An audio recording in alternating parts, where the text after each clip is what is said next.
Chapter 1. The Corpse Touching System. Grave Hill.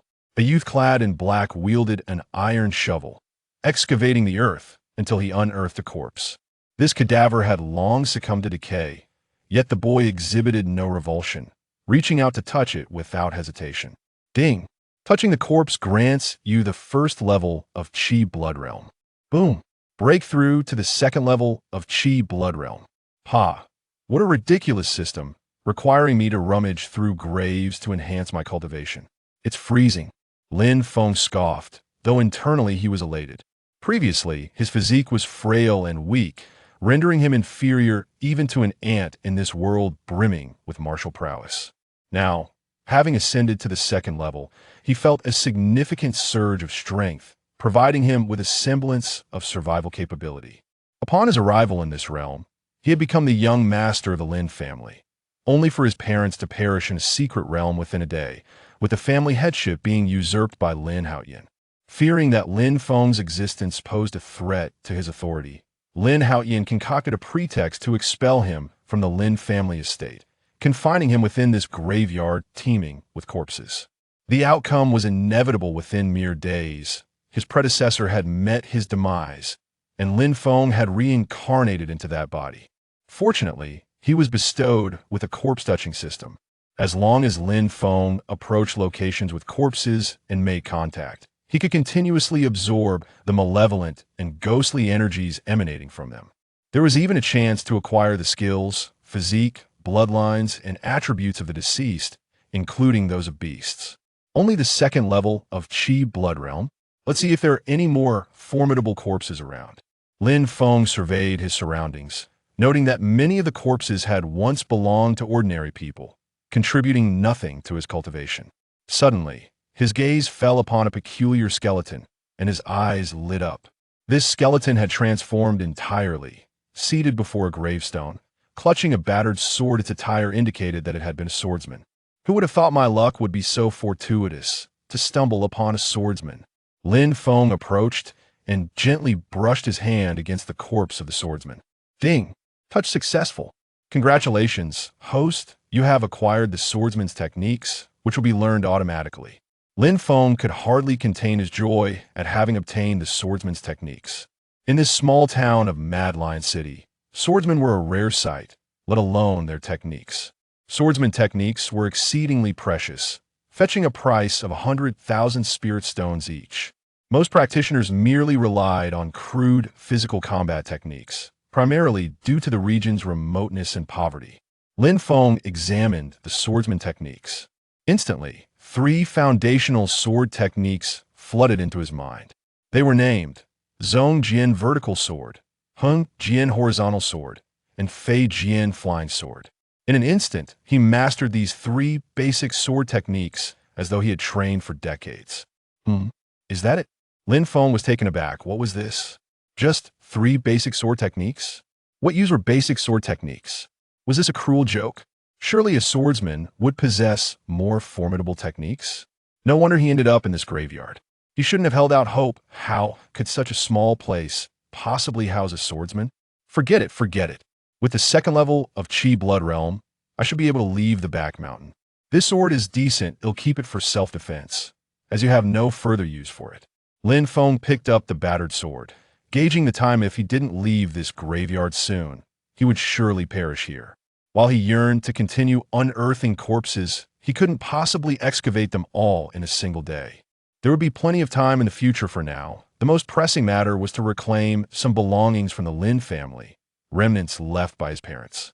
His predecessor had never dared to retrieve them, but he was different.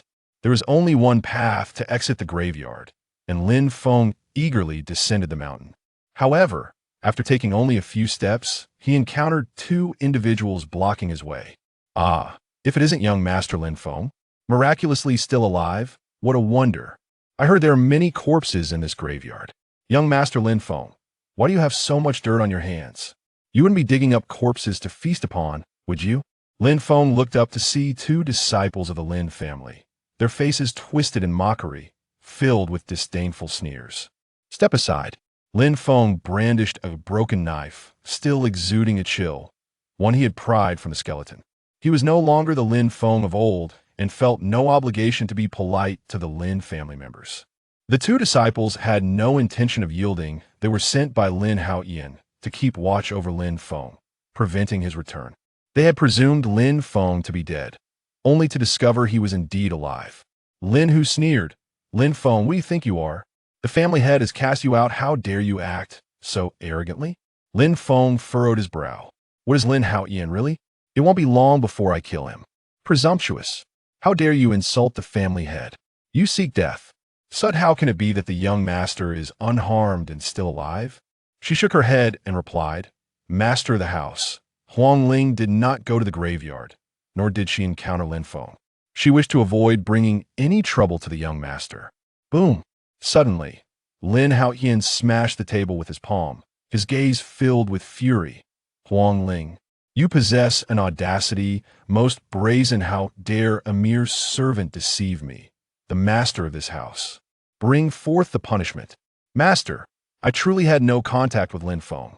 Huang Ling, witnessing the guard's approach, felt a surge of fear.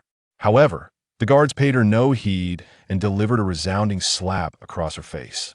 With a loud crack, the blow left Huang Ling's face swollen and crimson as she painfully clutched her cheek.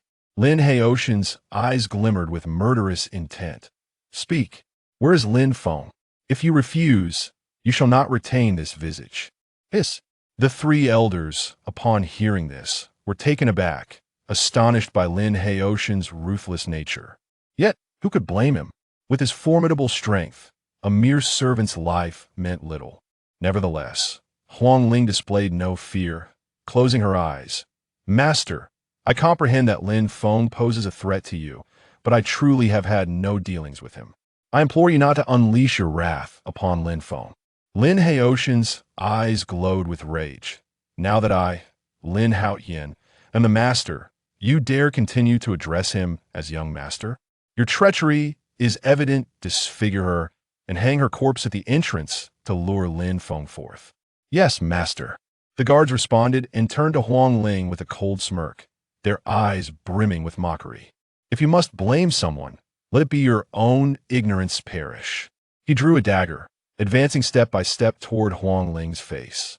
In despair, Huang Ling closed her eyes and cried, "Young master, please do not return." Just as the dagger was poised to strike her heart, a furious roar echoed from outside. Flying sword, a shattered sword soared through the air, its icy gleam slicing through the guard's arm, blood splattering everywhere. My hand!" The guard gazed in horror at his severed arm, the dagger clattering to the ground as he screamed in agony. Lin Haoyan was momentarily stunned. Not to mention the three elders behind him, all were left speechless. Was this not the technique of a sword cultivator? Yet, given that the city of the fierce lion was but a small one, how could a sword cultivator exist here? Could it be a disciple of the sword sect on a training expedition? However, when they beheld the figure at the door, they were all struck dumb with fear. It was Lin Feng. Huang Ling, too, looked toward the entrance in confusion, her heart leaping with joy upon recognizing the familiar silhouette of her young master. "The young master has returned." Lin Feng stepped forward, retrieving the broken sword from the ground, casting a furious glance at Huang Ling. He had merely intended to return for some belongings, never anticipating the scene before him. Even as one who had traversed realms, his heart and body still held genuine feelings for Huang Ling, who had cared for him since childhood. Lin Haoyan, upon seeing Lin Feng, gritted his teeth in fury. "Lin Feng, you truly live." He raised his gaze to Lin Haoyan, his heart ablaze with anger, wishing nothing more than to tear Lin Feng apart at that moment. Yet this was the ancestral hall. One could not act recklessly, lest it provoke the ire of the ancestors. It was rumored that an elder of the Lin family was concealed within, though none had ever seen him. However, should any disturbance arise in the ancestral hall, the elder would undoubtedly intervene with lethal force. Thus, no Lin family disciple dared to cause trouble within the hall. Lin Haoyan coldly declared, "Lin Feng, you possess an audacity most unbridled, daring to intrude upon my Lin family's ancestral hall and injure my guard. Kneel before me at once." Lin Feng frowned. I have returned solely to retrieve a few items given that I am no longer a member of the Lin family. I see no need to abide by the rules of your ancestral hall. Lin Haoqian laughed heartily and declared, "You are not a member of the Lin family, yet you dare to come and take something? I suspect you are here to steal from the Lin family. Today, you shall not leave unscathed. Do not think that with this maid's assistance in elevating you to the third tier of Qi blood realm, you can act arrogantly before me. Guards, seize him, cripple his cultivation, and throw him out of the Lin family." At that moment, another guard stepped forward, exuding an aura of the fourth tier of the Qi blood realm. The guard sneered, "A mere third-tier waste dares to disturb the family head's legacy? Prepare to die." In an instant, the guard charged at Lin Feng. However, Lin Feng suddenly lifted his head and drew his sword. Chapter 3. Negotiation Boom. In an instant, the guard and Lin Feng were locked in combat, stirring up dust so thick that their figures became indistinguishable. After a while, a scream pierced through the commotion. Lin Haoyan's heart surged with delight upon witnessing this scene. As long as Lin Feng perished here today, it would bear no consequence to him. Lin Feng had intruded upon the Lin family's ancestral hall, not the other way around. Even if an elder intervened, it would be against Lin Feng. Moreover, the guard was at the fourth tier. Lin Feng was simply no match for him. "Bring me the corpse," Lin Haoyan commanded without even a glance, summoning someone to collect Lin Feng's body, intending to incinerate it to ensure his peace of mind. Huang Ling's eyes were filled with sorrow. If it were not for her, the young master would not have been dragged into this predicament. Yet, as the dust settled, there stood Lin Feng, unscathed, while the guard lay on the ground. Breathless, Lin Haoyan was utterly dumbfounded. Lin Feng had slain 3 of his men and severed a guard's arm, yet he remained unharmed. Even the elders were taken aback. Had they misjudged Lin Feng? Was he truly a genius? It was a pity that despite being talented, he was still merely at the third tier of Qi blood realm, devoid of any practical value. Lin Haoyan's fury erupted, his visage contorted with rage. "Lin Feng, you shall die!" Boom! With a furious roar, Lin Haoyan unleashed his aura, reaching the 8th tier of the Qi blood realm, a torrent of power surging like flames. Even Lin Feng felt the pressure. As a third-tier cultivator facing an 8th-tier opponent, the disparity was palpable to AT that moment.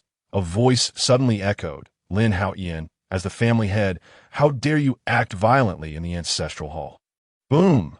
Accompanied by this voice was a terrifying aura that descended upon all present, akin to a mountain pressing down, impossible to resist. Everyone's expression changed in shock.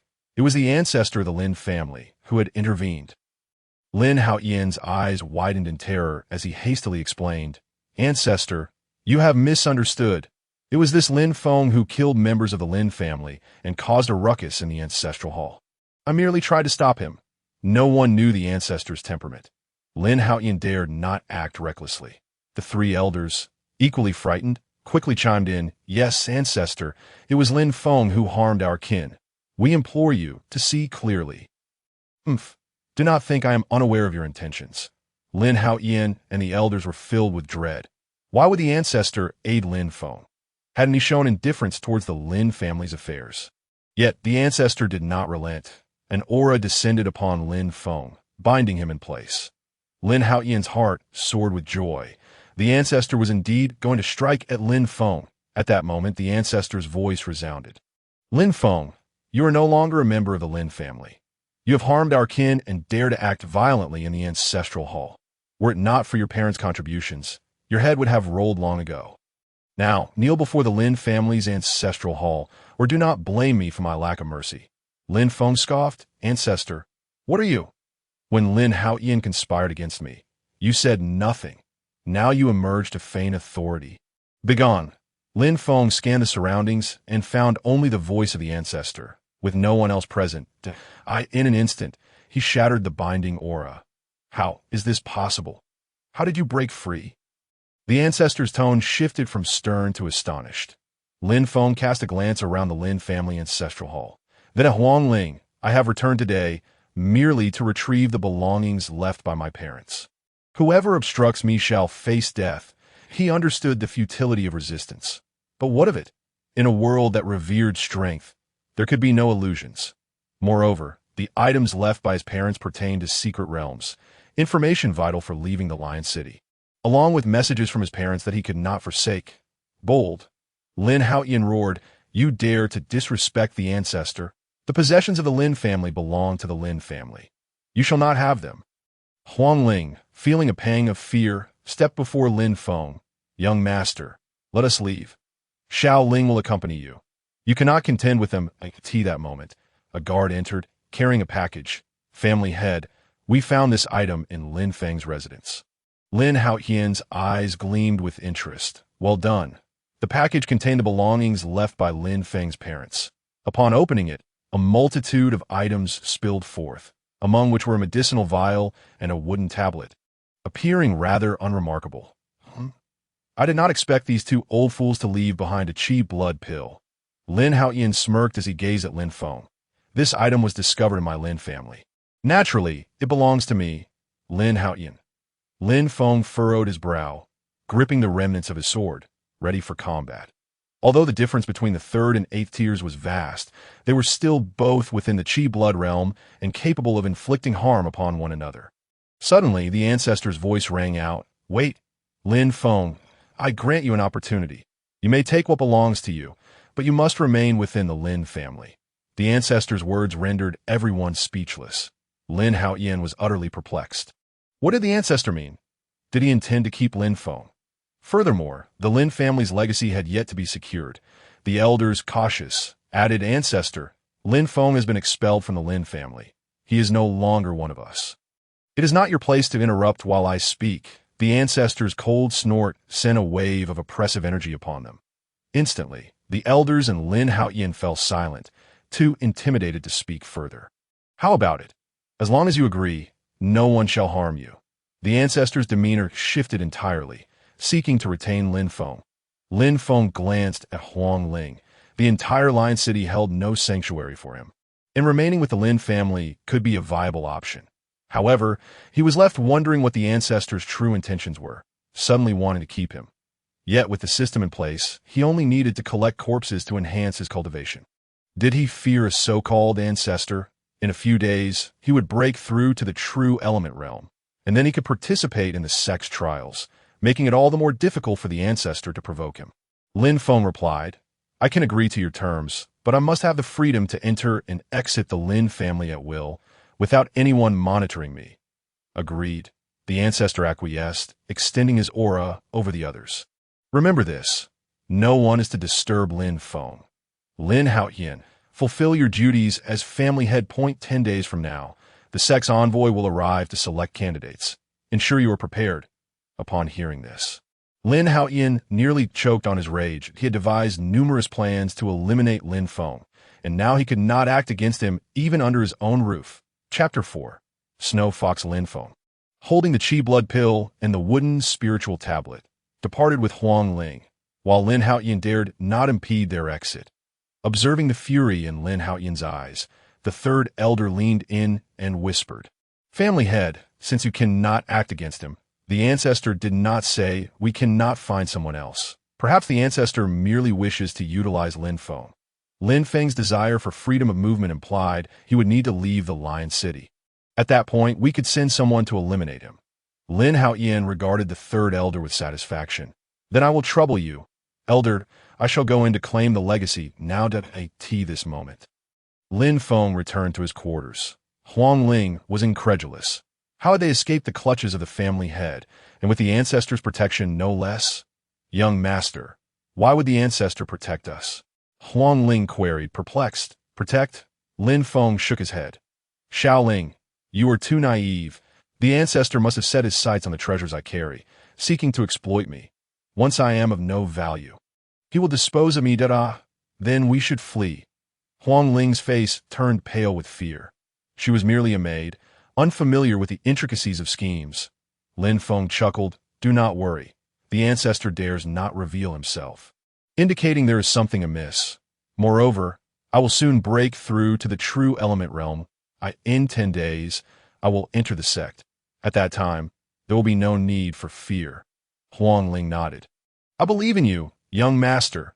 I shall stay by your side in the coming days. IT is not permissible." Lin Feng picked up the blood chi pill and handed it to Huang Ling, stating, "This is the blood chi pill, containing a total of 10 pills that, if consumed properly, it can assist you in breaking through to the blood chi realm." His own dantian was rendered useless, were it not for the existence of the system. He would have been unable to make any progress. Even after consuming the blood chi pill, it would have been futile. He could only enhance his strength by scavenging corpses. "Young master, you still intend to cultivate?" Huang Ling inquired, perplexed. "If you wish to remain by my side, you must grow stronger and not hinder my progress. Otherwise, I shall not keep you with me." Lin Feng was no benevolent savior, having inherited emotions for his past life. He would not submit blindly. If Huang Ling proved valuable and could aid him, he would retain her, but if not, she would be discarded. Huang Ling grasped the vial tightly, her expression serious. "I understand, young master. Xiaoling will strive to cultivate diligently." The young master had changed considerably, no longer the frail figure he once was, and she felt elated to see him grow stronger than before. In this world, most individuals possessed basic cultivation skills. With 10 blood chi pills, even the least capable could break through to the 5th level of the blood chi realm. After seeing Huang Ling depart, Lin Feng picked up a wooden plaque. This plaque appeared ordinary, revealing no secrets. Yet his parents had declared it more precious than life itself before venturing into the secret realm, instructing him to keep it on him at all times. Lin Feng stowed it away, choosing not to dwell on it further. Next, he needed to hasten his corpse scavenging for cultivation. In the city of Mad Lion, 3 major factions existed: the City Lord's Mansion, the Lin family, and the Bai family. This place was devoid of nations, merely a collection of martial artist cities where power commanded submission. The Bai family was the most abundant in corpses, engaging in the business of ferocious beast hunting and trade. Touching a ferocious beast could lead to a breakthrough. Lin Feng donned a clean white robe and entered the Bai family's white tiger pavilion. "This young master, I am Bai Jia. May I inquire what you seek to purchase?" Bai Jia approached Lin Feng as soon as he noticed his attire. Lin Feng replied, "I seek the corpses of ferocious beasts, intact and not aged." Through numerous scavenging experiences, he had discerned a pattern. The more complete the corpse, the shorter the time since death, the greater the likelihood of receiving rewards. Unless the original body was exceptionally powerful, like that swordsman, even a skeleton might yield something. Bai Jia's eyes brightened. This was a significant client. "Rest assured, all the ferocious beasts in my white tiger pavilion are in pristine condition. Behold, these are excellent specimens. Their pelts can be fashioned into warm garments, and their flesh has restorative properties." Bai Jia gestured towards a collection of small, ferocious beast corpses, all intact and even emanating a faint glow. Lin Feng stepped closer, extending his hand to gently touch one, but the system remained unresponsive. Not even chimed. He glanced at it, somewhat disappointed, and proceeded to the next, only to discover that all the ferocious beasts here had been dead for quite some time and were mere assemblages.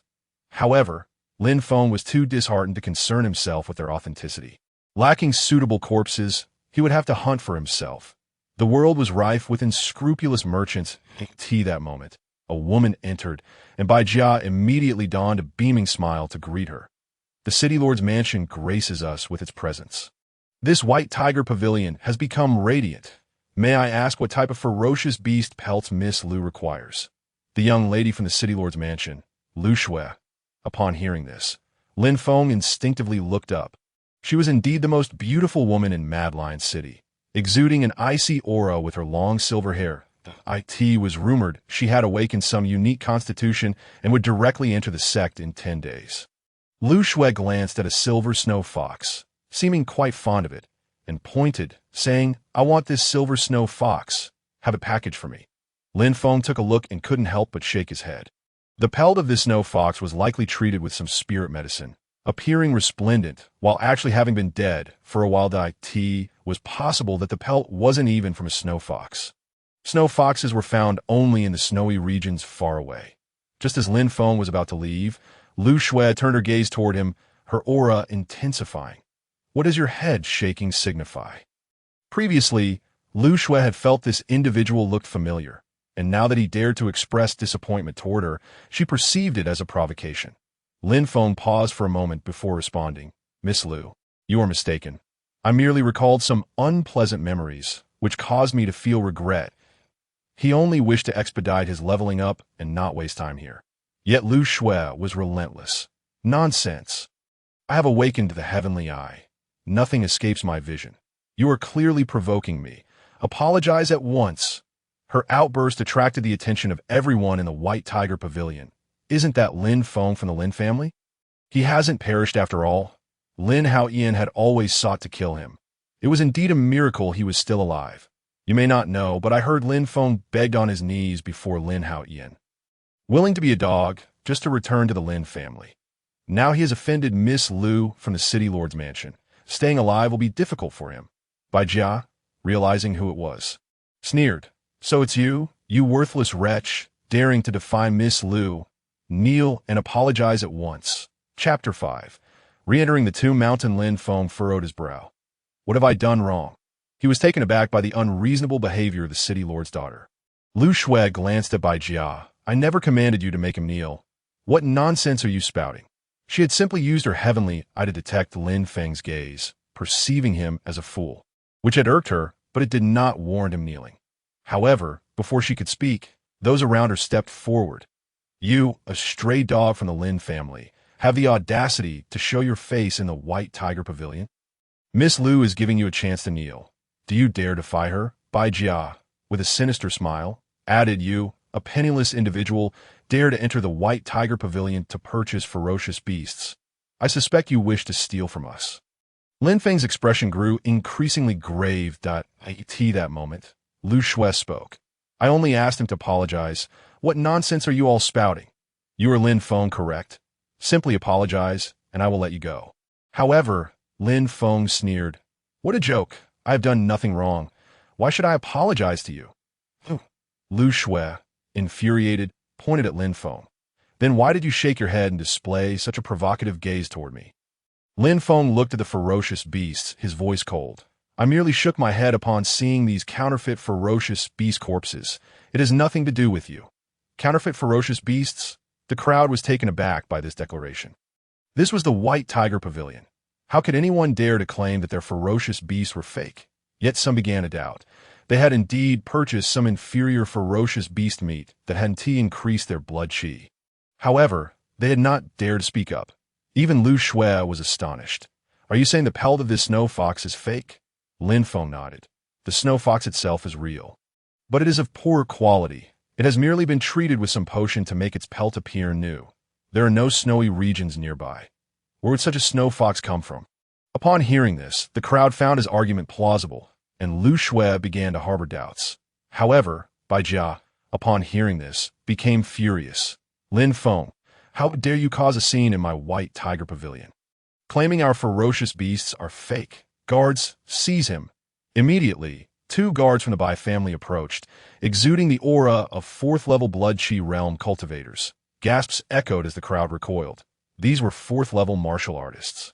And a single punch could incapacitate Lin Feng. The Lin family's waste dares to cause trouble in the White Tiger Pavilion. Kneel.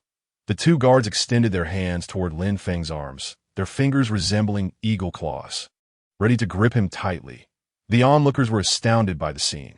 This was the Bai family's crushing gold hand. Anything it touched would be shattered, and Lin Feng's arms would surely be lost. Lin Feng frowned. So this was the crushing gold hand? The moment the guards grasped his arms, he felt his entire body paralyzed. Bai Jia, witnessing this, exclaimed with glee, he touched 2 items from my White Tiger Pavilion. Let both of his hands be shattered. Let him live as a cripple for the rest of his life.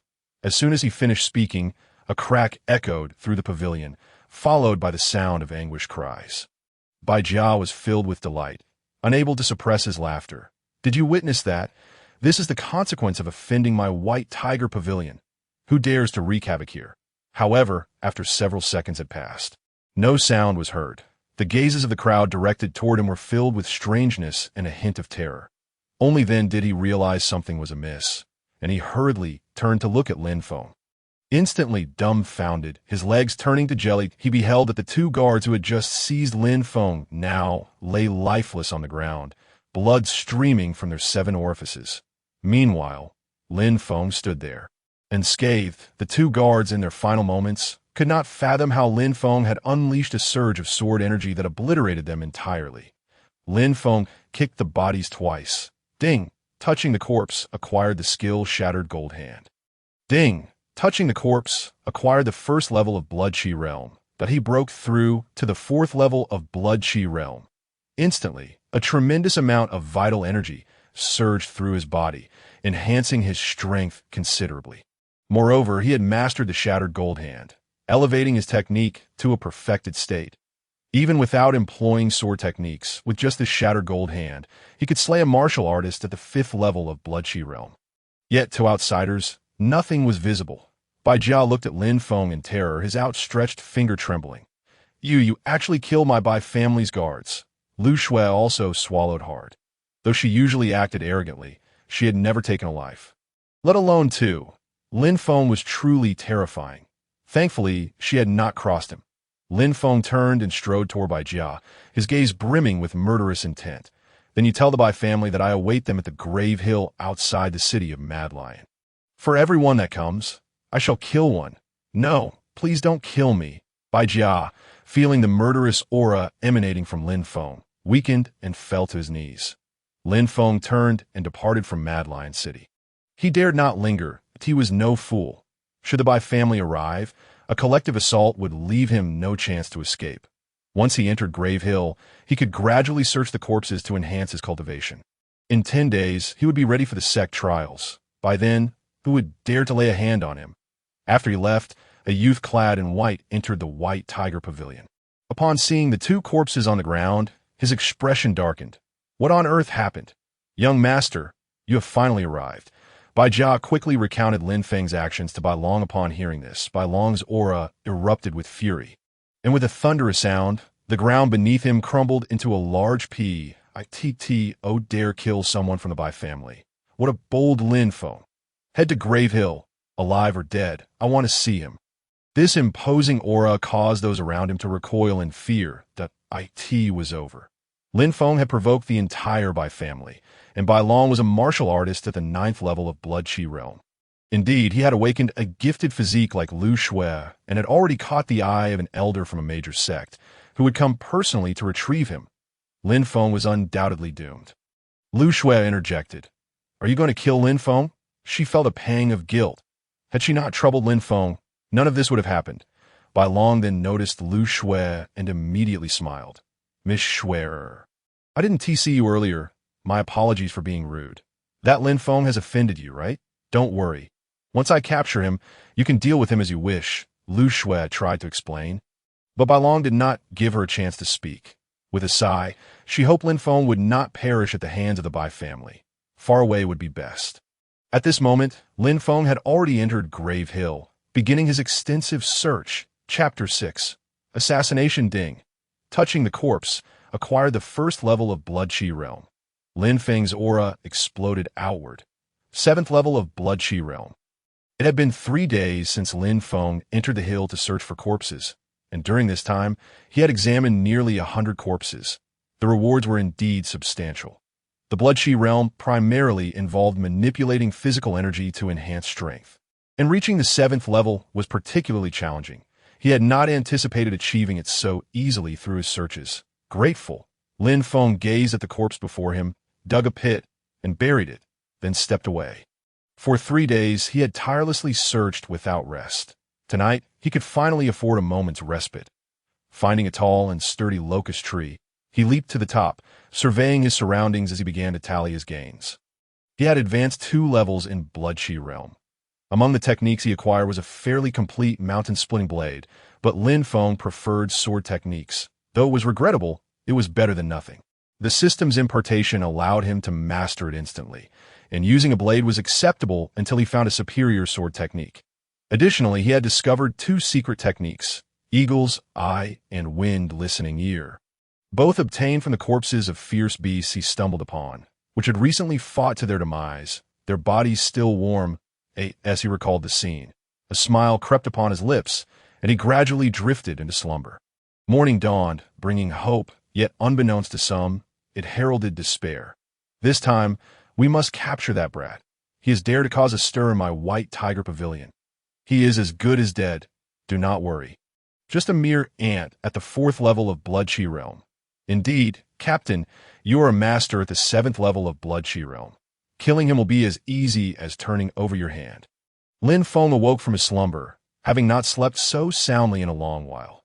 Just as he was about to yawn and stretch, he suddenly heard voices nearby. His gaze turned icy. How persistent they were.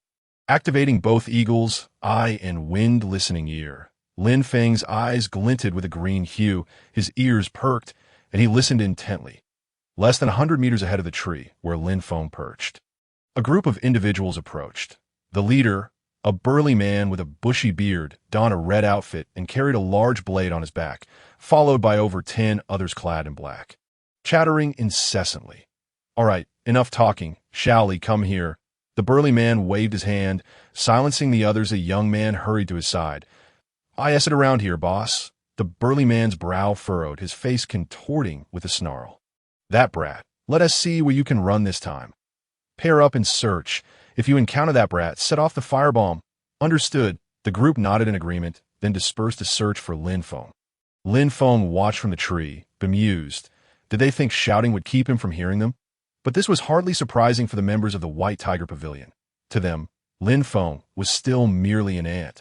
Even at the 4th level of Blood Chi Realm, Lin Feng scoffed softly, slowly crouching on the tree branch. This time, they would learn what true despair meant. Before long, 2 men in black approached the base of the tree, where Lin Feng was concealed, appearing as if they were out for a leisurely stroll. Just as they were about to leave the tree's vicinity, a sudden, muffled sound erupted. A flying sword struck the right-hand man, causing him to collapse. A dagger embedded in his brow. The left man, startled, hastily drew a firebomb from his waist, preparing to ignite it. However, a figure appeared before him in an instant, so fast that he was momentarily stunned. The firebomb in his hand failed to ignite in time. Lin Feng silently regarded the man before him, his expression unchanged, yet a chilling aura enveloped the air. The man gulped nervously, stammering, "You can't kill me. Our captain is here." Lin Feng remained expressionless.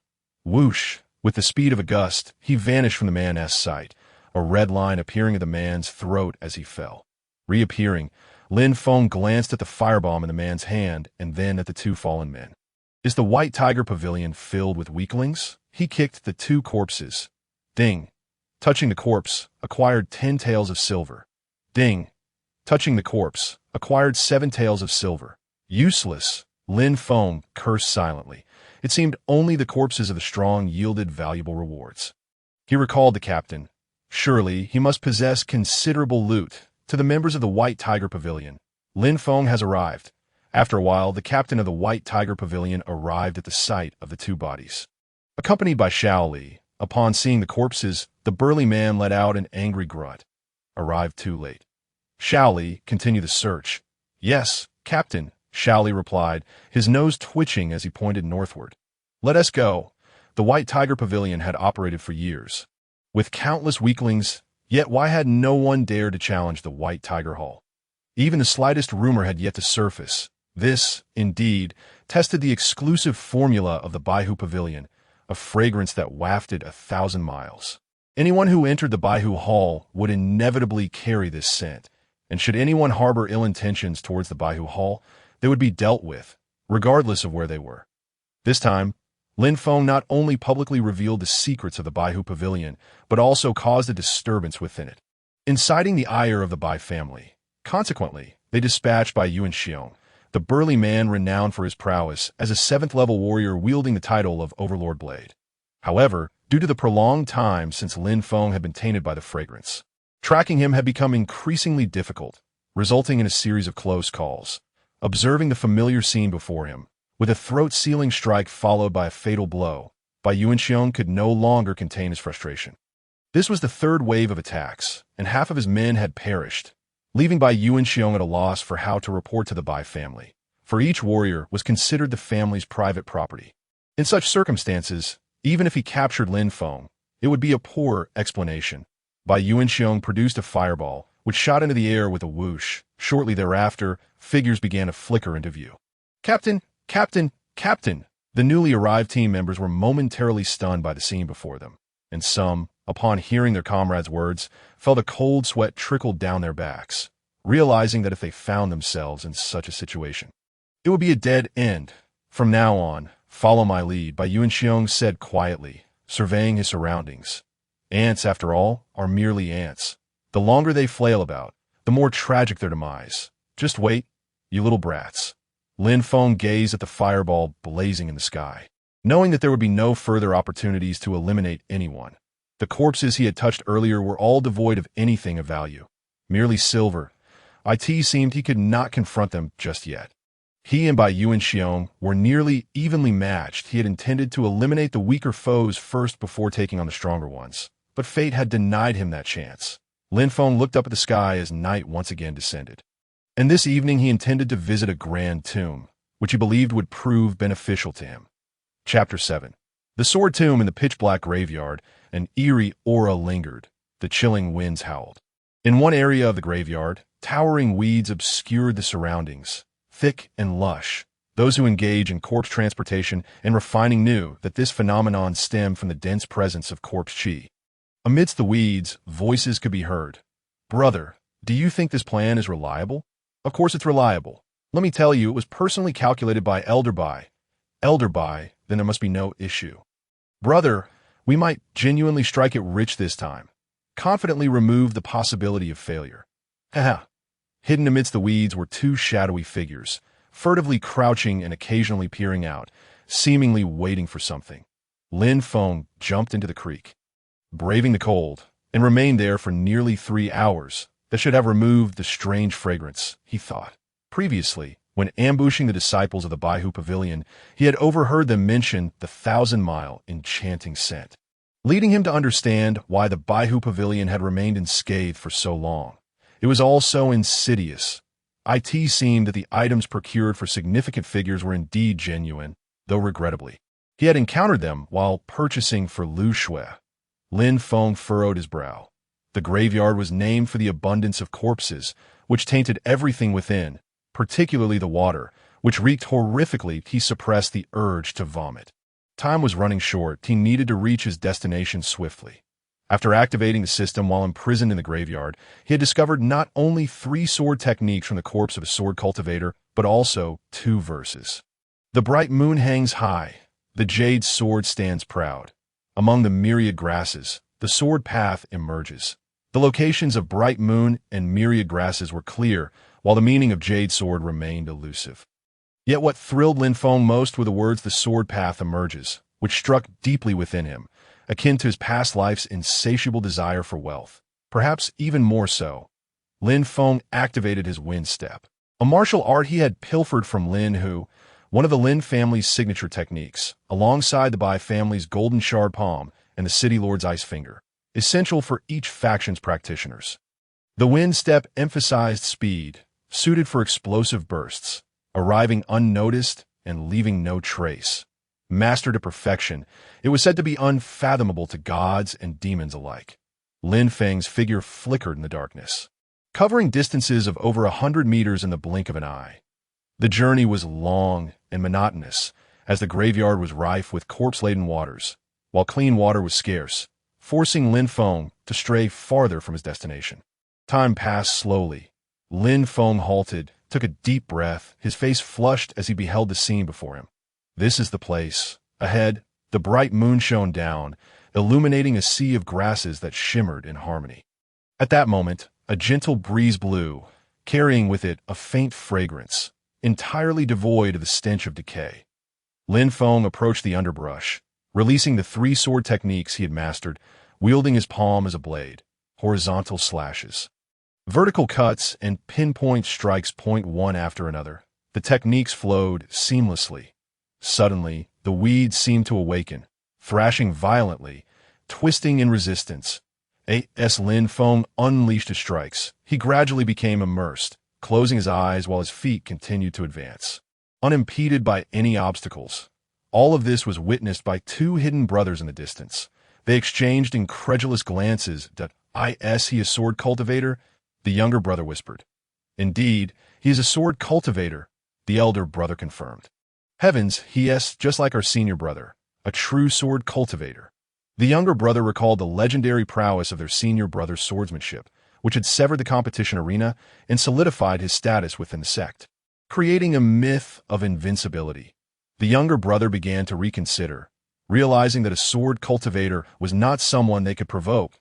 He glanced fearfully at his elder brother, only to find his face flushed, twisted in a grimace. "Brother, brother!" The younger brother nervously waved a hand before his elder brother's eyes. The elder brother suddenly seized the younger brother's hand, his voice trembling with excitement. "You know what I'm about to say? But this opportunity is unique. If we miss it, we shall never have another." This time, with my father's influence, we managed to persuade Elder Bai to intervene that if we retreat now, it will be a lifelong regret. But what? Do you not desire to have Xiao Rou by your side? Brother, how did you know? The younger brother stared in shock at his elder brother, who he thought had been oblivious to his feelings. "Yes, I know you've hidden it well, but I'm still your elder brother. You really think you could deceive me?" The younger brother looked dejectedly at his elder brother, suddenly recalling the night he had witnessed Xiao Rou enter their senior brother's room. Feeling like a dog in that moment, it was his elder brother who had found him, and they had drunk together all night. You knew all along. The younger brother's eyes reddened. You not wish for Xiao Rou to return to your side? Brother, the elder brother's voice was heavy, striking the younger brother's heart like a hammer. Of course I do, but our senior brother is so powerful. I feel utterly powerless. Our senior brother is formidable, yet this opportunity lies before us. If we succeed, we too shall become sword cultivators, commanding respect in our sect. If we fail, it matters not. We are from Icewind Valley, and we can simply offer an apology and move on, the elder brother urged. A sword cultivator is different, the younger brother protested. Nonsense, a sword cultivator is still human, and I see that this kid's strength is merely at the 7th level of blood chi. I am at the pinnacle of blood chi. And you are at the 8th level. Can't we take him down together? When the time comes, we'll seize his sword techniques, and we'll be sword cultivators ourselves. The elder brother looked at his younger brother with sincerity, who hesitated but ultimately nodded resolutely. Let us do it. At that moment, Lin Feng had already stepped into the midst of the weeds, and a foul stench suddenly assaulted him, startling him awake as he regained his senses. Lin Feng surveyed his surroundings and realized he had arrived at the center. Looking down, he beheld a massive pit before him, within which rested an enormous coffin, entirely black, that resembled a sword. This coffin was akin to a sword. No, a coffin is still a coffin. Yet the aura of sword chi was thick and oppressive that had a lineage connection. Lin Feng pondered, recalling the 3 sword techniques he had learned, which, though simple, were lethal in execution. Lin Feng leapt into the pit, preparing to open the coffin. As soon as his hand made contact with the coffin, a rush of joy surged through him. Ding! Touching the corpse, acquired 1st level blood chi. Ding! Touching the corpse, acquired incomplete sword technique. As the breath surged, a warm current flooded my mind. The pain from before was absent, and a crimson hue spread across the sky as a blade of light cleaved through the heavens. The killing sword, following the vertical sword, horizontal sword, and flying sword, the 4th sword emerged, the killing sword. All things are to be slain. Lin Feng's heart quivered violently, his eyes snapping open as he gazed excitedly at the coffin before him. What surprises might lie ahead? Chapter 8. Icewind Valley. Lin Feng stood still, meticulously contemplating the killing sword, growing increasingly exhilarated. It was indeed a formidable trump card. Upon reopening his eyes, he attempted to push open the coffin, only to find it unyielding. Stepping back a few paces, he surveyed his surroundings and then glanced back at the coffin, suddenly recalling how he had entered. That was it. Lin Feng stepped forward, refraining from touching the coffin with his hands, instead mimicking the motions of a sword in the air. The vertical sword, horizontal sword, flying sword, and killing sword. 4 moves completed, a muffled grunt echoed. The coffin opened automatically. Seeing this, Lin Feng could not help but smile. Indeed, this was a place for selecting a successor. The sword cultivator who had perished earlier must have been the chosen one, seeking the last of his ancestors. Yet, regrettably, he had been slain for reasons unknown, leaving the opportunity to Lin Feng. Peering into the open coffin, he was taken aback by the sight within. there lay a man, his complexion rosy, handsome, and dignified. Appearing to be around 40 years old, certainly not resembling a corpse. Was he not dead? Lin Feng was perplexed but hesitated to take action. He recalled how he had come to this world. Could it be that the old monster was preparing to seize his body? After a while, there was still no movement, and Lin Feng began to feel anxious. Dawn was approaching, and he might soon be exposed. Regardless, he decided to act. Placing his right hand upon the man's chest, he heard a chime. Touching the corpse, gained blood chi realm level 1. Ding! Touching the corpse, gained 1 primordial spirit. Ding! Touching the corpse, gained a sword scripture. Ding! Touching the corpse, gained an exquisite treasure, the jade divine sword. Damn! Lin Feng could not help but curse, feeling elated. This was a bountiful harvest. His strength had reached blood chi realm level 9, and he had acquired a true essence cultivation method along with a precious artifact. Yet, what was this primordial spirit? Ding! Congratulations to the host for acquiring a primordial spirit for the first time. Will you choose to devour it? Lin Feng was momentarily stunned. Yes. Ding! Devouring in progress. A scream suddenly resonated throughout the grave mound. Outside, the two disciples were still lurking, and upon hearing the scream, they froze momentarily before bursting into laughter. Junior brother, it seems our luck has turned. The senior brother chuckled, glancing at his junior brother's pale face. Secretly scoffing at his weakness, the junior brother nodded, echoing his words. Though his eyes remained fixated on the spot where Lin Feng had disappeared, the cries of agony continued, deepening the eerie atmosphere of the grave mound. After a considerable time, as the scream subsided, a figure appeared in the sight of the two disciples. He coming. Senior brother. Lin Feng was now furious. Despite the rich rewards, his anger lingered, for he had nearly fallen into a trap. Coupled with the recent pain, he was seething with rage, ready to kill as the figures approached. Lin Feng sneered at the two in the corner. Will you come out willingly, or shall I force you to? With that, Lin Feng drew his sword, the sword aura spreading around him. Senior brother, what if he discovers us? What are you afraid of? He must be injured. It's merely bluster. Come, let us go teach him a lesson. However, before the junior brother could finish his words, he was pulled from the bushes by his senior. But if he is injured, why provoke us? The junior brother questioned, ultimately walking towards his demise. Lin Feng regarded the two emerging figures. The leading man, clad in a white robe with a white jade ornament hanging at his waist, crystal clear, held a folding fan and bowed to him. I am Chongqing from Icewind Valley, and this is my junior brother Zhang Yuan. We greet you. Cut the pleasantries that I care not for your sect or faction. If you can withstand 3 of my strikes, you may leave. Upon hearing this, Chongqing's expression darkened. You may look down upon my junior brother, but not upon me, even if you are a sword cultivator. Chongqing stepped forward. With a swish, he unfurled his fan, unleashing the aura of blood chi realm level 9, a fierce wind rising. Behind him, Zhang Yuan also drew his weapon, a whip. Lin Feng paid little heed to Zhang Yuan, considering him a mere minor threat. With his blood chi at level 8, the jade divine sword trembled, exuding the aura of blood chi realm level 9, causing the air to momentarily stagnate. Realizing Lin Feng was at level 9 and nearing the peak, Chongqing's expression turned even paler. He was frightened, for not only had Lin Feng not been injured, but his strength had also increased. The sword aura of the jade divine sword surged forth. Come, let me experience just how formidable you truly are, Chongqing bellowed, his entire body enveloped in a white light. 3 Elephant's Body, one of Icewind Valley's ultimate techniques, a gift from his father upon breaking through to Blood Chi Realm level 7, that however, it was only the first layer, the white elephant-bodied to attain higher levels. One must break through to the true essence realm. Meanwhile, Zhang Yuan was left helpless, lacking both strength and background, merely dumbfounded as he brandished his whip, anxiously watching Lin Feng from behind Chongqing. Slash! Vertical sword slash. The first strike was aimed at Chongqing. As for Zhang Yuan, Lin Feng barely regarded him. The sword aura sliced through, and Chongqing only felt a blinding light rushing towards him at breakneck speed. Rendering him dumbfounded, he summoned all his blood chi, refusing to evade. He could not afford a mistake, for the consequences would be dire.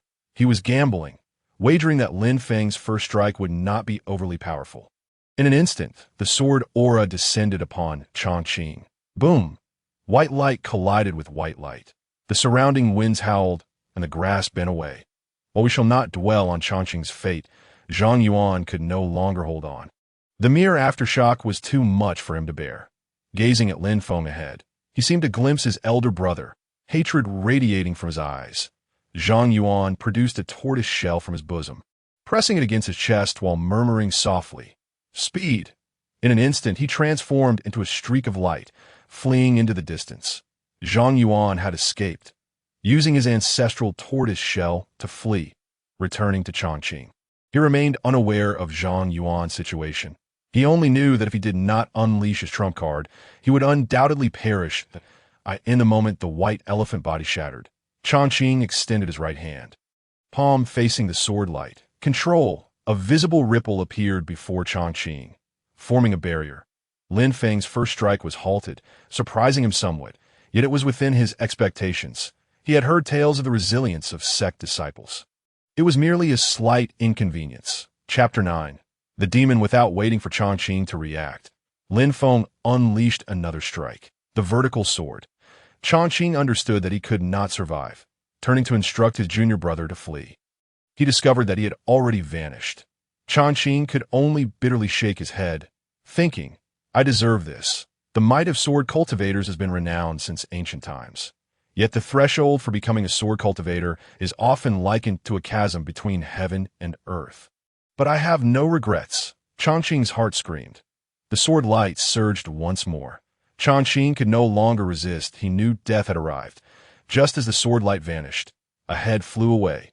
Lin Feng gazed towards the direction Zhang Yuan had fled, murmuring, "This is somewhat troublesome that I either eliminate them all or allow one to escape. They are disciples of a sect, and the implications could be dire."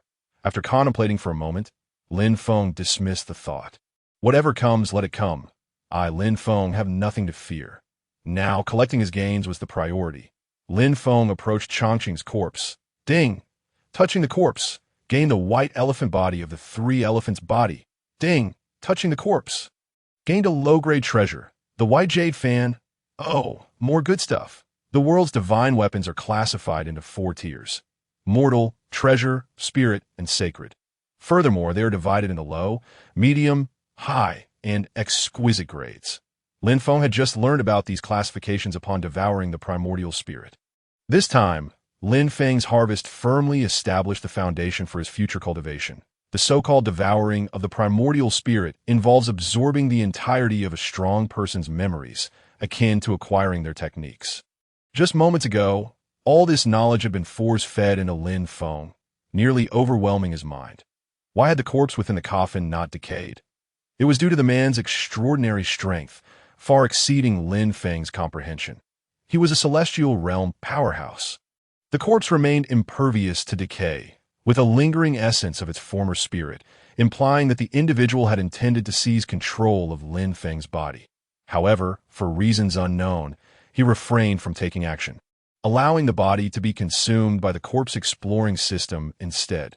Presently, Lin Feng possessed the memories of a formidable practitioner at the Celestial Profound Realm.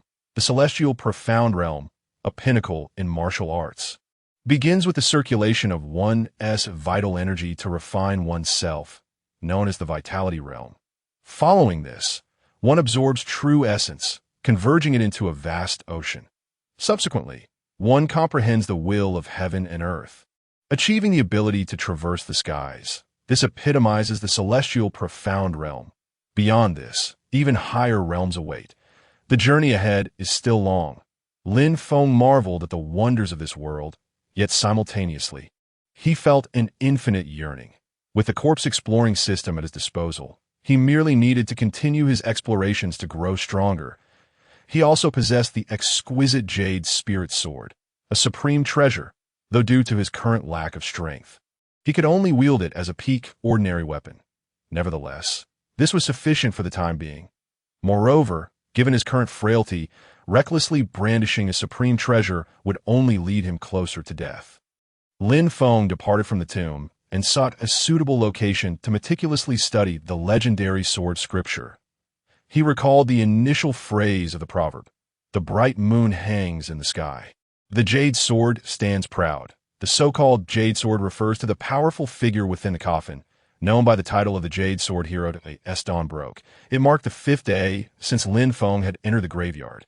And the Lin family members arrived, albeit belatedly. Specifically, it was Lin Haotian's group that was late. Constrained by the ancestral edict, he resorted to mobilizing his private team after multiple unsuccessful attempts to summon the Lin family. This team, with an average strength surpassing the 7th level of the Vitality Realm, was cultivated by Lin Haotian for the purpose of conducting clandestine operations. Comprising 20 individuals, the team included 2 at the 9th level of the Vitality Realm, 4 at the 8th level, and 14 at the 7th level. By Yuan Xiong, observing the imposing figures before him, felt a tremor in his heart. Any one of them could match his strength, with some even surpassing him. "Who are you?" By Yuan Xiong queried, a hint of trepidation in his voice. "You need not concern yourself with who we are. Simply inform us where Lin Feng is," replied a young man from the group.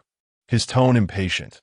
By Yuan Xiong's expression darkened, as his subordinates lingered nearby, showing him no respect. "I am a member of the Bai family. I must ask you again, where is Lin Feng?" The youth interrupted him, drawing a knife and pressing it against Bai Yuan Xiong's throat. Alarmed, the Bai family members instinctively brandished their weapons, and the atmosphere grew tense. Bai Yuan Xiong's face grew increasingly grim. Representing the Bai family, he felt humiliated. His family's honor trampled underfoot. "What? Do you wish to resort to violence?" The youth scoffed. Enough with the commotion, a voice called from behind the young man. "Boss," he responded respectfully. "Please, let's not escalate this. That my subordinate has a somewhat volatile temperament, and his words may have been inappropriate. Therefore, I apologize on his behalf." The knife at Bai Yuan Xiong's throat was promptly withdrawn. With a wry smile, Bai Yuan Xiong clasped his hands in greeting. "Your Excellency, I truly do not know Lin Feng's whereabouts. To speak candidly, we are also searching for him. Do not play games with us. Surely you are aware of the Bai family's 1,000-mile fragrance. Do you think we are oblivious?" Bai Yuan Xiong was taken aback by the youth's words. "Do not be so astonished. The affairs of the Bai family are well known among the 3 great powers. And who might you be?" "We are members of the Lin family," the young man's leader replied. "Now can you disclose Lin Feng's whereabouts?" "I assure you, it is not that I am unwilling to speak, but our 1,000-mile fragrance has also proven ineffective," Bai Yuan Xiong lamented. "The time lapse is too great. We have lost track of him." "Boss, it seems they are of no use to us," the youth remarked, glancing at his leader. The leader turned to his comrades, and after a brief moment, he faced Bai Yuan Xiong again. "This is our signal flare. Take it. If you discover Lin Feng, please be sure to notify us." Very well, Bai Yuan Xiong nodded eagerly, hastily taking his leave with his subordinates as the youth watched the Bai family depart. He appeared somewhat puzzled. "Boss, they are still Bai family members, and we have enmity with them. Are we just going to let them go?" More allies bring more strength. The graveyard is vast. We must find him eventually.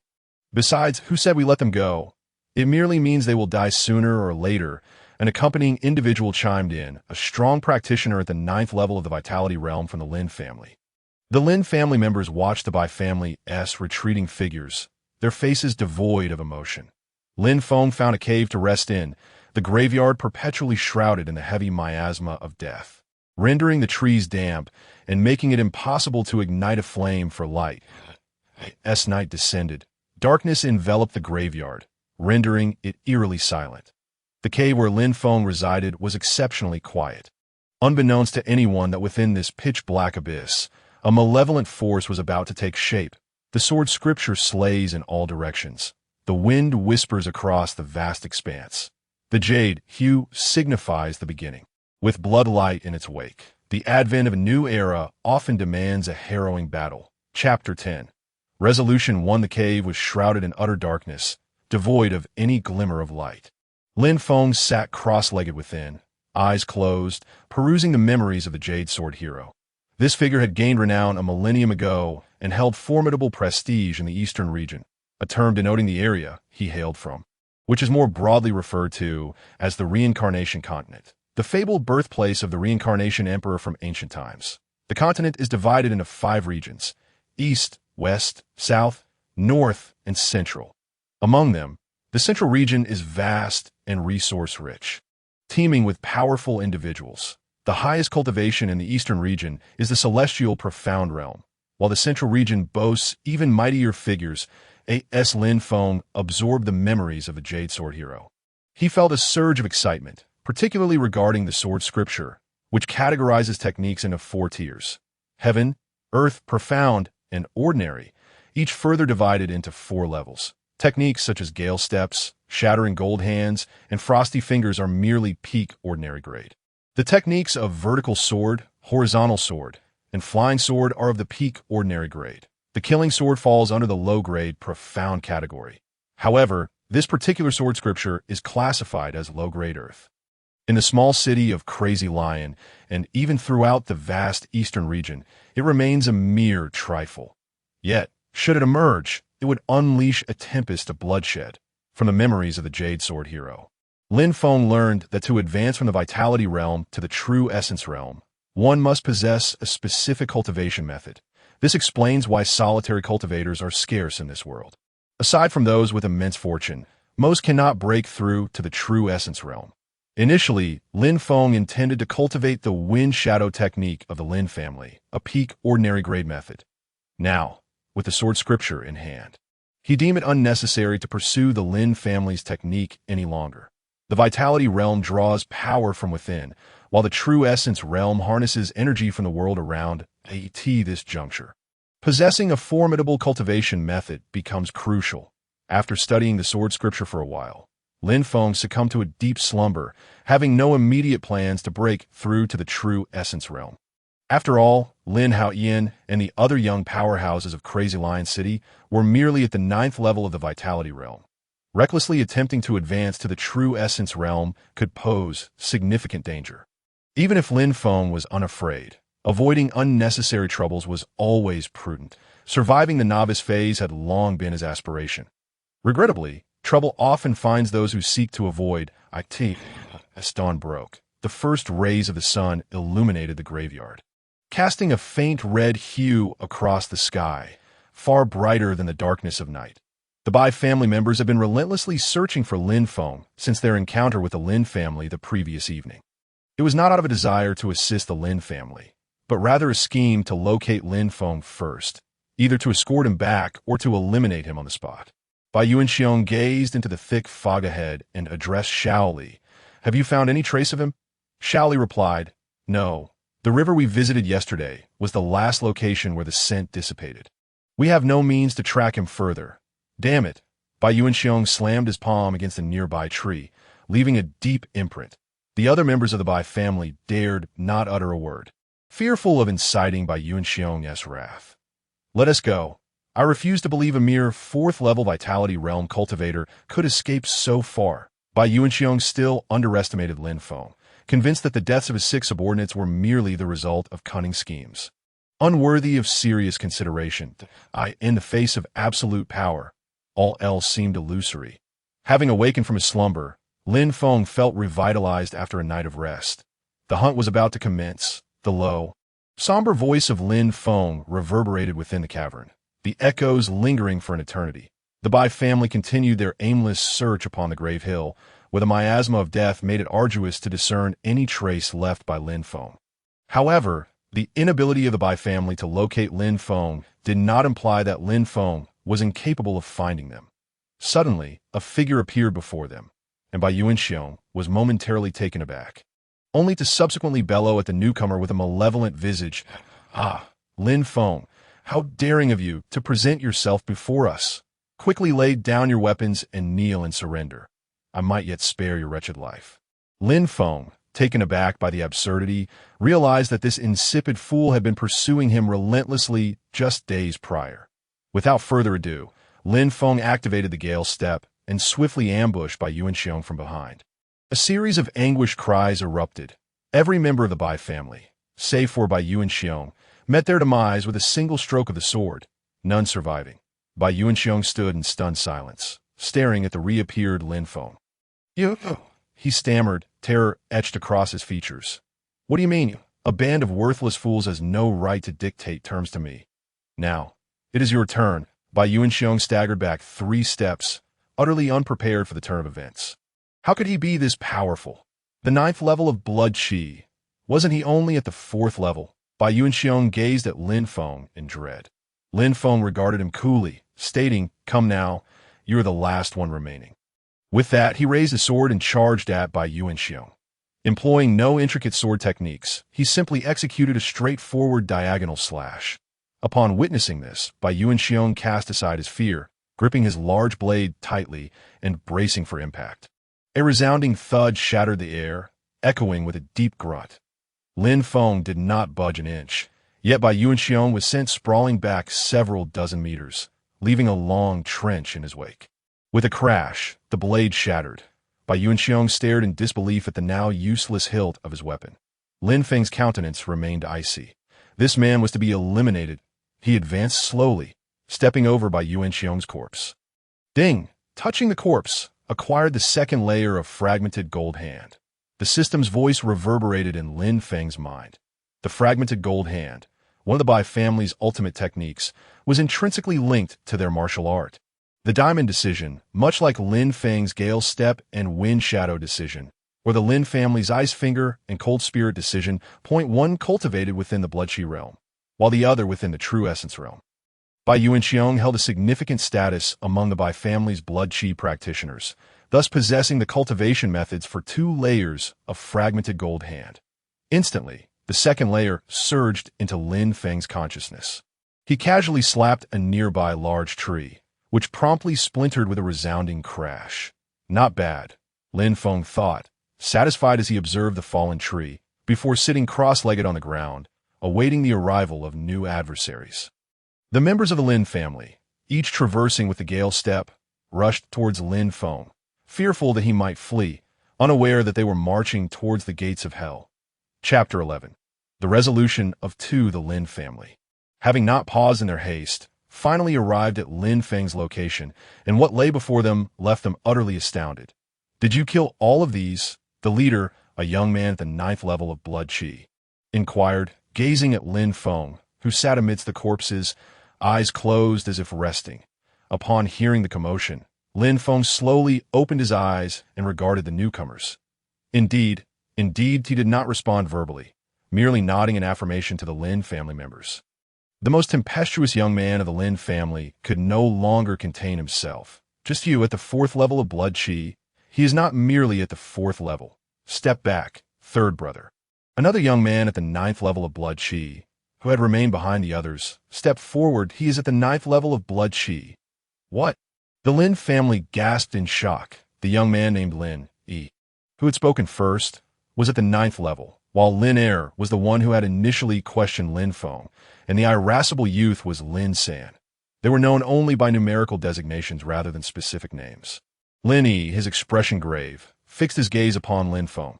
"How could your strength have increased so dramatically?" Lin Feng let out a hearty laugh and rose to his feet. "Let us fight. Afterward, I will tell you." With that, Lin Feng unsheathed his jade divine sword. In a flash, he lunged into the midst of the Lin family members.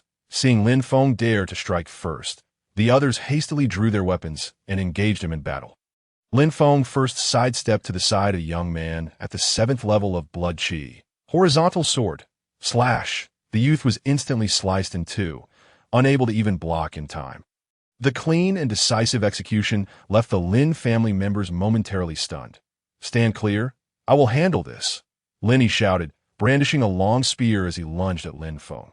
Simultaneously, Lin Er to Lin Feng's left brandished 2 iron hammers.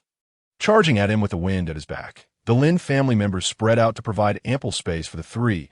Observing the duo's familiar footwork, Lin Feng remarked, "Lin family members?" "Indeed," Lin E replied, as a spear bore down on Lin Feng's face.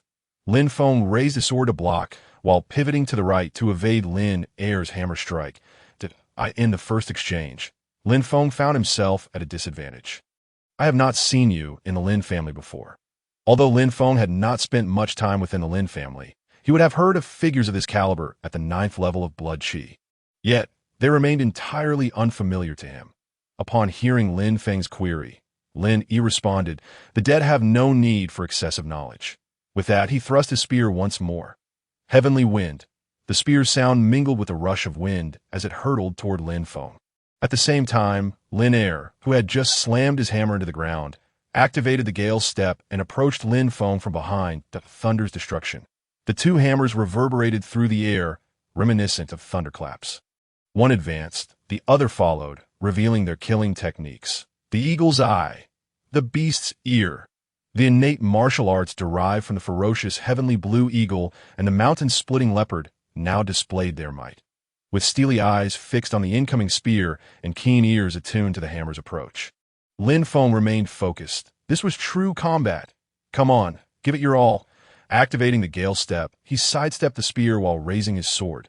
Vertical sword. With a single slash, he sent Lin E flying. However, Lin Er, having learned from the previous encounter, employed Gale Step to continue his assault upon Lin Feng. White Elephant Body. Lin Feng unleashed the Ice Wind Valley's ultimate art he had gleaned from the evergreen corpse. He pivoted, sheathed his sword, and activated Gale Step, arriving at Lin Er's side. Lin Er was momentarily taken aback. Fragmented gold hand now. With a resounding thud, he struck Lin Er, sending him hurtling away like a broken kite. The two iron hammers tumbling from his grasp. Blood gushed forth. Up! Lin Er clutched his chest, calling out to the poised Lin family members nearby. Kill!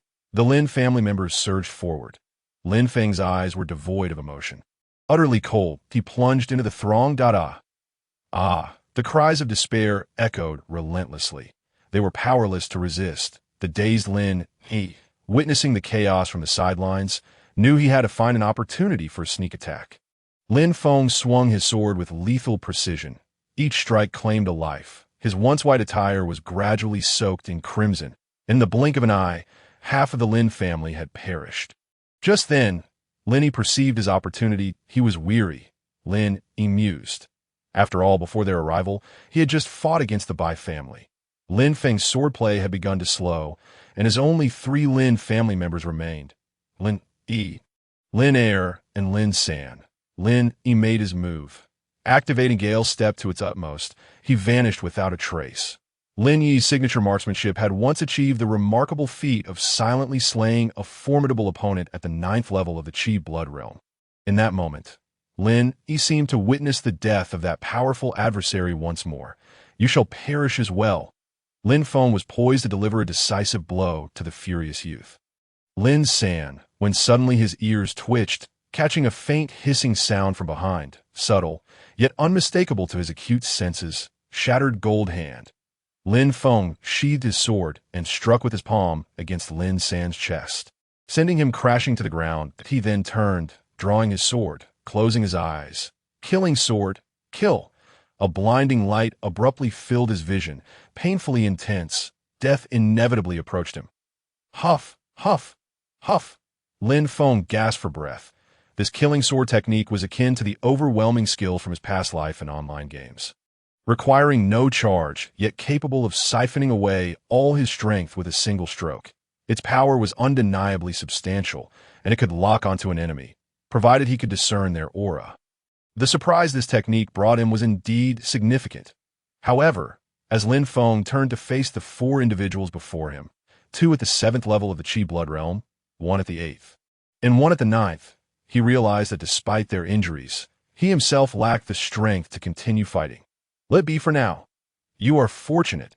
That person sacrificed his life to save you.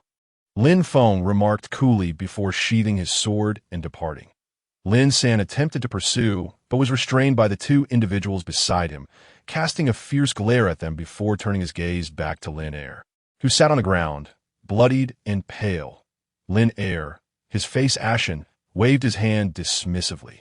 Witnessing this, Lin San collapsed to the ground, staring vacantly at Lin Yi's lifeless body. Of course, as Lin Feng departed, he did not forget to deliver a kick to Lin. Ding! Touched the corpse. Acquired the art of shadowless escape. Lin Feng settled beneath a great tree, closing his eyes to study the technique he had pilfered from Lin Yi. Shadowless escape. Coming without a shadow. Departing without a trace. Lin Yi's ultimate move had indeed posed a considerable threat to him. Were it not for his keen senses, he might have truly met his demise here. Yet, this anticipation for the shadowless escape grew ever more profound.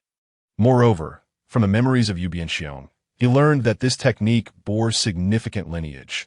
It was one of the ultimate skills of the Blood Shadow Palace, the premier assassin organization of the Eastern Domain. Shadowless escape was merely a fragment, one among the Blood Shadow techniques. Chapter 12. Return. Kong Lion City is situated in a relatively remote area in the northern part of the Eastern Domain. Nearby, three powerful cities stand: Tianhai City, Nanyun City, and Baiyu City, each governed by Icewind Valley, True Thunder Pavilion, and Rageblade Sect, respectively. Among these, True Thunder Pavilion reigns supreme, controlling both Tianhai City and Nanyun City, while Baiyu City falls under the jurisdiction of Rageblade Sect. And Kong Lion City belongs to Icewind Valley. Icewind Valley rests within the White Elephant Mountain Range, adorned with towering pavilions and bustling figures. At this moment, a man lay unconscious before the gates of Icewind Valley. Beside him a jade token had fallen. The gatekeeper disciples, sharp-eyed, recognized it as the sect's token. "Quickly, open the gate. It is one of our disciples," one of the gatekeepers shouted towards the back, hastening to the side of the fallen man. Just after noon, the disciples of Icewind Valley, having finished their lunch, commenced a new round of training. The sounds of exertion echoed throughout the training grounds. An impressive spectacle, a modest pavilion, stood adjacent to the training area. Unremarkable in appearance, yet every disciple passing by instinctively lowered their heads in respect. The pavilion comprised 3 levels.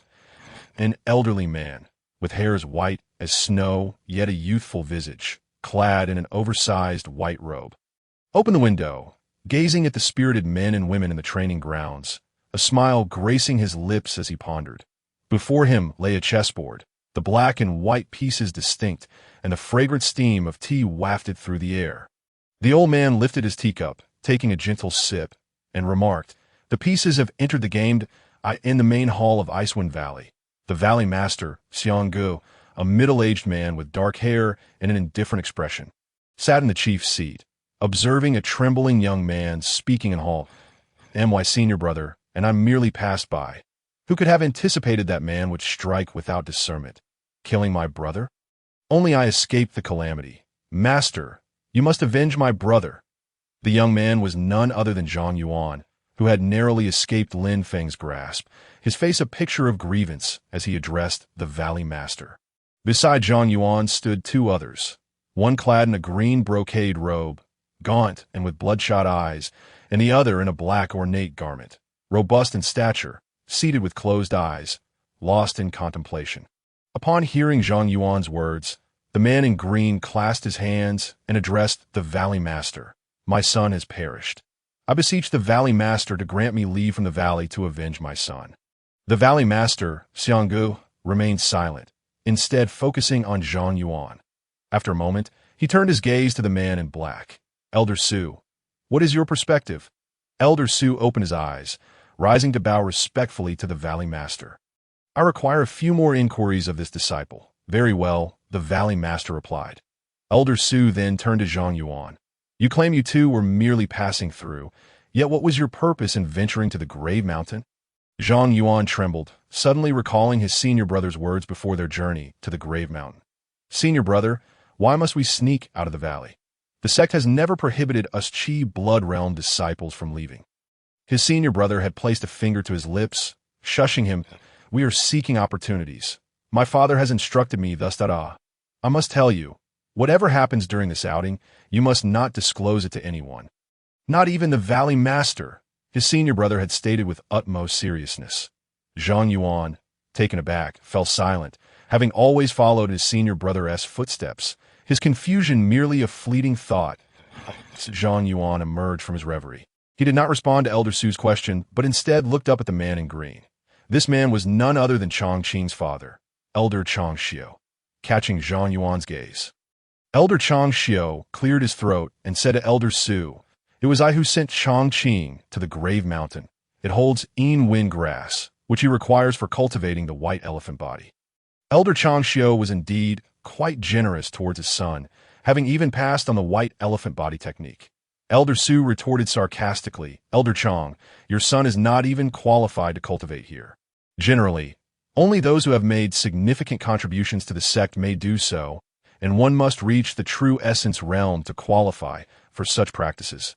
Elder Su paused, choosing not to delve further, recognizing that discussing the deceased was of little significance. But how did you manage to escape from that man? It is well known that Chongqing's strength far surpassed yours. If he is dead, how did you manage to flee? Elder Su shot a sidelong glance at the now uncomfortable and puzzled Elder Chong. Zhang Yuan hesitated, but seeing the three faces before him, filled with curiosity. He realized that remaining silent might very well lead to his own demise on this day next year. Having come to this conclusion, Zhang Yuan retrieved a tortoise shell from his bosom, cradling it in both hands. That I implore the two elders and the Valley Master to inspect this. It is my ancestral heirloom, capable of traversing unknown distances in an instant. Elder Su was taken aback, astonished that such a humble outer sect disciple possessed such a treasure. He examined the shell closely, finding nothing extraordinary, before passing it to the Valley Master. Upon receiving the tortoise shell, Xianggu scrutinized it closely. This pattern, his eyes lit up as he glanced up at Zhang Yuan, inquiring, "What is your name?" "I am Zhang Yuan," he replied hastily. Zhang Yuan, with the surname Zhang? Zhang, could it be? The Valley Master murmured, fixated on the tortoise shell. Could it be that you know its origins? Elder Su queried, puzzled. If my conjecture is correct, this tortoise shell has quite a significant background, the Valley Master replied, gazing intently at Zhang Yuan. What relation do you have to Zhang Fengxin? He is my great-grandfather, Zhang Yuan answered. Indeed, the Valley Master exclaimed, rising from his seat, visibly excited. He then turned to Elder Su. Elder Su, are you aware of the wind and fire dual heroes from 1,000 years ago? Are you referring to the legendary figures known as the yin and yang of heaven and the dual heroes of earth? Elder Su's face expressed profound shock. They were colossal figures indeed. 500 years ago, our eastern domain was home to the heavenly yin and yang sects, and the earth, wind, and fire dual heroes. The former were sects safeguarding the eastern domain, while the latter were formidable warriors, with the earth, wind, jade, divine sword, and earth, fire burning 9 heavens. How glorious the eastern domain was back then, unlike now, where all manner of monsters dare to show themselves. Enough, the Valley Master interjected. Silencing Elder Chong, who had abruptly spoken, he shot a glare at him before addressing Zhang Yuan. This is a relic of your ancestor, who once held great renown as a powerful figure. Take good care of this tortoise shell. Furthermore, you shall also participate in the next sect's secret realm expedition. He concluded by placing the tortoise shell into Zhang Yuan's embrace. Zhang Yuan was momentarily stunned, then erupted with joy. Thank you. Valley Master, thank you. Have you finished asking Elder Su? Xianggu inquired, addressing Elder Su. There are no further questions, Elder Su replied. Then you may return and take some rest, the Valley Master gently instructed Zhang Yuan. Yes, disciple takes his leave, Zhang Yuan responded. Chapter 13. The return. After Zhang Yuan departed, the Valley Master of Icewind Valley resumed his seat, turning to Elder Chong. We are all aware of the circumstances that have transpired. Regardless of who is right or wrong, those who have harmed my Icewind Valley must pay the price. Elder Su, do you agree? Indeed, Valley Master, Elder Su affirmed, that we also understand your sentiments. However, as you are aware, the prohibition has only recently been issued, and countless eyes are watching us from the outside, Xianggu remarked. But Chang Xiu is somewhat anxious, he interjected. Before he could finish, Xianggu interrupted. You have your difficulties, and the sect has its own challenges. Let us all take a step back. After a moment of contemplation, he continued, how about this? In 4 days, it will be time for our 3 sects to recruit new disciples. Originally, you were not supposed to attend, but given these recent events, you shall go. Does that sound agreeable? Certainly, Valley Master has spoken. I will comply with your arrangements. Chang Xiu replied with a bow. Very well, you may withdraw now. I have some matters to attend to. Xianggu waved his hand. Valley Master, Chang Xiu takes his leave. Valley Master, Su Qing takes his leave. In the blink of an eye, 3 days had passed. Lin Feng felt an overwhelming surge of energy within him that he could no longer suppress. During these 3 days, he had been relentlessly scavenging corpses, encountering countless peculiar items, some of which proved useful. For instance, he had grasped the second layer of the swift wind steps. Now, when he executed the swift wind steps in conjunction with shadowless and 3 formidable sword techniques. Along with the unsolvable killing sword, he felt invincible in the blood chi realm. A surge of ambition swelled within Lin Feng's heart. The graveyard no longer held value for him. It was time to depart. Lin Feng gazed at the dense fog that enveloped the area, surrounded by extraordinarily lush weeds. Today, the city of Mad Lion was bustling with activity, as tomorrow marked the day when the 3 sects would open their doors to recruit disciples. The youth from the nearby 3 cities had all gathered here. The recruitment of disciples by the 3 sects occurred once every 3 years, and to avoid complications, all disciples from the 4 cities were assessed together. Each year, a different city hosted the event, and this year, it fell upon Mad Lion City. In addition to the chosen disciples, the recruitment provided an excellent opportunity for the merchants within the city. Standing outside Mad Lion City, Lin Feng observed the lively scene and laughed. It had been 9 days since he entered the graveyard, and after days of dealing with corpses or engaging in battles, he had grown weary of it all. Seeing so many people at once revitalized his spirits. Clad in tattered garments, he took steps toward the city. As he approached the city gate, he was stopped by a guard. "Where did this beggar come from? Get lost. Don't you know these days are a grand occasion for Mad Lion City?" The onlookers hastily moved aside, seemingly eager to avoid any misfortune associated with Lin Feng. Lin Feng looked at the arrogant guard and couldn't help but chuckle. "What are you laughing at? Get lost before I get angry," the guard shouted. Feeling humiliated by Lin Feng's laughter, he jabbed Lin Feng with the hilt of his sword. The lack of movement only deepened the guard's scowl, turning his dark face an even darker shade of red. With a surge of energy, the guard revealed his cultivation level, blood chi, at the 5th layer. It seemed the city lord's residence was taking this matter seriously. As the crowd noticed the guard preparing for a confrontation, more and more people gathered around. "Are you truly going to lay hands on me?" Lin Feng asked, regarding the guard with indifference. Suddenly, the guard hesitated, for Lin Feng's gaze instilled a sense of impending doom. The guard's face turned pale, contorted in a grimace, and just as he resolved to act, a clear voice rang out from behind. "Enough! Is it not enough to embarrass yourself?" Lin Feng turned to see a figure clad in white emerge before the crowd. "It's Miss Lu Shui." The onlookers gasped in astonishment. "Lu Shui? Who is she?" a voice from the crowd inquired. "The daughter of the city lord, the most beautiful woman in Mad Lion City. Miss Lu Shui. How lovely! Indeed. Furthermore, it is said her strength is formidable." Having reached the pinnacle of the blood chi realm, the crowd erupted in chatter, filled with admiration. The guard, his complexion ashen, turned and knelt. "Please forgive me, miss. However, allowing this beggar to enter the city would violate my duties." Hearing this, Lin Feng couldn't help but chuckle. "What a splendid point you make." However, upon hearing his words, Lu Shui's brow furrowed. "Have you lost your sight? Do you not recognize who he is?" "What?" The guard was taken aback. Turning to look at Lin Feng. "Lin Feng of the Lin family, at your service, Miss Lu Shui," Lin Feng said, knowing he could no longer maintain his pretense, and bowed slightly. "Lin Feng? Is he really Lin Feng? How did he end up like this?" "Yes, it's him. I thought he looked familiar." The waist of the Lin family, Lin Feng. The atmosphere grew even more raucous, but this time the remarks were not of admiration but of malice. "Come inside. I have matters to discuss with you," Lu Shui said coldly, surveying the chaotic scene around her. Lin Feng glanced at the still kneeling guard and walked past him into the city. As he entered, the guard looked up and began to bow repeatedly. "Thank you, thank you, thank you." The guard understood that if Lin Feng were to hold a grudge, he might very well have met his demise. Within the city, Lu Shui and Lin Feng walked side by side. "What happened to you? How did you end up like this?" Lu Shui inquired, wrinkling her nose. "What do you mean?" Lin Feng joked. "You look filthy. Your hair hasn't been washed in days, and you reek. No wonder that guard wouldn't let you enter," Lu Shui remarked. "Do you think I've been off on a spring outing? I've been scavenging corpses. The ones on spring outings are already dead. That guard simply has poor taste and fails to recognize my stature," Lin Feng replied, flipping his hair. Lu Shui rolled her eyes in exasperation, just as she seemed poised to respond. Lin Feng quickly interjected, "Hurry and prepare a place for me.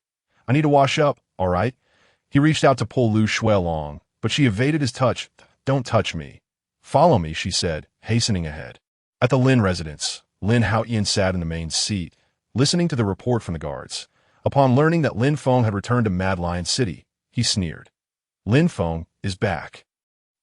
Last time, Lin Yi failed to accomplish his task, but in no matter.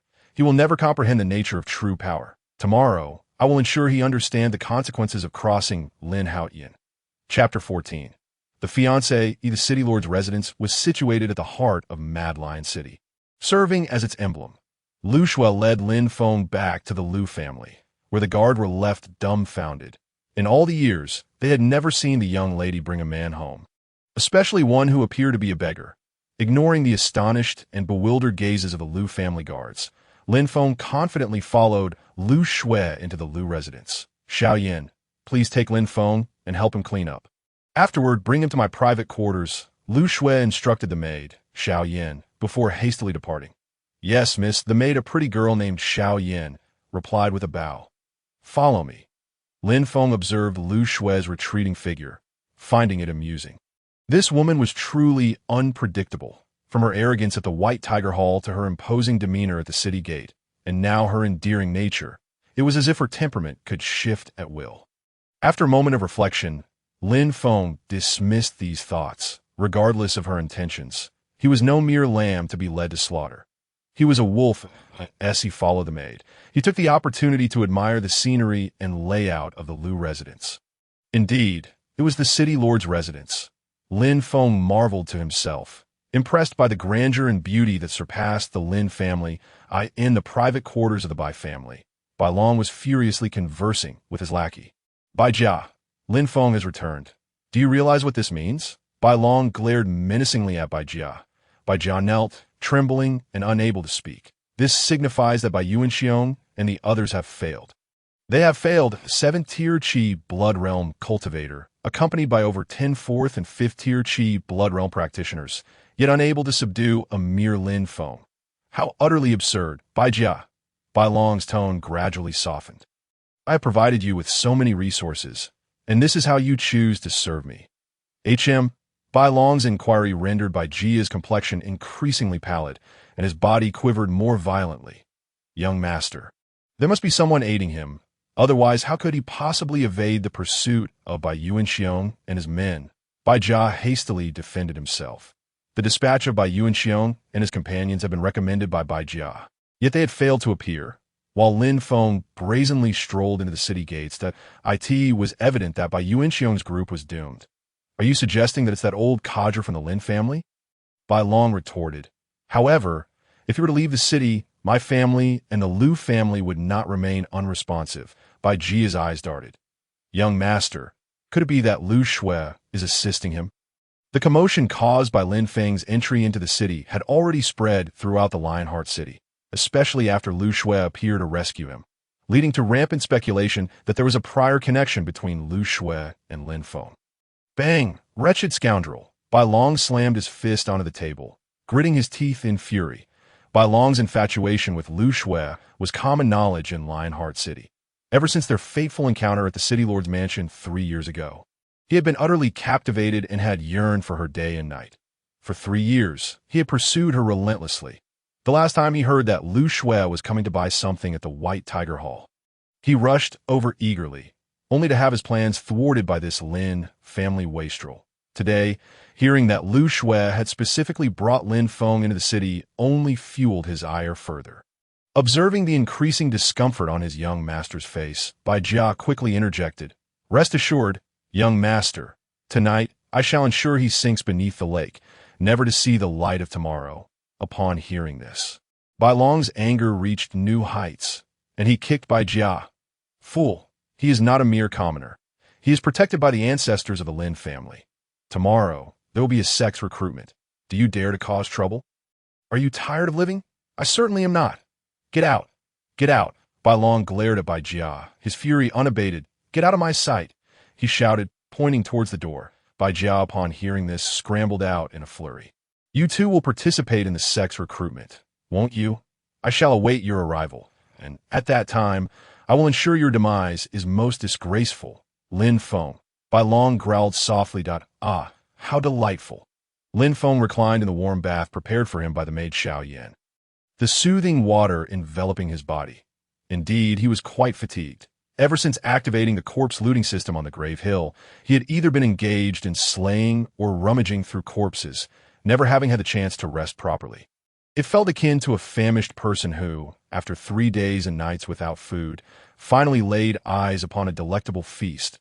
Gurgle, gurgle, gurgle. With a hint of drowsiness, Lin Feng's stomach growled restlessly. She must have prepared some delicious dishes. Awakening from his reverie, Lin Feng rubbed his belly and murmured to himself, his eyes gleaming with anticipation. Rising and donning his attire, Lin Feng stood before the mirror. The white robe accentuated his tall frame, and his handsome face bore a gentle smile. What a dashing young gentleman! Just as Lin Feng was admiring himself, he suddenly remembered the exquisite white jade fan he possessed. He retrieved the evergreen white jade fan from his bundle. Swish! As the fan opened with a flick, he gently waved it. Splendid! The Jade Divine Sword. The white jade fan. What should I call myself then? Jade Young Master. Yes, that fits perfectly. The Jade Young Master, who slays without a flicker of an eye. Ha ha ha! Lin Feng laughed heartily, folding the fan and taking it with him, leaving behind only echoes of his laughter in the room. Outside the door stood not Xiao Yan, but another maid. Young Master Lin Feng. Please follow me. The miss has prepared a feast waiting for you in the parlor. All right, let's go. Lin Feng waved his fan, responding cheerfully. The maid's cheeks flushed as she dared not meet Lin Feng's gaze, turning instead to lead the way. How charming. In the parlor, Lu Shui sat at a table laden with food, with Xiao Yan attending her side. Do you think he is all right? Why is he taking so long? Lu Shui complained in boredom, tapping her chopsticks rhythmically on the table. Xiao Yan giggled, covering her mouth that he should be arriving shortly. Young Master Lin Feng is on his way. She seldom witnessed her mistress displaying such a charming demeanor. Usually, she was so aloof. Why the urgency? Just then, a burst of laughter resonated from outside. Lu Shui beheld a strikingly handsome youth striding into the room. You! Lu Shui gazed incredulously at Lin Feng as he entered. What about me? Haven't you seen a handsome man before? Lin Feng chuckled and plopped down into a chair, beginning to feast heartily. Yes, he took his first bite. Lin Feng's eyes widened in astonishment. Delicious! Having been a glutton in his past life, he had an extensive appreciation for food. Yet since arriving here, he had not truly savored the local delicacies. He poured himself a cup of wine. Sipping it, it was not overly spicy and carried a hint of sweetness, reminiscent of drinks from his previous life. Observing Lin Feng devouring the food with such gusto left Lu Shui speechless. Though she said nothing, she waved her hand, signaling for the maid and Xiao Yan to leave. There were matters Lu Shui wished to discuss privately with Lin Feng. Chapter 15. The fiancé, having indulged to his heart's content. Lin Feng turned to the untouched Lu Shui and remarked, "Thank you for your hospitality today. I am truly grateful. If there is nothing else, I shall take my leave." Hearing this, Lu Shui cursed inwardly. For what she had done today, others would plead for 10 days and nights. Yet he remained oblivious to the value of her efforts. A flicker of disappointment crossed Lu Shui's eyes. Today, I primarily sought you out to inquire about certain matters. What matters? Lin Feng asked. Are you aware of the truth behind your parents' demise? Lu Shui fixed her gaze on Lin Feng. The truth? Lin Feng questioned. Indeed, you truly believe your parents simply perished at the hands of ferocious beasts in the secret realm? Lu Shui seemed to possess knowledge of the underlying details. Parents? Lin Feng felt a profound unfamiliarity toward his parents, having only crossed over a day prior. The clan had reported that his parents died in the secret realm. It was also on that very day that Lin Haoyan ascended to power, seeking to eradicate him completely.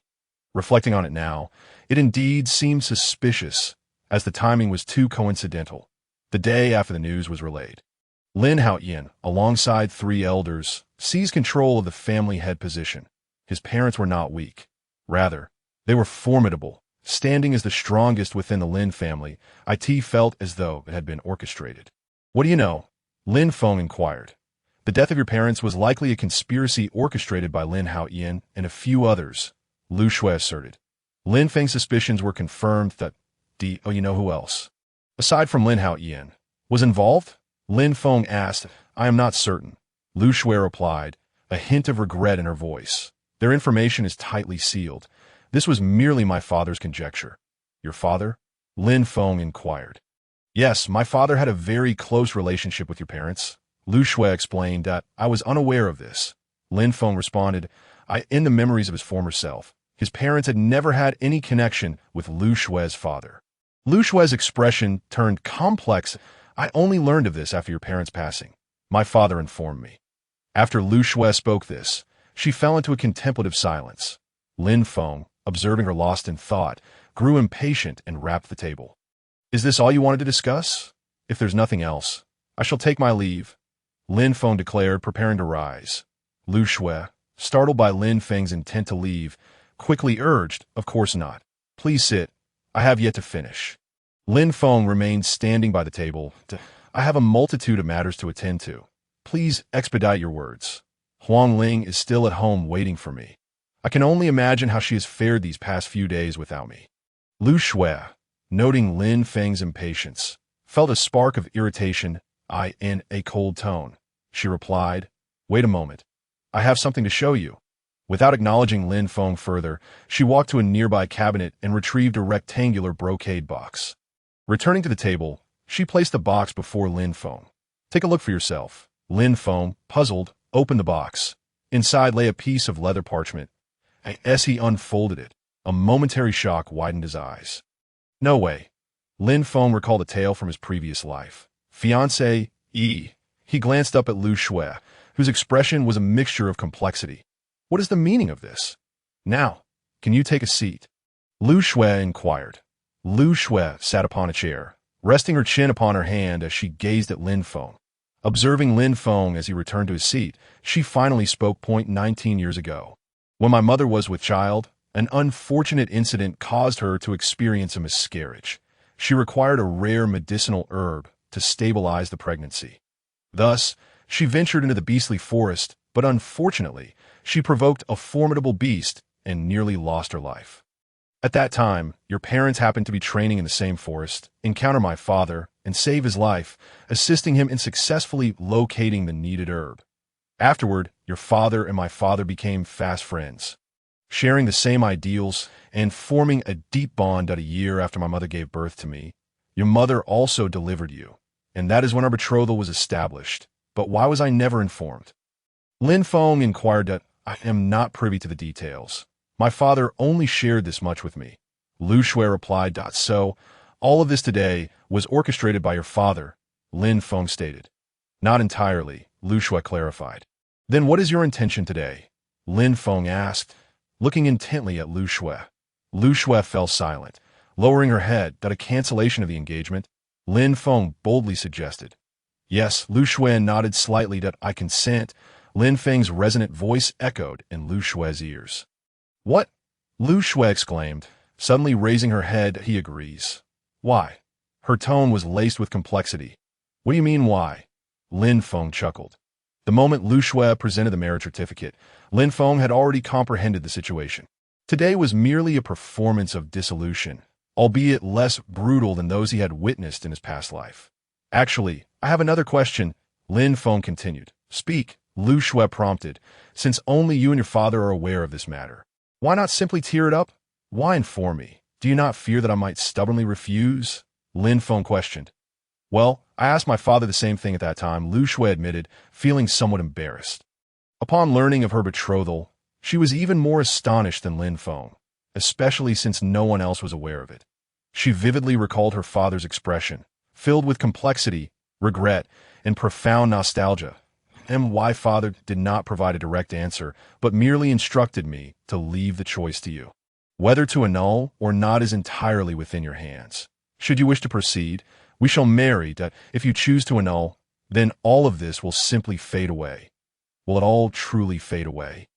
Lin Feng pondered over her words, suspecting it had something to do with his parents. The night was cold, yet vibrant with life.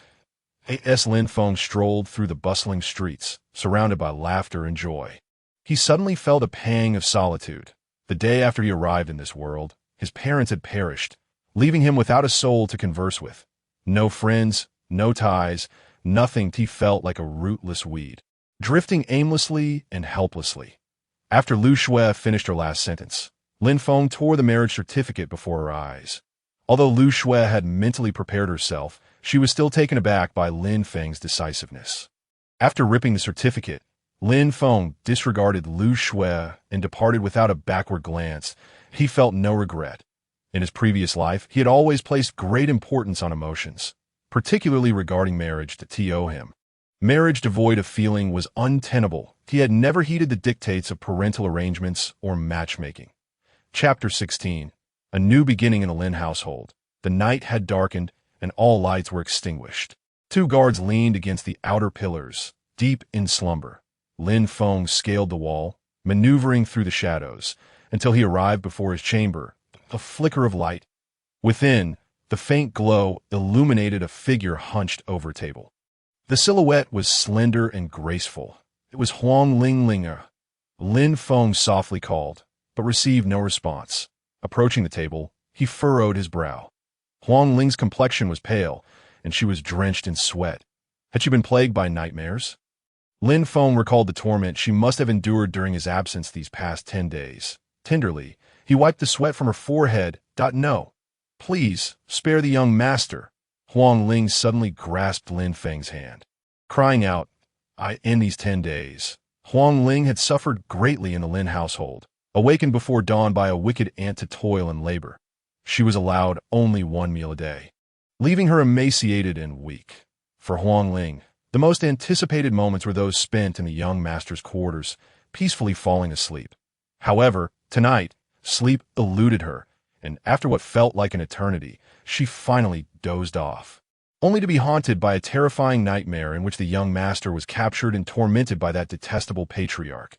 Huang Ling cried and shouted in despair, but her pleas fell on deaf ears. It was only when she sensed a warm, gentle hand stroking her forehead that she awakened. Young master? Huang Ling opened her eyes. Incredulous, you've returned. Young master, she exclaimed with delight.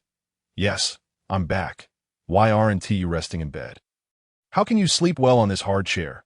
Lin Feng gazed at her affectionately, speaking softly, I'm fine. This is quite comfortable. Young master, are you here for tomorrow's sect trial? Huang Ling's beautiful eyes sparkled. Indeed, I must show them who they dare not provoke. Lin Feng replied with a smile, caressing Huang Ling's head with a warm hand. It's late now. We shall converse more in the morning. Hurry and get to bed. No, young master, you should rest. I'll be fine here. Huang Ling insisted, shaking her head. Be obedient. Lin Feng feigned a stern tone. But there's only one bed, Huang Ling said with a mischievous glint in her eyes. Then let us share it. Lin Feng set her down gently on the bed and tucked her in. As Huang Ling's face flushed slightly, her delicate complexion glowed, leaving Lin Feng momentarily entranced. He lay beside her, suppressing his inner turmoil. Sleep now, he instructed, closing his eyes and feigning slumber. Hearing his playful sounds, Huang Ling couldn't help but chuckle. The lantern extinguished, plunging the room into darkness. Huang Ling closed her eyes and turned. Resting a leg atop Lin Feng, he felt his body shudder. Young master, good night. As Lin Feng sensed the warmth emanating from her, it enveloped him like a gentle breeze, filling his heart with warmth. The following day, a series of knocks jolted Lin Feng awake. Wake up, you lazy one. It's time to work. A coarse female voice called from outside. Lin Feng turned to see Huang Ling, already awake. Gazing at him, I sit like this every day? Lin Feng asked. Huang Ling remained silent, her eyes welling with tears. Lin Feng's heart ached as if pierced by the wind, momentarily halting its beat. Glancing outside, the sky was still gray, not yet fully bright. Damn it, Lin Feng muttered under his breath, rising to dress himself. Young master, Huang Ling grasped his sleeve. He is from Steward Lin's faction. It's fine. You rest a little longer, I'll handle everything. Lin Feng reassured her, gently placing her hand down and stroking her cheek. Don't you know what day it is today? It's the day our Lin family patriarch enters the sect. Hurry and prepare to work. The voice outside grew more insistent. With a loud thud, the door was pounded upon. How dare you? Lin Feng burst open the door, causing the person outside to stumble and fall into his chamber. Let me tell you today, before the ant could finish her sentence, Lin Feng seized her by the neck and tossed her outside with ease. How audacious! The hefty ant shouted, rising from the ground, ready to retaliate. Yet, she was met with the cold gaze of a young man standing before her. What do you wish to say? The ant knelt before Lin Feng, unable to muster her words that I apologize for disturbing your rest. Young master, the rotund matron kowtowed, each thump resounding louder than the last. The commotion in the courtyard attracted the attention of the servants, who were just rising to commence their duties. It's young Master Feng. Young Master Feng has returned. Li the Wicked is doomed this time, having incurred the ire of young Master Feng. Most onlookers were merely here for the spectacle, though some sensed the perilous nature of the situation and hurried to report it. Do you recognize your error? Lin Feng inquired coldly. Yes, I acknowledge my fault. Old servant pleads for mercy. The matron wailed. Did she not grasp the gravity of the scene? This was revenge on behalf of that maid. She was acutely aware of her misdeeds over the past few days, now desperately hoping Lin Feng would spare her life, for otherwise, her demise would be in vain. Lin Feng regarded the kneeling matron with disdain as she continued her incessant bowing. You admit your fault, yet do not repent, do you? No. Master, I was wrong.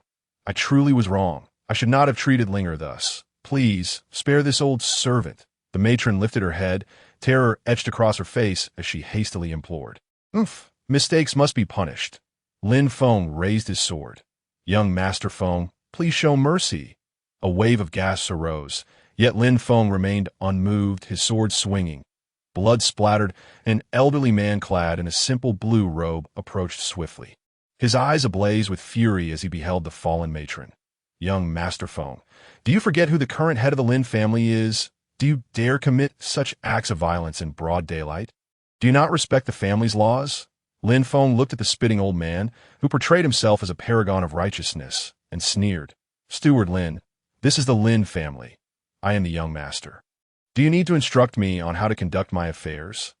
The steward, incensed by this retort, exclaimed, You are unruly and lawless. You trample upon the dignity of the Lin family. Begone, old fool. Just because I address you as steward does not mean you have any authority over me. Lin Feng scoffed, raising his sword. Chapter 17. The beginning of the second act. Old fool, I offer you two choices, either depart or perish. Lin Feng pointed his sword at the steward. The steward's face flushed with humiliation. He had never before endured such an affront. Even outside, others would treat him with utmost respect as Steward Lin. Young Master Feng, I advise you to temper your actions. Now, apologize to this old man, and we shall let this matter pass. The steward's expression turned menacing. He knew the matron was destined to die today, especially since they had tormented Huang Ling first and Lin Feng had caught them in the act. Yet he could not swallow this insult.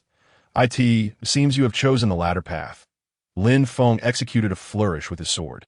No longer wishing to engage in trivialities, you still wish to fight. The steward was taken aback. He could hardly believe Lin Feng dared to act. This was the Lin family. Killing the matron might have no repercussions. But the steward was different. He was the family's overseer. Though merely a servant, his death at Lin Feng's hands would have dire consequences. What is there to fear, old fool? I have long found you displeasing. Lin Feng performed a flourish with his sword and charged at the steward. Boom! The steward cursed inwardly, feeling his own vitality surged. He was indeed at the 9th level of vitality realm. Lin Feng's eyes sparkled with anticipation of a worthy opponent. He struck downwards with his sword, yet despite the steward's age, his 9th level prowess was formidable. Swift wind step?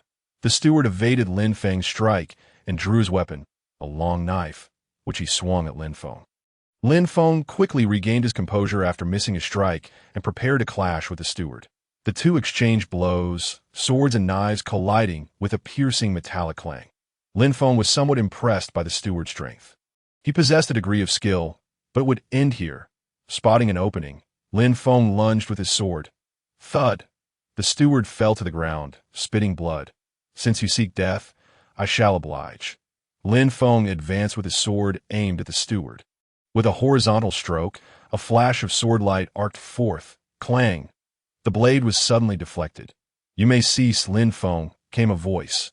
Lin Feng turned to see a young man and an elder approaching him. The young man radiated a powerful aura, having evidently intervened just in time. To the head of the family, I pay my respects to the ancestor. The onlookers hastily bowed and greeted the two as they recognized their presence.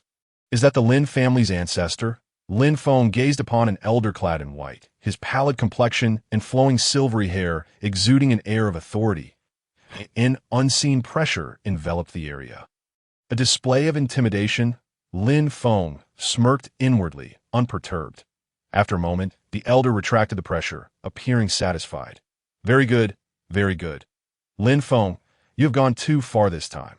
After all, Steward Lin has dedicated most of his life to our family.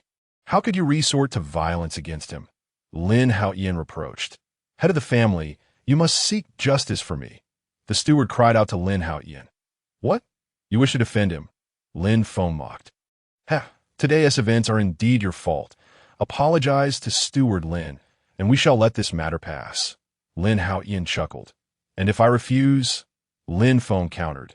Then I shall have to experience your strength firsthand today. Lin Haoyan replied. Very well. Let us see if you can withstand my might. Lin Feng declared, preparing to charge. Lin Haoyan also summoned his vitality, and just as they were about to engage in combat, the elders spoke. Have you all forgotten what day it is? Do you still have the time to waste on this? Those participating in the sect trial, follow me. With that, he turned and departed. Upon hearing this, Lin Feng shrugged at Lin Haoyan. Lin Haoyan snorted coldly, saying nothing further, and followed the elder out of the courtyard. Before leaving, Lin Feng cast a glance at the steward, vowing to deal with him later. The steward glared defiantly at Lin Feng until the latter vanished from sight. In the center square of Mad Lion City, the central square served as the largest public venue, where recruitment events were typically held. At the center stood 10 fighting platforms, with many high steps leading up to them. This moment, the square was teeming with people. Who? A deep, resonant, breathing sound echoed from above that a colossal thunder eagle soared from a distant sky. Gradually landing upon the steps, figures leaped from the eagle's back. That must be the true Thunder Pavilion. Indeed, how imposing, so impressive. How wonderful it would be to join the true Thunder Pavilion. Stop the nonsense. With your 4th level of Vitality Realm, the gatekeeper wouldn't even look at you. With the arrival of the true Thunder Pavilion, the atmosphere erupted in excitement, with both participants and onlookers cheering wildly. 5 individuals from the true Thunder Pavilion had come, led by a burly man, accompanied by 3 young men and women, along with a figure clad in black robes. Mr. Bay, how do you assess the quality this time? The burly man inquired of the figure in black, surveying the frenzied crowd. There are a few promising candidates. Mr. Bay scanned the area. Indeed. There are quite a number of individuals with special physiques this time. I just wonder how many will be snagged by the true Thunder Pavilion. The burly man chuckled. Master, they're coming. A young man behind pointed toward the sky. They're slow indeed. The burly man scoffed. 2 brown eagles, one on each side, swooped down from the distant sky, landing gracefully upon the steps. The Icewind Valley had sent the most participants, totaling 10, while the Fury Blade sect had the least. With only 3 at Elder Chong, I say, is it really necessary for you to bring so many people just to recruit a disciple? The burly man gestured towards the Icewind Valley. Elder Chun, you may not know, but this time, in addition to recruiting disciples, we also have the task of apprehending a criminal from our sect. The green-robed man, Chong Xiao, replied at O. The representatives of the True Thunder Pavilion and the Fury Blade sect exchanged glances, momentarily taken aback before shaking their heads and saying nothing further. That moment, a figure appeared at the highest step of the platform. Greetings, everyone.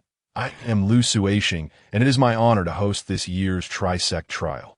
I shall now explain the rules and procedures of the trial. The rules of the trial are as follows. First, no deliberate killing. Second, once an opponent concedes, no further attacks may be made. The trial process unfolds. And all can see that in the center of the square stand 10 arenas. From the commencement until noon, those who remain on the platforms will qualify for the top 10. Ultimately, these top 10 will continue to battle. The better their performances, the greater their chances of entering the sect. Let's drive onward. Everyone. Chapter 18. The top 10. The recruitment of the three major sects officially begins. Suddenly, a tremendous uproar erupts from the crowd.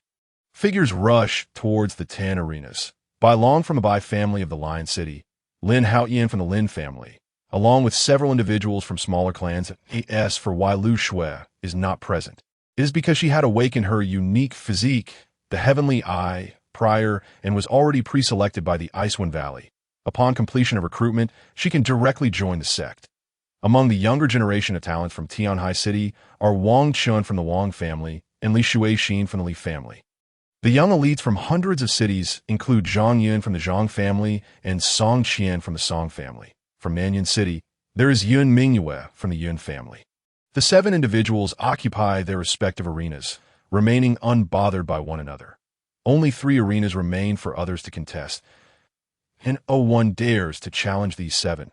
As prior to the trial, images of the younger generation strong contenders for various cities were created and sold among the masses, detailing their past achievements and current strengths. Thus, most individuals head towards the remaining 3 arenas. Get lost. On Arena 8, a cold and stern youth wielding a silver long knife shouts at those vying with him. He swings his long knife at one contender who has just stepped onto the platform. The aura of the 8th level of Qi Blood Realm erupts from both, revealing that they are evenly matched. The other contender, unwilling to back down, lunges with dual fists clad in gloves towards the knife-wielding youth. Bang! After their collision, both retreat momentarily before engaging in a fierce struggle once more. Frankly, among these individuals, reaching the 8th level of the Qi Blood Realm is already considerably powerful. Only the 7 top contenders can attain the 9th level. The fierce combat erupting on Arena 8 mirrors the chaos on Arenas 9 and 10. Albeit the latter 2 are more tumultuous, with a larger crowd cheering on the fray. Lin Feng has yet to make a move. Standing amidst the throng, he refrains from aligning with his family, as he perceives that after this sect trial, he will completely depart from Lion City. It is simply too small for him. With a white jade fan in hand, he observes the battles on the platforms, then shifts his gaze to the other 7 arenas. Noticing no one stepping forward, he shakes his head. It is not yet the time for him to attract attention. Instead, he heads towards the most chaotic Arena 10. At this moment, the battle on Arena 10 is nearing its conclusion. Lu Guang, a robust youth from a minor family in Lion City, surveys the defeated contenders around him with satisfaction as he prepares to declare his dominance over the arena. Suddenly, he notices a figure slowly approaching him. Truly unaware of your own limitations, Lu Guang sneers, twirling his bloodied long knife, awaiting Lin Feng's challenge. Lin Feng strides towards the man standing at the center of the platform. His white jade fan now retracted, he instead brandishes a long knife, mirroring Lu Guang's choice. The reason for opting for a long knife is that Lin Feng feels there is no need to wield a sword at this moment. Each sword cultivator's appearance signifies a lineage. Using a sword would be too conspicuous. He can use it within the Lin family or on the burial mountain, but in a place where sect members are present. Delaying its use reduces his troubles. As for whether he can wield a knife, while it may not be as formidable as his swordsmanship, he is not unfamiliar with the techniques of a mountain-splitting blade he had previously encountered. So it is you, this waste. Upon Lin Feng's approach, Lu Guang finally recognizes him. The Lin family's disgrace, rumored to have a shattered dantian and unable to cultivate. Are you here to seek death? Lu Guang's aura of the 7th level of Qi Blood Realm surges forth. The only one who shall perish is you, Lin Feng replies coolly, standing resolutely before Lu Guang.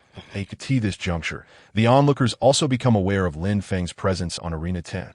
Isn't that Lin Feng? Why has he stepped onto the platform? Isn't this courting death? Indeed, saving this waste, the crowd jeers, reveling in the spectacle. The outcomes of the other 2 arenas are also being determined, and gazes shift towards Arena 10. The elders and disciples seated above also direct their attention there. What is this? The emergence of a young man on stage has stirred such a commotion. A robust man from the Thunder Pavilion muses. A waste from the Lin family, Lu Suixing responds. However, it seems he possesses some kind of opportunity. His strength should be considerable. The members of the 3 major sects exchange glances, their expressions tinged with intrigue. Zhang Yuan, seated beside Chang Xiao, observes this figure, sensing a peculiar familiarity. Lin Feng's appearance has altered significantly over the past few days on the burial mountain compared to his current dashing demeanor. Swift wind step. Lingbo. The techniques of the Liu family, Lingbo, and the Lin family swift wind step are simultaneously activated as both combatants close the distance and commence their fierce contest. Logically speaking, defeating Lu Guang should be as simple as slaughtering a chicken for Lin Feng. However, he refrains from unleashing the full power of the 9th level of the Qi blood realm, instead suppressing his strength to match Lu Guang's 7th level. Think you have also reached the 7th level of the Qi blood realm. Lu Guang's eyes narrow, surprised that this so-called waste matches his own strength. Oh, there is much you remain unaware of, Lin Feng retorts. The two engage in a fierce exchange, trading blows for nearly 100 rounds. Lu Guang, having already expended considerable energy, increasingly feels fatigued as he realizes he is merely at the 7th level of the Qi blood realm. This cannot continue. I must resolve this swiftly, Lu Guang thinks to himself, then takes a step back to create distance. With his long knife positioned before him, he calls out illusory step, slash. Lu Guang unleashes his family's secret technique. His figure dissipates, leaving behind a blurry shadow that continuously appears and disappears before Lin Feng. With keen ears, Lin Feng closes his eyes, listening intently. Slash. Lu Guang is already at his side, swinging his knife down. Mountain split. Kill. Lin Feng bends slightly to the right, gripping the long knife from below. Mountain splitting blade. Clash. Lin Feng successfully blocks Lu Guang's attack, engaging in a fierce clash. Lin Feng steps back, while Lu Guang is sent flying. Defeated, Lu Guang has actually lost. The crowd watches in shock as Lu Guang collapses to the ground, coughing up blood. Lin Feng refrains from killing him. Firstly, there is no enmity, and secondly, he finds nothing on Lu Guang worth taking. After a considerable time, the arena gradually settles into silence. The contest for the 10 platforms has concluded, leaving only the question of whether anyone will continue to challenge. The scorching sun slowly traverses the sky, and before long, it reaches noon. Clang! A resounding chime echoes from the seating platform. The competition for the top 10 has ended. Now, the top 10 will draw lots to determine their opponents. The losers will be assigned to the losing group, while the victors will continue to vie for the top 3 titles. Please, top 10 contestants, draw lots, calls Lu Suixing as the 10 contenders approach him one by one. Lin Feng is the last to draw. Arena 1. Lin Feng gazes at the slip of paper in his hand. After all 10 have drawn, Lu Suixing announces, now, please proceed to your respective arenas as per the lots drawn and prepare for battle. Chapter 19. The top 10, Part 2. Upon hearing these words, the 10 individuals promptly make their way towards their designated arenas. For Arena 1, Lin Feng's opponent is Li Suixing from the Li family of Tianhai City. A young woman without any innate talent. Yet she has managed to reach this stage, genuinely surprises Lin Feng in this world. Due to their natural attributes, few women can harness their bodily qi and blood effectively unless they possess a special physique or come from a powerful background. Having laid a strong foundation even before birth through the use of precious herbs, Li Suixing regards the leisurely strolling Lin Feng with a hint of disdain. She has observed the previous battle and believes Lin Feng merely took advantage of Lu Guang's exhaustion, failing to ignite her desire to fight. Wielding her long whip, Li Suixing arrogantly declares, will you jump down willingly, or shall I force you? Lin Feng finds himself somewhat speechless at her foolish bravado. Eyeing the beautiful girl before him, he cannot help but feel a mischievous urge. Dear sister, would you consider showing me mercy? Forcing me down without a fight would be rather embarrassing, wouldn't it? Lin Feng spreads his hands with a wry smile. I have no time to waste with you. Li Suixing wore a proud expression. After speaking, with a hint of disdain, she swung her whip through the air, producing a series of explosive sounds. She charged towards Lin Feng, the whip falling with abandon. Crack! Ah! I shall kill you! Li Suixing screamed. The onlookers widened their eyes in astonishment. What did they witness? Lin Feng vanished from sight, only to reappear behind Li Suixing, who was still searching for her lost target. Unbeknownst to her, a hand was reaching out toward her. Lin Feng delivered a heavy slap to Li Suixing's backside, causing the lovely maiden's face to turn crimson in an instant. A sense of satisfaction welled up within Lin Feng. How dare he? The crowd gasped in awe as they realized Lin Feng was teasing Li Shuixin. Boom! The aura of Li Shuixin at the 9th level of the Qi blood realm erupted. Throughout the years, no one had ever dared to treat her in such a manner. Heavenly sound. Whip kill. Li Shuixin frantically lashed out at Lin Feng with her whip. Suddenly, Lin Feng felt a wave of confusion wash over him.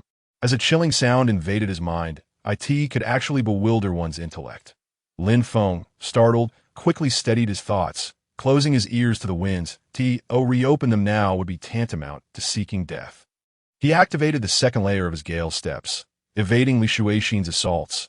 Yet some of the lashes still struck true. The 9th level of the Qi blood realm, she matched his strength. Lin Feng dared not underestimate her any longer. He grasped his long knife, continuously parrying the incoming strikes. Die! Li Shuixin bellowed. Heavenly sound, lightning speed. How swift! The speed of Li Shuixin's whip attacks suddenly surged. There was no recourse left. Lin Feng, with a swift motion, launched his long knife. Channeling the technique of a flying sword, it shot towards Li Shuixin. Although she managed to evade, her continuous attacks were abruptly halted, presenting Lin Feng with an opportunity. His eyes brightened as he distanced himself from her. Why not surrender? You've even discarded your weapon. What do you have left to fight me with? Li Shuixin halted, retorting with scorn. Who says I possess but a single weapon? Lin Feng replied with a faint smile. That moment, Li Shuixin noticed a long strip of cloth behind Lin Feng. Another sword? In her puzzled gaze, Lin Feng drew his sword from behind. A sword cultivator? Li Shuixin's heart raced. The elders on the viewing platform were equally astonished. They had presumed him to be a promising knife practitioner. The elder with red hair from the Rage Blade sect expressed regret. Turns out he is a sword cultivator. The constant cultivators from Icewind Valley were likewise taken aback. Suddenly, as if recalling something, they turned to Zhang Yuan, only to find him wearing a shocked expression. Could it be? It's him. It's really him. Zhang Yuan shouted internally, realizing that the sword cultivator was none other than Lin Feng. You are actually a sword cultivator? Li Shuixin exclaimed in disbelief. Indeed. What of it? Do you still expect me to submit? Lin Feng unsheathed his sword, a playful glint in his eyes. What does it matter if you are a sword cultivator? The outcome remains the same. Li Shuixin suppressed her unease, forcing herself to speak defiantly. Yes, the outcome is the same. Ultimately, you will be the one to fall. Lin Feng chuckled. Li Shuixin's gaze turned icy as she swung her whip once more. Lin Feng, seeing this, hesitated no longer. Leaping sword. Slash. With a resounding boom, dust soared from the first arena. As the dust settled, they beheld Li Shuixin seated on the ground, much like Lu Guang before her, clutching her chest and coughing blood. The commotion from the first arena successfully drew everyone's attention. Even those still engaged in battle in the other 4 arenas turned their gazes. Li Shuixin had actually been defeated, ignoring the stares of the onlookers. Lin Feng descended from the arena and seated himself in a shaded area, meditating to recuperate. The consecutive battles had left him somewhat fatigued. Is it he? Chang Xiu inquired of Zhang Yuan. It is he. Without a doubt. Zhang Yuan fervently nodded. That's good. Chang Xiu responded. Since he was able to slay my son Chongqing, he stands a chance at claiming first place. You have shattered my hopes for half a lifetime. I shall allow you to glimpse hope before plunging you into despair. Chang Xiu mused inwardly. Eyes closed. As time passed slowly, the other 4 arenas also reached their conclusions. The victors were Zhang Yun from Baiyu City, Yun Mingyue from Nanyan City, and Lin Haoqian from Quangshu City. Unfortunately for Bailong, he faced Yun Mingyue, who possessed the strength of a half-step true martial realm, resulting in Bailong's dismal defeat. Now, the defeated group shall vie for the first place.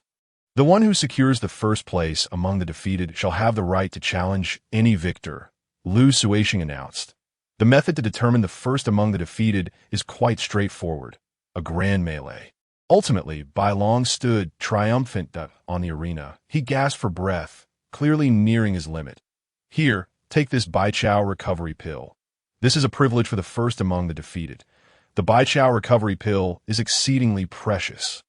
Practically a rare treasure beyond price. Lu Shuixin spoke calmly, a customary procedure in every recruitment session.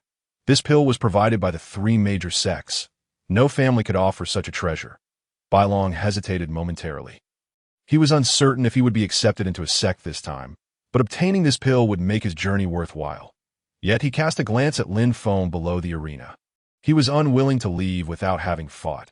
You will know soon enough. Lin Feng has always been a worthless fool on the viewing platform. Lu Shui, with her flowing hair, mused I Bai Long, shall demonstrate through my actions who truly deserves you. Chapter 20. Discovery 1. Bai Long resolutely swallowed the pill before him. Truly, it was the legendary pill that could sustain life as long as one still drew breath. In less than 3 breaths, he felt a surge of strength coursing through him. His vital energy swelling that he even sensed he was on the threshold of the true martial realm. Whom do you choose to challenge? Lu Suisheng inquired. Lin Feng, Bai Long answered without hesitation. Lu Suisheng was not surprised. He had long been aware of the enmity between Lin Feng and the forces in Guangshi City. It could be said that apart from their Lu family, every notable faction had offended him. Please summon contestants Lin Feng and Bai Long to Arena 1. Lu Suisheng's commanding voice resonated across the central square. Bai Long hurried to Arena 1, eagerly envisioning Lin Feng beneath his foot, while Lu Shui gazed at him with admiration. Lin Feng opened his eyes, observing Bai Long on Arena 1, such a reckless fool. He scoffed before rising to approach the arena. Bai Long wielded a pair of gauntlets, a result of the family's inherited technique. Shattered gold hands as Lin Feng ascended the stage. Bai Long did not utter a word of bravado, instead launching a palm strike. Ha! The wind howled. Gale steps. Lin Feng sidestepped, drawing his sword.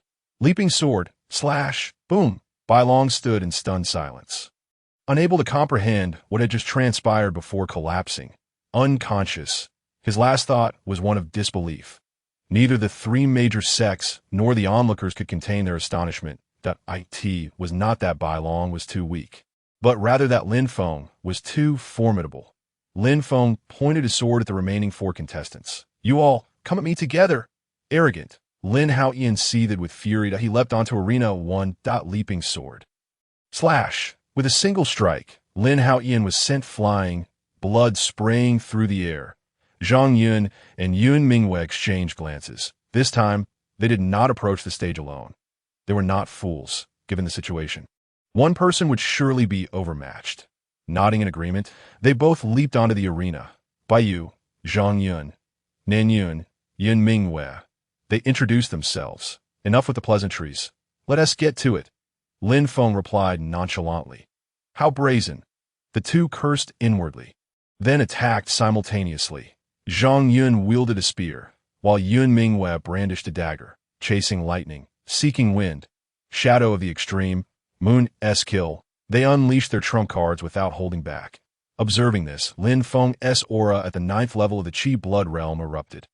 Leaping sword, horizontal sword, dual slash, a massive cross-shaped sword projected towards the 2, colliding with the spear and dagger. In a deadlock.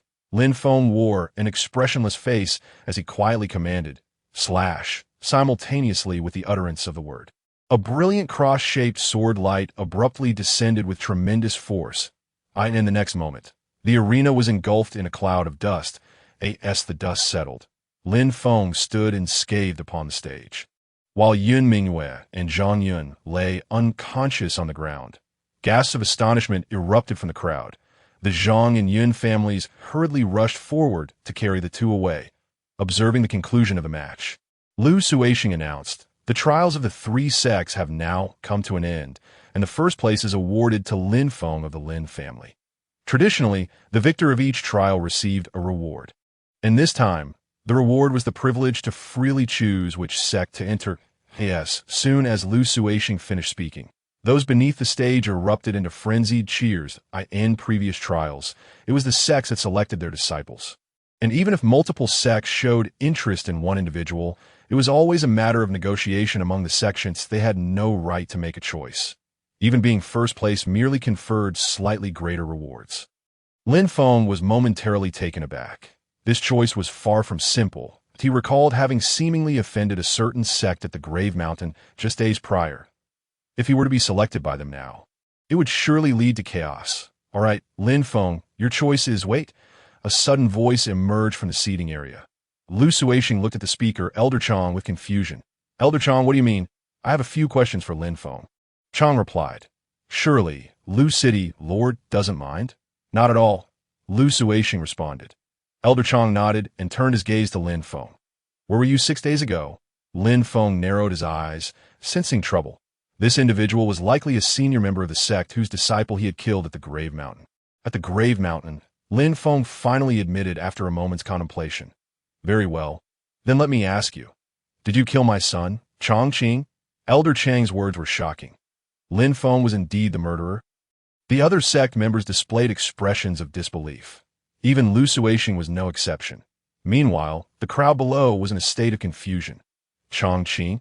Who is he? I don't recognize him, Lin Feng replied, still playing dumb. Are you? Zhang Yuan interjected angrily as another figure stepped into view. It was him. He's the one who killed senior brother Chong Qing, Zhang Yuan shouted. Now, do you still wish to deny it? Elder Chong asked. The Ice Wind Valley is not unreasonable. A life for a life. The atmosphere shifted dramatically. Those who had previously admired Lin Feng now adopted a stance of watching the spectacle unfold. I admit it. I killed him. Ultimately, Lin Feng could not escape the truth. From the beginning of the sect trials, he had intended to act discreetly, yet he found himself in the spotlight at every turn. What was meant to happen could not be avoided. As long as you understand. Then prepare to meet your end. Elder Chong sneered, unleashing the full force of his true essence. No one from the other two sects intervened. Despite their earlier support for Lin Feng, stop. A clear and crisp voice rang out. Lu Shui, realizing the gravity of the situation, stepped forward. Though she had initially wished to remain uninvolved, her prolonged inaction had led to a growing sense of unease within her. You intend to obstruct me? Elder Chong asked, eyeing Lu Shui. Indeed, Lu Shui affirmed. Why? Elder Chong inquired. While he could disregard others, he felt a twinge of apprehension towards Lu Shui. She was the designated disciple of the Valley Master. And it was known that prior to this, there had only been one personal disciple, the Valley Master's eldest disciple. And he is my fiancé, Lu Shui declared loudly. What? Impossible. What right does he have? The crowd erupted in uproar. The sect members were equally stunned. If you do not spare him today, I will not return to the sect with you, Lu Shui stated firmly. This caused Elder Chong to gradually regain his composure. Had he learned of Chong Qing's death only moments ago, he would have acted recklessly. However, as the days passed, he became increasingly aware of the fear of death that accompanied aging. Lu Shui's father. Lu Suishing was a peak true essence cultivator and was genuinely cherished by the Valley Master. Moreover, the bond between Lu Shui and Lin Feng seemed to run deep. You understand that if you enter my Ice Wind Valley, your relationship with him must be severed, Elder Chong said slowly, as a realization dawned upon him. I understand. If you spare Lin Feng this time, I will obediently join you in the sect, Lu Shui replied. That is not impossible, Elder Chong contemplated. After all, he had already waited several days. There was no rush. Today, he could let Lin Feng go, and when the time was right, he would deal with him later. I challenge him to a fight to the death. A voice rang out from behind Elder Chong. Recognizing the voice, Elder Chong turned to see Li Ruoqing, who had harbored feelings for Lu Shui. Stepping forward, are you sure? Elder Chong asked. I am certain. Li Ruoqing nodded. Lin Feng, here's my proposal. With Lu Shui vouching for you, I will give her face. You need only duel with my disciple. Regardless of the outcome, everything will be forgiven, Elder Chong suggested. Lin Feng remained silent, surveying those around him. Suddenly, he looked toward Lu Shui and moved his lips. Is it worth it? For me, we are no longer connected. Lu Shui seemed to grasp his meaning, or perhaps she did not. She shook her head, signaling him not to agree. Lin Feng, hiding behind a woman does not make you a man if you have courage. Fight me. Li Ruoqing was becoming frantic. As a disciple of the Ice Wind Valley's legal elder, he had always pursued perfection. Even after breaking through to the true martial realm, he continued to suppress himself. Believing he had yet to reach the limits of his vitality, he could become stronger. He possessed a pathological sense of perfection regarding all things that a year prior, upon encountering Lu Shui, he had been utterly captivated by her allure. He would not allow anyone to tarnish that perfection. Should anyone attempt to do so, he would annihilate them with his own hands. That I agree. Lin Feng nodded. Seeing Lin Feng's acquiescence, Li Ruoqing strode toward the stage. The duel to the death shall commence.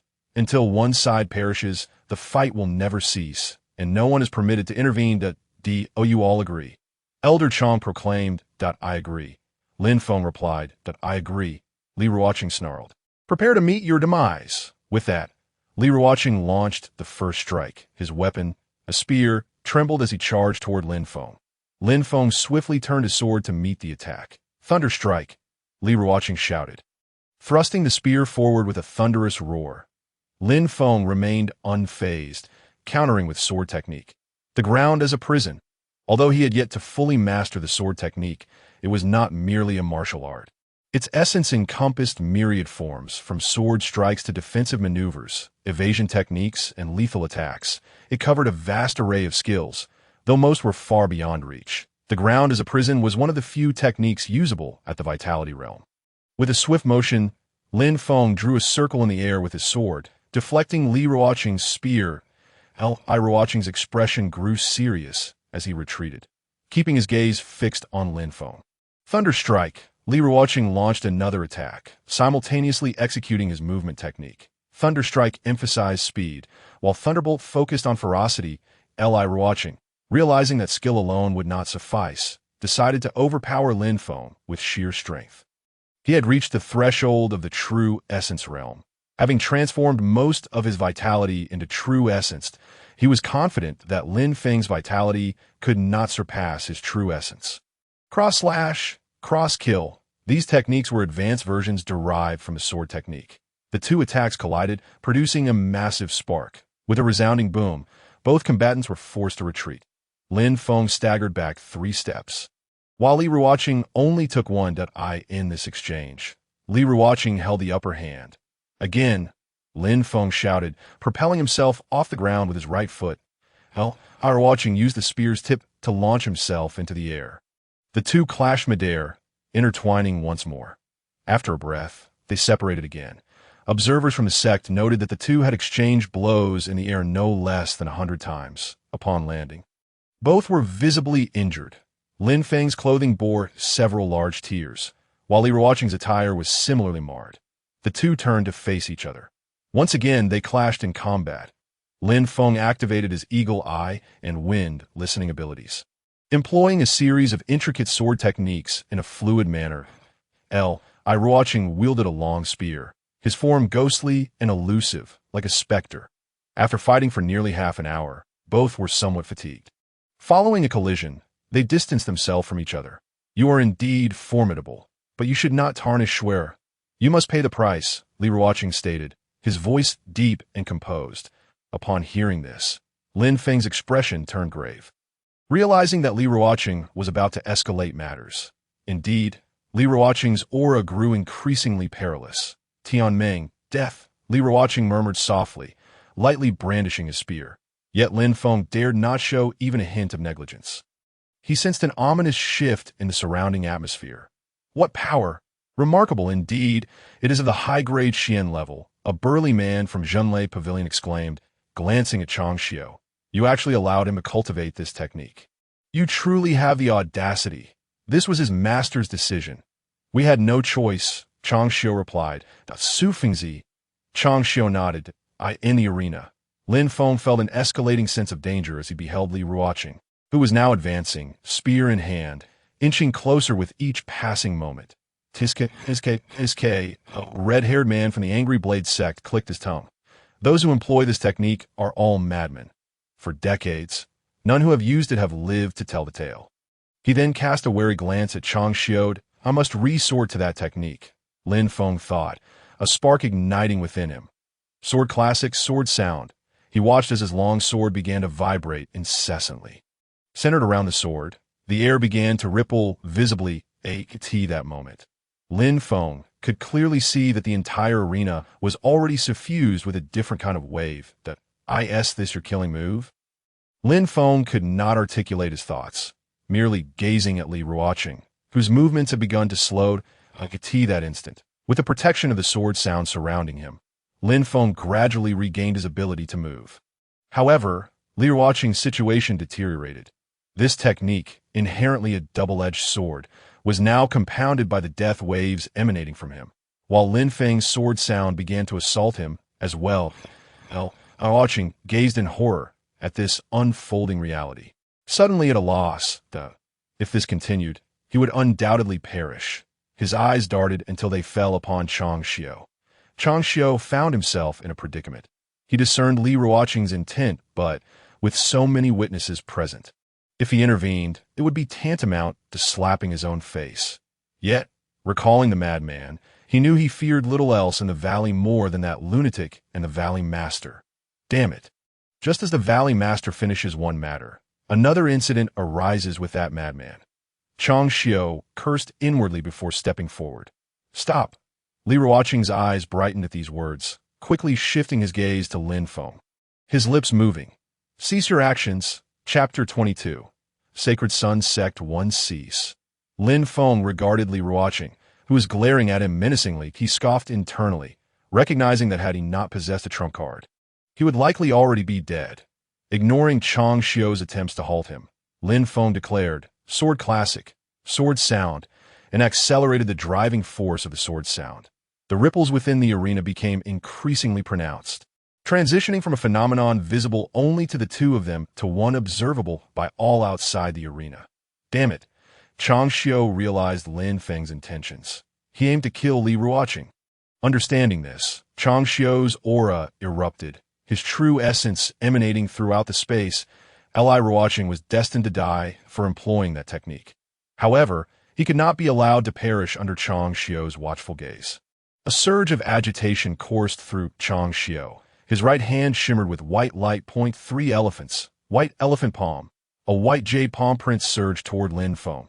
Yet just as Chang Xiu struck, Lin Feng pushed the sword sound to its utmost limit, causing a collision between the sword sound and Li Ruoqing's death waves. With a thunderous crash, Li Ruoqing's form exploded apart, but a wretched scream reverberated throughout the central square. Damn it! Damn it! After Chang Xiu unleashed his palm strike, he discovered Li Ruoqing had been obliterated into fragments. His eyes reddened as he shouted loudly, Another strike! This one more potent than the last. A fierce gust of wind accompanied the descent of the white jade palm. Lin Feng's cheeks stung from the force. Eagle Eye, wind listening. Lin Feng activated both abilities, desperately seeking a flaw in the white jade palm to evade. Yet to his despair, he discovered that he seemed to be locked onto by the palm, unable to dodge no matter how he tried. With no other option, he resolved to endure it. The members of Jinlei Pavilion and Angry Blade Sect remained passive. They deemed Chang Xiu's actions disgraceful, but saw no reason to invite trouble. After all, their sects held similar strengths, and any rash intervention could spell disaster. Though they favored Lin Feng, there were plenty of geniuses out there. White elephant body, sword classic, drawing the ground as a prison. Lin Feng employed every defensive technique at his disposal. Boom! The first palm struck him, sending Lin Feng hurtling backward, akin to a kite severed from its string. The jade divine sword fell to the side, and his belongings scattered about. His robe was torn and tattered, a pitiful sight. Clutching his chest, Lin Feng sat on the ground, watching as the second palm descended. Is this how I meet my end? Just as I begin to grasp my strength, yet to savor the wonders of this otherworldly realm, I still have the corpse touch system. My future path should be glorious. But must it all end here? Suddenly, the visage of Lu Shui appeared in Lin Feng's mind. That he is my fiancé. That resolute voice captivated him. Then there was Huang Ling. The warmth of the previous night lingered, leaving him reluctant to part. I do not wish for this to conclude. Lin Feng silently shouted, calling upon the corpse touch system. It was the confidence derived from this system that allowed him to contemplate killing Li Ruoqing. Yet he realized that such confidence necessitated his survival. The second palm descended. Bang! Lin Feng shut his eyes tightly, bracing for the overwhelming pressure of death. Was this truly how it ended? Silence enveloped him. Suffocatingly still, Lin Feng discovered he was still alive. Opening his eyes, he beheld a shadow shielding him. This person cannot die. A robust voice emanated from the figure clad in black robes before him. Chang Xiu stared at the black-robed figure that had blocked his second palm strike. Who are you? Upon finishing, he turned to the burly man from Jinlei Pavilion, recalling that there was indeed a black-robed figure among their ranks. The elder from Jinlei Pavilion approached, astonished, and inquired, "Mr. Bei, what brings you here?" The black-robed man lowered his hood, revealing a weathered face. "Sacred Sun Sect, Bei Iyo." Sacred Sun Sect. The crowd from the sect wore expressions of shock. How could a member of the Sacred Sun Sect be present here? Bei Iyo turned, producing a pill that was identical to the one Bai Long had consumed earlier, Bai Chao recovery pill. After administering the pill to Lin Feng, Bei Iyo moved to the right side of Lin Feng, where his scattered belongings lay. Scanning the area, he picked up a wooden token. Lin Feng, witnessing this scene, suddenly experienced an epiphany. Bei Iyo raised the token, addressing the three major sections. "This is the token of my sect's disciple." Without glancing at Lin Feng, he inquired, "Lin Feng, what is your relation to Chun Wanxiang and Lin Etian?" "They are my parents," Lin Feng replied. "This person is a lost child of our sect. Do you still have any questions?" Bei Iyo asserted firmly toward the three major sects, especially Chang Xiu. "I not only killed my son, but also brazenly murdered my disciple before all of you. This matter must be addressed," Chang Xiu protested, though his tone faltered slightly. "Addressed?" Bei Iyo scoffed, suddenly flicking his finger. A disciple from Icewind Valley collapsed suddenly, a mark of red blossoming between his brows. Does this explanation suffice? Bei Iyo did not even spare a glance at the fallen disciple, fixing his gaze on Chang Xiu. Instead, "Do you not take advantage of your position?" Chang Xiu was filled with rage. Yet he dared not take action. Just moments ago, he had been unable to react to Bei Iyo's maneuver. Furthermore, should he decide to strike, regardless of whether he could prevail, provoking the Shenyang sect would mean the effortless annihilation of the Icewind Valley, given their formidable strength. What a fool! Observing Chang Xiu's bluster without any intention of action, Bei Iyo chose to disregard him further. "Do you have any matters to attend to?" Bei Iyo turned to the already recovered Lin Feng and inquired. "Yes. Please wait a moment, senior," Lin Feng replied with a respectful gesture. He cast his gaze towards the location of Lu Shui, who remained immersed in the overwhelming power of the Shenyang sect. "Lu Shui, I will surely repay today's kindness in the future," Lin Feng expressed with gratitude. "No need," Lu Shui waved her hand dismissively. "You and I shall be even after today." She regarded Lin Feng with a suddenly frigid demeanor, completely devoid of the compassion she had shown when pleading for him earlier. After Lin Feng had torn up their engagement last night, they were, in essence, no longer connected. Yet, when Chang Xiu threatened Lin Feng, she could not help but intervene one last time. Lu Shui resolved silently within herself that this would be her final act of compassion. "Good," Chang Xiu interjected from aside, as if Lu Shui's words had salvaged a modicum of his lost pride. Lin Feng remained silent, instead offering Lu Shui a deep bow, aware that her sect was the Icewind Valley. However, he and the Icewind Valley were now irreconcilable foes. Presently, with Bei Iyo's presence, he felt little concern. Yet in the future, only one of them could continue to exist. He was certain the Icewind Valley would feel likewise.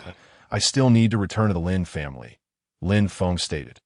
"All right, I will accompany you." Bei Iyo nodded in agreement.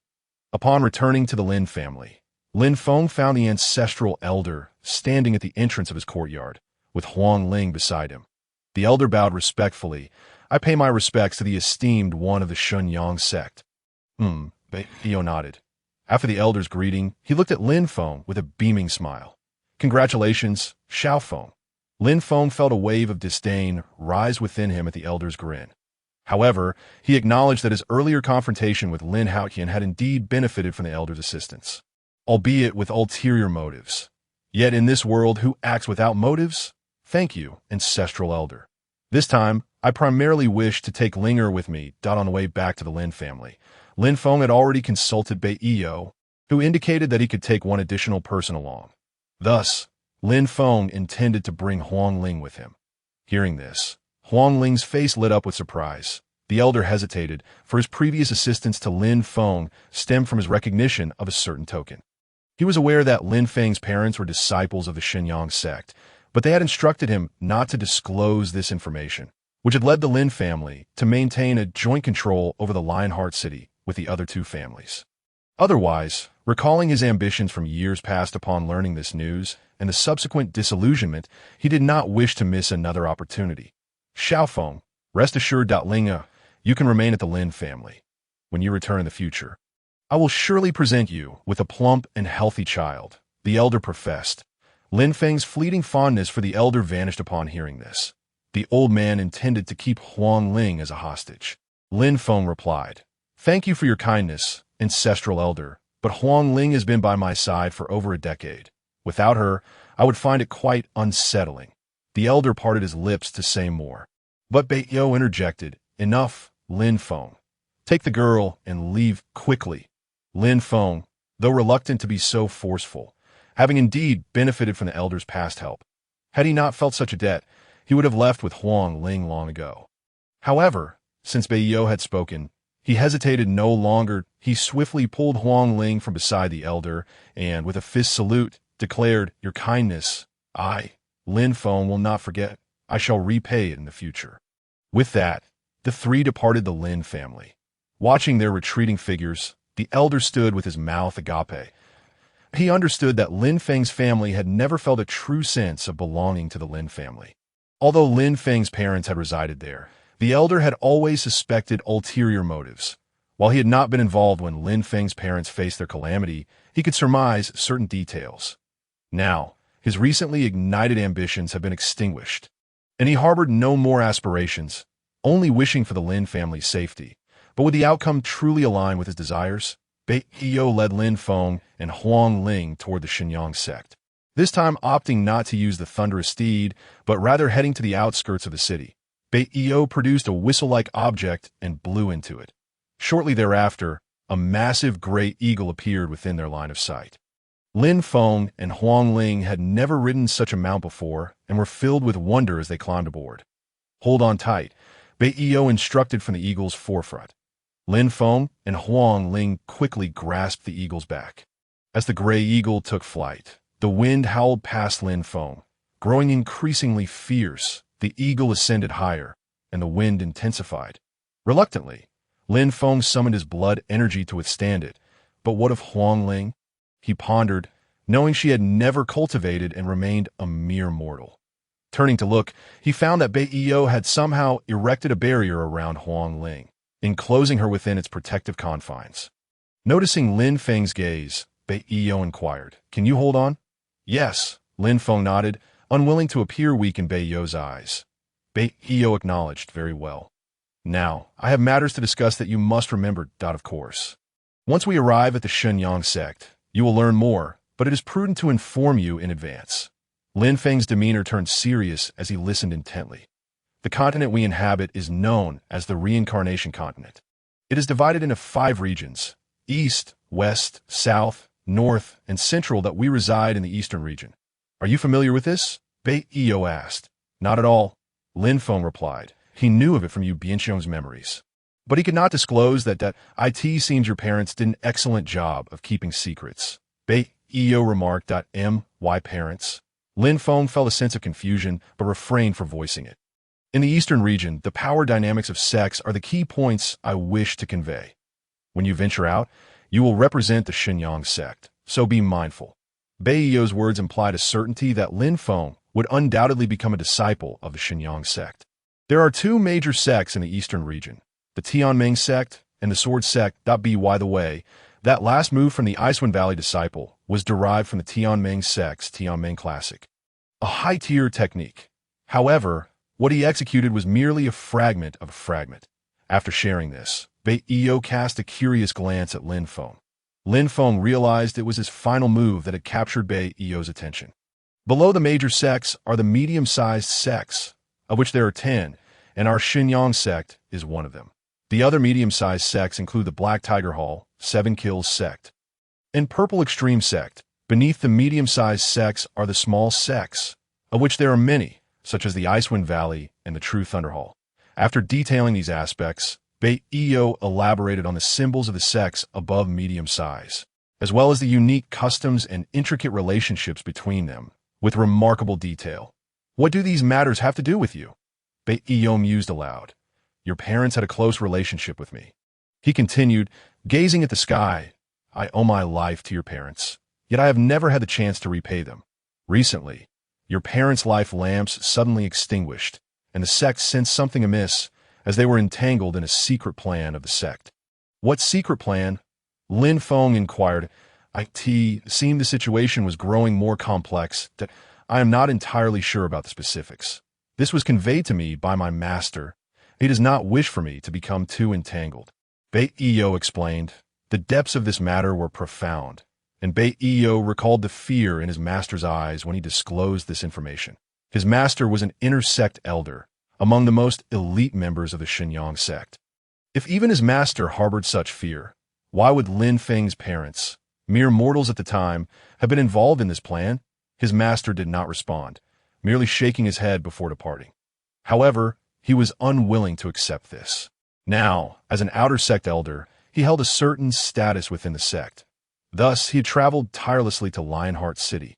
Chapter 24, Arech, you need only to remember what I have just conveyed. Once you enter the sect, do not trust the words of others, particularly regarding the circumstances of other sections. Have you grasped this? Do not believe what you see or hear. Lin Feng nodded in confusion, unable to fully comprehend the implications of this warning at that moment. After imparting these words, Bei Iyo fell silent, feeling that he had shared all that was necessary. The rest was left for Lin Feng to discern on his own. The gray hawk maintained a steady pace, and as Lin Feng grew accustomed to it, he found the journey less uncomfortable. Instead, he began to cultivate his vitality, which would prove beneficial for his future breakthrough into the true essence realm. As time gradually slipped by and night descended, Lin Feng and his companions did not pause for rest, for the gray hawk possessed remarkable endurance. In the darkness, Lin Feng closed his eyes and succumbed to slumber, the wind brushing against his face, creating an air of tranquility. Dawn approached quietly, and the first rays of sunlight graced his visage, stirring him awake. Suddenly, his eyes widened in astonishment as he beheld a vast expanse of towering mountain ranges converging ahead. Some peaks soared into the clouds, while others were interwoven with colossal trees, each connecting in a grand tapestry. As the gray hawk drew nearer, its speed diminished. In an instant, Lin Feng felt as though he had stepped into another realm. Numerous gray hawks were seen soaring towards the majestic mountains, rendering Lin Feng and his companions inconspicuous on the mountains. Many individuals were visible, some engaged in combat, others in cultivation, and a few idly wandering about, creating a lively and cacophonous atmosphere that the Shenyang sect. Lin Feng turned to Bei Iyo, who acknowledged the presence of 10 mid-sized sects gathered here. Perceiving Lin Feng's confusion, Bei Iyo explained. What? Lin Feng gradually began to understand why Bei Iyo had shared information about other sections. However, the rationale behind the untrustworthiness of others' words and even the sect scriptures remained a mystery, one he would likely unravel only upon his arrival at the sect. The gray hawk veered towards the southeastern direction of the mountains, and soon a colossal stone gate emerged in Lin Feng's view. Adorned with the 3 characters Shenyang sect inscribed above, "We have arrived," Bei Iyo announced, as the gray hawk soared through the stone gateway. Upon entering, the exquisite scenery instantly captivated Lin Feng's gaze. Towering pavilions stood tall, and clusters of palaces loomed in the distance. Celestial cranes soared gracefully, while fragrant flower petals rained down like a gentle shower. "How beautiful!" Huang Ling exclaimed in admiration. "Our sect possesses the deepest heritage among all sects," Bei Yi remarked, before leaping down from the gray hawk and striding toward a specific direction. Seeing this, Lin Feng quickly grasped Huang Ling's hand and followed suit. As they accompanied Bei Yi, every disciple they encountered in the sect bowed respectfully to him, greeting him with, "We have seen Elder Bei." He nodded gently in acknowledgement. Lin Feng, trailing behind, noted that his father's friend held a significant position within the sect. Before long, Bei Yi came to a halt before a palace. "Come with me," beckoned Lin Feng, then hesitated before looking at Huang Ling. "You should come as well." Lin Feng glanced at the plaque of the palace, which read Zhengfa Hall. Upon entering, the interior of the palace was spacious yet somewhat desolate, with only a few individuals present. "Please find elderly for me," Bei Yi instructed a woman standing nearby. "Elder Bei, please hold on a moment," she replied, before retrieving a piece of talisman paper from the table and igniting it, causing it to transform into a stream of light that flew into the hall. Before long, an aged voice resonated. "Elder Bei has graced us with his presence. May I inquire about the matter at hand?" Lin Feng turned to see an elderly man in a white robe emerge from within the hall. Bei Yu gestured towards Lin Feng and Huang Ling, indicating, "Please assess their innate talents and abilities." Elderly expressed surprise. The sect's recruitment period has passed. This poses a challenge. He seemed troubled, explaining that the sect had regulations prohibiting the opening of the Hall of Talent outside the designated recruitment timeframe, except under special circumstances. Elder Bei appeared unfazed, producing Lin Feng's wooden token for his robe and tossing it to Elder Li. Upon inspection, Elder Li recognized it as a disciple's command token, specifically a pair of command tokens. "This belongs to?" he inquired. "The offspring of Chen Wanxiang and Lin Yitian." Bei Yu replied nonchalantly, as, "Oh, it is," Elder Li acknowledged. "Then please follow me." He beckoned Lin Feng to follow. The four of them arrived at a doorway, where Elder Li placed his hand on a circular ring, which glowed with a green light. With a resounding boom, Elder Li pushed the door open. Upon entering, a radiant light emanated from the front, and as it dissipated, a vertical spherical frame stood before them.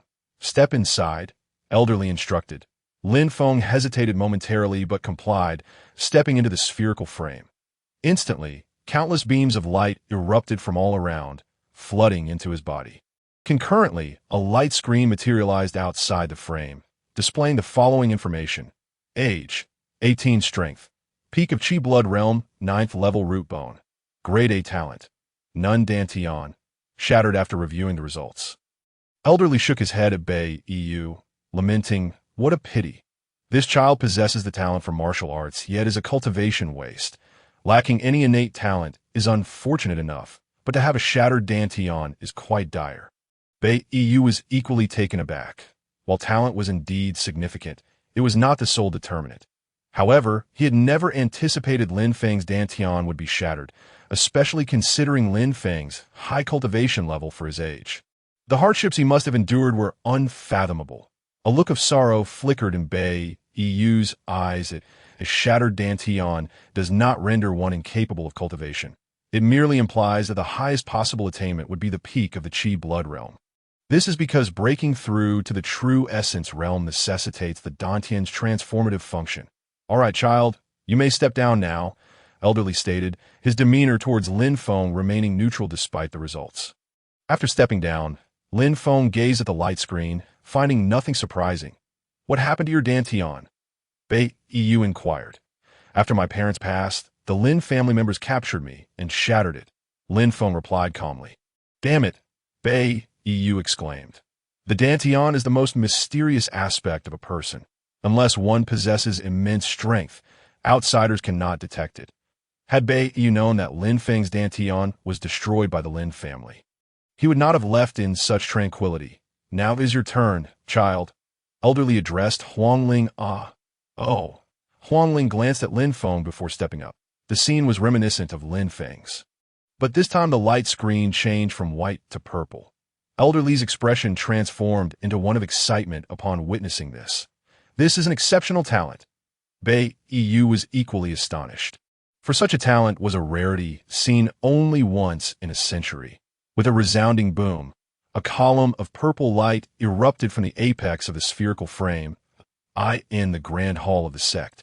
The sect leader of Xinyang's sect was engaged in discussions with several elders when suddenly a brilliant purple light illuminated the exterior. The sect leader was momentarily taken aback. Then his face broke into a joyous expression. "Heaven bless our Xinyang sect. Heaven bless us."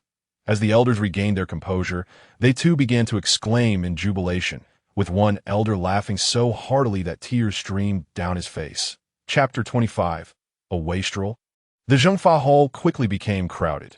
The sect leader and numerous elders had gathered in the testing chamber, their eyes fixated on the purple light screen, lost in deep euphoria. Age, 15 strength, none root bone, exceptional talent. Coldine's sacred body, exceptional, Dantian, heavenly sun, sacred quality, indeed. She possesses both yin and yang. Could it be that our Xinyang sect is on the verge of a resurgence? Heaven bless us! Heaven bless us! No, I must take her as my disciple. None of you are to contest this. You? On what grounds? If anyone is to be her master, it should be me. When did it become your turn? The elders began to cluster around one another, bickering fiercely over Huang Ling. Can any of you teach her? The sect leader interjected sharply, his gaze penetrating. The elders fell silent, realizing the truth of his words. Indeed, this level of talent instilled fear in them. What if they mishandled her training? Huang Ling currently possessed no cultivation, akin to a blank canvas awaiting artistry, but if they depicted her poorly, would they not become the sinners of Xinyang's sect? The elders' complexions darkened as the realization set in. Who would not desire a genius?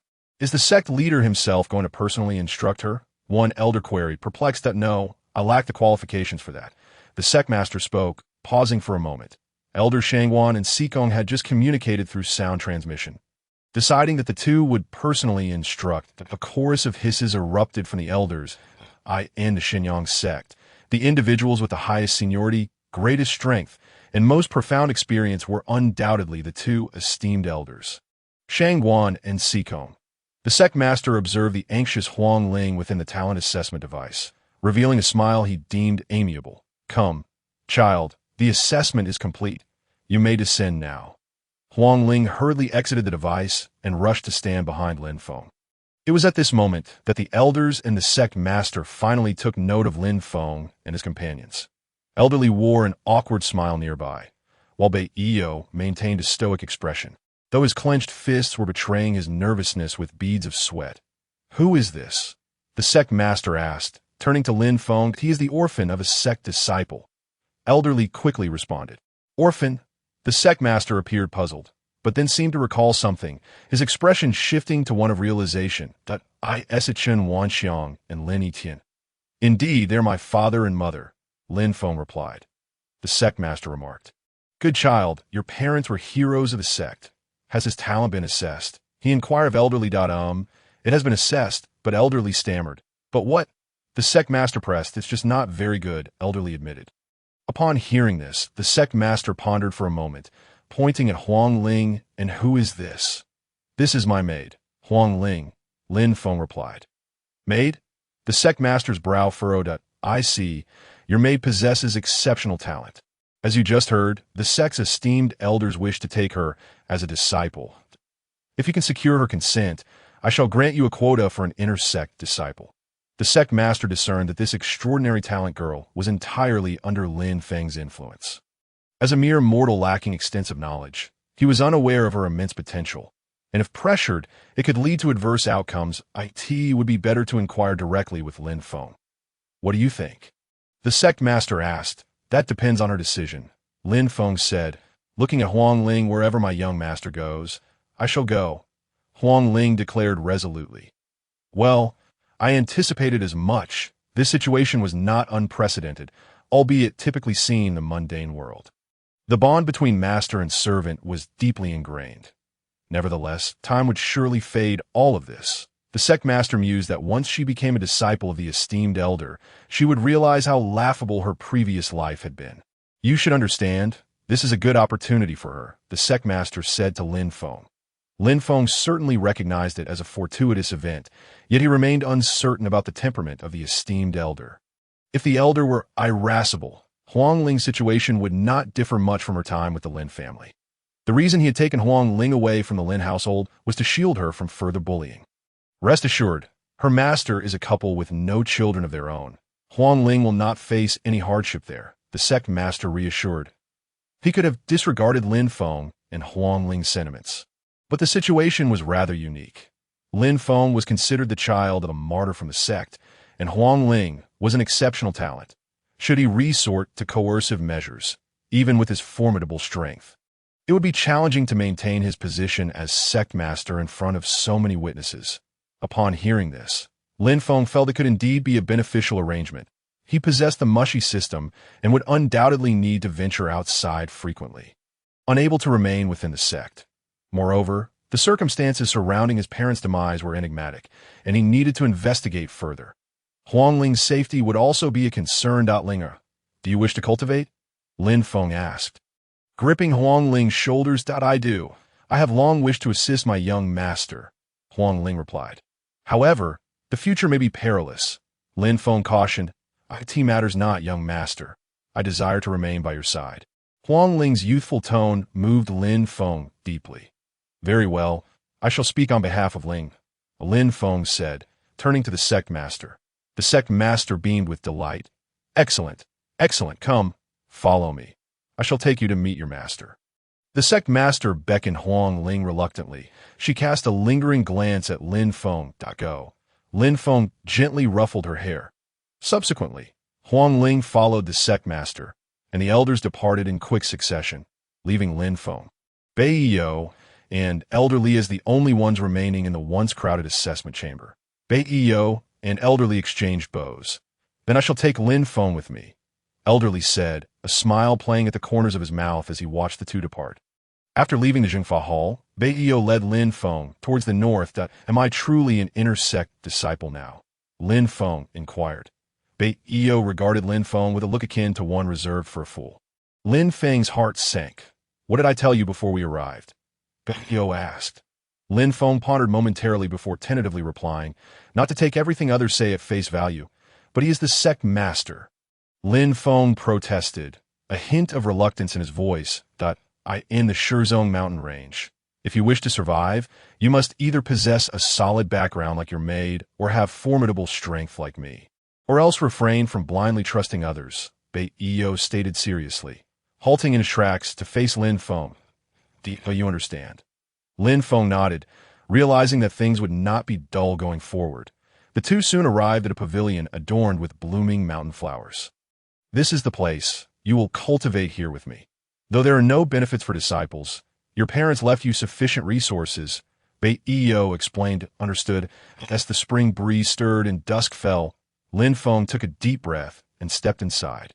Chapter 26, Trouble 1. The Xinyang sect is immensely powerful, regarded as the foremost sect within the Shizong mountain range.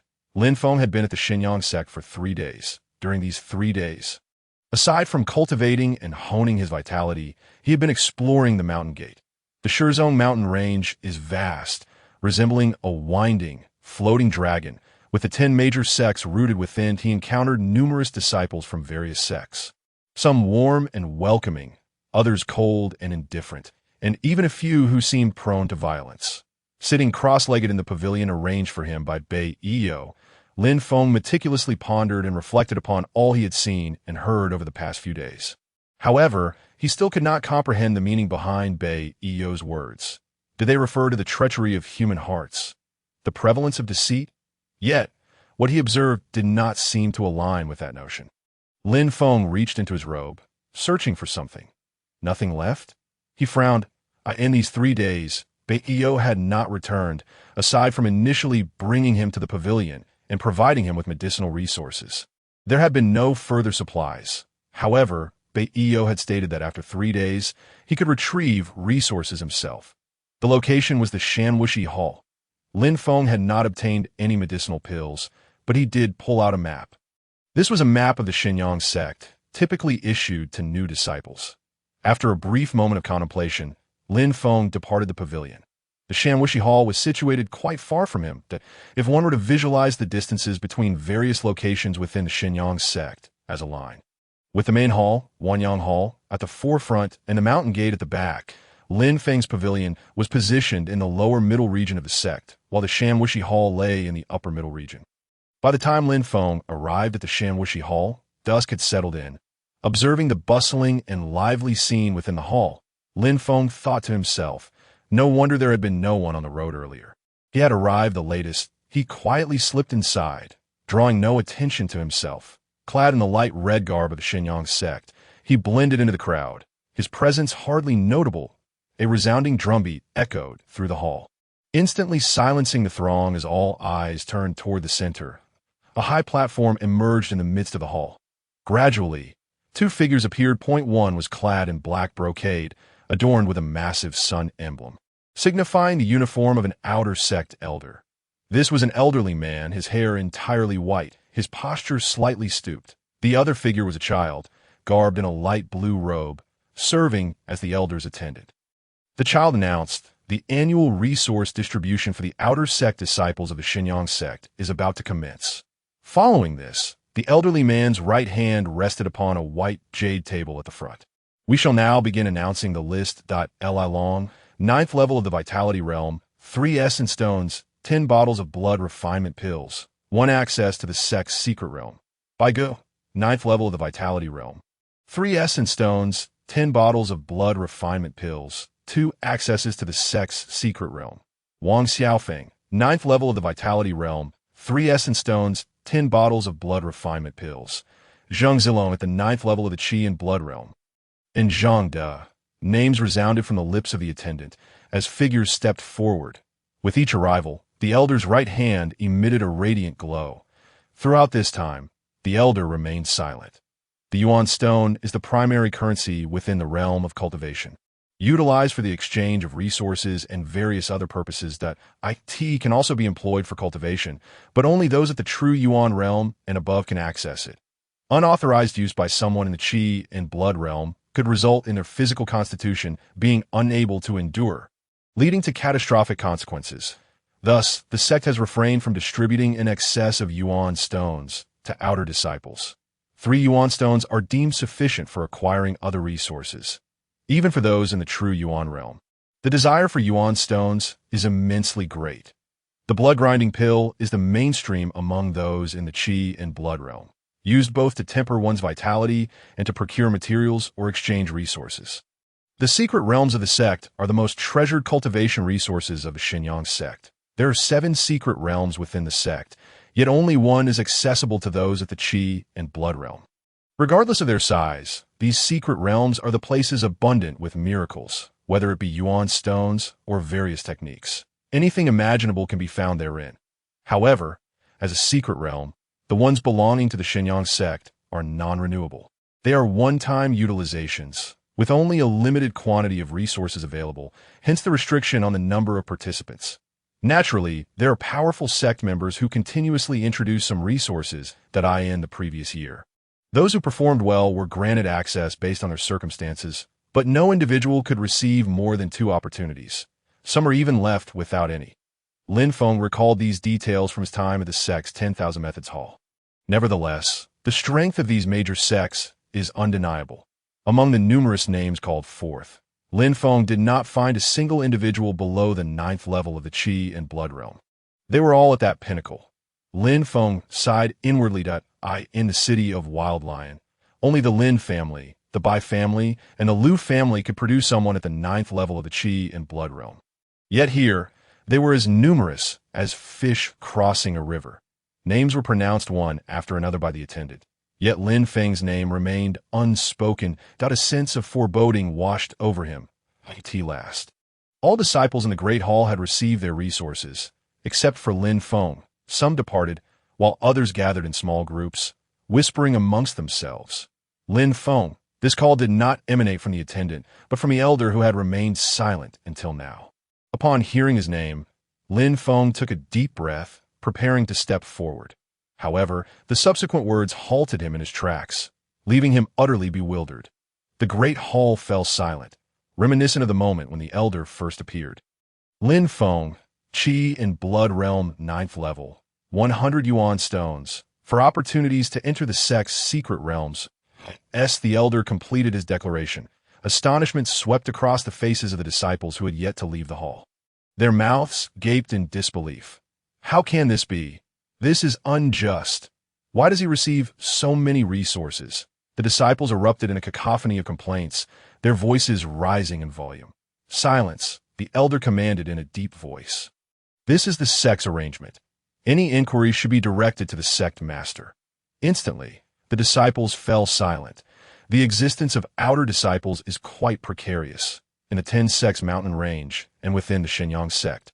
Only those at the true Yuan realm and above are regarded as the mainstream. Nevertheless, disciples in the Qi and Blood realm are indispensable. Each sect's Qi and Blood realm disciples represent fresh blood. The elder's directive to seek the sect master was met with trepidation. Having lingered long in the 10 sects mountain range, the harsh reality was what they feared. Lin Feng advanced, approaching the elder. The elder's typically placid expression revealed a hint of a smile. "Take care." Lin Feng nodded in acknowledgement, smiling as he replied. "Thank you." He turned to leave, only to find his exit obstructed by a throng of outer disciples. As he contemplated whether to push through, the elder's voice resonated from behind him. "This is the dining hall." The disciples stirred, regret evident on their faces as they parted to allow Lin Feng passage. He exited, aware that trouble was undoubtedly on the horizon. Yet, rather than fearing the impending complications, he pondered the involvement of his parents in the sect's plans that had yielded such abundant resources. It is worth noting that an inner disciple typically receives only 30 yuan stones per year, and he had astonishingly been granted 4 opportunities for the sect's secret realms. Chapter 27 unfolds. Lin Feng continued to reflect on his parents' affairs while making his way back to the pavilion. Bei Iyo had yet to arrive, seemingly having forgotten his existence. Lin Feng sat in the pavilion, gazing at the pile of yuan stones before him. The records of the sect's secret realms indicated that he could access them at any time. However, Lin Feng's intentions were not directed towards the secret realms.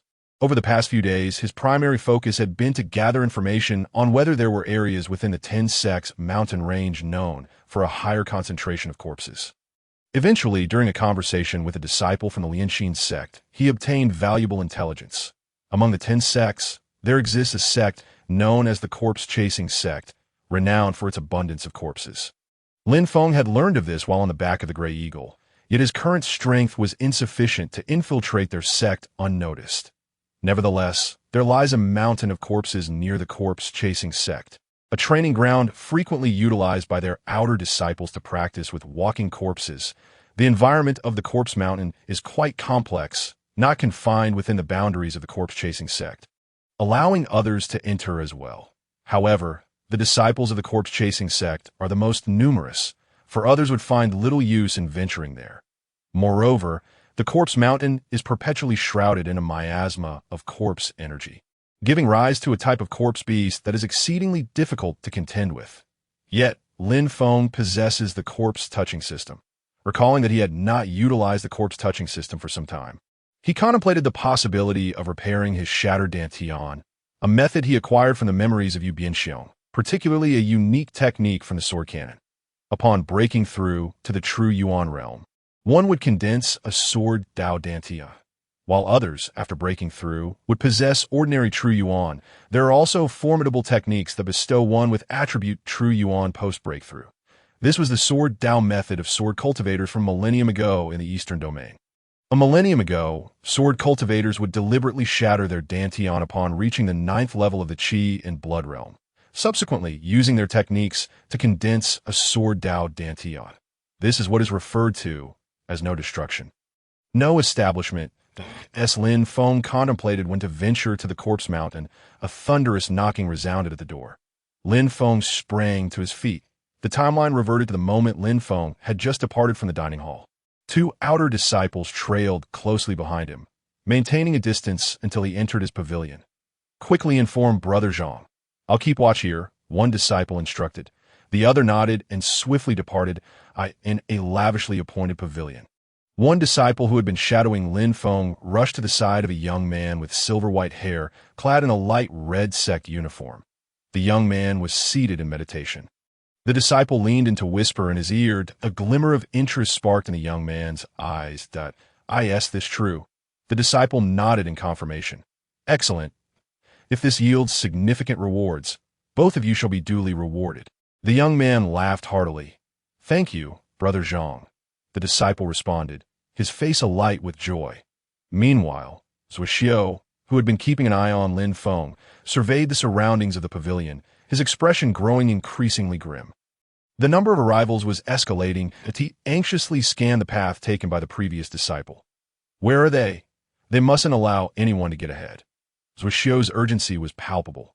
Suddenly, Zuoxiu exhaled with relief as he noticed 2 individuals approaching rapidly. "Brother Zhang," Zuoxiu saluted. "You 2 have performed admirably this time," Brother Zhang remarked, visibly pleased. "Thank you, Brother Zhang," the 2 replied. "However, it seems there are others arriving as well," Zuoxiu observed, his expression darkening. "Just a bunch of insignificant pests. They pose no threat. Pay them no mind."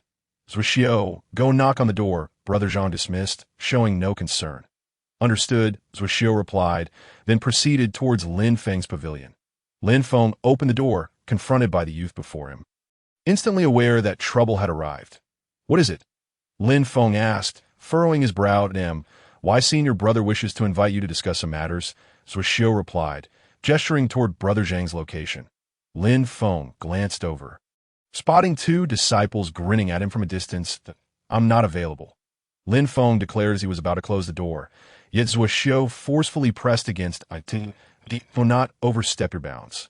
Brother Zhang extends a sincere goodwill, and as a junior, you must not disappoint him.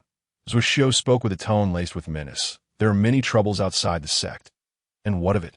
Lin Feng replied nonchalantly. Observing Lin Feng's apparent ignorance, Zhuxiu couldn't help but chuckle. Junior brother, I advise you to accompany me. Brother Zhang's prowess is beyond your imagination. Get lost, Lin Feng retorted. What? Zhuxiu exclaimed. Shock etched across his face, seemingly unable to comprehend. Do you not understand? I said, get lost, Lin Feng reiterated. Zhuxiu's face flushed crimson in an instant. Lin Feng's voice was not soft, and those around could hear. It seems I must teach you a lesson in humility, Zhuxiu sneered. With that, Zhuxiu unleashed a powerful punch towards Lin Feng's face. However, Lin Feng was swifter. He delivered a fierce kick to Zhuxiu's lower abdomen. Before Zhuxiu could land a blow, he let out a pained scream and collapsed outside the pavilion. In the distance, Brother Zhang and another disciple observed the scuffle and approached. The other disciple helped Zhuxiu to his feet, and they positioned themselves behind Brother Zhang. That he refrained from immediate aggression and instead inquired, I am Zhang Ziyuan. May I ask how this junior brother is addressed? Though Lin Feng was impatient, he still revealed his name. Lin Feng. Lin, you say? It seems there is no elder by that name in our sect, Brother Zhang mused. Very well, junior brother Lin Feng. Zhuxiu merely wished to invite you for a discussion. Why resort to such violence? Brother Zhang wore a smile, devoid of his earlier arrogance. He struck first. Lin Feng replied coolly. Yet what we witnessed was junior brother Lin injuring junior brother Zhua, Brother Zhang countered. That is merely because he is too weak, Lin Feng stated. Brother Zhang's expression stiffened. Let us settle this. Since you have harmed junior brother Zhua, I, as your senior, cannot remain idle. How about we engage in a duel? Slowly, Brother Zhang articulated his intent that a mere fight lacks excitement. Let us wager something. What wager? Lin Feng asked.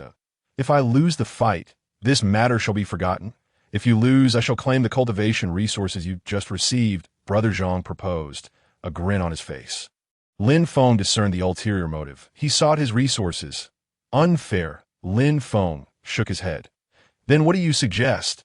Brother Zhang inquired. That if I lose, I will forfeit all resources belonging to the three of you. Lin Feng glanced at the trio. This, Brother Zhang hesitated. If not for a wager, then I shall take my leave, Lin Feng declared. Brother Zhang grew anxious. That I agree. Brother, this, Zhuxiu and another disciple interjected. What, do you not trust me? Brother Zhang retorted. That no, it's just, Zhuxiu began. Then be silent, Brother Zhang commanded. Chapter 28. The mountain of corpses. By this time, dusk had passed, and the sun had set, casting darkness over the land. Brother Zhang and Lin Feng stood outside the pavilion. Unbeknownst to anyone, a luminous orb was released. The dark night was illuminated brilliantly. Lin Feng's gaze sharpened, his sword firmly in hand. The onlookers were taken aback, clearly not anticipating Lin Feng to be a sword cultivator. Though it was not entirely surprising, as Brother Zhang wielded a black iron long knife. It had been previously mentioned that on the reincarnation continent, weapons were classified into 4 tiers. Lin Feng's Jade Divine Sword was a top-tier spirit weapon, regarded as the strongest divine armament of the present day. However, within the memories of Yu Bianxiong, the Jade Divine Sword's spirit had dissipated due to a great battle, resulting in a degradation of its capabilities. It can now only be classified as a spirit weapon in terms of strength, but Lin Feng was unable to utilize its innate sword techniques. Brother Zhang's knife was a top-tier, mundane weapon, which he named the Ocean-Wide Blade. Among the outer disciples, it was also a top contender. Brother Zhang struck first, his black long knife slashing towards Lin Feng. Lin Feng's long sword flicked in response, meeting the attack head-on. Initially, the two did not resort to any extraordinary techniques, but rather exchanged blows and energy. However, Lin Feng's swordplay was exceedingly fierce, and after a few exchanges, Brother Zhang realized this truth. One should never engage in a war of attrition with a sword cultivator. This was wisdom imparted to him by his elder brother's master, which his brother then relayed to him ocean-wide. Spiral blade, Brother Zhang shouted, and in Lin Feng's eyes, it appeared as though a tumultuous tide was surging forth. Excellent sword technique, Lin Feng marveled inwardly. Sword sutra, drawing the boundaries. With his right hand holding the sword, he traced circles in the air. The fierce blade light emitted by Brother Zhang was met with a visible wave barrier. Crackling as it made contact. Blocked. Brother Zhang's expression darkened. He swiftly dodged the explosion resulting from their clash. Another strike followed. Ocean-wide. Tidal surge. Lin Feng also retreated rapidly amidst the explosion, only to be met with another flash of cold light emerging from the dissipating smoke. Swift wind steps. Lin Feng's legs moved like shadows, his entire being flickering as he attempted to evade Brother Zhang's blade. In truth, for someone of the blood energy realm, no one could evade Lin Feng's sword technique at this moment. Yet, Lin Feng felt an inexplicable unease. This sensation had begun when he entered the Shizong mountain range and joined the Xinyang sect.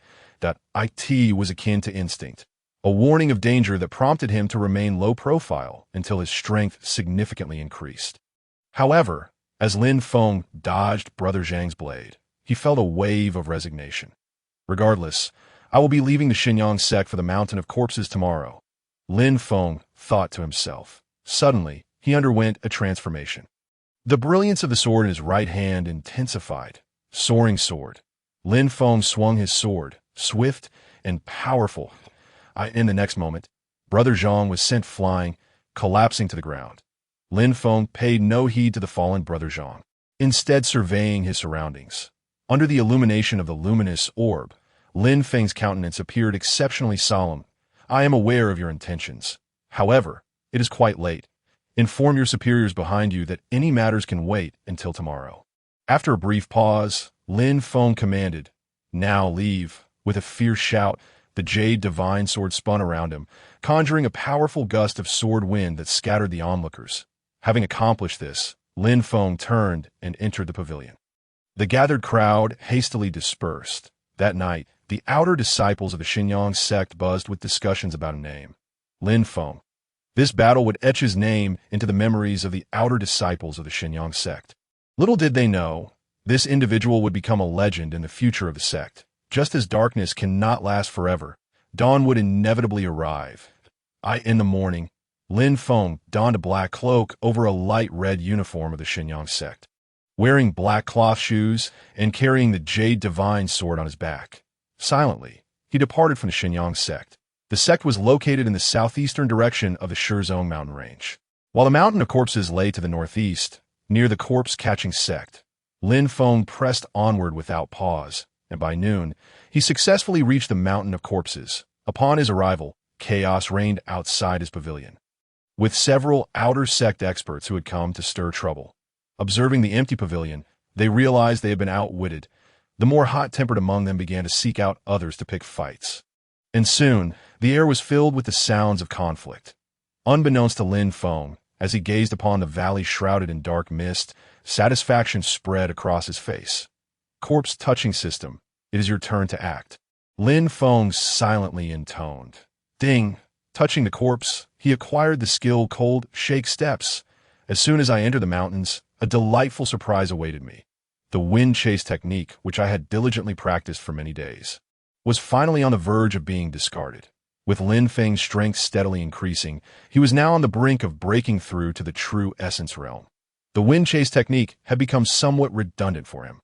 Gazing at the corpse before him, Lin Feng clasped his hands in gratitude. Subsequently, he noticed a narrow path and proceeded along it.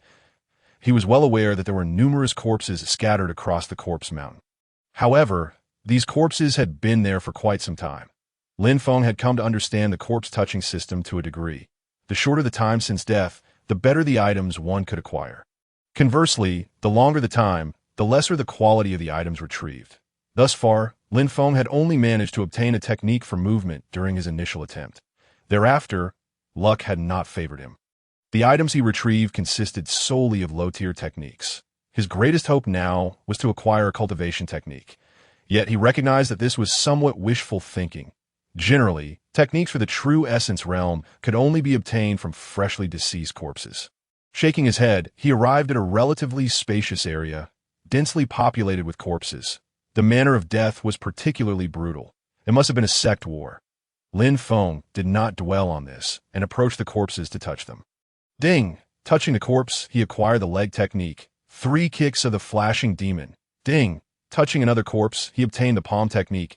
Azure Moon Palm. Luck seemed to be on his side. Both techniques were of the mid-tier mystic rank. However, there was something peculiar about this situation. Lin Feng's gaze narrowed as he observed 2 corpses, both clad in identical uniforms, each having plunged their weapons into the other's body. The expressions on their faces were filled with animosity. Yet, both were gazing in the same direction. Following their gaze, Lin Feng felt a sudden chill run down his spine. A stooped old man was staring directly at him, his eyes devoid of pupils. Fixed in an unnerving gaze, Lin Feng steadied his nerves and approached the old man. Chapter 29. The Corpse Mountain 2, Is He Dead? Lin Feng stood beside the hunched old man, cautiously prodding him with a jade divine sword. The old man remained motionless. Lin Feng applied more force, jabbing him again, but still no response. The old man did not stir. It was then that Lin Feng confirmed the old man's demise, placing his left hand on the old man's shoulder. A sudden surge of black mist erupted from it. Rushing into Lin Feng's body, he was immediately taken aback as his mind experienced a tremendous upheaval. This is bad, Lin Feng thought in alarm. Yet in the next moment, the voice of the corpse-touching system rang out. Ding! Touching the corpse, he obtained a fragment of the mist tome. As the system's voice echoed in his mind, Lin Feng gradually regained his composure. He resolved to be more cautious in the future. However, the corpse-touching system was indeed powerful. He had never encountered such a situation related to corpses before. Soon, Lin Feng was filled with joy at a tome-level cultivation technique. The only tome-level technique he was aware of was the Dream of Heaven tome.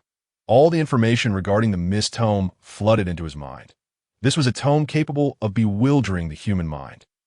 Consisting of 5 tiers, he currently possessed only the first 2 tiers, but even those were formidable.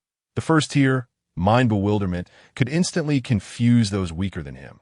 For those of equal strength, it would also be instantaneous, though the duration of confusion would be shorter. Against those stronger, a preparation time was required, and it could only confuse for a fleeting moment. The second tier, Heart Bewilderment, functioned similarly to the first, but with the added ability to deceive enemies. After absorbing this knowledge, Lin Feng opened his eyes, looking at the old man before him, beginning to piece together the events that had transpired. The reason for the outbreak of battle here was entirely due to the old man's manipulation. However, the old man's level was likely higher than he could fathom. Yet, with the passage of time, he could only access the first 2 tiers. Lin Feng cast a glance at the multitude of corpses and then took his leave. The grievances of the past had surely long been resolved. Lin Feng chose a new path, one that diverged sharply from the route he had taken. His primary purpose in coming to the Corpse Mountain was to break through to the true essence realm. Necessitating more powerful corpses, there was no day or night on the Corpse Mountain, enveloped in a thick, oppressive miasma. Lin Feng's luck began to wane. Roar! On one path, as Lin Feng employed the cold shake step he had recently acquired. He sprinted with all his might. Behind him came a series of roars. Corpse beasts, the native inhabitants of the Corpse Mountain. Just as he prepared to examine a corpse, a colossal shadow lunged forth. It turned out that a corpse beast was hunting for food. Lin Feng's arrival was perceived by the corpse beast as an attempt to snatch its meal. Lacking intelligence, the corpse beast's inherent hostility rendered it bloodthirsty. Lin Feng had no intention of fleeing, but after exchanging several blows with the beast, he quickly realized he was outmatched. This corpse beast possessed strength equivalent to that of a high-level true essence realm human. Lin Feng was sent flying and began his escape. Fortunately, with his mastery of the cold shake step, he managed to outpace the beast. However, escaping entirely was another matter. Lin Feng zigzagged in a desperate attempt to shake off the pursuing corpse beast. Towering at 3 meters, the beast was entirely black, sporting 3 heads atop its form, its gaping maw exuding terror. It had 4 arms and 6 legs. Suddenly, the beast accelerated. With no other option, Lin Feng slashed back with his sword, severing one of its arms. Yet before long, the beast regenerated its lost limb. Lin Feng felt a chill creep over him. Once more, he hastened his pace to widen the distance between them. "Here," a voice suddenly called out. Lin Feng turned in the direction of the voice to find a figure crouched in the grass to his left, gesturing for him to come closer. "This way." Lin Feng glanced back at the rapidly approaching corpse beast, gritted his teeth, and veered into the thicket. "Who are you?" Lin Feng inquired as he crouched in the grass, ready to speak, when suddenly he felt something foul splashed upon him. "What is this?" He grimaced. Looking at the substance covering him, "That's corpse water," the figure in the grass replied. "Shoo!" Lin Feng, upon hearing this, shifted his gaze towards the corpse beast, which stood at the corner where he had turned, roaring but ultimately failing to detect him, before reluctantly departing. "It's gone!" Lin Feng exclaimed in delight. "Yes, it's gone," the other person affirmed. "It was." Then Lin Feng took a closer look at the figure next to him, who was entirely drenched in black corpse water, rendering their appearance unrecognizable. "Who are you?" Lin Feng asked again. "Who am I?" "I am your benefactor," the figure replied. That moment, Lin Feng discerned that the voice belonged to a woman. "You real woman?" Lin Feng asked, somewhat astonished. "Why? Are you surprised?" The woman responded, "No, not at all." Lin Feng waved his hand, rising to his feet. "Thank you for saving me. If it's not too much trouble, may I ask for your name?" "Your life-saving grace will never be forgotten." Lin Feng clasped his hands in gratitude. The woman stood as well, reaching up to remove a blanket covering her head, but a stunningly beautiful face emerged before Lin Feng's eyes. Such beauty! Lin Feng was momentarily transfixed. The woman, noticing Lin Feng's foolish expression, burst into a laugh and extended her hand. "I am Shui Qianqian." "Lin Feng," he replied, shaking her warm, smooth hand briefly. For a moment, Lin Feng fell into silence, unsure of what to say. Initially, he had intended to leave after learning her name. However, now, he found himself reluctant to depart. With a captivating gaze, Shui Qianqian looked at Lin Feng and said, "Actually, I was hoping you could assist me with a small favor." "What kind of favor? Please do tell." Lin Feng replied, "Oh, just call me Qianqian, and no need for formalities." Shui Qianqian covered her mouth and giggled. "All right, Qianqian, tell me how I can assist you," Lin Feng replied smoothly. "The thing is, I've discovered a palace. However, entering it requires overcoming 3 obstacles. The 3rd obstacle, however, is rather difficult," Shui Qianqian expressed, looking somewhat troubled. "What is the situation?" Lin Feng inquired. "The 3rd challenge necessitates someone with exceptional agility to clear it first before the barrier can be sealed." Shui Qianqian explained. "I see." Lin Feng nodded, pondering for a moment. He had been scavenging on the surface of the corpse mountain and had found little of worth as for the palace. Lin Feng glanced at Shui Qianqian. "Let us go. I can accompany you," he declared. "Wonderful!" Shui Qianqian exclaimed joyfully. "However, I must make it clear that if I sense any danger, I will withdraw." Lin Feng added, "No problem." Shui Qianqian responded cheerfully. Initially, she had intended to return empty-handed. But upon witnessing Lin Feng being pursued by the corpse beasts, her mind began to race with possibilities sparked by his remarkable agility. Chapter 30. The palace. Lin Feng followed Shui Qianqian to the location she had mentioned. "There's nothing here." Lin Feng observed the vast, empty expanse before him, struggling to believe that such a place could exist amidst the corpse mountain. "It's peculiar." Lin Feng mused internally. "Of course there's nothing here." Shui Qianqian replied matter-of-factly, "This is merely an illusion." After creating some distance from Lin Feng, she turned back, raised her right hand gently, revealing a crystal-clear ring on her middle finger, for which a fleeting light emerged. Suddenly, a jade tablet appeared before her. "Fall!" Shui Qianqian commanded softly. The jade tablet dropped to the ground. Lin Feng gazed at the ring on her hand. Realizing she possessed a storage ring, he thought to himself, "No wonder she could silently navigate this corpse mountain and find a palace ruin." Observing Xue Qianqian, he felt a subtle wariness. Her background likely ran deep. With a rumble, the ground trembled violently, causing Lin Feng to sway unsteadily.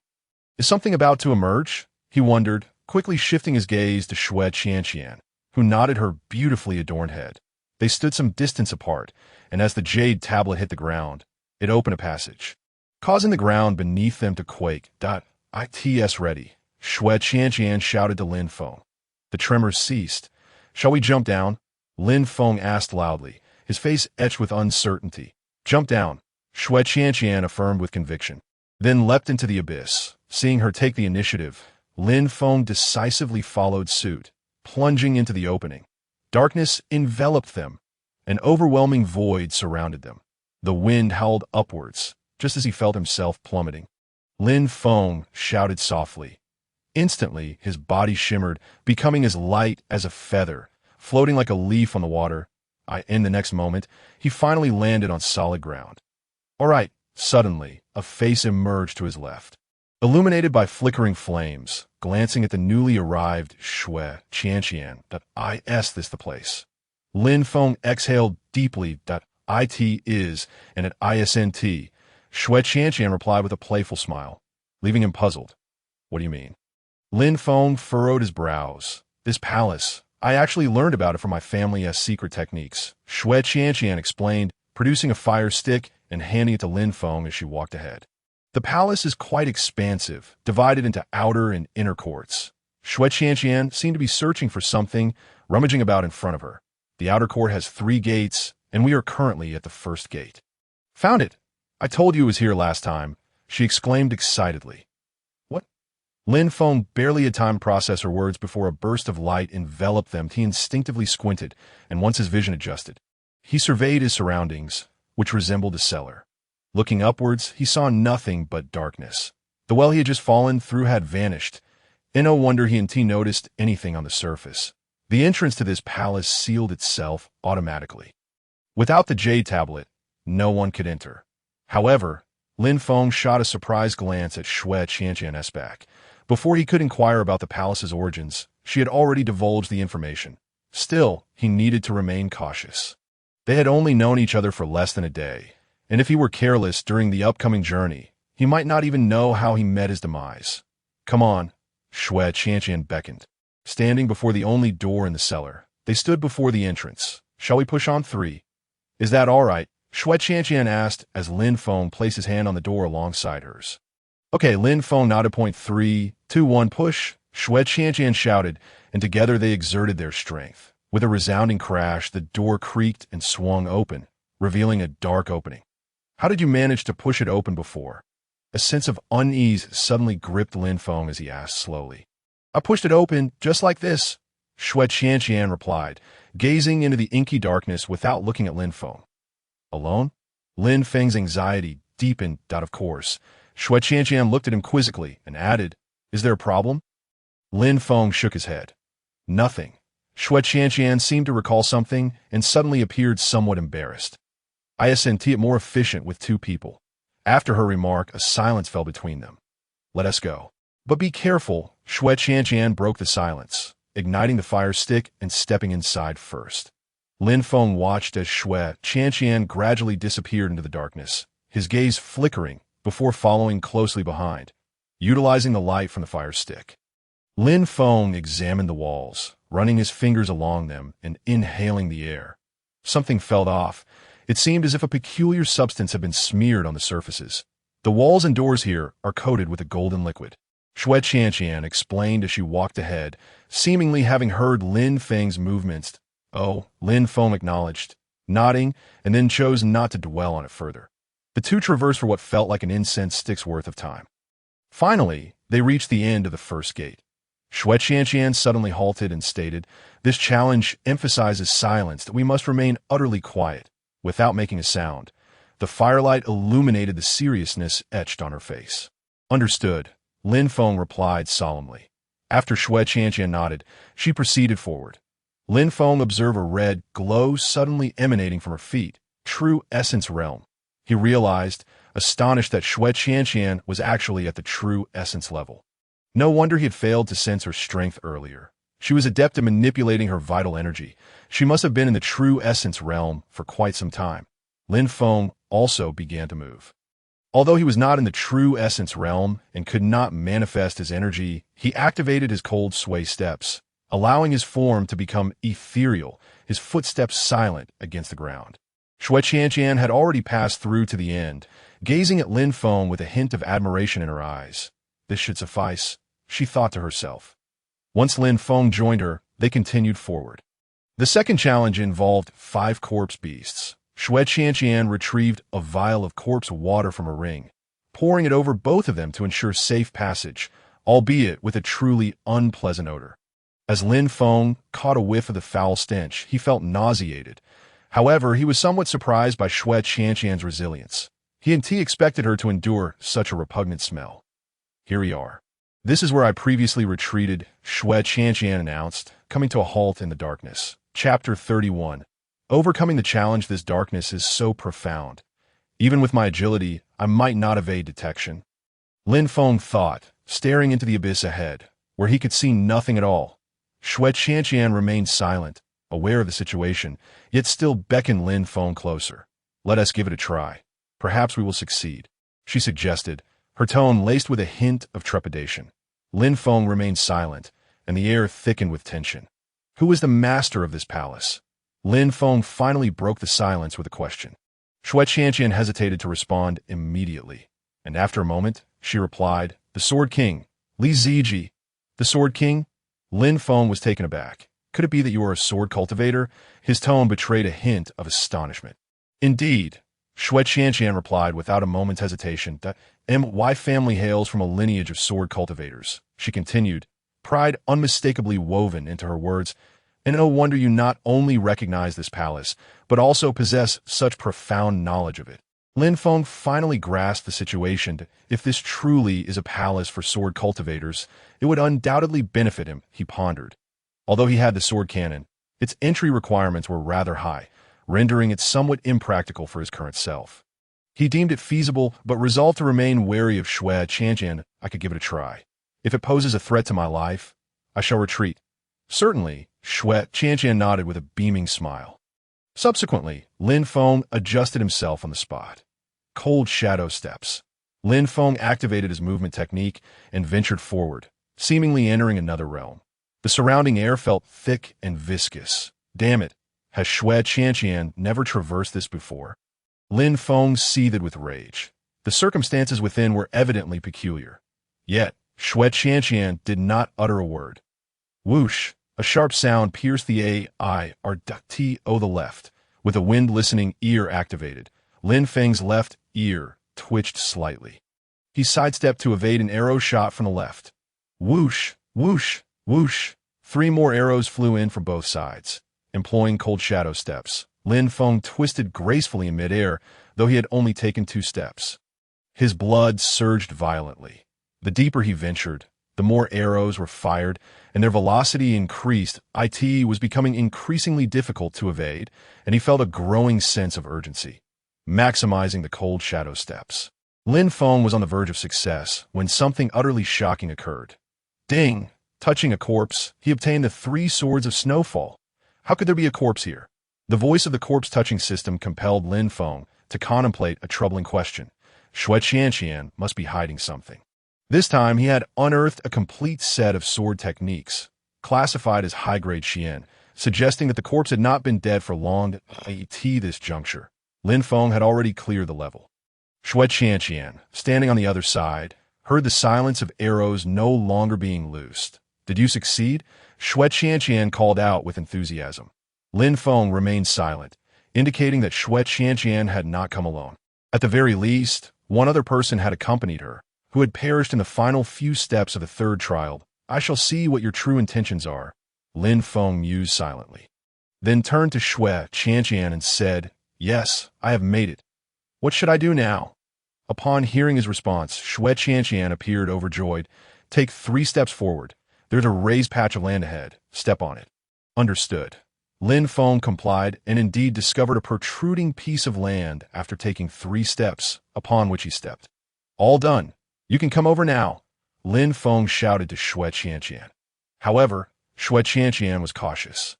Upon hearing Lin Feng's words, she first tossed an object forward, and seeing no movement, she quickly advanced. Upon hearing that Xue Qianqian had entered the trial, Lin Feng hesitated. If he were to release his foot now, Xue Qianqian would undoubtedly perish. However, considering the circumstances, Xue Qianqian likely possessed considerable knowledge of what lay ahead, that if she died here, it would hardly benefit him.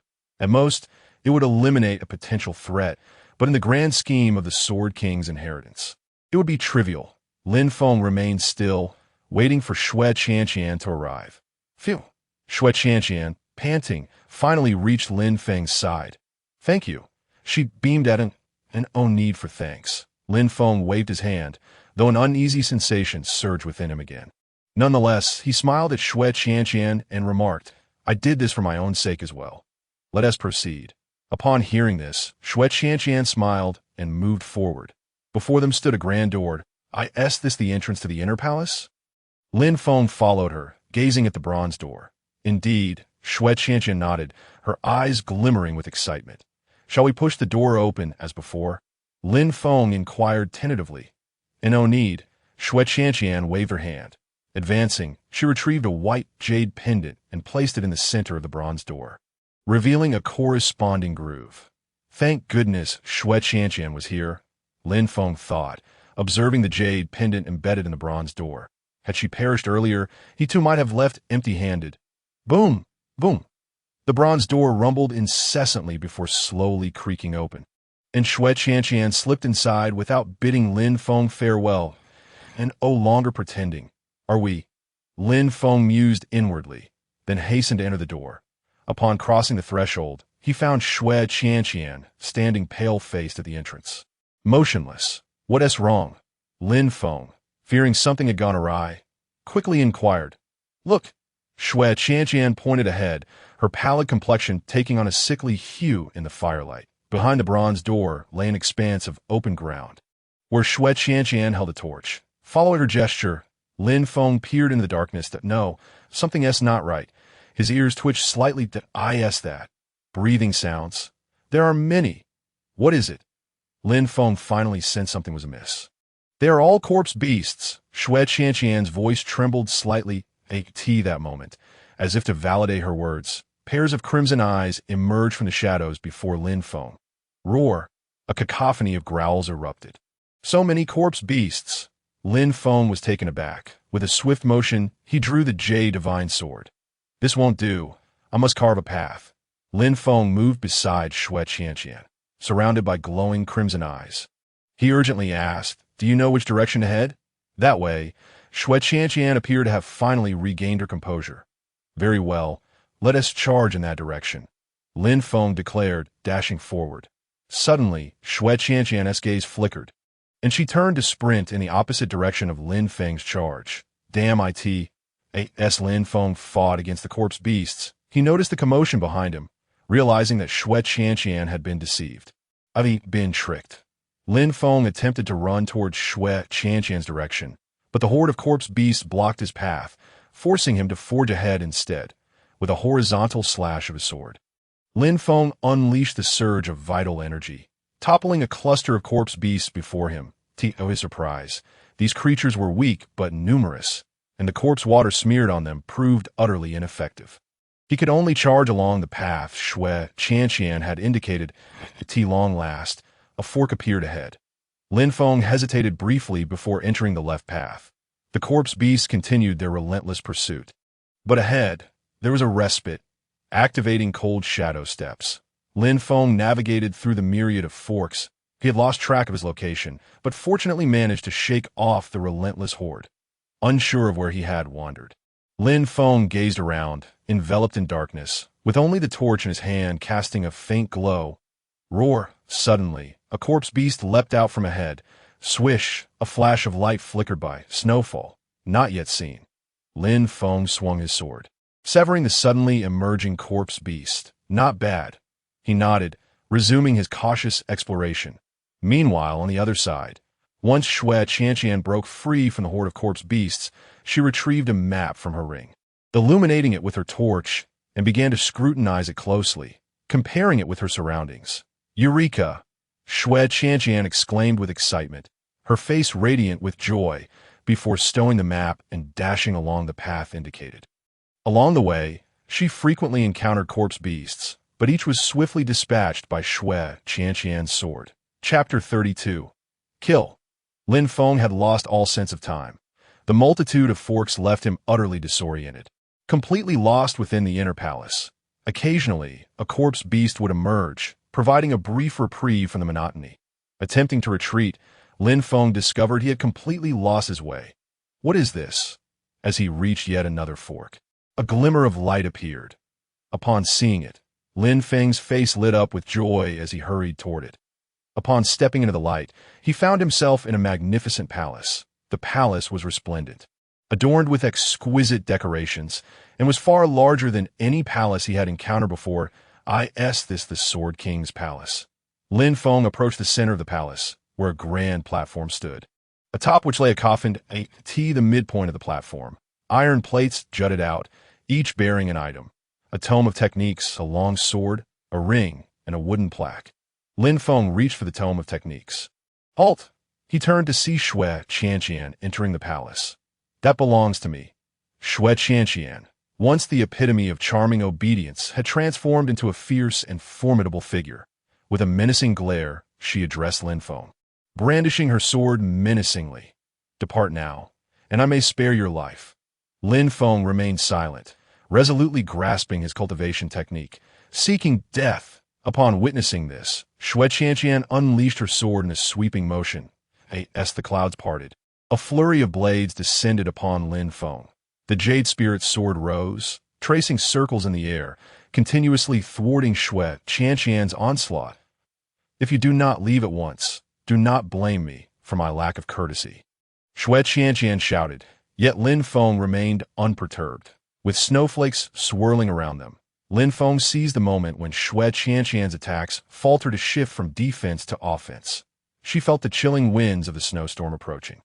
"This is the 3 blades of snowfall. How could you possibly?"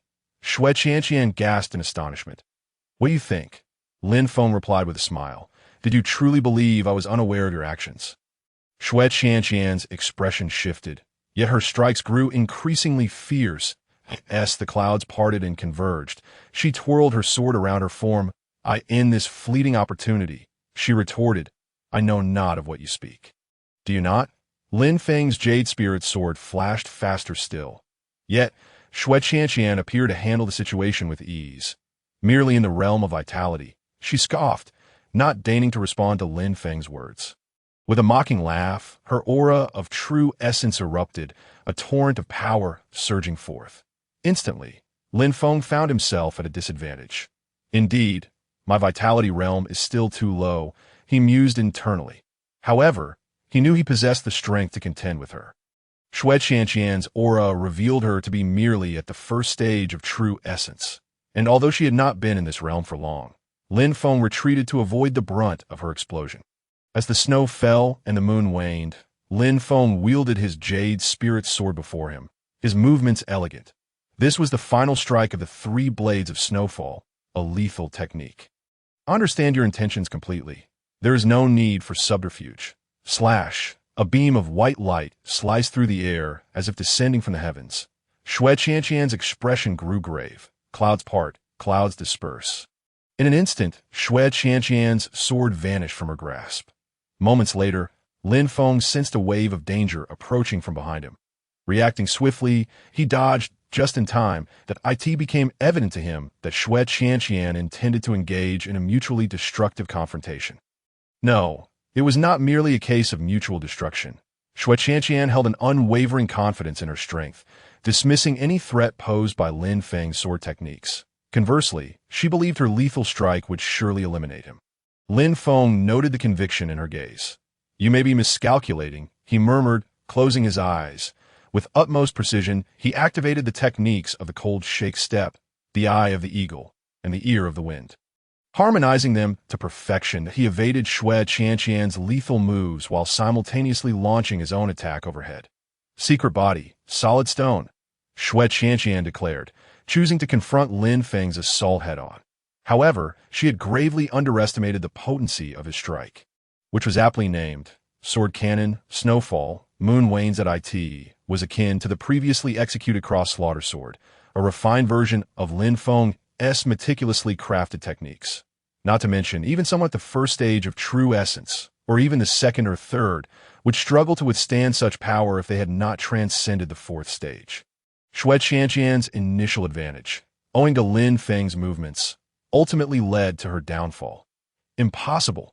As Lin Feng's lethal strike connected with Xue Qianqian, she felt her vulnerability laid bare, unable to withstand the force. PFF. Blood spewed from her mouth as she was propelled backward, collapsing to the ground. Come. Lin Feng commanded, retrieving the Jade Spirit Sword back into his grasp. Turn. He brandished the Jade Spirit Sword, standing resolute against Xue Qianqian's remaining attacks. Bang! Just as Xue Qianqian had discovered. A sword cultivator without their sword is utterly defenseless, and a sword bereft of its wielder is equally frail. Fall. Lin Feng intoned with authority. Xue Qianqian's sword clattered to the ground. Lin Feng approached her, who now lacked the strength to retaliate.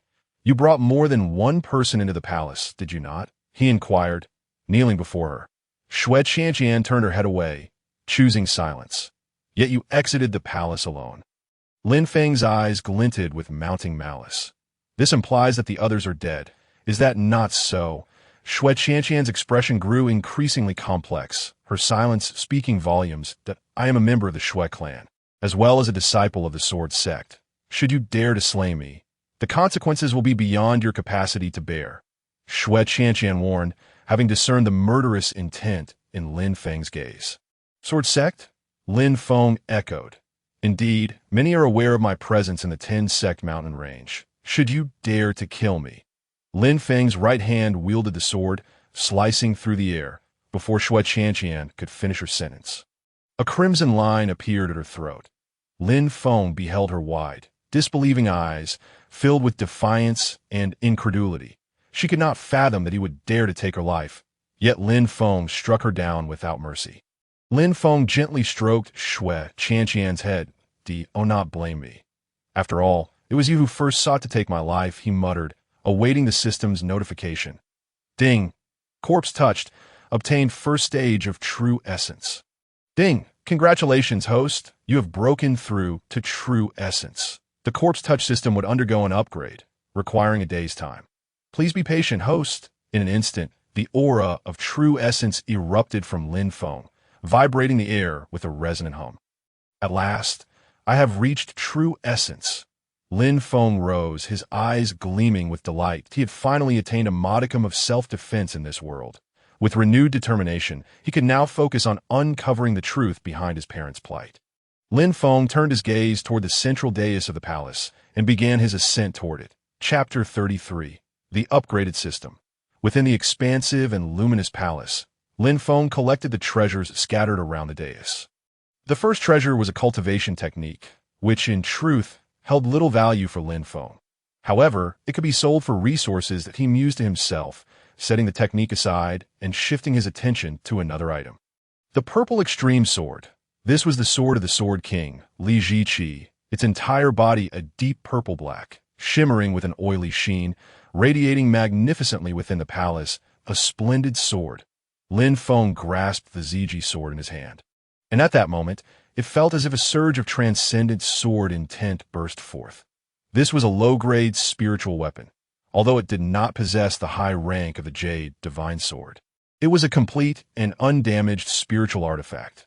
The might of a spiritual weapon lies in its ability to give rise to a weapon spirit, endowed with innate extraordinary skills. However, Lin Feng had yet to earn the recognition of the Ziqi sword.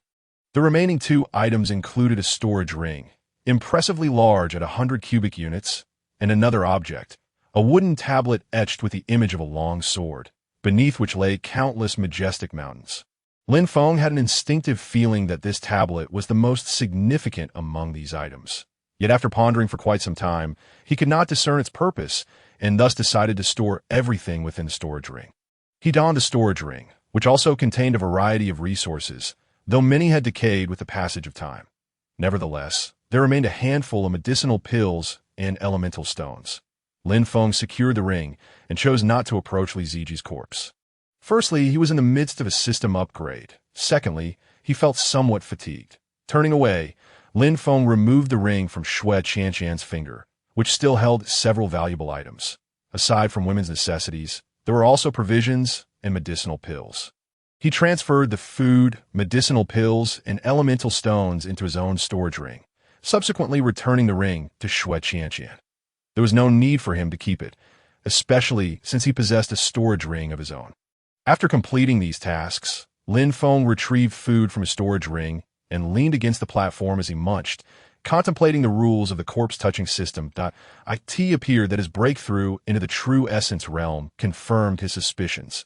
To transcend one's realm, one must touch someone of a higher level, preferably one they had slain, as this would significantly enhance the likelihood of success. Regrettably, he had not yet condensed the sword path Dantian, as described in the sword canon. His internal state was peculiar. His Dantian remained shattered, yet true essence flowed freely, leaving Lin Feng in awe of the corpse-touching system's power. He could only wonder what changes awaited after the upgrade. And he felt an eager anticipation.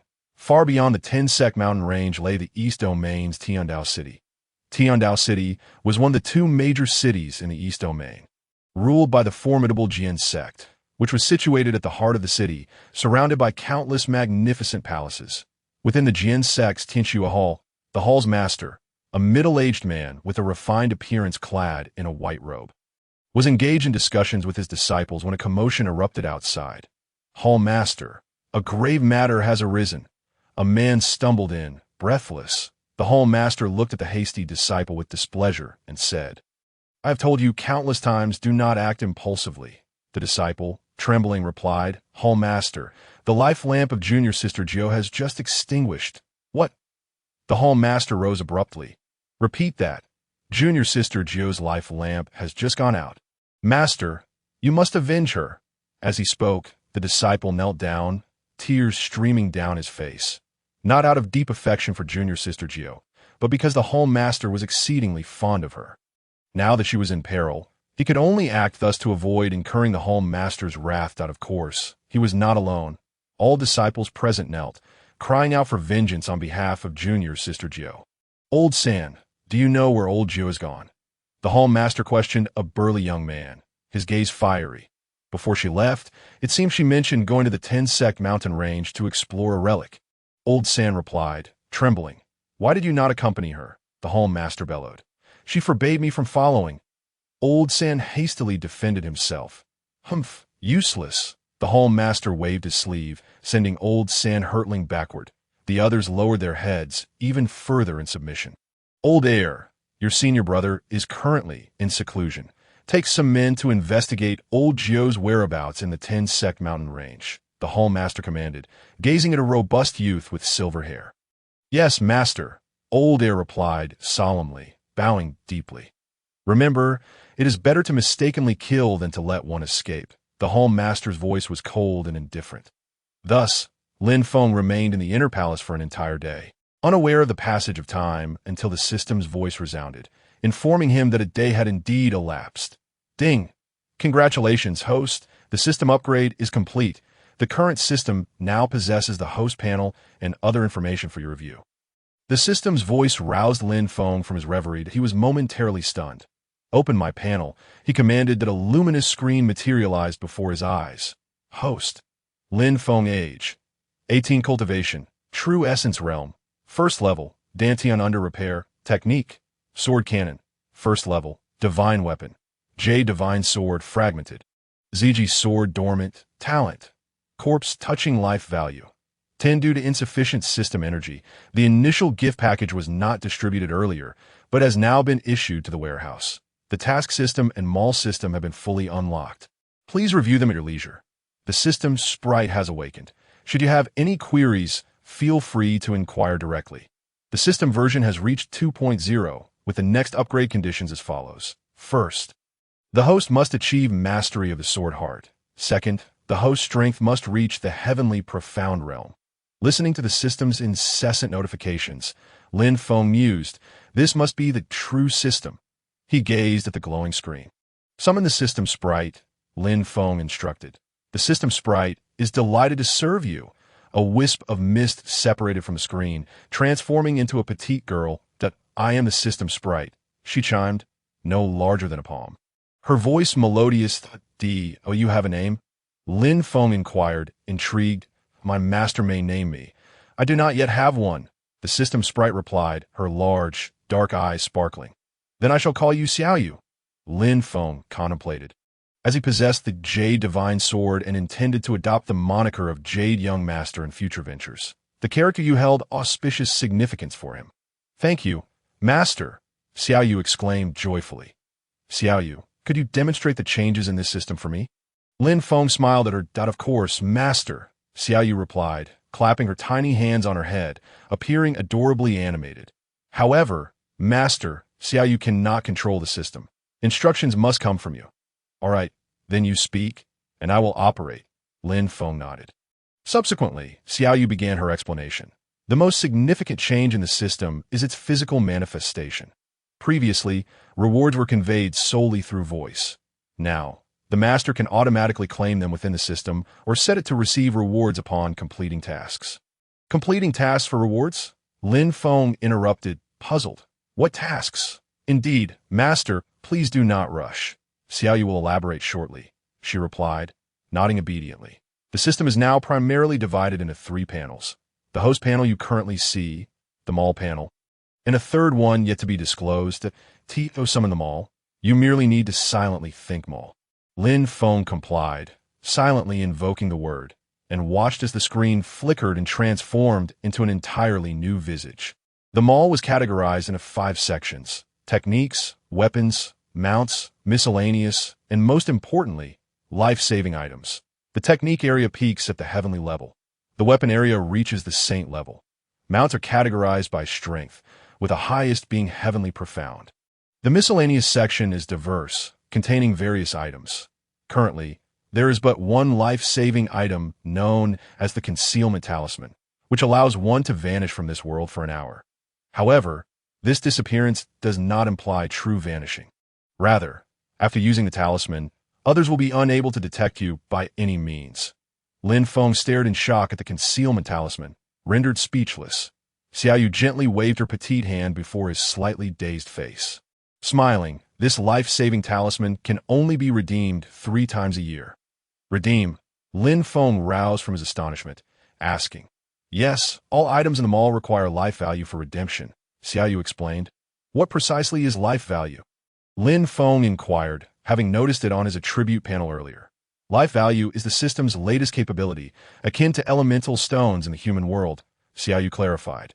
The acquisition of life points necessitates the touching of corpses. However, following the system update, the retrieval of items from corpses has become increasingly challenging.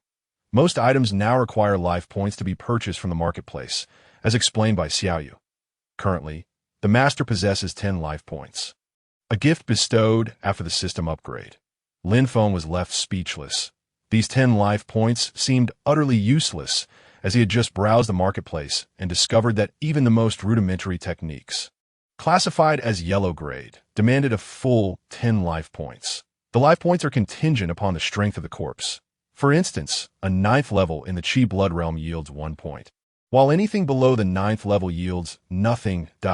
In the case of the True Essence Realm, the 1st level grants 10 points, the 2nd level 20 points, and thereafter, the accumulation increases progressively.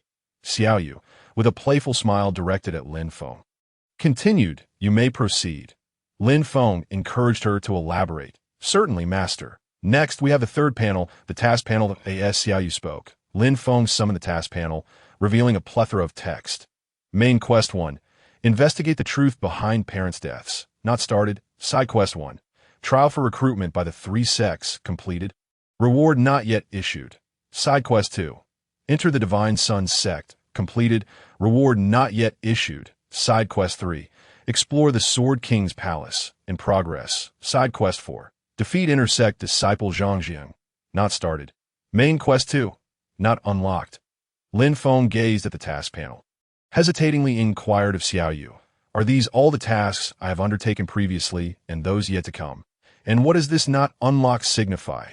Xiaoyu clarified, "Indeed, master. Previously, due to the system's inability to materialize certain elements, much information remained inaccessible to you. As for Main Quest 2, it requires the completion of Main Quest 1 to unlock." Understanding dawned upon Lin Feng, and he nodded. "So, what about the Sword King's palace?"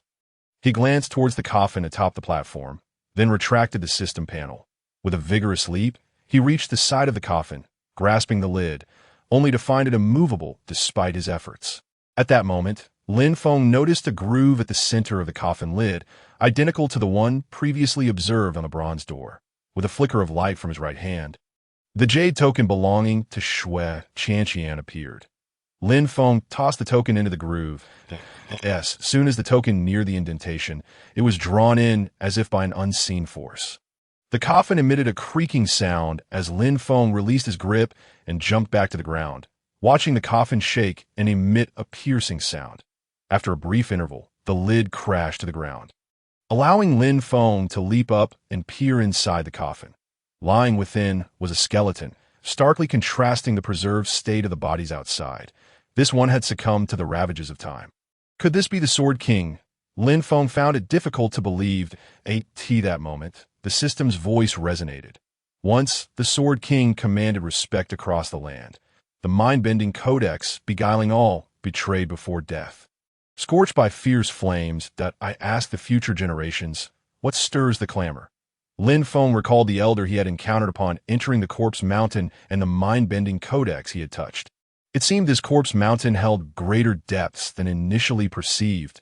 Furrowing his brow, Lin Feng realized he had garnered significant rewards this time, deeming it unnecessary to wade deeper into this murky affair. He sensed that should he attempt to touch the Sword King's corpse, the newly upgraded system would likely incite further complications. Upon returning to the ground, Lin Feng cast a final glance at the Sword King's coffin and solemnly commanded the system, "End task." The system responded, "Host has voluntarily terminated the task. Side Quest 3, explore the Sword King's palace failed. Rewards cannot be claimed. There are currently 2 rewards pending. Would the host like to claim them?" After moments' contemplation, Lin Feng decided against claiming the task rewards, opting instead to leave the Sword King's palace. He felt an increasing sense of unease, particularly regarding the open coffin. He approached the fallen coffin lid to retrieve the jade token and began to retrace his steps. As he turned to depart, the lid mysteriously flew back to the coffin, slamming shut with a clang. Startled by the sound, Lin Feng turned to look, a wave of unease washing over him. Fortunately, upon the lid's return, a door appeared on the left wall, light streaming from beyond. Without hesitation, Lin Feng made his way towards the luminous door. Upon stepping through, the portal vanished, plunging the inner palace into darkness. Strange, eerie sounds echoed throughout the palace, akin to a sinister scraping. "You will return." Suddenly, a voice reverberated within the palace, lingering ominously. Chapter 35. The provocation of intersect disciples. Emerging from the light door, Lin Feng found himself standing on the plains of corpses of the entrance to the Corpse Mountain. The elder's visage directly before him, as he turned to search for remnants of his previous experiences, but found nothing, as if it had all been a mere dream. Shaking his head, he noted that this area was not deep within the Corpse Mountain, and he could exit in no time. What had transpired? Curiously, he surveyed the surroundings, observing the scattered corpses that spoke to the fierce battle that had once unfolded. Eventually, Lin Feng departed the plains and proceeded towards the outer reaches of the Corpse Mountain. Upon returning to the sect's loft, he found the sky shrouded in darkness. Having been absent for 5 or 6 days, he wondered what kinds of troubles awaited him now that he had returned, particularly from those waiting to seize resources. However, Lin Feng had little time to ponder, as exhaustion from his 5 or 6 days of ordeal washed over him the moment he lay upon the loft's bed, and he quickly fell into a deep slumber, the night passing in silence. Morning dawned as the first light of day broke. The disciples of the Divine Sun sect began anew, each invigorated and eager to embark on their daily cultivation. Lin Feng awakened from his slumber, feeling refreshed. After tending to his morning routine, he resolved to visit the sect's dining hall for a meal, craving the warmth of freshly prepared food. The Divine Sun sect possessed only one dining hall, designated for the outer disciples. Inner disciples had dedicated servants to prepare their meals. Upon Lin Feng's entrance into the bustling hall, a sudden hush fell over the crowd. All eyes turned toward him. His visage already familiar to the outer disciples, he had returned to the sect, and the anticipation of drama was palpable. Indeed, Zhang Luo's brother, inner sect disciple Zhang Zheng, has made a proclamation. What proclamation? Zhang Zhiheng has vowed that upon Lin Feng's return to the sect, he shall ensure Lin Feng is bedridden for 3 months, unable to care for himself. How ruthless! In the dining hall, the outer disciples began to murmur, their gazes toward Lin Feng filled with pity and greed. Lin Feng remained expressionless as he purchased a standard breakfast for outer disciples and settled in a corner to eat. However, unlike others, he was secretly accessing the system panel to claim his task rewards. Currently, rewards included an initial gift pack, side quest rewards 1 and 2. Would the host like to claim them? Claim, Lin Feng thought to himself. Rewards have been allocated to the warehouse. Please check. The system's voice echoed in Lin Feng's mind. Upon accessing the warehouse interface, Lin Feng's expression brightened. The rewards were indeed generous. They included a supreme grade sword technique, the Thunderbolt Sword Art, 200 Essence Stones, a card for a full force attack at the pinnacle of the True Essence Realm, a peak True Essence Realm experience card, and a Death Substitution Talisman. These rewards have been tailored specifically for the host's current circumstances. This is a one-time opportunity. Please treat it with due seriousness. Lin Feng was taken aback. While comprehending the sword technique and essence stones was straightforward, the full force attack card, experience card, and death substitution talisman suggested imminent danger. Surprises often came hand in hand with trepidation. After stowing the panel, Lin Feng lifted his gaze and noticed the crowd fixating on him with ill intent. Unbothered, he finished his meal and returned to the loft. He sat cross-legged on his training mat. Immersing himself in the Thunderbolt Sword Art's teachings, in the span of 9 days, thunder roared, and dark clouds raged as a figure wielding a sword soared through the air. Each move was strikingly clear, at times cleaving clouds, at others slicing through thunder. Yet every strike was executed with such swiftness that the blade's trajectory became indistinguishable to the naked eye, despite the throbbing pain in his head. Lin Feng finally absorbed the entirety of the Thunderbolt Sword Art's teachings. The art comprised 9 moves, yet he could currently only execute the first 4. The remaining techniques were beyond his current capabilities. As he was at the first level of the True Essence Realm, any breakthrough would necessitate further encounters with corpses. However, Lin Feng lifted his gaze towards the loft's entrance, sensing the approach of someone. Zhang Zheng, the older brother of the Zhang disciple with whom Lin Feng had previously wagered, was an inner sect disciple at the second level of the True Essence Realm.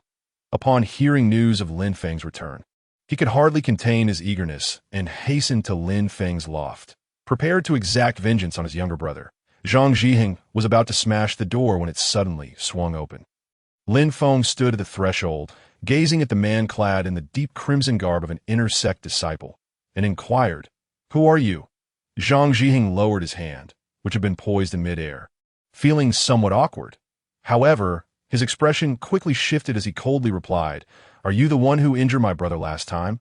Lin Feng, understanding that this was the inner sect disciple spoken of by the outer sect disciples during breakfast in the dining hall, chuckled lightly. "I hear you made a proclamation to incapacitate him for 3 months, rendering him unable to care for himself. That's so? And if so?" Zhang Zhiheng scoffed, his demeanor brimming with arrogance. "Then come at me." Lin Feng strode past Zhang Zheng, making his way to a vacant area outside the pavilion. Beckoning Zhang Zhiheng to follow, he was eager to assess his own strength.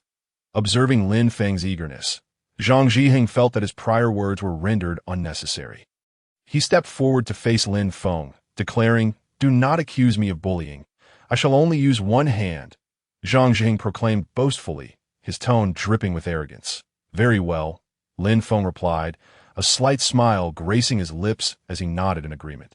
Zhang Zhiheng wielded a black long knife, running his fingers along the blade with an air of pretentiousness. "This is my battle knife, the Heavenly Fragrance Blade, a mid-grade treasure. To be defeated by it would be an honor." Upon finishing his words, his aura surged, revealing his cultivation at the second level of the True Element Realm. The True Element surged violently as he gripped the Heavenly Fragrance Blade, rapidly closing the distance to Lin Feng and delivering a downward slash. Lin Feng unsheathed the jade divine sword, parrying Zhang Zhiheng's strike. The two then retracted their blades, shifting their stances to engage once more. Lin Feng, also at the true element realm, was sensed by Zhang Zhiheng, who dismissed him, noting that Lin Feng's aura only indicated the first level of the true element realm. Zhang Zhiheng practiced one of the three primary techniques of the Shenyang sect, the Fierce Sun technique, which was of the Xian ranks mid-grade. The true element cultivated through the Fierce Sun technique possessed a scorching essence, making it one of the superior fire-type techniques. Consequently, during their clashes, Lin Feng often found himself entangled in the searing energy that accompanied Zhang Zhiheng's true element.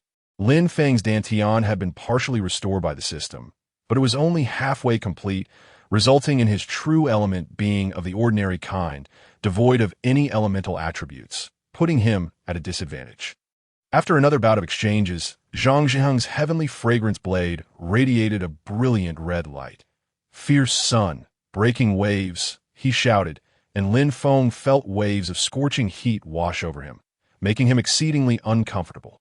"Snowfall, a sky full of flakes," Lin Feng countered, executing the second sword strike of his Snowfall three swords technique.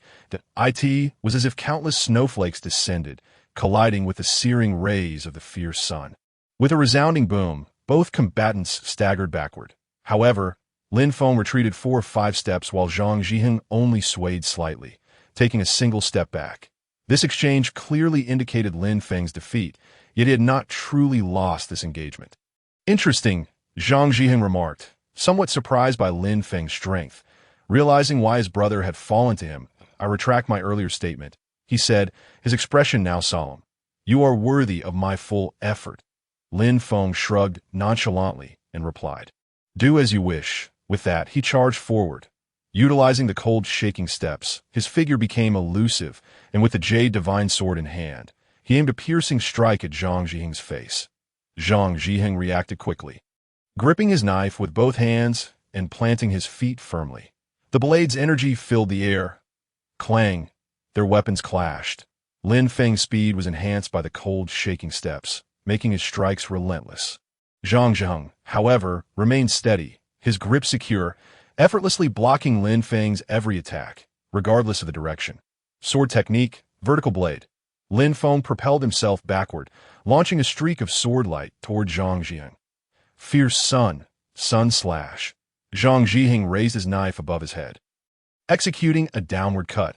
Lin Feng's sword light was shattered, but Zhang Zhiheng's sun-like blade continued its descent toward Lin Feng. Sword technique, cross slaughter sword. Before Lin Feng landed, he unleashed the vertical blade, countering Zhang Zhiheng's sun slash with a rapid double strike in midair.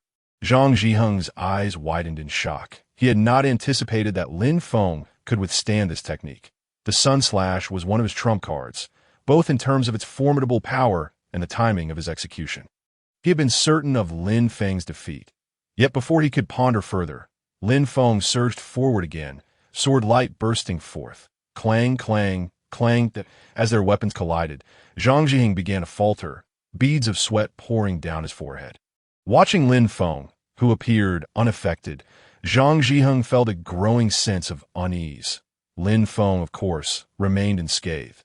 Though his Dantian had been shattered, the powerful system had propelled him into the true element realm, granting him a significant advantage: the ability to absorb true element energy from the environment during combat, continually replenishing himself. That it was well known that a Dantian served as a reservoir for a person's true element energy, and fighters typically filled their Dantian before battle, releasing it during the fight, then seeking a place to replenish afterward. However, Lin Feng operated differently.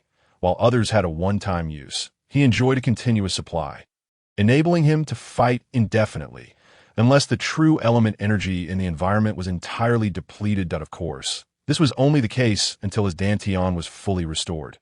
Once repaired, Lin Feng would attain a Sword Dao Dantian. But for now, this advantage would cease to exist. Lin Feng smiled and asked, "What is this? Are you ready to concede?" Zhang Zhiheng bit his lip, but remained silent, instead sidestepping out of Lin Feng's striking range. A sphere of red light began to swell around him, the flames intensifying.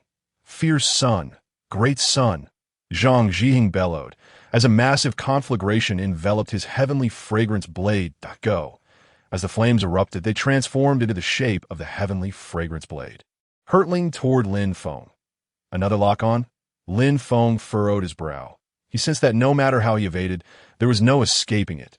The only option left was to confront it head-on. Thunder, purple sky, the fourth form of the thunder sword technique. The thunder purple sky sword erupted from behind Lin Feng, gradually merging with his body. Strike! Lin Feng's eyes glinted with a thunderous resolve, the crackling sounds reverberating through the air. Finally, the red light collided with the purplish-red sword energy, resulting in a massive mushroom cloud that erupted between them. Lin Feng was propelled backward, his complexion pale, clearly struggling to maintain his stance. Yet Zhang Zhiheng's situation was far worse. He was knocked unconscious and collapsed to the ground. The resounding clash drew considerable attention, prompting the sect's enforcement team to arrive. The Xinyang sect did not oppose disciple duels, but abhorred life-and-death confrontations. Fortunately, the combatants were not particularly powerful, although their techniques caused significant damage. Neither faced any life-threatening danger. Nonetheless, Lin Feng was sentenced to 3 days of confinement for ruining the sect's environment. Zhang Hengyuan faced a harsher penalty, as Lin Feng was a new disciple, and his actions could be excused, while Zhang Hengyan, an intersect disciple for 3 years, had knowingly transgressed and was penalized with 3 months' worth of resource deprivation and 15 days of confinement.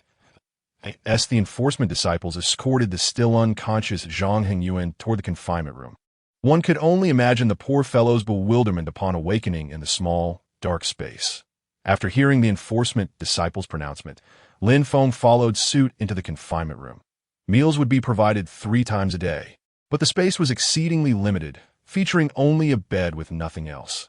Lin Feng sat on the bed, closed his eyes, and just then, the system's voice chimed in. Ding! Congratulations, host, for successfully completing side quest 4. Defeat intersect disciple Zhang Hengyan. Would you like to claim your reward now? Claim. Lin Feng responded inwardly. Claim successful. Rewards have been deposited into the warehouse. Please check promptly. Lin Feng summoned the warehouse interface, where he beheld 2 glowing items. A flicker of thought caused the white light to vanish. 100 yuan stones, and a single experience card for the 5th level of the True Essence realm. While the reward cannot be deemed particularly generous, it is also far from meager. Nonetheless, he currently has no immediate use for the yuan stones that in his possession lies a considerable amount of yuan stones, likely surpassing even that of a peak True Essence realm practitioner. Lin Feng gazed at the numbers beneath the yuan stones in the warehouse, which read 30,000. 30,000.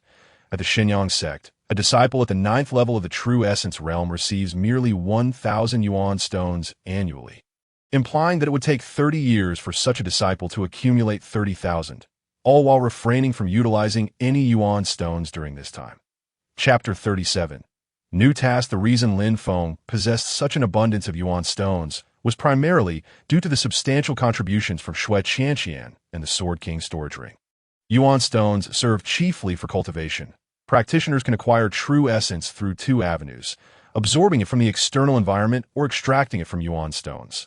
The former is a slow and chaotic process, requiring practitioners to purify the essence, which is quite time-consuming. In contrast, obtaining True Essence from yuan stones is more efficient, as the essence is purer and the process quicker. Additionally, yuan stones can be exchanged for resources, with valuable resources typically costing thousands of yuan stones. With a cheerful demeanor, Lin Feng surveyed the yuan stones in the warehouse when suddenly, the system's voice echoed once more. Side Quest 5 activated. Achieve 1st place in the Beast Trial. Quest Reward. Clue to Main Quest 1. The Bee Secret Realm. Lin Feng had never heard of it before. No, that wasn't entirely true. The enforcement disciple had mentioned something about a sister being angry in the Bee Secret Realm as he was leaving. He wondered if he could make it in time. However, the very fact that the system assigned this task indicated that there was still time. Sitting cross-legged on his bed, Lin Feng began to cultivate. But upon closing his eyes, he realized he had nothing to cultivate. Without a wry smile crossed his face. His dantian was still under repair, meaning that no matter how much True Essence he absorbed from the external world or from yuan stones, he would merely release an equivalent amount. Rendering the effort futile, he could only wait for his dantian to finish repairing. Lin Feng shook his head, observing that 3/4 of his dantian had been restored. 3 days passed in the blink of an eye. After discovering his inability to cultivate, Lin Feng suddenly remembered that he had yet to speak with Xiao Yu since leaving the Sword King's palace, prompting him to summon her. Upon her arrival, Xiao Yu complained about being forgotten, her expression adorably foolish, which amused Lin Feng. The two engaged in delightful conversation for 3 days, occasionally enjoying meals sent to them and teasing Xiao Yu. During these 3 days, Lin Feng lived a life of ease. When the enforcement disciple opened the door to the confinement room, Lin Feng was still sharing jokes from his past life, causing Xiao Yu to laugh uncontrollably. The enforcement disciple regarded Lin Feng with a strange look, thinking him mad, as there had been others who had lost their sanity during long confinements, where the only option was to cultivate, which could indeed drive one to madness. Ignoring the enforcement disciple's gaze, Lin Feng recalled Xiao Yu and then left the confinement room. That on his way out, he remembered the beast's secret realm and inquired with the enforcement disciple beside him. "Brother, have you heard of the beast's secret realm?" The enforcement disciple paused, then informed Lin Feng that it was an annual event for inner and outer disciples, primarily intended to give outer disciples a chance to hone their skills in preparation for the intersect assessments. Lin Feng understood. "I see. Do you know when it begins?" The enforcement disciple suddenly shook his head with a smile, thinking that this junior might have lost his wits in confinement, as the trial registration had already begun that very morning. It would commence in the afternoon. The enforcement disciple's demeanor was far more amiable than those Lin Feng had encountered previously among the outer disciples, patiently explaining the details to him. Lin Feng's expression tightened. "Am I going to miss it?" Seeing Lin Feng's distressed countenance, the enforcement disciple asked, "Are you intending to participate in this trial?" Lin Feng nodded, pondering whether he would still make it in time. The enforcement disciple, seemingly sensing Lin Feng's unspoken question, replied, "If you hurry now, you might still make it." Upon hearing this, Lin Feng quickly bowed in gratitude to the enforcement disciple. "Thank you, brother. I shall go at once." The enforcement disciple waved his hand, preparing to say no need to thank me, but noticed that Lin Feng had already vanished. With a pause, he chuckled. "It seems this junior possesses commendable strength." However, Lin Feng was too hasty and, in his rush, forgot where to register, as he stopped the passing disciple to inquire and learned that registration was located at the task pavilion in the southeast direction of the sect, though not distant. It was not particularly close either, yet he believed he could still make it. Lin Feng activated the long-and-used Gale Step, combined with his current True Essence realm strength, and in a burst of speed, he successfully arrived just before registration closed. Lin Feng, outer disciple, here to register for the Beast's Secret Realm trial. Lin Feng panted, addressing the somewhat bewildered staff member. "All right, understood," the staff member replied, swiftly filling in the details and producing a wooden token, which bore an image of the sun above and a multitude of beasts below. "You are to participate at 3 o'clock this afternoon. The location is indicated here." Lin Feng took the token, glanced at it briefly, then tucked it away in his robe, thanking the staff member. "Thank you. No trouble at all." The staff member waved his hand dismissively. After leaving the task pavilion, Lin Feng first headed to the dining hall for a meal, summoned Xiao Yu to chat for a while, and then returned to the task pavilion to await the trial's commencement. As the afternoon wore on, disciples began to gather outside the task pavilion, and the numbers were substantial. Lin Feng observed that nearly all the outer disciples had arrived, along with a few inner disciples, though they were fewer in number. Judging by their strength, Lin Feng estimated that they were mostly at the 3rd level of the True Essence realm at most. Time flowed steadily, and finally, the sound of drums resonated from within the task pavilion. "It has begun. I must break through to the True Essence realm during this secret realm trial." "Just you. What is that? Impossible." With the drum beats echoing, the gathered disciples stirred with excitement. While Lin Feng stood at the back of the line, an elder emerged from the task pavilion, clearing his throat, and once the crowd quieted, he began to speak. "For this secret realm trial, the evaluation will be based on beast points. The higher the points, the more substantial the rewards. That I will now explain how to acquire beast points. Each of you will receive a wooden token that can absorb the blood essence of ferocious beasts. Beasts below the ninth level of the blood essence realm are worth 1 beast point. Beasts at the ninth level of the blood essence realm are worth 10 beast points. Beasts at the first level of the true essence realm are worth 100 beast points. Beasts at the second level of the true essence realm are worth 200 beast points, and so forth. To ensure fairness in the trial, participants will be divided into groups of true essence realm disciples and blood essence realm disciples. Furthermore, all items obtained within the secret realm will be managed by the disciples themselves. They can either hand them over to the sect for resource exchanges or use them independently. This secret realm trial will last for 7 days. That concludes all the rules for this trial. Now, participating disciples, please proceed into the secret realm in an orderly fashion. With that, the elder waved his long sleeves, and a massive whirlpool appeared beside him. The disciples entered it one after another, and Lin Feng followed suit, blending into the throng as they ventured into the secret realm. Once all participants had entered, the elder closed the whirlpool and turned back into the task pavilion. Chapter 38, Trial 1. As Lin Feng stepped into the secret realm, a crimson hue engulfed his vision. Everything was drenched in blood red. The sky, the ground, even the surrounding trees, stones, and flora were all bathed in this sanguine shade. It was as if blood was the very essence of this world. This place was devoid of any other presence. Lin Feng could not discern a single trace of another soul, as if he were the only being in existence.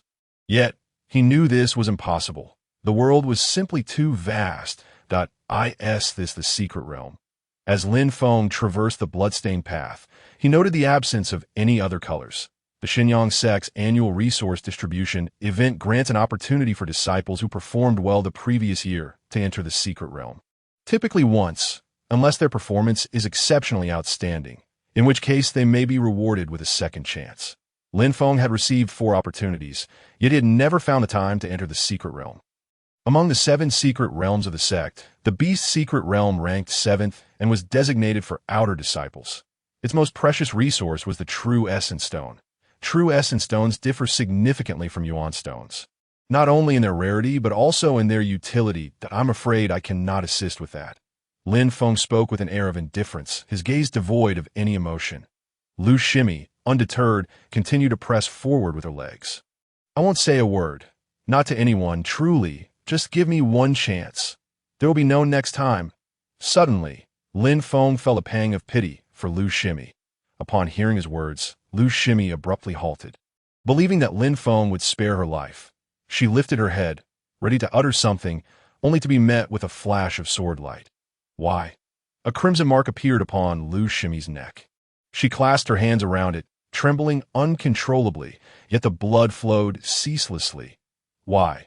One must pay the price for their actions. With a flick of his jade sword, Lin Feng sent droplets of blood cascading down before sheathing the blade. He approached the lifeless bodies of the two, retrieving their wooden tokens and giving them a gentle prod. Ding! Touching the corpse, gained 10 life points. Ding! Touching the corpse, gained 1 life point. Brother Zhang possessed the cultivation of the first stage of true essence, while Lu Shimi was at the 9th stage of blood qi. Lin Feng reflected on the difficulty of collecting rewards from corpses.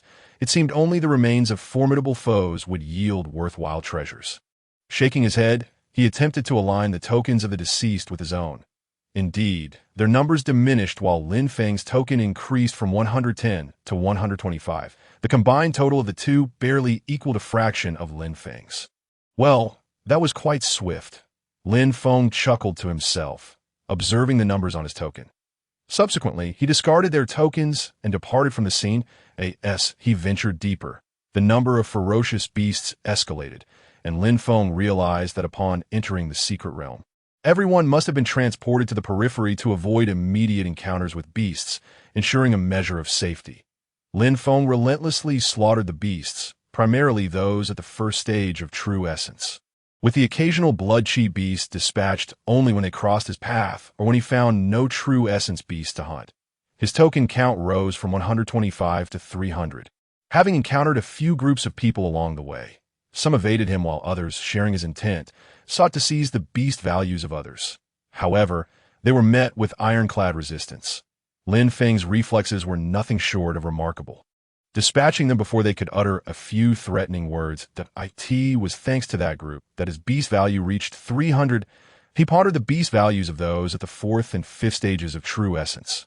They must surely surpass his own. Yet, armed with the full might of a peak fifth stage strike and a peak experience card, he was confident that in a skirmish he would emerge victorious.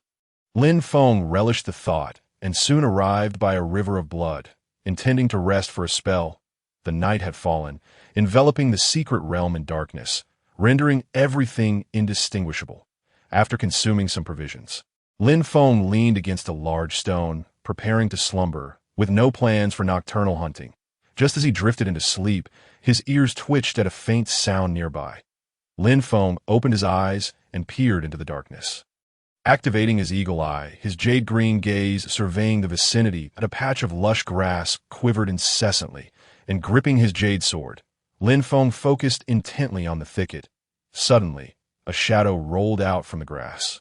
Lin Feng stood and waited momentarily, but soon, silence fell once more. He cautiously approached to uncover the source. Chapter 40. The third trial. As Lin Feng neared the thicket, he was taken aback to discover a young woman clad in black attire. In the night, she appeared nearly invisible, but thanks to Lin Feng's eagle eye, he discerned that she was unconscious, lying on the ground, her face smeared with dirt and her body marred by numerous wounds, suggesting she had been pursued. After a moment's contemplation, Lin Feng hoisted the woman, placing her upon a nearby stone, and administered a healing elixir before returning to his resting spot to sleep once more. The night passed without incident. Till dawn, the blood-red sky re-emerged, and Gu Yuling opened her eyes to behold the crimson expanse. The sudden wave of panic washed over her as she felt her body. To her astonishment, all her injuries had miraculously healed. Glancing around, she spotted a young man reclining by a large rock. Could he be her savior? Gu Yuling mused, fuming internally at Li Bo for daring to impose upon her. How foolish she had been to trust him, allowing him to accompany her into the secret realm. Had she not been vigilant, she might have fallen victim to Li Bo's schemes. Just wait, I shall summon my father to deal with you. Gu Yuling vowed bitterly. Yet, she was uncertain of her location and whether Xing Er was nearby. It was all Li Bo's fault for having sent Xing Er away. Regret flooded Gu Yuling as she cursed her own naivety in permitting that scoundrel to enter the secret realm. She cast a furtive glance at Lin Feng, who still appeared to be asleep. I must find Xing Er, Gu Yuling whispered to herself, preparing to depart cautiously. However, she had barely taken a step when a voice echoed behind her. What? Not even a word of thanks for your savior before you leave. Lin Feng had long been awake. He had stirred the moment Gu Yuling made noise. After all, how could he afford to sleep soundly in such a perilous night? Gu Yuling turned around, an awkward smile gracing her lips. I am Gu Yuling. May I ask the name of my benefactor? Lin Feng regarded her, amused by her bashful demeanor. I am Lin Feng. Where might you be headed? I am off to hunt ferocious beasts, Gu Yuling exclaimed, realizing she had nearly let slip her true intentions. It's the second day already, and my token is still at 0. If I don't hunt some beasts, how can I secure the top spot? She puffed her cheeks defiantly. You, at the 9th stage of blood chi. Lin Feng scoffed at Gu Yuling's bravado. Don't underestimate me. I am quite strong, Gu Yuling protested, sensing Lin Feng's skepticism. Strong? Is that why you were being hunted? Lin Feng approached Gu Yuling. That was merely an accident. What do you want? Don't come any closer, she retorted, her voice rising to why senior sister is nearby. She is a formidable cultivator at the 6th stage of true essence. If you dare lay a hand on me, she will not let you off easily. As Lin Feng advanced, Gu Yuling's composure faltered, her eyes welling with tears. You mustn't come any closer. Lin Feng halted, bemused. The girl had begun to weep before he had even made a move. Moreover, despite her graceful figure, the dirt smudging her face did little to pique his interest. He preferred those with more refined features. Nonetheless, he found her reaction amusing, raising his hand. All right, I won't approach you. However, my advice is to accompany me. Wandering alone in this place is undoubtedly perilous. Gu Yuling blinked in confusion. You can't be trying to deceive me, can you? Why would I? Lin Feng thought it rare to play the role of the Good Samaritan. Then why are you being so kind to me? Gu Yuling remained skeptical, suspecting ulterior motives. Lin Feng fell silent for a moment, while Gu Yuling's expression turned triumphant. See? You can't even come up with a reason. You must have some nefarious plan. I simply find you reminiscent of my younger sister. Lin Feng replied with a hint of nostalgia. He had not seen Huangling in ages and wondered how she was faring. Sister? Gu Yuling erupted in laughter. How juvenile. You ought to be more convincing. But upon witnessing the glimmer of reminiscence in Lin Feng's eyes, she began to entertain the notion. Have you not seen your sister in a long time? She inquired, tilting her head curiously. Lin Feng sighed. Indeed, it has been quite a while. That's so. Nevertheless, I still cannot accompany you. Gu Yuling reiterated her refusal, opting to leave alone. This time, Lin Feng did not press the matter, simply nodding. Suit yourself. Gu Yuling, upon witnessing the scene, did not hesitate. She turned and departed. Lin Feng gazed at her retreating figure, remaining silent in place for a considerable duration. Today marked the second day of the trial, and it seemed that the number of individuals within the secret realm had increased. Lin Feng suddenly realized that it felt as though people were ubiquitous. No matter where he turned, he encountered fellow disciples, particularly those from the outer sect at the 9th level of Qi and Blood Realm, engaged in fierce battles with ferocious beasts. Lin Feng's mood was quite dismal, which translated to his actions being exceptionally ruthless. Ferocious beasts of the Qi and Blood Realm found it nearly impossible to evade his strikes, while those of the True Element Realm required only a modicum of effort to vanquish. The tally on his wooden plaque had surged to 500, a figure attained solely due to Lin Feng's relentless path of slaughter.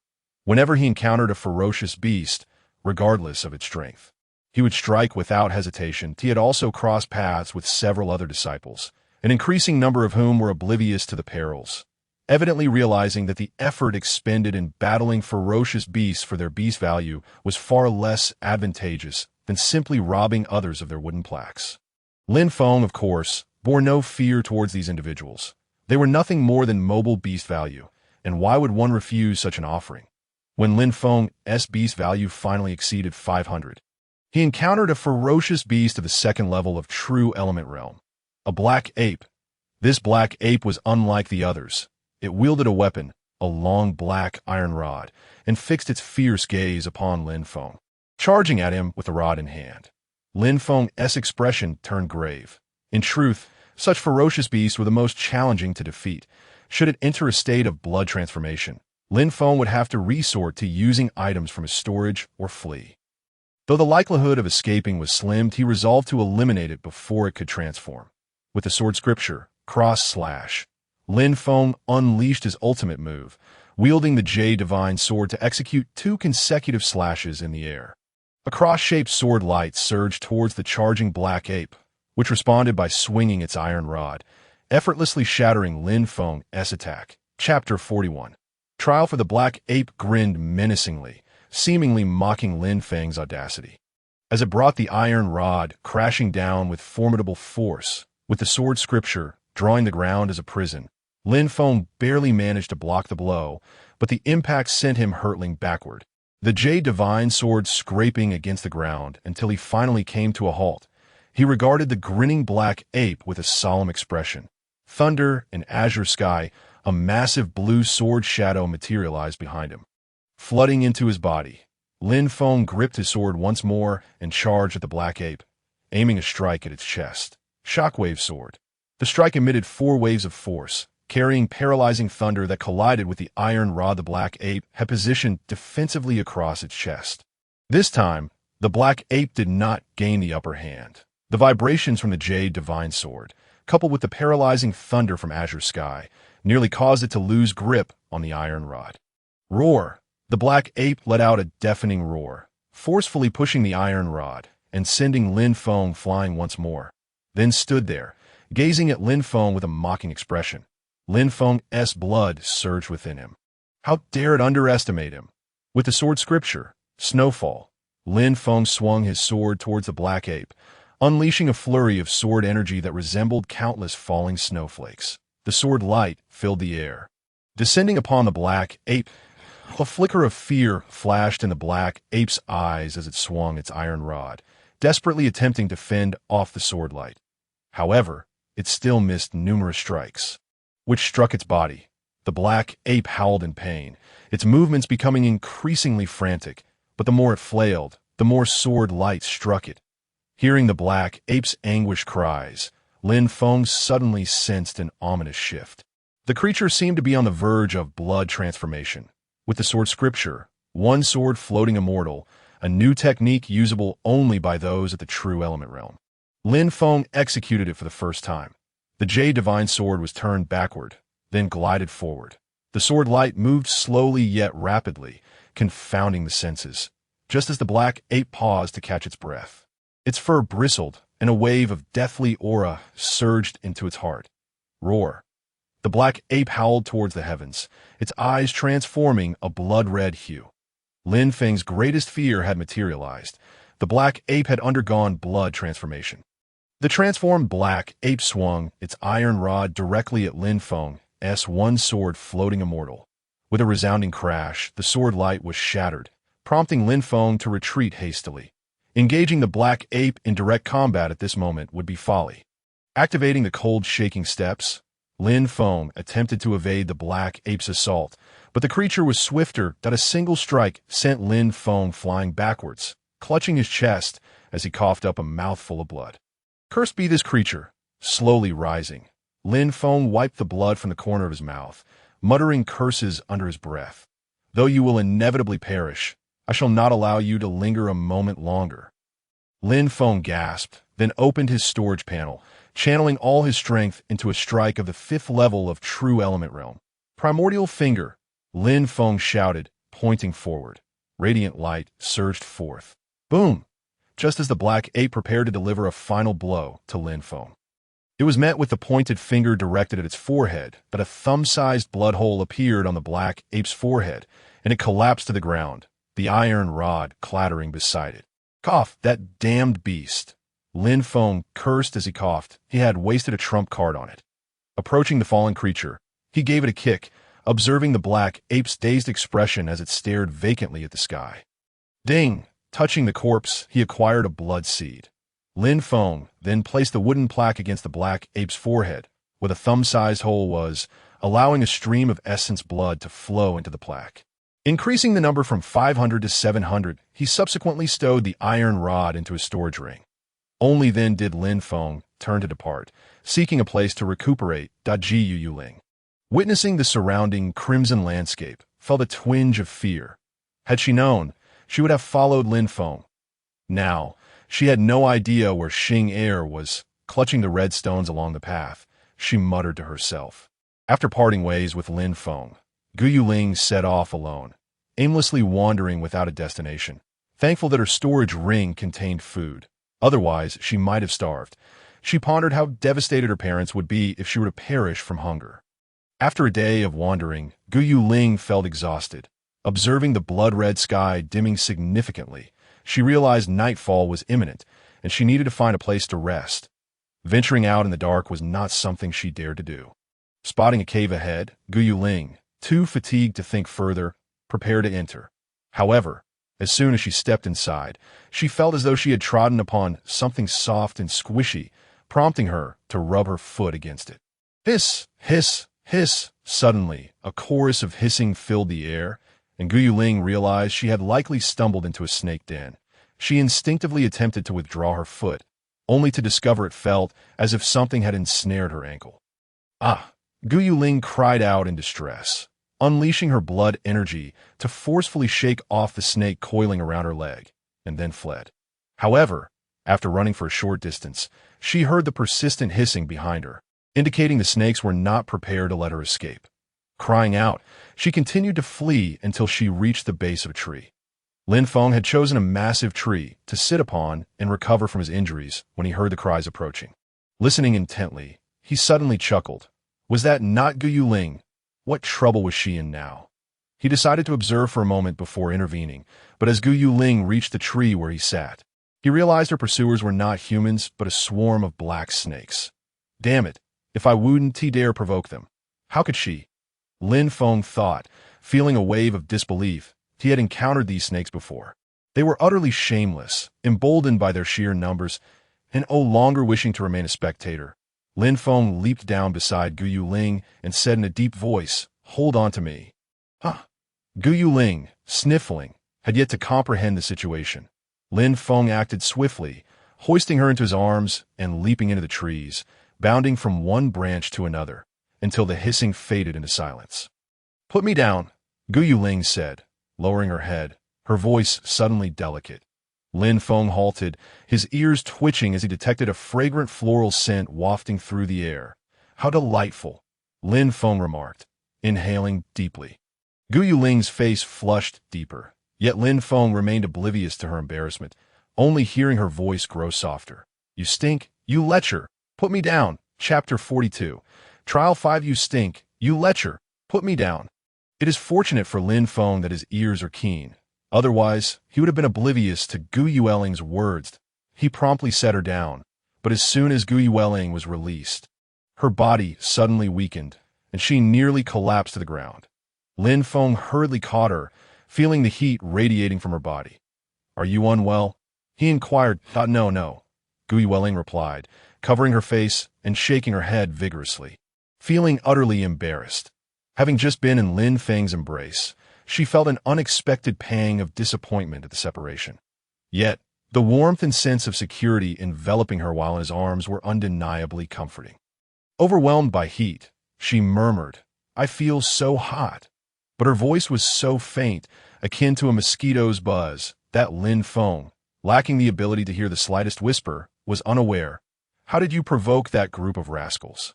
Lin Feng, glancing at the seemingly distracted Gu Yueling, recalled the earlier encounter with the snake swarm. A gentle breeze swept by, and Gu Yueling felt considerably better, straightening her posture and lowering her hands as she gazed at Lin Feng with a hint of a pout. Adopting a slightly spoiled tone, "That I didn't provoke them at all. But you are right. They are indeed a bunch of rascals. I had barely stepped into their lair when they chased me for quite a distance." She pouted, appearing utterly innocent. That it was then that Lin Feng truly took in Gu Yueling's appearance. Her fair, oval face exuded a touch of Navet, her soft, pouting lips, and her delicate, upturned nose, complemented by crescent-shaped eyes that sparkled with the joy of spring. How beautiful! Lin Feng couldn't help but think to himself, "Weren't you going to find someone? Why haven't you located them yet?" he asked, smiling at Gu Yueling. "No, I have no idea where to look for her." Gu Yueling exclaimed, astonished. "How did you know I was searching for someone?" She covered her mouth, clearly taken aback, as she had not let anything slip. "That I guessed, but I wasn't certain. I just wanted to tease you," Lin Feng admitted, wanting to lighten the mood. "Ah, is that so?" Gu Yueling, looking adorably confused, furrowed her brow. "I must have exposed myself." Lin Feng nodded and then took her hand, saying, "Let's find a place to rest. It isn't safe here." This time, Gu Yueling did not resist, but allowed Lin Feng to lead her, feeling a sweet sensation in her heart, wishing that this moment could last forever. Lin Feng guided Gu Yueling to a shaded area beneath a tree, a spot he had cleared earlier in the day, ensuring that no ferocious beast would arrive in such a short time. He released her hand and pointed to the ground beneath the tree, saying, "You can rest here tonight." Upon hearing this, Gu Yueling suddenly grasped Lin Feng's sleeve. "And where will you be?" "I'm here," Lin Feng replied, sitting down by another tree nearby.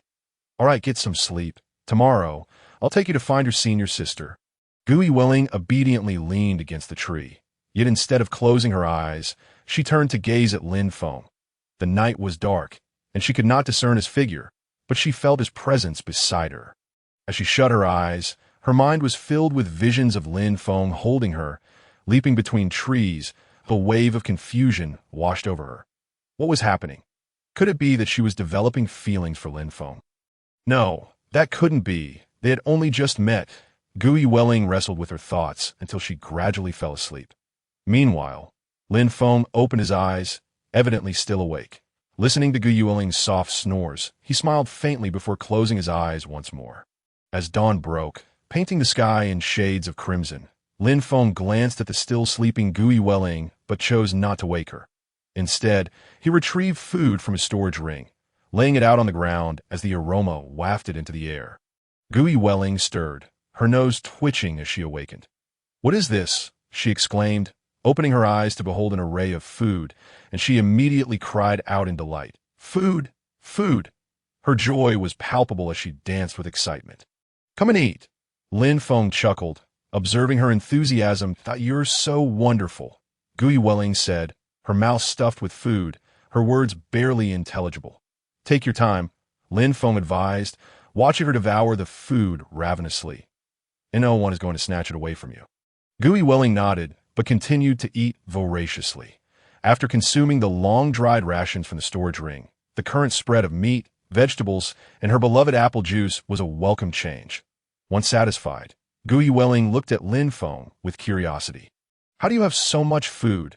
Lin Feng smiled but refrained from answering, that he himself was unsure of how Snow Chanchan's storage ring contained such a bounty, nor did he know how the food remained unspoiled. Where are we headed next? Gui Welling asked, her eyes sparkling as she looked at Lin Feng, who remained silent. Didn't Tiwi say we would find your senior sister? Lin Feng reminded her, knowing that she might think he had forgotten their earlier conversation. Oh yes, let us go, Gui Welling exclaimed excitedly, pulling Lin Feng along. Hurry up. With that, they departed the area, but after a short distance, Lin Feng began to regret Gui Welling had no idea where her senior sister was. She was merely wandering aimlessly. How about this? I suspect your senior sister might be waiting for you in the central area. Why don't you follow me? Lin Feng suggested, believing this would resolve both their situations.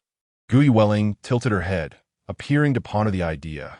Though Lin Feng knew she was merely dazed, he promptly shook her shoulder. Huh.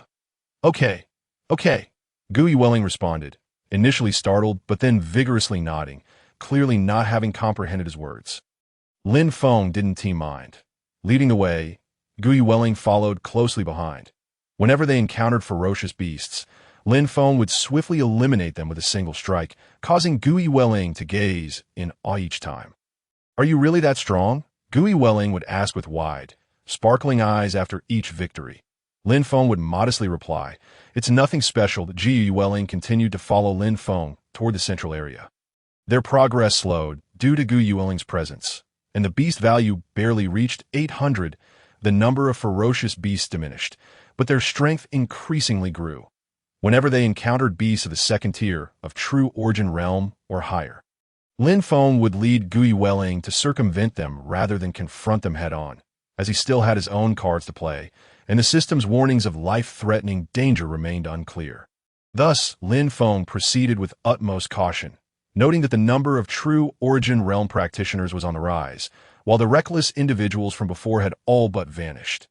When two groups encountered one another, they would generally maintain a tacit understanding to steer clear, attempting to avoid conflict. Chapter 43. Trial 6. As Lin Feng and Gui Welling made their way toward the central area, they suddenly heard a commotion ahead. As if a fight was underway, Lin Feng lowered his voice, instructing Gui Welling, be quiet. Let us go take a look. Gui Welling obediently nodded, and the two carefully approached the source of the noise. As they caught sight of the scene, Gui Welling trembled all over. Lin Feng furrowed his brow and glanced at Gui Welling. Don't move, that's my senior sister, Gui Welling exclaimed, her face lighting up with joy. Yet she still obeyed Lin Feng's command. The scene before them was chaotic, but after observing for a while, Lin Feng discerned the situation. Gui Welling's senior sister was surrounded by a dozen individuals. Yet she appeared unfazed. Furthermore, she was a sword cultivator. Lin Feng noticed the sword hanging from her waist. With her hands clasped behind her back, the woman was confronting a man standing directly in front of her. Just as Lin Feng was about to ask Gui Welling for more information, he noticed her eyes turning red, tears brimming. That Li Bo, he was the one chasing me that night, Gui Welling said in a hushed tone, the memory clearly still haunting her. Lin Feng remained silent, gazing at Li Bo with a look that could only be described as one reserved for the dead. Do you realize what consequences will befall you if something happens to my junior sister in this secret realm? Senior sister Lu Ruoxing glared at Li Bo, her gaze piercing. She had not anticipated that Li Bo, who usually seemed unambitious, would attempt such treachery during this outing. Had it not been for a disciple informing her of the events that transpired after her departure, she might still be oblivious to the truth.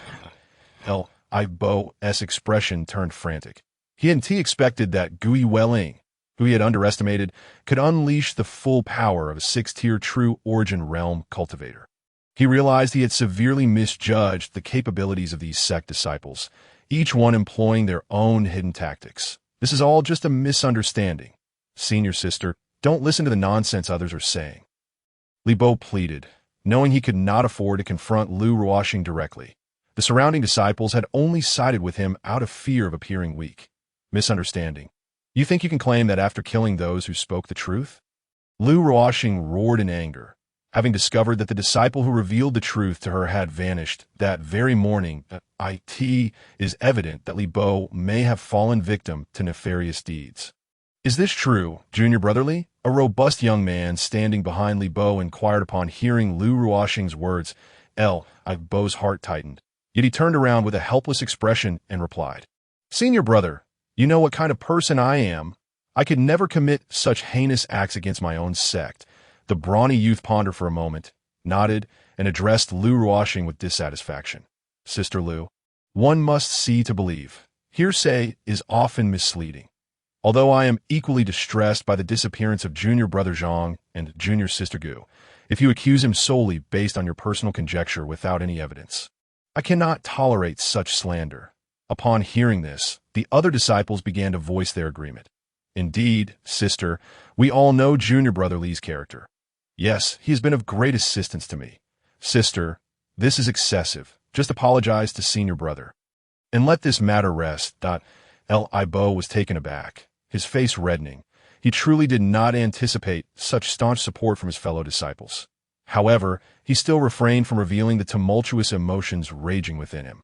Sister, regardless of the circumstances, if you harbor doubts about me, it must be due to my shortcomings. Rest assured, I will amend my ways. For now, I extend my sincerest apologies. With that, Li Bo bowed deeply before Lu Ruoxing.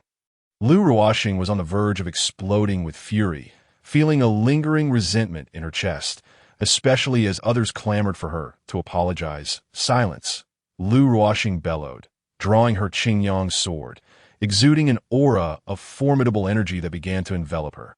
Yes, come at me, Li Bo thought with glee. As long as Lu Ruoxing dared to strike, chaos would ensue, allowing him to take advantage of the situation to eliminate her that moment. All present would be deemed accomplices. Regardless of whether they realized it later, anyone who laid a hand on him would be in the same boat.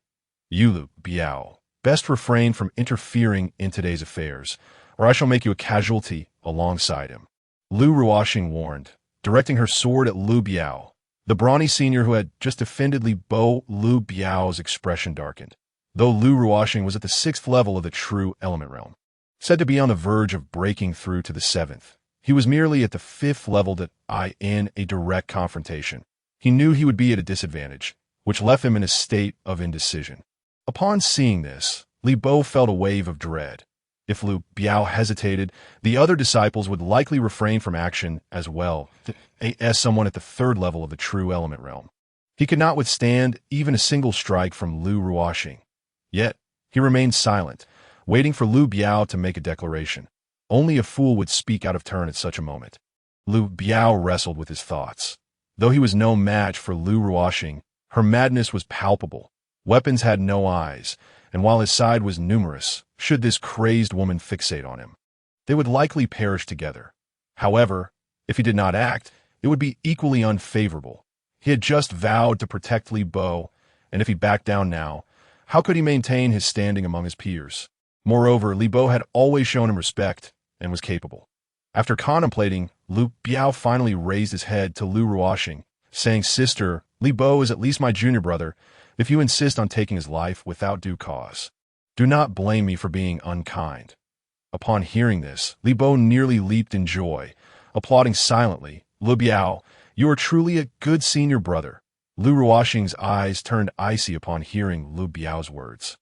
In that case, when the blades are drawn, do not expect me to show mercy. The audacious Lu Biao, a minor existence whom she had never even acknowledged within the sect, dared to provoke her repeatedly.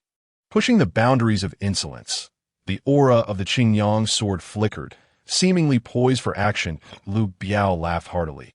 He knew the consequences of his words, and though he felt a twinge of anxiety, The cheers of his fellow disciples filled him with bravado. He envisioned the moment when Lu Ruoxing would be beneath his foot, subjected to his humiliation. Li Bo was equally invigorated. The alliance with the other disciples had been an impromptu plan, yet its execution had proven remarkably successful. Only one final step remained. Li Bo's heart raced with fervor. If he could eliminate Lu Ruoxing, the plan would be flawless, seamless. Chapter 44. Trial 7. Lu Ruoxing unleashed the aura of her Qingyang sword, her figure vanishing from sight before reappearing before Li Bo, striking down with lethal intent in the face of Lu Ruoxing's 6th-level prowess in the true element realm. Li Bo, at the 4th level, stood no chance. Her speed and agility rendered him unable to perceive her movements, and death loomed ominously. "Senior brother, save me!" Li Bo cried out, surrendering all hope of resistance and pinning his hopes on Lu Biao. Naturally, Lu Biao's strength was not something Li Bo could compare to, but even he could only catch a glimpse of the blurred trajectory of Lu Ruoxing's strike. Hearing Li Bo's desperate plea snapped him out of his stupor.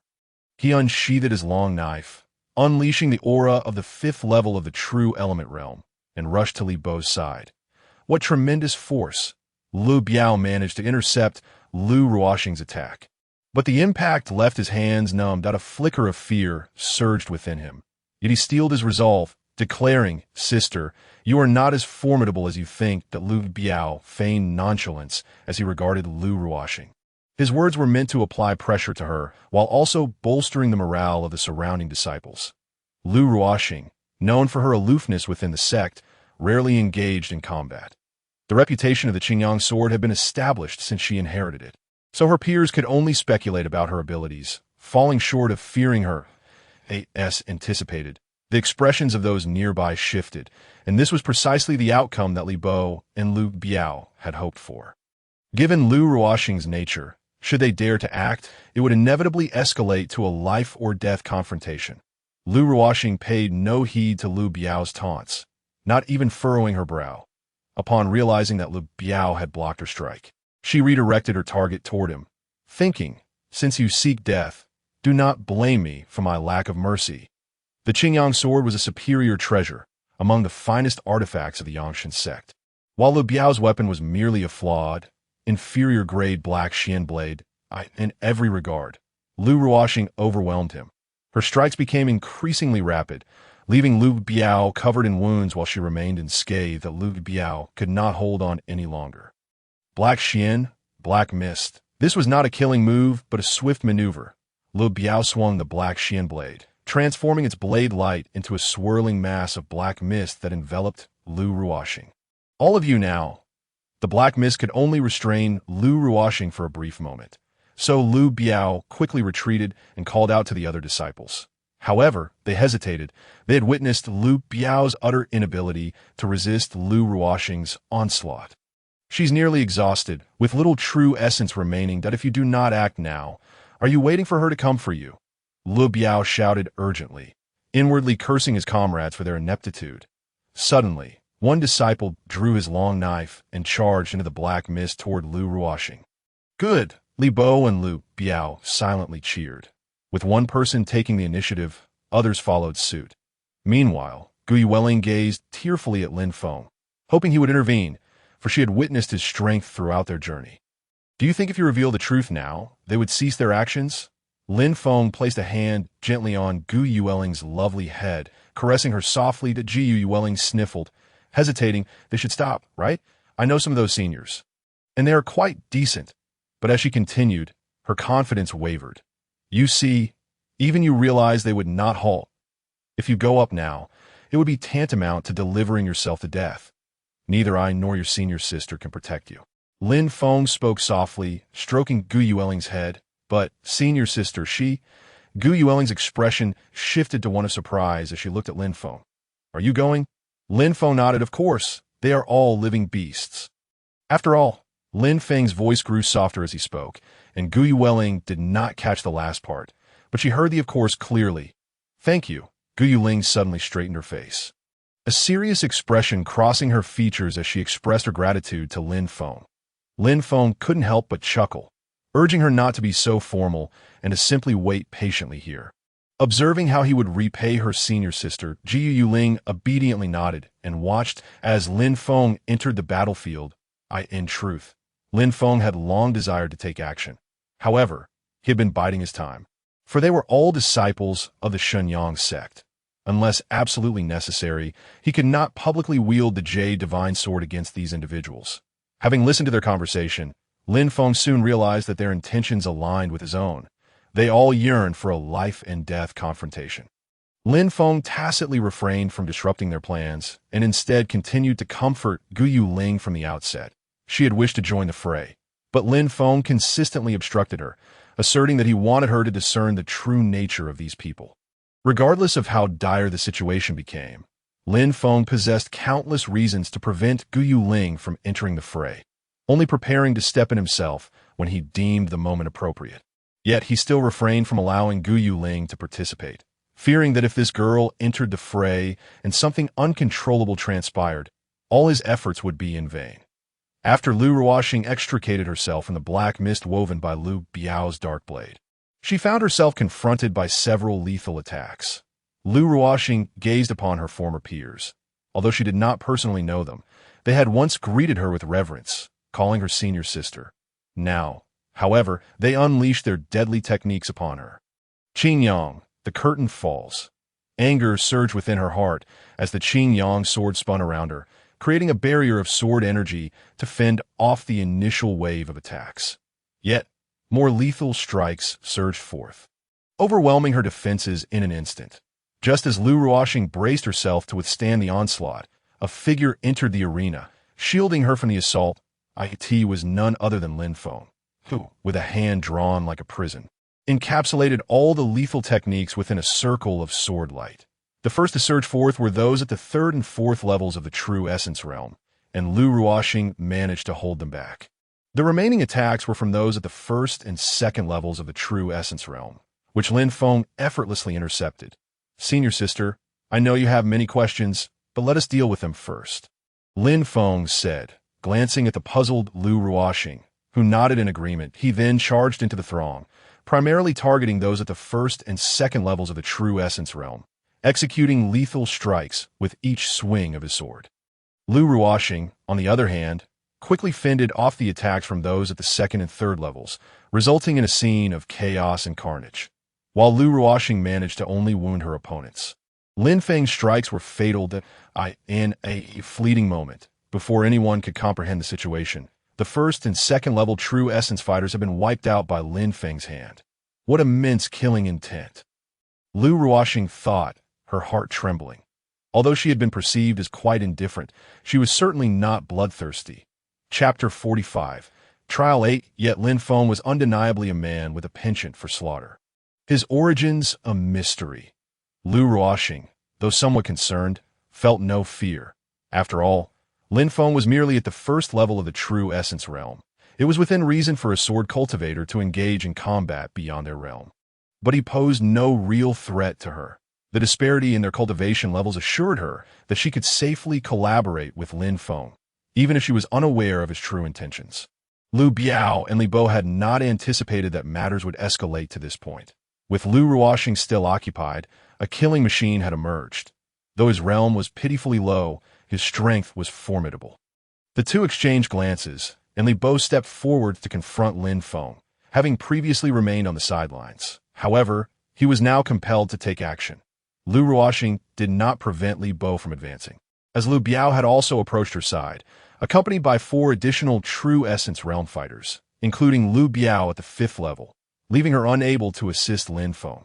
True essence realm, 3rd level.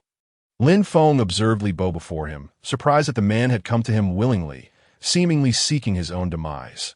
Lin Feng pointed the Jade Divine Sword at Li Bo, his tone chilling. Were you the one pursuing that girl the other night? That girl? Li Bo was taken aback, quickly realizing that Lin Feng referred to Guyu Ling yet. He could not admit it, forcing a smile akin to the one he had worn in response to Lu Ruoxing's earlier inquiry. Junior brother, I wonder if there is some misunderstanding between us? Misunderstanding? Lin Feng shook his head. There is no misunderstanding. You simply need to know that you are about to die, and do put away that repugnant smile of yours. Li Bo's complexion shifted between green and red, a vexation akin to Lu Ruoxing's temperament, which he found utterly irksome. If that is the case, then let your senior brother teach you a lesson. Li Bo brandished a black iron club, swinging it with a fierce gust towards Lin Feng. Lu Ruoxing had already engaged in battle, and although Lin Feng did not observe, he was certain she held the upper hand. Uncertain only of her stamina, Lin Feng decided against prolonging the encounter. Unleashing sword energy towards Li Bo, the clash of club and sword echoed, as Li Bo sneered, "If that is all the strength you possess, then do not blame your senior brother for being impolite." Li Bo's true essence surged, both hands wielding the iron club as he aimed for Lin Feng's midsection, but Lin Feng nimbly evaded, employing his ethereal cold shaking steps to their utmost finesse. However, Li Bo paid no heed, swinging the iron club towards Lin Feng's head with even greater speed and force than before. Lin Feng did not retreat this time. He instead positioned his sword horizontally above his head.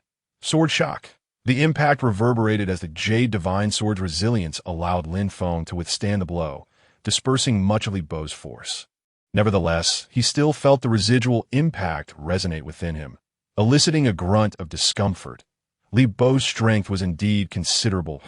It appeared that a direct confrontation was ill-advised. Lin Feng furrowed his brow, his expression grave. The gap in strength between them was undeniably vast. His own true essence was merely ordinary, and his sword path had yet to fully coalesce, leaving him at a disadvantage. However, Lin Feng's swordsmanship was exceptional, swift, and his techniques intricate, allowing for a continuous supply of true essence. Thus, engaging in a war of attrition against someone significantly stronger was an unavoidable strategy. Having formulated his plan, Lin Feng resolved that he could not provide further assistance to Lu Ruoxing. Nevertheless, he had alleviated some of her burdens, ensuring she did not face her opponents alone. Li Bo gradually sensed the challenge Lin Feng posed. Although the young man's true essence seemed mundane, it appeared inexhaustible, as if he had not sustained any losses. In contrast, Li Bo found himself with less than half of his true essence remaining after several failed attempts to unleash lethal techniques. "Kid, why are you running? If you want to fight, then fight. Don't be like a slippery eel," Li Bo shouted in frustration, abandoning the title of junior brother and resorting to outright insults. Lin Feng, observing Li Bo's growing displeasure, quickened his pace, causing Li Bo to halt his attack and stand still. He then produced a Yuan stone to restore his energy, having discerned Lin Feng's intent to avoid direct confrontation and instead wear him down. Little did he realize the nature of Lin Feng's chosen technique. Not only was his true essence devoid of attributes, but the most aggravating aspect was its relentless replenishment. While Li Bo focused on rejuvenating his true essence, Lin Feng refrained from interrupting, recognizing this as likely a trap. Glancing towards Lu Ruoxing's side, he noted that the battle persisted, albeit with all 6 combatants panting heavily, forced into a direct confrontation. The 5 opponents, including Lu Biao, displayed visible signs of retreat, clearly nearing their limits. Yet Lu Ruoxing remained resolute, her expression fierce as she pressured her adversaries. Casting one last glance at Li Bo, who was now meditating with closed eyes to recover his true essence, a thought surged within Lin Feng. As Lin Feng activated his cold, shaking steps, his form vanished. Indeed, once he disappeared, Li Bo opened his eyes, halting his recovery, his right hand gripping the iron club tightly, clearly anticipating Lin Feng's attack. Yet Lin Feng's arrival was delayed. That moment, Li Bo felt a sense of foreboding and suddenly realized something, urgently shouting to Lu Biao and the others, "Be wary of ambush." But it was too late. Sword scripture, one sword floating immortal.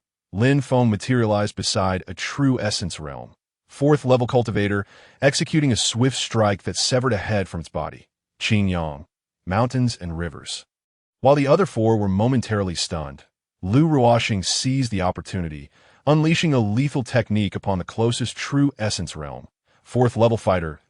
In that instant, due to Lin Feng's actions, Lu Biao's group suffered a significant blow, losing 2 of their number, and the tide of battle shifted dramatically. Observing the fluctuating expressions of Lu Biao, Li Bo felt a rising sense of anxiety. At this juncture, if he failed to articulate something, Lu Biao might very well abandon him. Senior brother, they have already slain numerous fellow disciples. Li Bo's words echoed in Lu Biao's ears. Indeed, they have resorted to murder, regardless of who is right or wrong. Should this come to the sect's attention, the lightest punishment would be the forfeiture of cultivation, the severest, execution before all, as a deterrent. Thus, Lu Ruoxing would undoubtedly ensure that he did not leave alive. Yet he still felt somewhat reluctant, questioning Lu Ruoxing. Nearly all the true essence realm cultivators who entered this secret realm have perished. If I were to die as well, your suspicion would be impossible to clear. The secret realm harbored no ferocious beasts above the 3rd level of the true essence realm. Thus, if even Lu Biao at the 5th level fell, it could only be attributed to human involvement, and the only one capable of slaying Lu Biao would be Lu Ruoxing alone. Lu Biao observed Lu Ruoxing's silence, and assumed she was contemplating the consequences. The very fact that she was considering it implied a possibility.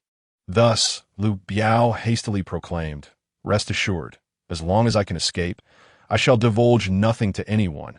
I swear it upon the heavens. When cultivators of the true Yuan realm break through to the origin sea realm, they invariably confront their inner demons." The Lu Biao's vow today carried weight. Should he fail to uphold it, he would be forever stagnant at the pinnacle of the true Yuan realm, unable to ascend further. For once he transcended the origin sea realm and faced his inner demons, the only outcome would be that of being devoured by them, leading to his own demise. Hence, his words bore significant credibility. Li Bo gazed at Lu Biao in disbelief, utterly taken aback by the unintended consequences of his earlier words. Lin Feng, remaining silent, was resolute in his belief that Li Bo's fate was sealed. At that moment, Lu Ruoxing lifted her head, her voice as frigid as the winter's chill, and slowly addressed Li Bo. "Do you comprehend why I departed that day?" Li Bo was momentarily stunned, but then he ceased his pretense. Chuckling as he replied, "Of course, it was because I informed you that a ferocious beast of the true Yuan pinnacle had appeared in the North Mountain." "That is indeed true," Lu Ruoxing affirmed, nodding, her words sending a shiver of impending doom through Lu Biao. The existence of a ferocious beast at the pinnacle of the true Yuan realm implied dire consequences. Lu Biao's pupils constricted as he beheld Lu Ruoxing, sword in hand, advancing towards him. My duty this time is to ensure that no ferocious beasts of the 3rd level of the true Yuan realm pose a threat to the participants.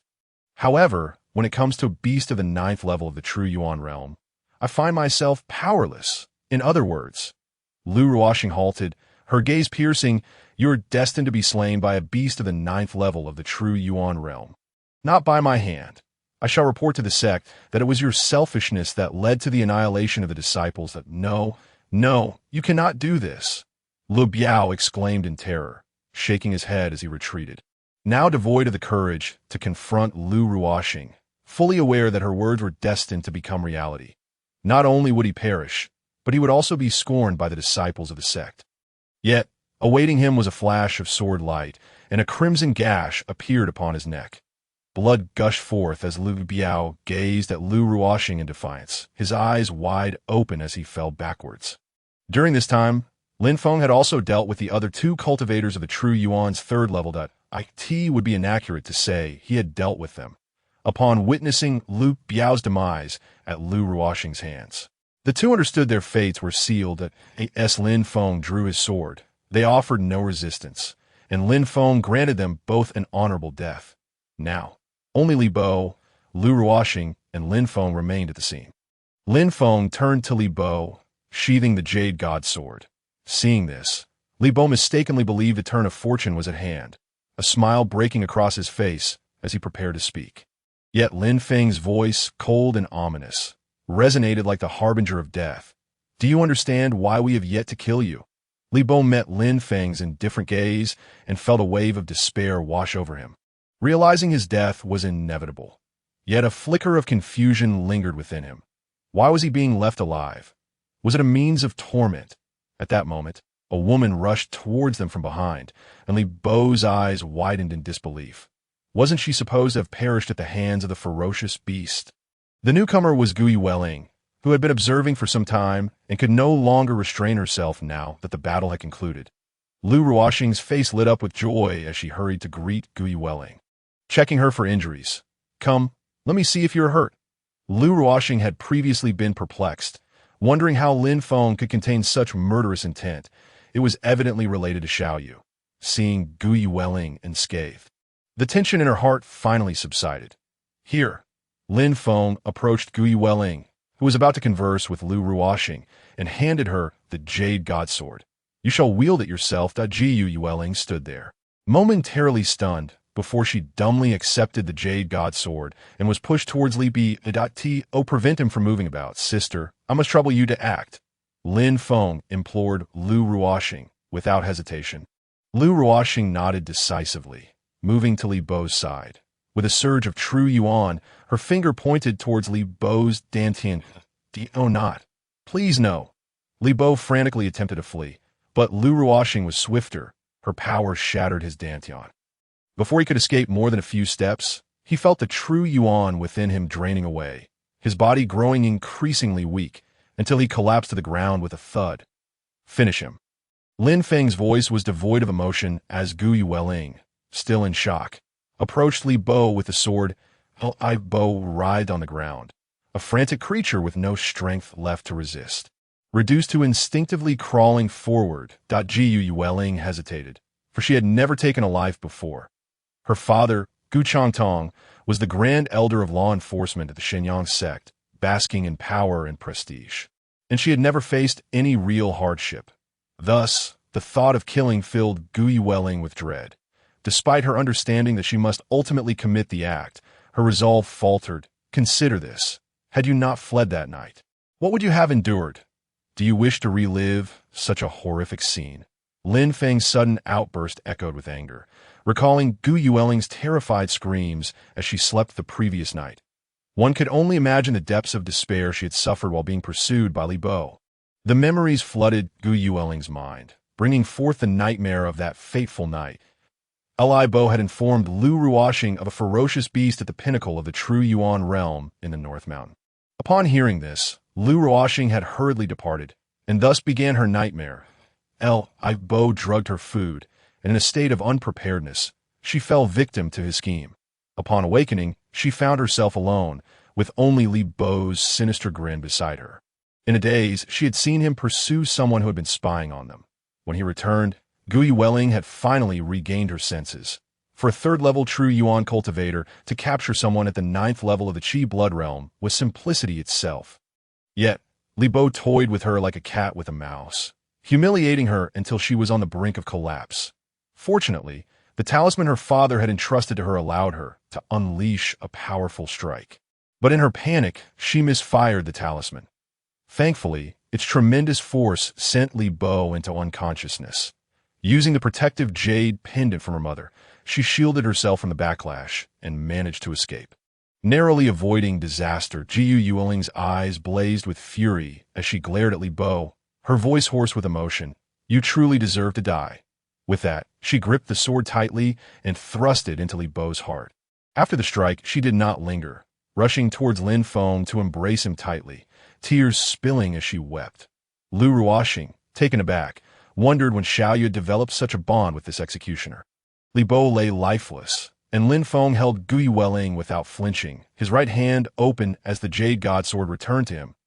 He gently patted Gu Yueling's back, murmuring, "It is time to go." Gu Yueling nodded slowly, pulling away from Lin Feng's embrace, her cheeks flushed with embarrassment. Lu Ruoxing found the scene amusing as Gu Yueling playfully punched her in excitement. Lin Feng seized the opportunity to examine the corpses. Clink, touching the corpse, gained 30 life points. Clink, touching the corpse, gained 40 life points. Clink, clink. In a short span of time, Lin Feng's life points surged past 300. Chapter 47.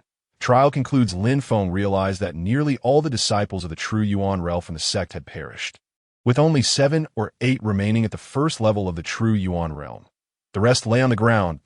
Shouldn't we handle their bodies? Lin Feng observed the two girls engaged in their playful antics. Lu Ruoxing glanced at the surrounding corpses and casually replied, "No need, just wait and see." Lin Feng felt puzzled, but said nothing. The girls appeared to have much to discuss, likely prolonging their stay. Finding a spot, he sat down to check the system. Upon opening the task panel, he saw that main task 1 was still unstarted, while main task 2 remained locked. 4 side quests were complete. And the 5th quest regarding the ferocious beast trial was still ongoing, indicating he would need to exit the secret realm in 4 days. To finish it, he then opened his personal panel. Host, Lin Feng. Age, 18. Cultivation, True Yuan 1st level Dantian.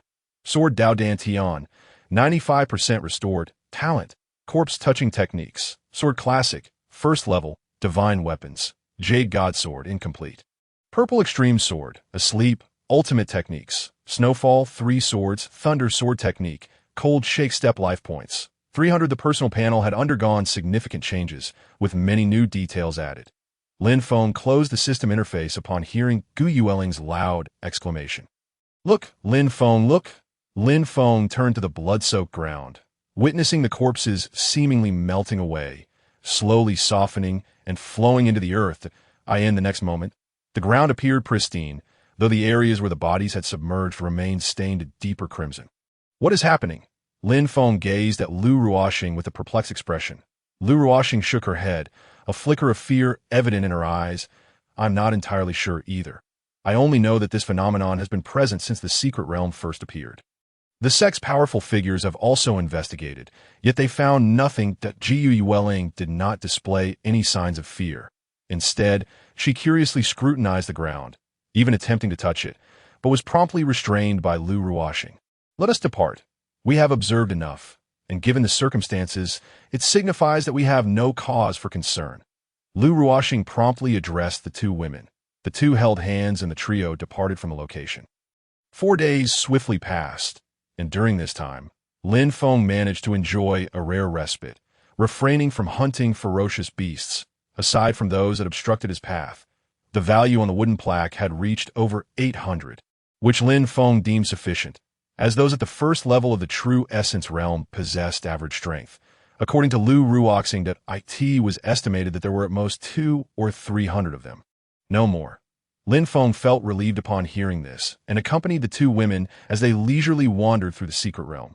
However, one thing Lin Feng found curious was that Lu Ruoxing would never allow them to head north. Should Gu Yueling stray from the correct path, Lu Ruoxing would hurriedly pull her back. Subsequently, Lu Ruoxing explained that to the north resided a formidable beast at the pinnacle of the true essence realm, not to be trifled with. She had spent considerable time investigating this beast previously. Upon hearing this, Lin Feng refrained from indulging in reckless curiosity and instead spent the 4 days safely and prudently. Finally, on the afternoon of the 7th day, a voice resonated throughout the secret realm. This trial of the secret realm has concluded. All participants are to prepare. Shortly after the voice faded, a massive vortex appeared ahead of the trio. Lin Feng marveled once more at the grand capabilities of the Shenyang sect. As the 3 stepped into the vortex, they were swiftly transported out. Lu Ruoxing, eager to report the findings, pulled Gu Yueling along. Ready to depart, Jiu Yueling cast a reluctant glance at Lin Feng, unwilling to leave. Ultimately, under Lu Ruoxing's persistent urging, she informed Lin Feng that she resided in the law enforcement pavilion, requesting him to visit her without fail. Lin Feng smiled and assured her that he would certainly come, prompting Gu Yueling to follow Lu Ruoxing as they left.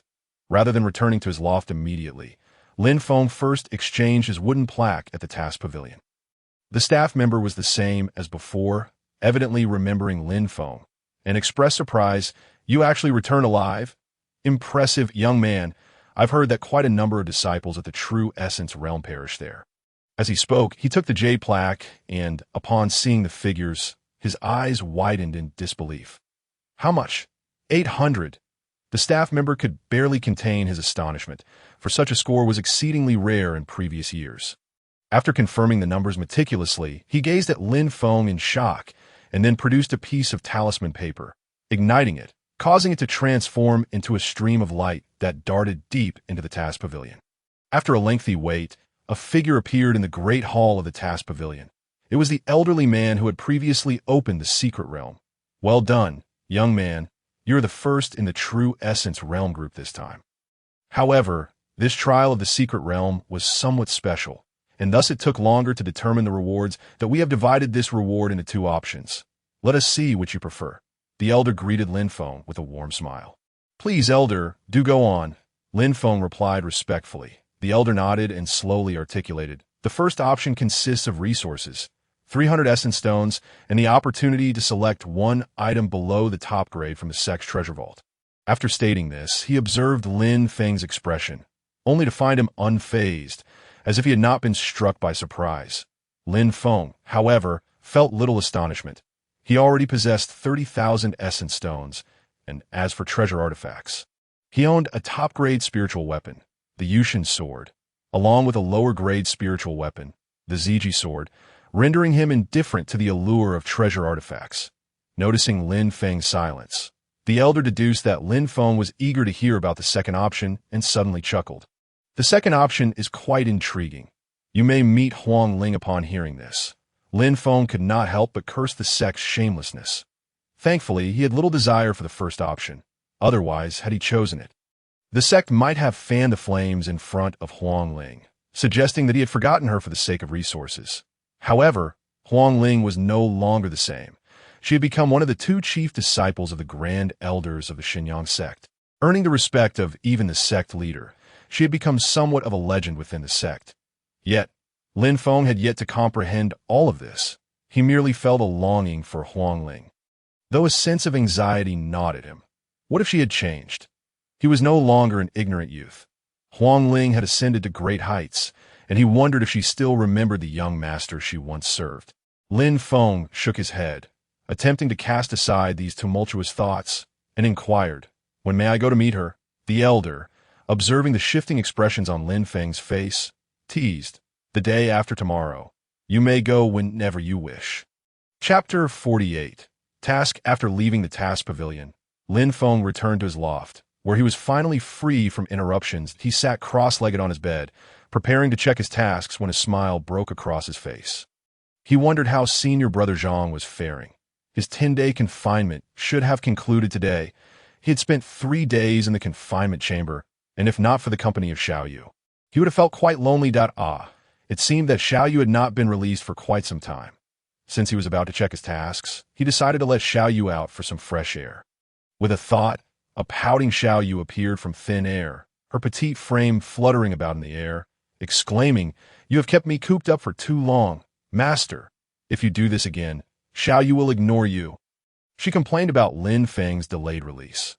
Lin Feng quickly reassured her, "All right, I understand. I will make sure to let you out more often from now on. Is that satisfactory?" Upon hearing this, Xiaoyu beamed with joy and perched herself on Lin Feng's shoulder. Sensing that her master appeared somewhat different this time, Lin Feng was taken aback and asked, "What feels different?" Xiaoyu frowned, seemingly troubled. "Oh dear, I can't quite put my finger on it. It just feels like Master has been in more danger lately." "Have you been up to something these past few days?" Lin Feng was impressed by the little spirit's perceptiveness. Indeed, he had walked a treacherous path in the secret realm, particularly during the first 3 days. He had taken many lives, far more than he had ever done before. It was no wonder Lu Ruoxing referred to him as a butchering hand. The title was indeed fitting. The more lives he took, the denser the malevolent aura surrounding him became. It was rumored that some killing gods, having slaughtered millions, could manifest their murderous intent into a tangible form. However, Lin Feng had no intention of following that path. For him, the true way to grow stronger lay in looting the slain. To grow stronger, one must loot the dead. Lin Feng playfully tapped Xiaoyu's forehead with his right index finger and chuckled. "What nonsense are you thinking? I see you're still upset about not being released sooner." "Not at all. I wouldn't blame Master," Xiaoyu protested, rubbing her forehead innocently. "Now let us get down to business." Lin Feng activated the system interface. Navigating to the task panel, he observed the subtask, Trial of the Ferocious Beasts in the Secret Realm. First place, completed, awaiting collection. With a thought, the words awaiting collection vanished, and a rush of information flooded into his mind. 2 voices resonated, one elderly and one youthful. The Xinyang sect is undertaking a plan. If completed, it will alter the fate of all disciples within the sect. But what if it fails? Failure? Impossible. There is no infallible plan in this world. There is. Our plan is indeed foolproof. Those outsiders who covet that item will not succeed. Yet we do not know who the traitor is. I do not need to know. Ji Yu Changtong, remember this. I entrust the fate of the Shenyang sect to you. Do not disappoint me. Master, a segment of dialogue that seemed both opaque and profound. Plan, outsiders, item, traitor, Gu Changtong. Lin Feng methodically pieced these elements together. He had heard the plan for Bei Yi, had a vague understanding of the outsiders from Yu Bianxiong's memories. But the item? He was completely in the dark. As for the traitor, he had a faint suspicion. Gu Changtong. That must be a powerful figure within the sect. Suddenly, a rough outline formed in Lin Feng's mind. But he lacked any concrete leads for further investigation. Let us start with Gu Changtong, Lin Feng resolved, as this was the lead closest to him thus far. Ding! Task detected. Subtask 6. Data organization in progress. Organization successful. Will the host accept the task? Accept. Lin Feng's mind stirred. Side quest 6. The sword sect strikes. Task details. After Shui Qianqian was slain, the 13th disciple of the sword sect, the master of the Tianxue Sword Hall, was furious and dispatched his second disciple, Lin, the third disciple, Go Feng, along with 10 sword sect disciples to the Shizhong mountain range to investigate the matter concerning Shui Qianqian. Estimated time of arrival, 3 days later. The host is advised to prepare accordingly. Task objective, survive. Task reward, first level of True Yuan Realm.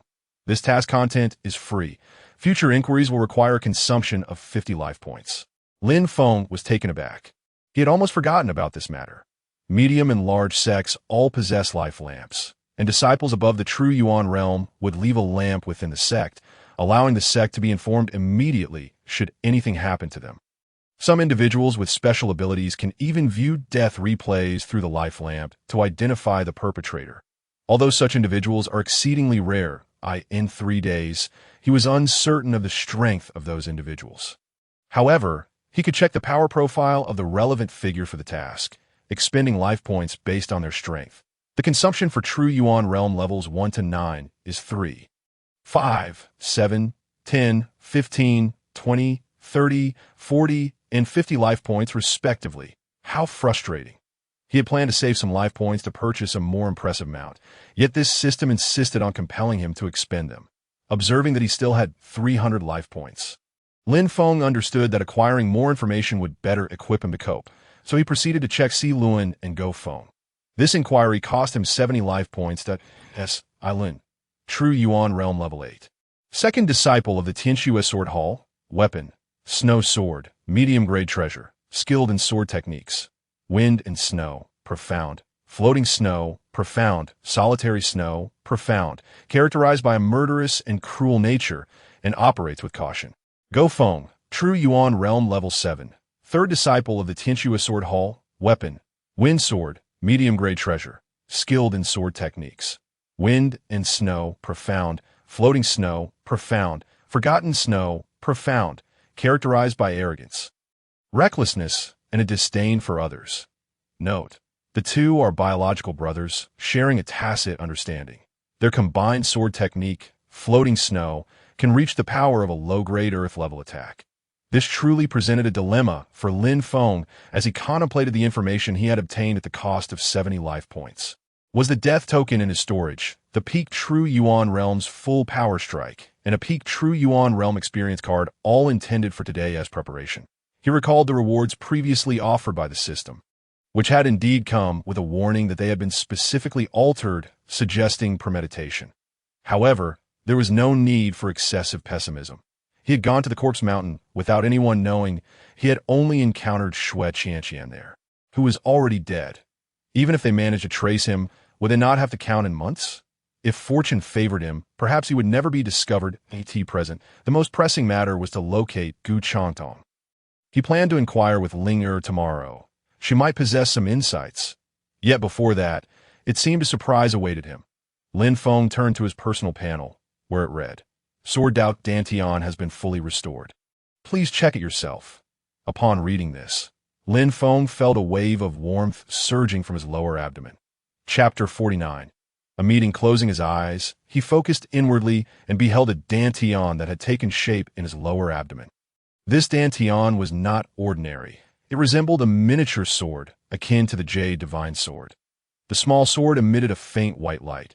Was this the Sword Dao Dantian? Lin Feng explored it and flicked his finger outward, producing a sword chi that shot from his fingertip, leaving a deep hole in the wall opposite him. Not bad, Lin Feng nodded. However, it meant that in future battles he would lack true yuan supply, relying instead on releasing the chi he had accumulated within, albeit with greater potency than before. That he estimated that, for anyone below true yuan realm level 3, none would be his match, taking out the yuan stones from his storage. Lin Feng began to absorb the true yuan within, feeling a warm flow surge from the stones into his palm, coursing through his body's meridians and gradually flowing into the sword Dao Dantian. 1 yuan stone turned to ash, yet the true yuan in his Dantian was only 1% full, meaning his Dantian's capacity was equivalent to the true yuan contained in 100 yuan stones. This seemed rather alarming. Lin Feng suddenly realized that he was aware of other circumstances. Typically, a true yuan realm level 1 cultivator only required 1 yuan stone, while level 2 needed 10, and someone like Li Bo at level 3 required 50 stones. Only at level 4 would one need 100 stones to fill their Dantian. Lin Feng's Dantian capacity at level 1 was equivalent to that of a level 4 cultivator. This meant that when facing a level 4 cultivator, he not only had the strength to contend, but could also hold his ground. However, to defeat one outright was still beyond his current capabilities. Each level in the true yuan realm constituted a threshold, and it was only through the sword cannon, the sword Dao Dantian, and the Jade Divine Sword that he could possess such confidence. Generally, true yuan realm cultivators required at least 2 to 3 years to progress through the first 3 levels, with even more time needed beyond that. However, there were prodigies who broke through as easily as drinking water. This was a matter of physical constitution, like Lu Shui and Huang Ling after consuming another yuan stone.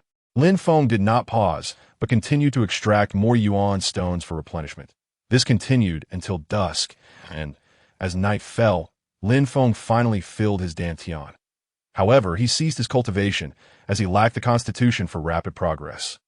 Typically, upon filling their Dantian, individuals would seek external true yuan to purify and elevate their realm. Using yuan stones was not cost-effective. Yet Lin Feng was different.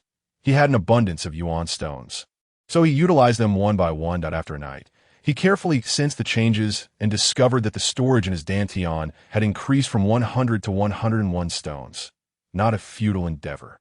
As dawn broke, Lin Feng rose, washed up, and exited the loft, heading towards the task pavilion.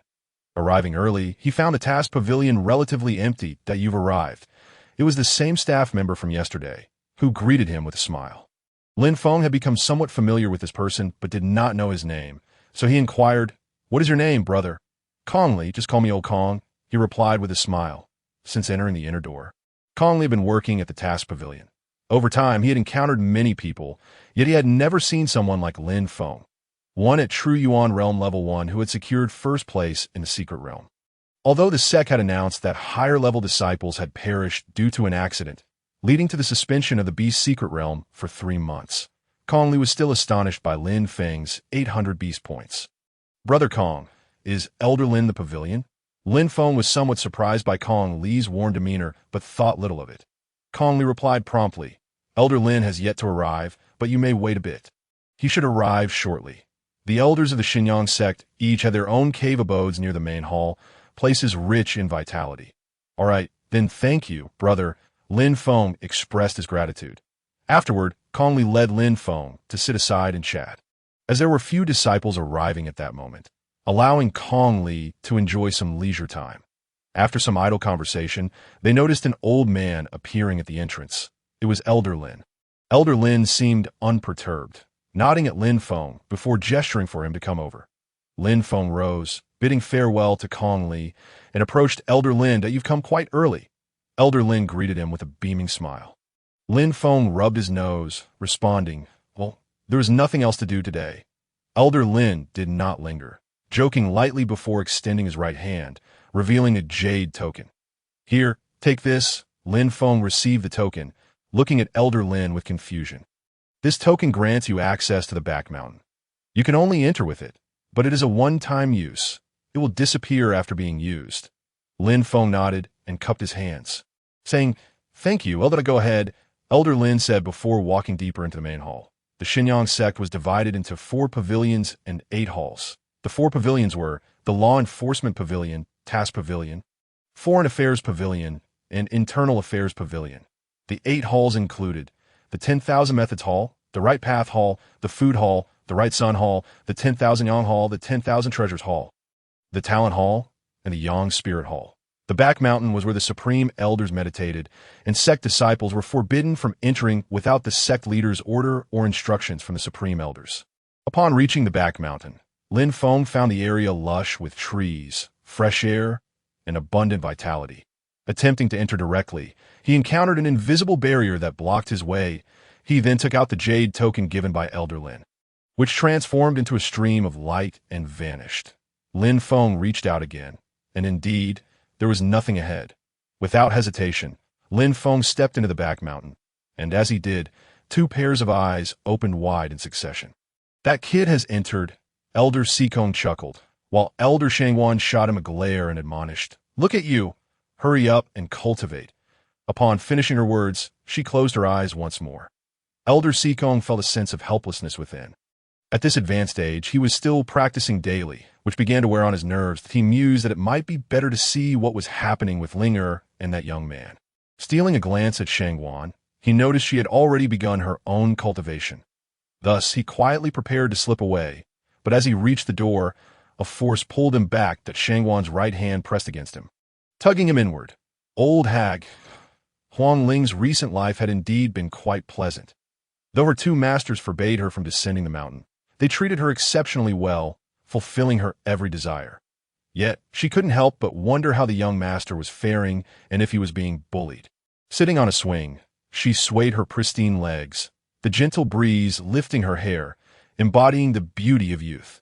After a brief moment on the swing, she departed, as thoughts of the young master darkened her mood. Only during her cultivation could she momentarily forget these troubling matters. Chapter 50. Reunion Part 2. Meanwhile, Lin Feng was in a decidedly poor mood, for he had no idea where Huang Ling was. The back mountain was vast with numerous paths, leading him to wander aimlessly.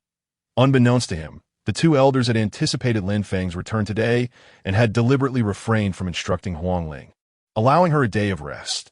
Upon seeing Lin Feng enter the back mountain, they chose to ignore him. Huang Ling, however, was unaware that Lin Feng had returned to see her. She was solely focused on her cultivation, believing that once her strength increased, she would naturally be able to see Lin Feng. Thus, Lin Feng found himself wandering the back mountain for nearly 3 hours, panting heavily until he finally spotted a wooden cabin. After resting for a moment to regain his strength, he approached the cabin. "Knock! Knock! Knock! Coming!" A female voice called from within, stirring excitement in Lin Feng's heart. Huang Ling, thinking it might be her masters, found it peculiar since they had never cultivated the habit of knocking. When she opened the door and saw who stood outside, tears began to flow unbidden. "Young master!" Huang Ling cried out joyfully, unable to stem the tide of her tears. Lin Feng's heart ached at the sight, and he gently wiped the tears from her face, speaking softly. "Why are you crying? Are you so frightened to see me? Or have they bullied you?" His tone turned icy at the last words, prompting Huang Ling to hastily shake her head. "No, no. My masters have been very kind to me. It's just that Linger hasn't seen the young master in such a long time." Her explanation reassured Lin Feng. Huang Ling was still the same as before, unchanged. "And you would leave the young master standing out here?" he teased, a smile dancing in his eyes. Huang Ling hurriedly stepped aside, pulling Lin Feng inside. "Come in quickly. Let Linger have a good look at you. I've missed you terribly these past few days." As Lin Feng followed her into the cabin, Huang Ling urged him to sit, pouring him a cup of tea and placing it before him. "So, how have you been during this time?" Lin Feng savored the fragrant tea she had brewed, its aroma delightful, and replied, "It's been well enough, but I must admit, it feels somewhat odd without you by my side. Habits are formed over time. You'll adjust soon enough." Lin Feng set down his cup and gazed at Huang Ling suddenly. His expression shifted as he inquired, "What is your current cultivation level?" "9th level of Blood Chi Realm." Huang Ling responded eagerly, eager to impress him. Lin Feng was taken aback, but maintained a calm demeanor. "Not bad, But you must continue to work hard, he added, feeling somewhat guilty as he remembered he was only at the first level of true essence realm. Dare I ask what level the young master has achieved? Huang Ling asked, her eyes wide with curiosity. Lin Feng nearly faltered but steadied himself, saying, just the first level of true essence realm. The young master is still very strong. I feel so useless. Master Shangwan said, I need to stabilize my realm and shouldn't rush into breaking through to true essence. Huang Ling pouted, her face a picture of grievance. Useless? Lin Feng felt a surge of frustration. He had toiled for his current level, and here she was, in less than a month, aspiring to reach true essence. Yet, with her exceptional physique and superior dantian, such progress was indeed akin to drinking water.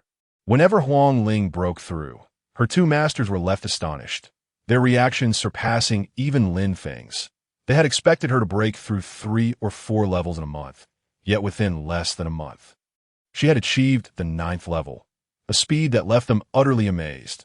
Once, after Huang Ling broke through to the 4th level of Blood Qi realm, Master Shangwan, upon checking her body and finding no side effects, specifically warned her against further breakthroughs. However, when she returned the following day for guidance, they discovered she had already reached the 5th leveled IT first.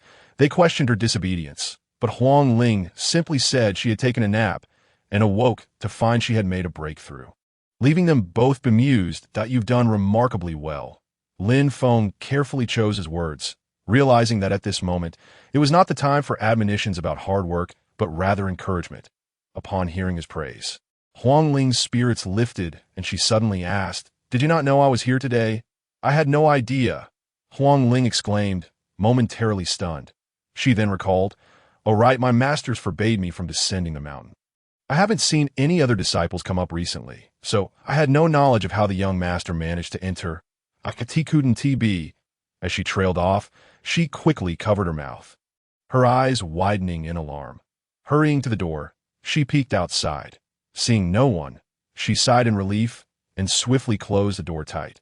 Lin Feng chuckled at Huang Ling's flustered demeanor and suddenly felt a mischievous urge to tease her.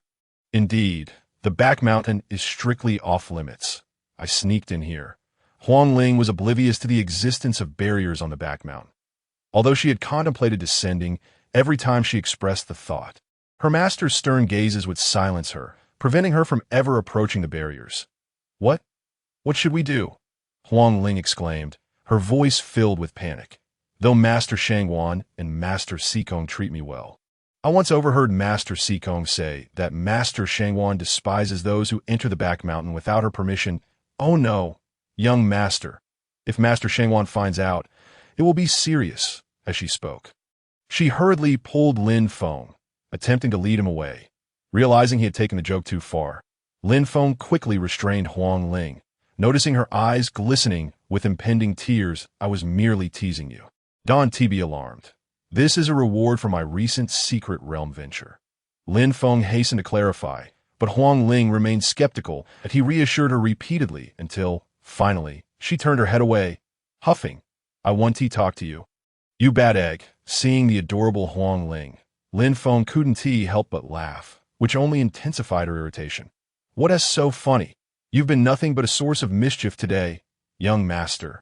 Crossing her arms and puffing her cheeks, Huang Ling sat on another chair, though she secretly stole glances at Lin Feng, curious about what he was doing. Noticing her gaze, Lin Feng's eyes sparkled mischievously as he picked up a new teacup, mimicking Huang Ling's earlier movements, brewing a cup of tea, and then approaching her with feigned respect. Please calm down, Miss Linger. Allow me to apologize for my earlier misdeeds, as he presented the tea. Huang Ling suddenly jumped up, her face a mask of panic. What is wrong? Lin Feng asked, taken aback by her extreme reaction. Huang Ling, visibly flustered, exclaimed, Young master, please don't do this. Linger was just joking with you. Chapter 51. Reunion Part 3. Lin Feng was puzzled, unsure why Huang Ling reacted so strongly. This was entirely a consequence of his past actions. In previous encounters, whenever Huang Ling found herself in such situations, she would become upset, while he had always remained indifferent, leaving her feelings unacknowledged this time. However, Her innocence led her to believe Lin Feng was merely thirsty when he offered her tea, but as he presented it to her, she realized everything had changed. The young master she once served was now attending to her emotions, and rather than feeling touched, she was overwhelmed with confusion. She preferred things to remain as they once were. Of course, Lin Feng was completely unaware of her inner turmoil. Young master, is it true that ever since I began cultivating, everything has changed irreversibly? Huang Ling lamented. I truly wish we could return to the days when we lived happily together in the Lin family. Lin Feng stood tall, slowly finishing the tea in his cup. Tea lacked the fragrance of the previous brew, causing Lin Feng to furrow his brows as he savored the tea he had prepared himself. What is it that cannot return? Here, there is you in me. What distinguishes this from the Lin family? Yet, Huang Ling's brows knitted together as she replied, I cannot remain by the young master's side forever. Lin Feng chuckled and shook his head. Honestly, you spend your days lost in thought. Our foremost task now is to grow stronger. Do you understand? I have a premonition that soon chaos will ensue, and at that time, only formidable strength can protect us. Comprehend? Huang Ling, feeling somewhat bewildered, nodded, seemingly grasping the essence of his words, though she was nevertheless consumed by a singular thought, to train and gain immense power to safeguard the young master. Yes, young master, I understand. Observing her expression, Lin Feng recognized her confusion and retorted, What nonsense are you understanding? Huang Ling looked up at him with a puzzled gaze. How on earth did you get in here? Lin Feng took a seat beside her and recounted how he had obtained entry through the perilous beast's secret realm, omitting the details regarding the choice of rewards. Under Huang Ling's persistent questioning, he recounted his experiences in the beast's secret realm, revealing everything without reservation, in his heart. Huang Ling was the only person he could trust, and she listened intently, clenching her fists in anxiety for Lin Feng during his battles. His narration was so vivid it felt as though one could be transported into the very scenes he described. After Lin Feng concluded, Huang Ling still felt a tinge of regret. Lin Feng had narrowly escaped a calamity. Owing to Elder Shangwan's strict orders, Elder Sikong could only devote himself to cultivation. Knowing Lin Feng would return today, he did not close his six senses before Lin Feng entered the back mountain. But once Lin Feng was inside, he confidently shut them off. Thus, the two spoke without being overheard. Otherwise, Lin Feng's reckless slaying of beasts to seize their values would have warranted severe punishment. Fortunately, this time, with Lu Ruoxing personally vouching that the deceased disciples of the true origin realm were provoked by the beast of the 9th level led by Lu Biao and his fellows. Lin Feng and Huang Ling's conversation went unnoticed. A night fell. Lin Feng bid farewell to Huang Ling, who reluctantly watched him leave. He had intended to tell her not to call him young master anymore. But after some contemplation, he refrained from doing so. Had it not been for Huang Ling's panicked demeanor, he might have found the courage to voice his thoughts. Lin Feng could surmise her anxiety stemmed from fear of losing his favor, which is why she questioned whether they could return to the past. Shaking his head, he acknowledged her sensitivity. Upon returning to the loft, Lin Feng resumed his cultivation with the use of yuan stones throughout the night. The following morning, after awakening from his meditative state and freshening up, he proceeded to the dining hall for breakfast before making his way to the Outer Affairs Pavilion. The Outer Affairs Pavilion primarily manages all matters concerning outer disciples, including recruitment, trials, resource distribution, and the promotion of inner disciples. Standing before the bustling Outer Affairs Pavilion, Lin Feng stepped inside. Upon entering, he was greeted by a spacious interior that far surpassed the task pavilion he had previously visited. Finding a door marked for inner disciple promotions, Lin Feng approached and entered without hesitation. Inside was a standard-sized room, where an elderly man clad in black sat, scribbling something with his head bowed. Lin Feng approached and rapped gently on the table. The old man was startled awake, lifting his gaze towards Lin Feng. Here to participate in the inner promotion, Lin Feng nodded affirmatively. Yes, follow me, replied Li Tian, the outer affairs steward, as he rose and led Lin Feng further into the room.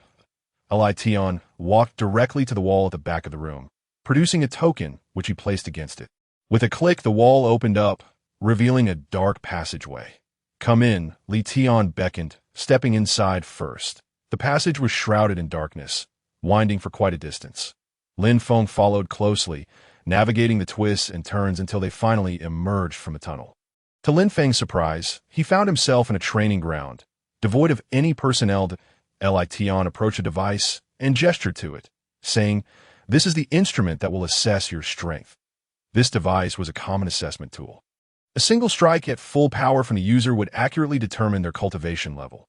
Once Li Tian finished his explanation, Lin Feng stepped forward, Jade Divine Sword, unsheathed, sword technique, slash, with a swift stroke. Lin Feng struck, and the instrument displayed his level as true Origin Realm first layer. For most cultivators, strength could be gauged by aura. However, certain treasures could alter one's aura, thus affecting the perceived strength. There have been instances in the Xinjiang sect where an outer disciple of merely the 8th layer of blood and qi had utilized a treasure that concealed his aura to gain entry to the inner sect, only to be discovered during a mission after some time. Consequently, the sect brought in such instruments to accurately assess strength without wasting manpower. Will you choose to participate in the elite inner disciple trial? After confirming Lin Feng's true Origin Realm strength, Li Tian asked. The elite inner disciples represented a unique regulation within the Xinjiang sect. Nearly every outer disciple promoted to inner disciple was posed this question, though most opted for the conventional path to inner discipleship.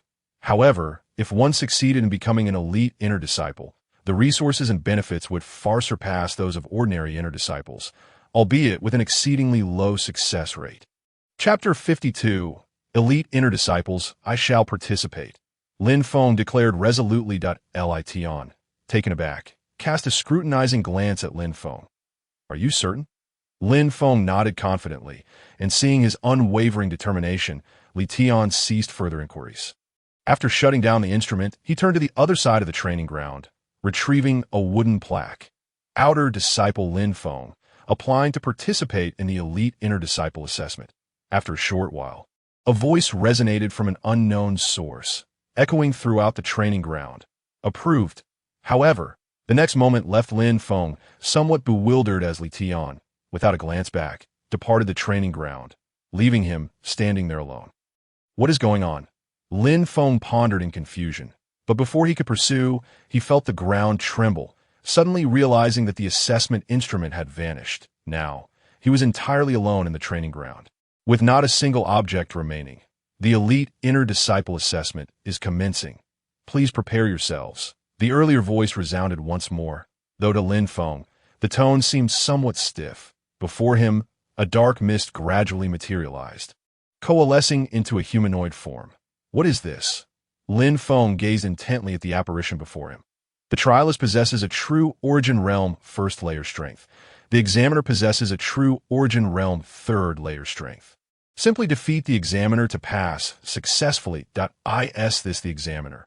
Lin Feng observed the figure formed from the dark mist, slowly drawing his Jade Divine Sword, his expression grave, a true Origin Realm third layer opponent.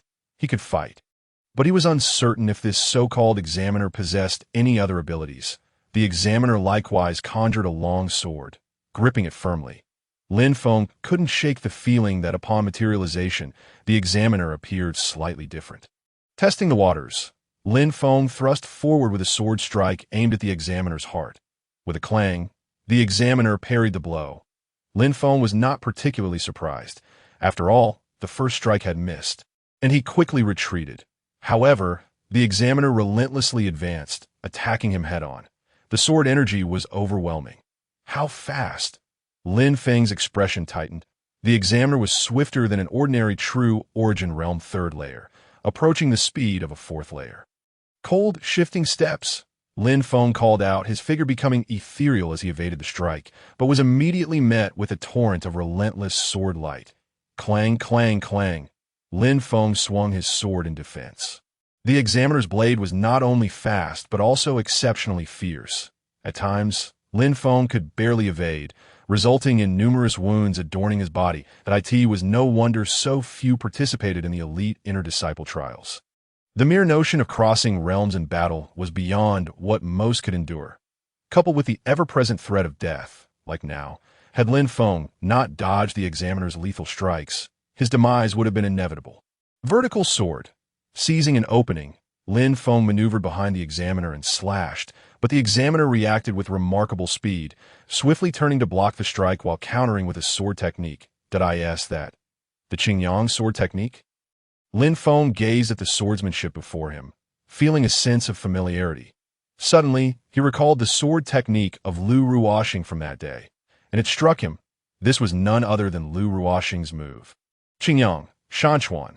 Back then, Lu Ruoxing's single strike had swiftly defeated a practitioner at the fourth level of the true essence realm, demonstrating the formidable power of this technique. The sword cannon, painting the earth as a prison, could be considered Lin Feng's signature move, renowned for its exceptional defensive capabilities. However, this time, he found himself disappointed as an overwhelming pressure bore down upon him, shattering his sword play and sending him tumbling backward.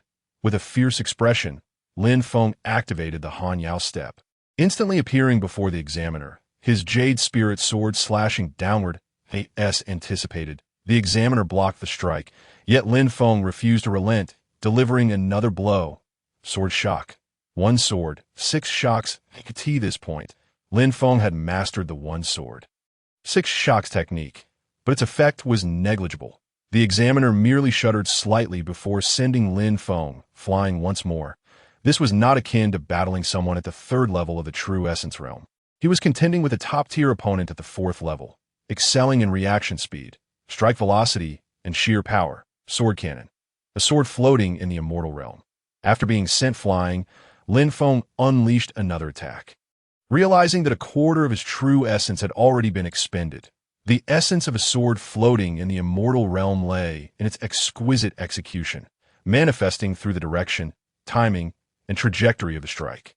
In an instant, Lin Feng's figure seemed to vanish, leaving the training ground seemingly occupied only by the examiner. Suddenly, a beam of sword light emerged from the examiner's flank, expanding from small to large, transitioning from dim to bright, and closing the distance in the blink of an EYT appeared. The examiner remained unaware, as Lin Feng's sword was now but a hair's breadth away. Just then, the examiner's form abruptly vanished. Empty. Lin Feng's eyes widened in disbelief. How could such a short distance be evaded? A dull thud resounded from behind him, and Lin Feng coughed up blood as he was sent sprawling. The examiner had, in a bizarre twist, reappeared behind him. Lin Feng clutched his chest in pain as he rose, his expression one of sheer terror. The blood he expelled had stained his upper body, and the feeling of helplessness surged within him once more. You shall pay for this. Lin Feng gritted his teeth, fixing his gaze intently on the examiner. The sword path within his dantian resonated powerfully, and a sword aura capable of splitting the heavens materialized around him. Sword cannon. True body of the sword. This new technique from the sword cannon allowed for the instantaneous utilization of all true essence within the dantian, channeling it through the meridians to achieve a state where one becomes as one with the sword. Similar to the concept of Wushuang from his past life, even with half of his true essence depleted. A formidable surge of power erupted within him. Sword body, snowfall, moon's passage. Lin Feng suddenly shouted. In the blink of an eye, he appeared before the examiner, delivering a decisive strike. The examiner's long sword spun around him, manifesting the technique. Qingyang, the finale. Yet, regrettably for the examiner, the power Lin Feng unleashed far surpassed his capacity to counter. The thunderous explosion rang out, and before Lin Feng's eyes, the examiner transformed into a cloud of smoke, vanishing without a trace. The trial concluded, and Lin Feng successfully ascended to the rank of elite inner disciple. As the black mist lingered, a voice echoed, and Lin Feng collapsed to the ground, utterly drained of strength. Although his sword body was powerful, it had only allowed him to execute a single move, a move of great value. Thus, Lin Feng employed the 3rd sword of snowfall, for he recognized that the examiner's movement was exceedingly profound, far more exquisite than his Han Yao step. However, Moon's passage, with the memories of Yu Bianxiong, carried the essence of the passage of time. Time is the natural nemesis of all movements. Chapter 53. 2 choices. Time, the natural adversary of movement, was also a lesson learned from Yu Bianxiong's memories. Within those memories, Lin Feng discovered a technique specifically designed to counter movement styles, one that proved effective every time it was executed. Yet, the sole drawback lay in the time attribute embedded within the technique, which was notoriously difficult to comprehend. Thus, only the most formidable of practitioners possessed such knowledge that, of course, Lin Feng was an exception. Endowed with the corpse touch system, he required no arduous effort to grasp it. Merely a simple touch would allow him complete mastery. Lying on the ground, gasping for breath, his mind a whirlwind of thoughts, Lin Feng suddenly pondered whether he was still in the Xinyang sect. He couldn't help but chuckle at the absurdity of the thought. If not Xinyang, then where? Yet he had never seen any architecture of this nature within the sect. In the Xinyang sect, most structures were palatial or tower-like. Could it be that this place was not above ground, but rather beneath it? Once this idea took root, it spiraled uncontrollably, an underground trial ground for sect disciples. But why establish it underground? Lin Feng found it perplexing. What sect would house its inner disciple assessments below ground? He then considered the possibility of misunderstanding the situation and decided to cease his futile speculations, patiently awaiting the arrival of someone to retrieve him. Before long, he heard a commotion, and Lin Feng propped himself up to stand. "Congratulations, you have successfully advanced in the assessment," exclaimed Li Tian, his face a mixture of astonishment and disbelief. He had never anticipated Lin Feng would succeed. Throughout his tenure as the Elder of External Affairs, many had attempted the assessment, yet all had failed, with a mortality rate nearing 99%. Even those who had survived were left incapacitated. Tales of the elite inner disciple assessment instilled dread in the hearts of all outer disciples. Yet here stood a disciple who had triumphed. "Pure luck," Lin Feng replied, his voice strained. Li Tian noticed Lin Feng's fatigue and quickly approached, offering him a pill. "What is this?" Lin Feng inquired, eyeing the fragrant pill in his hand with curiosity that a flicker of concern passed through Li Tian's gaze before he smiled and said, "Spring Breeze Rain Dew Pill." This was no ordinary item. Gratefully, Lin Feng regarded Li Tian before swallowing it whole. Indeed, as soon as the pill entered his system, a warm current surged throughout his body, revitalizing him. "Thank you," Lin Feng expressed his gratitude. Li Tian waved his hand dismissively, noting that this was merely a customary practice within the sect. However, the Spring Breeze Rain Dew Pill had been in his possession for quite some time, signifying that no one had succeeded in advancing to the status of elite inner disciple. Ordinarily, such an achievement would be announced throughout the sect, but given the perilous nature of the elite disciple assessment, the sect had opted for a personal announcement instead. This meant that, for the time being, Lin Feng would still be regarded as an ordinary inner disciple by others, yet would be viewed differently by the sect's elders. Lin Feng nodded, unperturbed by this distinction, as his sole desire for ascending to the elite inner disciple rank was to gain greater access to that particular initiative. "Now, you need only return to rest. Tomorrow morning, report to the main hall of the sect, where the sect master will personally bestow your rewards."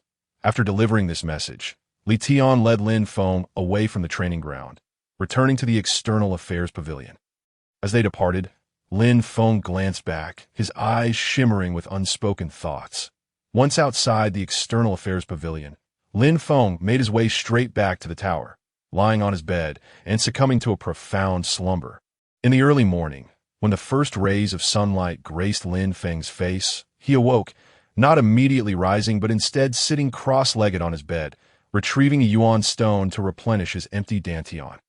Before long, he was astonished to find that the reserves in his dantian had surged to 150 yuan stones. He was on the brink of ascending to the second level of the true essence realm. And Lin Feng felt a surge of joy. Indeed, combat was the swiftest path to advancement. After restoring his dantian to full capacity, Lin Feng glanced outside. Realizing the time was nearly upon him, he promptly rose, completed his morning routine, and set off towards the main hall of the sect.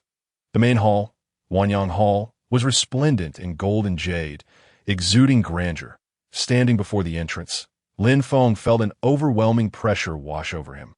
Growing heavier by the moment, summoning his strength, he pushed open the door slowly. Inside, he beheld a hazy figure seated in the main seat, looking down upon him with an air of authority.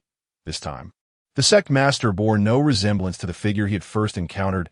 An aura of command enveloped him, rendering Lin Feng unable to meet his gaze. Yet who was Lin Feng? Such tactics held little sway over him. The sword path within his dantian radiated sword energy throughout his being, forcibly resisting the oppressive force, and his previously slouched back gradually straightened. Quite interesting, mused sect master Feng Chang'e, observing Lin Feng's valiant resistance with growing intrigue. He then intensified his aura, silently wondering how long Lin Feng could endure. However, Lin Feng showed no sign of yielding.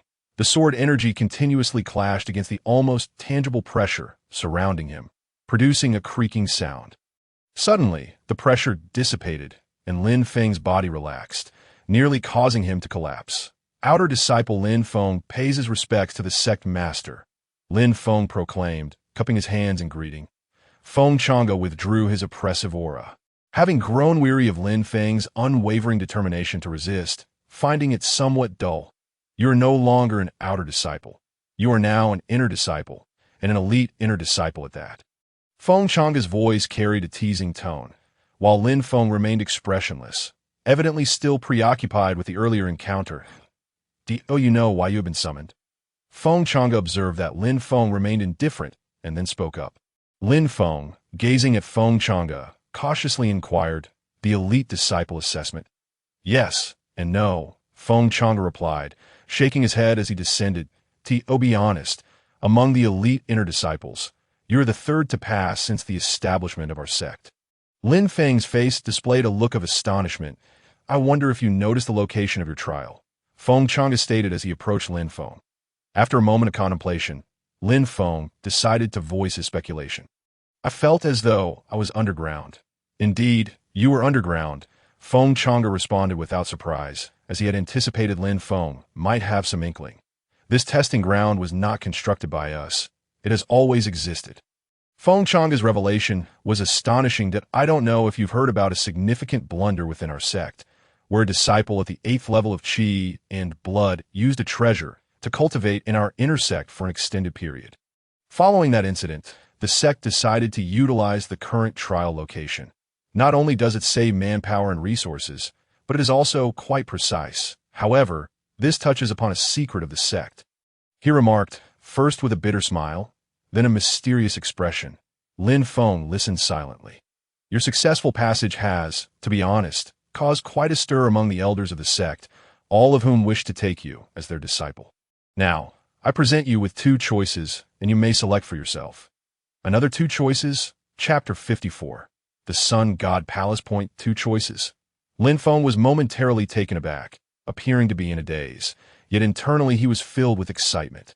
Sensing that the answers he sought were imminent. Please speak, Sect Master. Lin Feng's face revealed just the right amount of astonishment. Feng Chang'e observed Lin Feng's peculiar expression, unsure of his thoughts, then slowly began. The first option is 1,000 yuan stones and the status of an inner disciple, with the opportunity to choose a personal disciple from the 4 pavilions and 7 halls. Lin Feng did not focus on the earlier part of Feng Chang'e's statement, but rather fixated on the last phrase. The 4 pavilions and 7 halls? But our Shenyang sect has 4 pavilions and 8 halls. Where has the 8th hall gone? Speculation began to stir within him. The second option offers no yuan stones, no inner disciple status, but you would become a disciple of the Sun God Hall. Feng Chang'e's tone was laden with complexity as he regarded Lin Feng with an expectant gaze, the nature of which was unclear. The Sun God Hall. A tempest of emotions surged within Lin Feng. Indeed, it was that hall. The Sun God Hall was the least known among the 4 pavilions and 8 halls, and he had never heard of any disciples associated with it, often leading outer disciples to refer to it simply as the 4 pavilions and 7 halls, inadvertently neglecting the Sun God Hall. Is there anything special about the Sun God Hall? Although Lin Feng felt a flicker of curiosity, he still posed the question, only for Feng Chang'e to shake his head. It's a sect secret. Unless you choose the second option, I cannot disclose further. This is it. Lin Feng was now utterly convinced that the answers he sought lay within the Sun God Hall.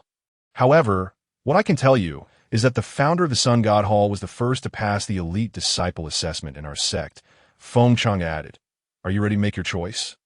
Lin Feng remained silent for a moment, then nodded, stating, "I have made my decision. I choose the second option."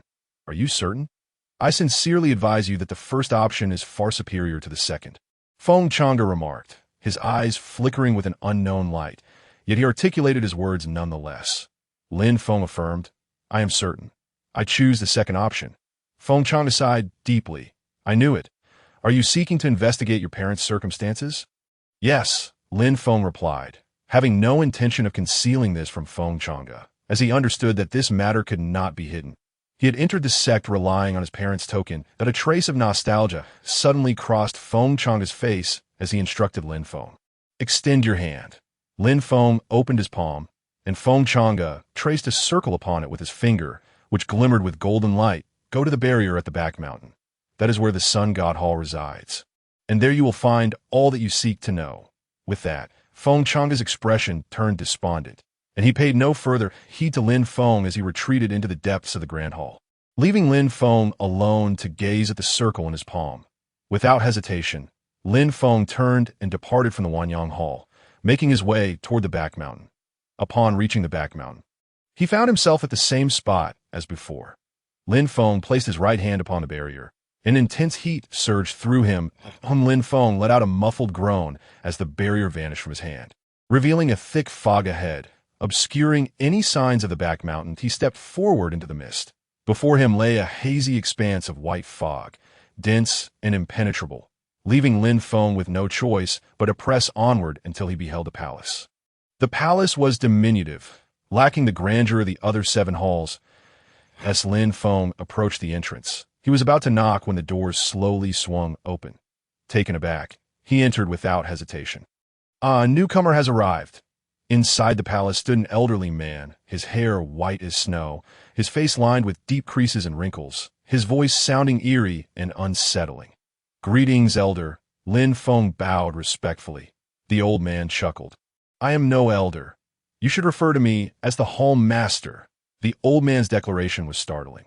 He was the Hall Master of the Sun God Hall. Lin Feng found this hard to believe. "You need not be so astonished. Can this old man deceive you? It is just the 2 of us in this place." Yang Wanya, the Hall Master of the Sun God Hall, found Lin Feng's reaction amusing, as it had been many years since a newcomer had arrived. "Are you saying that only the 2 of us exist in the Sun God Hall?" Lin Feng questioned, somewhat incredulous, yet it seemed plausible. Yang Wanya nodded with a smile. "Thus so. Has there been no one here before?" Lin Feng inquired, voicing his confusion. Yang Wanya shook his head. "There were certainly individuals before, but they have all perished. Those who survived have departed." As he spoke, a trace of undeniable sorrow flashed in his eyes. "Then what purpose does the Sun God Hall serve?"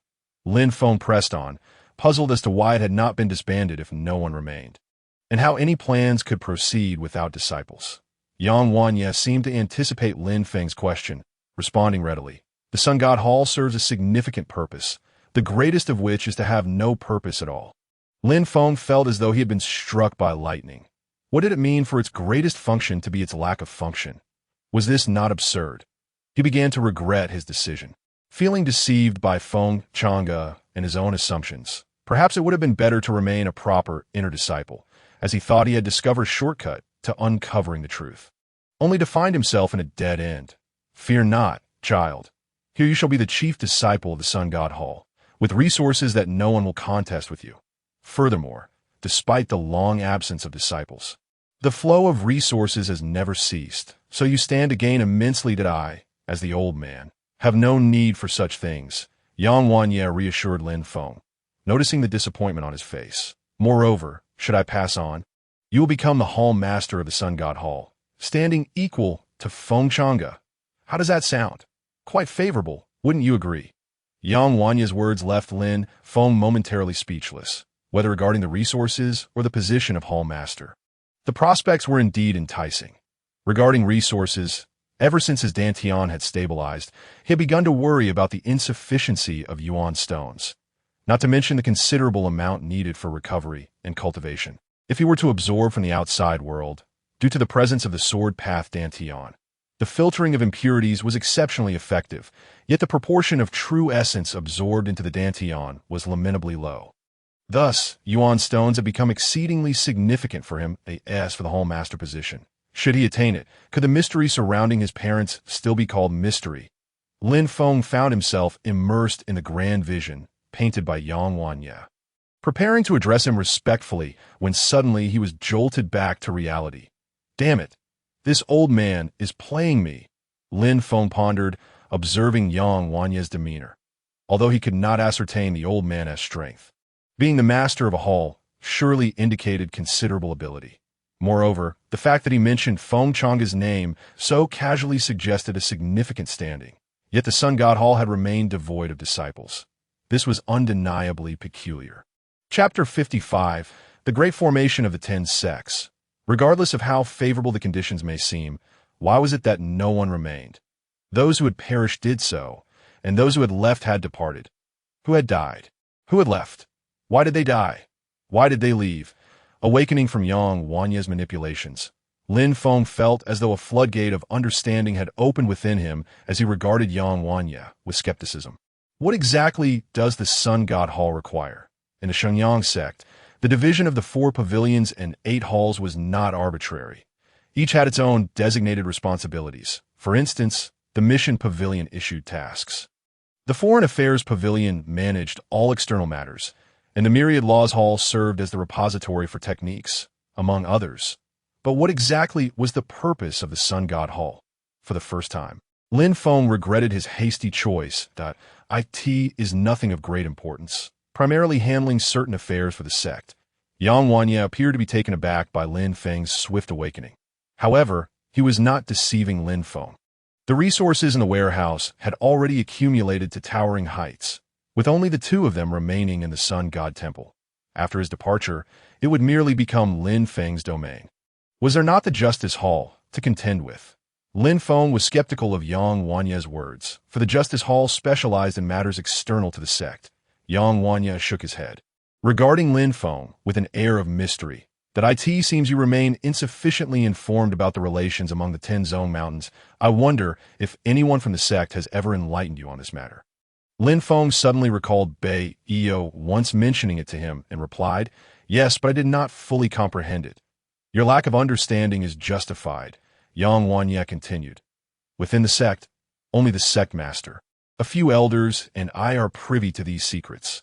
However, now that you are a disciple of the Sun God Temple, it is imperative that you understand, for your future endeavors will necessitate this knowledge." Yang Wanya sighed. The 10 Zone Mountains are governed by a natural formation, one that can bewitch the human mind. Our duty within the Sun God Temple is to safeguard the disciple from such enchantments. Should they fall prey to them, we must address the situation promptly and decisively. A natural formation. Lin Feng inquired, puzzled. If there is such a formation, why remain here? Would it not be prudent to leave? Yang Wanya approached a bookshelf within the hall and retrieved a tome. "There's a reason for our presence here, though at this moment, you lack the qualifications to know it, unless you ascend to the position of hall master." He handed the book to Lin Feng. "This contains methods to counter the formation. All 18 are detailed within. Of course, these are merely the experiences of those who came before you. As far as I know, there are still numerous techniques that cannot withstand it. When you encounter something not mentioned in this book, retreat will be your best option, regardless of how many people are present. Do you understand?" Yang Wanya concluded with a grave expression, discarding his earlier nonchalance. Lin Feng nodded in acknowledgement. I mentioned earlier, those who have perished within our Sun God Temple did so because some individuals refused to heed warnings, recklessly putting themselves in danger, ultimately meeting their demise in the mountains. Yet, it is precisely because of such individuals that this book exists. Yang Wanya gazed at the tome in Lin Feng's hands, perceiving it as a collection of lost lives. Despite having read this book for many years, each glimpse still provoked an ache within him, prompting Yang Wanya to turn away. Lin Feng stowed the book away and asked, "What of those who have left? Many are willing to share their stories, but I shall recount them to you later. For now, your task is to familiarize yourself with and master these techniques. A mission will soon be assigned to you. By the way, you will be residing in the side hall over there. There is no need to return to the loft." Yang Wanya gestured toward the nearby room. Lin Feng nodded, recognizing the futility of returning to the loft, which held nothing of value to bring along for a change of clothes. Upon entering the side hall, he discovered several uniforms of the Sun God Temple, vibrant and colorful. Rather than the customary red of the sect, he wondered who had conceived such an attire. Feeling somewhat speechless, summoning Xiao Yu to entertain herself in the room, he settled down on the bed to check the system. During his recent conversation with Yang Wanya, the system's voice had resonated, providing him with a sense of reassurance. Main Quest 1 has been activated. The host may expend 100 life points to inquire about the mission.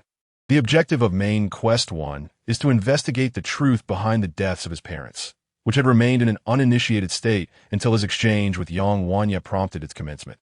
Lin Feng's mind stirred, and upon checking, he found his life points had dwindled to 130 for nearly 3 centuries. The Xinyang sect had been engaged in a clandestine plan determining its future.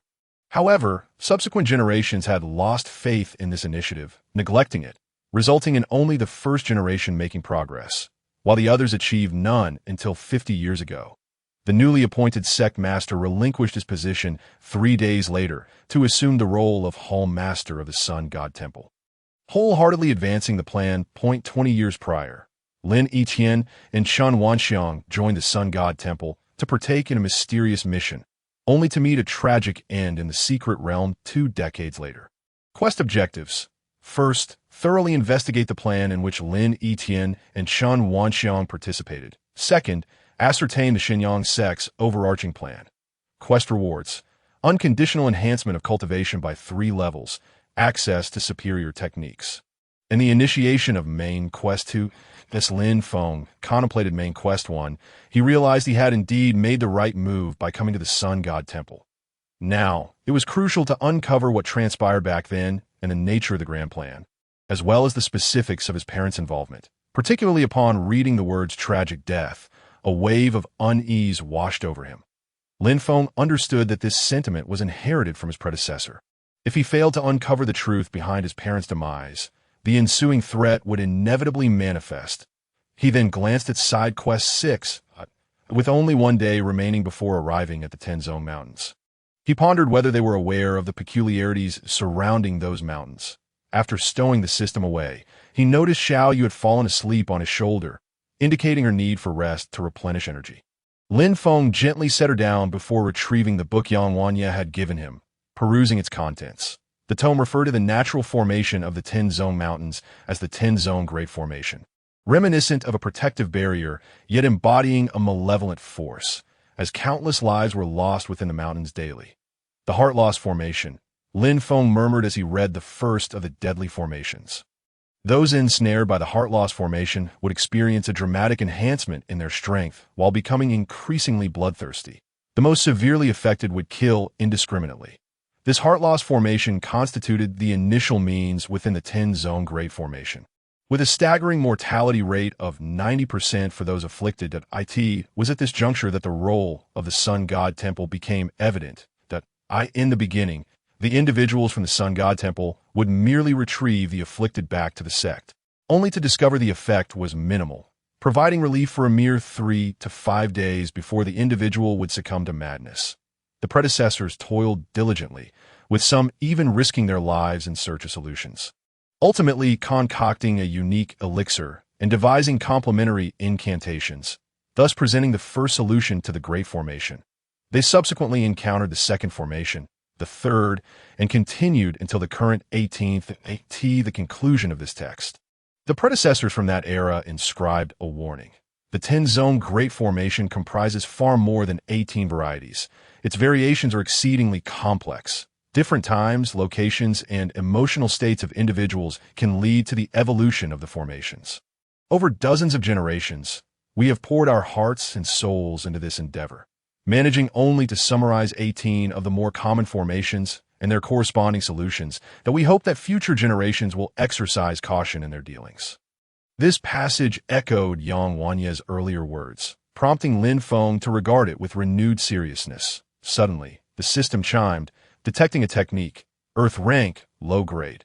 Would the host like to expend life points to cultivate? Upon hearing this, Lin Feng was overjoyed. It felt like timely assistance. Yang Wanya had previously informed him that a mission would soon arrive, urging him to prepare in advance. Initially, Lin Feng held some concern, But the system's revelation brought him relief. Did this mean that the profound skills of the myriad techniques would become accessible to him with a mere glance? Cultivate, Lin Feng stated resolutely. The system responded. Currently, the host possesses 130 life points and may expend 100 life points to cultivate the first 4 layers. It seemed the system had divided the 18 formations into layers. Yet he could only learn the first 4. Was it due to insufficient life points? Cultivate, Lin Feng reiterated. Before his eyes, the book transformed into a spectral form, a white mist materializing above it before gradually entering his mind, imbuing him with an innate sense of memory. Please name this technique. The system's voice emerged, sounding somewhat rigid, evoking memories of the voice he had heard after defeating the examiner. Let it be named the 18 Lamentations of the Hand. The naming succeeded, and the host could now access their personal panel to review their current cultivation progress. Lin Feng chose this title to honor the predecessors who had authored this technique while also expressing his deep sorrow. The term hand was employed as each move necessitated the use of hand seals. Upon opening his personal panel, he discovered the technique titled 18 Lamentations of the Hand, with 4 layers listed beneath it. At the same time, it was understood that the value of life consumed was gradually increasing.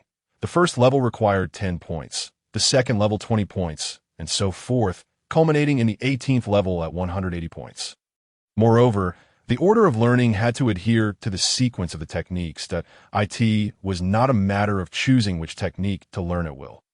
However, just as Lin Feng was about to close the book, he suddenly came across a line that described a technique, indicating that one could disregard the sequence for cultivation, albeit at the cost of doubling the life value required. 1 times for the first 6 levels, 2 times for the middle 6 levels, and 3 times for the last 6 levels. This revelation put Lin Feng's mind at ease as he prepared to leave the sect for a mission.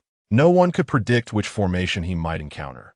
Although the first 6 levels were the most likely to be encountered, as Lin Feng had learned from that book, the later varieties remained uncertain. Lin Feng attempted to study the 5th level, yet after a while he found no clarity and had no choice but to abandon it, opting instead to cultivate within the confines of the Sun God Hall. The passage of day and night was indiscernible. Lin Feng could only estimate the time based on his cultivation speed. After roughly increasing his reserves to 152, Lin Feng opened his eyes, donned a multicolored ceremonial robe, and stepped out of his chamber. Yang Wanya clearly did not expect Lin Feng to emerge so early, sitting alone at a white jade table in the Great Hall, enjoying a few small dishes and sipping some wine, appearing utterly content. Lin Feng stared at the scene before him, his stomach growling in response. "What? Are you hungry?" Yang Wanya raised an eyebrow, teasingly. Lin Feng nodded but refrained from approaching. "I wish to leave the hall." "Very well," Yang Wanya replied, returning to his drink without further acknowledgement. Lin Feng glanced at the marks in his hand before departing the Sun God Hall, continuing straight ahead until he reached the barrier, resting his right hand upon it. This time, there was no searing sensation as before. The barrier flashed and vanished, allowing Lin Feng to step through that moment. The sky was bright, the sun radiated warmth, and the fragrance of spring flowers filled the air, lifting Lin Feng's spirits. He first went to the cafeteria for a meal before returning to the loft. Upon opening the door to the loft, he was taken aback to see a figure standing in the courtyard, tall and upright. He was surprised to find that Bei Sherba had arrived. One should refer to me as senior brother. Bei Yo turned to Lin Feng with a slight smile. Lin Feng hurriedly stepped forward and opened the door. "Please, senior brother, come in." Bei Yo's expression became serious again as they entered the loft. They sat across from each other at a wooden table where fragrant hot tea brewed. "May I inquire what brings you here today, senior brother?" Lin Feng asked, looking at Bei Yo with curiosity. Bei Yo smiled enigmatically. "What? Is it not permissible to visit you without a specific reason?" No. Lin Feng quickly waved his hands. Bei Yo's expression turned serious. "However, I primarily came to ask you a question." "Please, go ahead," Lin Feng said, lifting his teacup in a gesture of invitation. After sipping his tea, Bei Yo spoke slowly. "I heard that you entered the Sun God Hall." Lin Feng nodded, still astonished by how quickly the news had reached Bei Yo. He had only entered the Sun God Hall yesterday. And yet here was Bei Iyo seeking him out today. Upon reflection, Lin Feng realized this indicated that Bei Iyo had been paying attention to him. You entered the Sun God Hall. I cannot comment much on that, but I know you are still pursuing the matter of your parents, correct? Bei Iyo stated incisively. Lin Feng did not hide his intentions and nodded again. This is quite dangerous. I hope you understand, Bei Iyo cautioned. Yet his following words were unexpected for Lin Feng. Your parents did indeed enter the Sun God Hall previously. Lin Feng was already aware of this from the system's mission details. Yet he was still taken aback that Bei Iyo would directly inform him. It seemed both the sect leader and the master of the Sun God Hall had long been aware of his lineage, but had chosen not to disclose it. The shock evident on Lin Feng's face did not escape Bei Iyo's notice, and he appeared somewhat surprised as well. Chapter 57. The arrival of two women. Lin Feng's astonishment took Bei Iyo aback. You truly did not know? Bei Iyo furrowed his brow. Had it not been for the system, Lin Feng indeed would have been oblivious. Thus, he refrained from displaying a knowing expression, instead allowing genuine shock to wash over him before manifesting a semblance of understanding. I only just learned of it. Lin Feng nodded, his reactions indicating to Bei Iyo that all he had surmised about his parents was merely speculation. You possess quite the audacity, Bei Iyo remarked, his tone turning somewhat melancholic and faint. I wish I had been as brave as you. What? Lin Feng failed to catch the last part clearly, and Bei Iyo's demeanor returned to normal. It is nothing. I merely meant to ask if your decision to enter the Sun God Hall was based solely on speculation. Indeed, Lin Feng replied, draining his teacup and setting it down on the table. Bei Iyo shook his head. Logically, I should assist you in investigating this matter, but Lin Feng recognized that Bei Iyo had his own burdens, thus interjecting, I have already devised a plan for this. You need not worry, senior brother. Just as Bei Iyo was about to speak, a knock echoed from outside the loft. Lin Feng assumed it was yet another inner-sect disciple come to trouble him, only to see Bei Iyo looking at him with a strange expression. Since you have matters to attend to, I shall take my leave. What? Lin Feng was somewhat bewildered. I have no business here. What could I possibly have to attend to? As he was about to protest, a voice called from outside. Senior sister, are you certain Lin Feng resides here? Absolutely, I specifically inquired about it, came the reply. It was Gu Yuling and Lu Ruo Xing. Upon recognizing their voices, Lin Feng was surprised they had come. Gu Yuling had even expressly asked him to visit before departing, yet he had forgotten about it. He cast an awkward glance at Bei Iyo, stammering, I apologize, senior brother. No matter, I shall take my leave. Bei Iyo chuckled, shaking his head as he stood to open the door. Lin Feng caught a glimpse of Bei Iyo's expression turning serious once more. When they opened the courtyard door, they found Gu Yuling and Lu Ruo Xing standing outside, with Gu Yuling questioning Lu Ruo Xing, her eyes wide with an endearing innocence, upon hearing the door open. Both turned eagerly. See? I told you I was right. It is indeed here. Lu Ruo Xing, adorned in a green long dress, her beautiful face no longer icy as when they first met, spoke to Gu Yuling with a triumphant air. Senior brother Lu, Gu Yuling exclaimed joyfully upon spotting Lin Feng, moving as if to embrace him. Ahem. At that moment, Bei Iyo cleared his throat, prompting the two to notice Lin Feng's presence beside him. Wait, is that not Senior Brother Bei? Greetings, Senior Brother Bei. Greetings, Senior Brother Bei. They both greeted him instantly, a hint of awkwardness in the air, as Bei Iyo nodded before departing. Lin Feng ushered the two back into the loft, where two empty teacups still sat on the table. Were you discussing something with Senior Brother Bei just now? Gu Yuling asked, taking a seat and inquiring sweetly. Indeed, Lin Feng nodded, clearing the used cups and replacing them with new ones. Serving tea to the two young women while observing Gu Yuling feeling shy under his gaze, she blushed and lifted her cup, taking a sip before suddenly setting it down, exclaiming as she waved her hand. Hot! So hot! Lu Ruo Xing shot an annoyed glance at Gu Yuling, reprovingly stating, Can you blame it for being hot? It is freshly brewed tea, and you can see the steam rising. Lin Feng burst into laughter at this exchange. What are you laughing at? Gu Yuling glared playfully at Lin Feng, the atmosphere growing lively. Lu Ruo Xing chimed in, My junior sister has been anxious these past few days, waiting for someone to come find her. And now she insists on dragging me along to see him. I wonder what kind of enchantment he has cast upon her. Lin Feng felt somewhat embarrassed. He had indeed promised to visit Gu Yuling, yet had been preoccupied with researching and investigating directions, causing him to forget. You not think he is rather inconsiderate? Lu Ruoxing gazed intently at Lin Feng, awaiting his response. Lin Feng glanced at the blushing Gu Yuling and replied, "Perhaps he has pressing matters to attend to." Lu Ruoxing's implication was clear. She had brought her little junior sister to make her intentions known, and if Lin Feng played along, the outcome was obvious. However, Lin Feng's feigned ignorance took her by surprise. "Senior sister, did you not say you had matters to discuss with Lin Feng today?" Gu Yuling suddenly interjected. Lu Ruoxing was momentarily stunned. "Wasn't today about you and Lin Feng? What does that have to do with me?" However, upon a moment's reflection, Lu Ruoxing quickly grasped the situation. The girl had evidently discerned Lin Feng's deliberate evasion.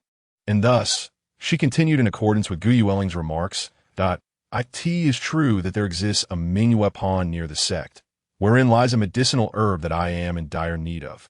However, I cannot procure it alone. Hence I hope you might assist me in this endeavor." Lu Ruoxing divulged what was originally her solitary plan to gather the herbs the following day, though she truly required no assistance from Lin Feng. It was simply the only thought that came to her mind at the moment. Lin Feng was taken aback, the transition of the scene occurring rather abruptly. Just a moment ago, he was contemplating how to circumvent this topic. And the next, Lu Ruoxing had directly afforded him an opportunity. Very well. Lin Feng did not hesitate. He had also heard of the myriad pond's vicinity to the sect, noting the danger to be minimal. Although the members of the Sword Sect would also be arriving at the 10 Sects mountain range tomorrow, the likelihood of encountering them was quite low. Upon seeing Lin Feng nod, Lu Ruoxing rose, stating, "In that case, let us meet at the sect's entrance tomorrow." "Agreed," Lin Feng replied, and then Gu Yueling also stood up. "Farewell, senior brother Lin. Until we meet again. Senior sister, I have yet to say a word." "Why must you leave?" As the two women exited the loft, Gu Yueling began to complain to Lu Ruoxing. "What more do you wish to express?" Lu Ruoxing observed Gu Yueling's complexion, which had inexplicably grown somewhat pale. Gu Yueling opened her mouth. She had much to say, such as inquiring about Lu Ruoxing's activities over the past few days, why she had not come to find her, or whether she was happy to see her today, and so forth. However, upon seeing Lin Feng moments ago, Gu Yueling found herself unable to voice any of it, resorting instead to sipping the tea that Lin Feng had personally brewed, though it was scalding and bitter. It was the only comfort she could find. "My foolish junior sister, you have already discerned the truth, yet you still question me about my actions," Lu Ruoxing remarked as she linked arms with Gu Yueling and walked ahead. Her voice neither loud nor soft, but resonant in Gu Yueling's ears. "Indeed, I have realized he does not harbor feelings for me." Chapter 58. The Array of Despair. Early the next morning, Lin Feng arrived at the sect's entrance ahead of schedule, awaiting Lu Ruoxing's arrival. After the passage of a brief incense sticks time, a graceful figure approached him. "Why are you alone? Is Xiaoyu not coming?" Lin Feng inquired as Lu Ruoxing drew near. Lu Ruoxing furrowed her brows. "What of it if I am alone? I never claimed that Xiaoyu would come. And must you always refer to her as Xiaoyu? Those outside might think you both share some connection." Lu Ruoxing, having returned home the previous night, grew increasingly irate. After all, how could a mere first-level disciple dare to treat them in such a manner? "Just wait and see how I will teach him a lesson today." Observing Lu Ruoxing's explosive demeanor, Lin Feng felt puzzled. He had said nothing offensive. Hasn't Xiaoyu always been referred to as such? Meeting Lu Ruoxing's fierce gaze, Lin Feng quickly capitulated. "Let us go," he uttered, choosing not to say more, and turned to lead the way. Watching Lin Feng's retreating figure, Lu Ruoxing's lips curled into a cold smile. "I must ensure Xiaoyu regains her dignity." After departing the sect, the two set off towards the northwest, traversing through forests and valleys until they finally reached myriad Pond. The term myriad Pond does not merely refer to a singular pond, but rather encompasses the area spanning several dozen miles surrounding it. As the pair stepped into the realm of myriad Pond, a chill breeze swept over them, prompting Lin Feng to tighten his clothing and glance back at Lu Ruoxing, only to discover she appeared utterly unfazed. "Do you not find it a bit cold?" Lin Feng asked, his tone laced with curiosity. Lu Ruoxing cast a disdainful glance at him. "That is merely due to your lack of strength," she retorted, and proceeded to walk ahead of him. Lin Feng fell silent, muttering under his breath. Truly, she possesses a sharp tongue. He continued to follow Lu Ruoxing forward. As time elapsed, Lu Ruoxing began to sense an unusual discomfort and halted her steps. It had not felt this far when they had come before. What? At that moment, the wind suddenly intensified, and Lin Feng, unable to hear Lu Ruoxing's words, hastily inquired. Lu Ruoxing turned to face him, remaining silent for a moment before finally speaking. We may be in danger. Observing the sudden whirlwind surrounding them, Lu Ruoxing swiftly scooped Lin Feng up, tucking him under her arm, while a surge of azure light emanated from her feet as her true essence erupted forth, propelling them at an astonishing speed. What is happening? Lin Feng began to ask, but the wind rushed into his mouth, leaving him unable to speak and creating a comical sight. Yet Lu Ruoxing had no time to notice such trivialities. Her sole focus on fleeing from the tempest. After a prolonged sprint, Lu Ruoxing suddenly spotted a stone dwelling and accelerated towards it. Upon entering the stone house, the howling winds finally ceased around them. We have encountered the moonwheel wind, Lu Ruoxing stated gravely as she gazed toward the entrance. Moonwheel wind. Lin Feng's heart raced with alarm. How could such a phenomenon appear here? Possessing the memories of Yu Bianxiong, he understood that the moonwheel wind was a deadly gale, though he knew not its origin, only that it ensnared all within its grasp, rendering them unable to escape. You recognize it? Lu Ruoxing asked. Astonished by Lin Feng's shocked expression, I have read about it. How could it manifest here? Lin Feng queried, bewildered. Lu Ruoxing shook her head, then sighed in resignation. I have heard the elders of our sect mention having encountered the moonwheel wind at Mingyue Pond. I never anticipated we would face it ourselves.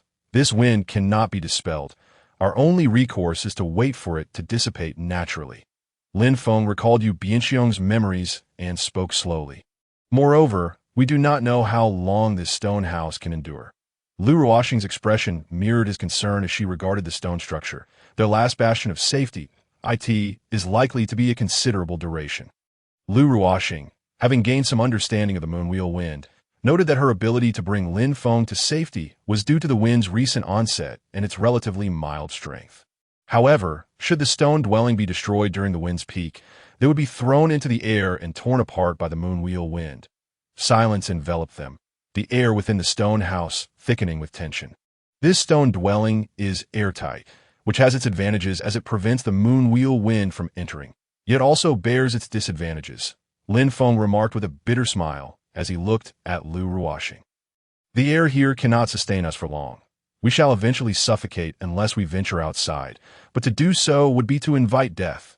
I can hold my breath, Lu Ruoxing replied defiantly, unwilling to accept that they were at an impasse.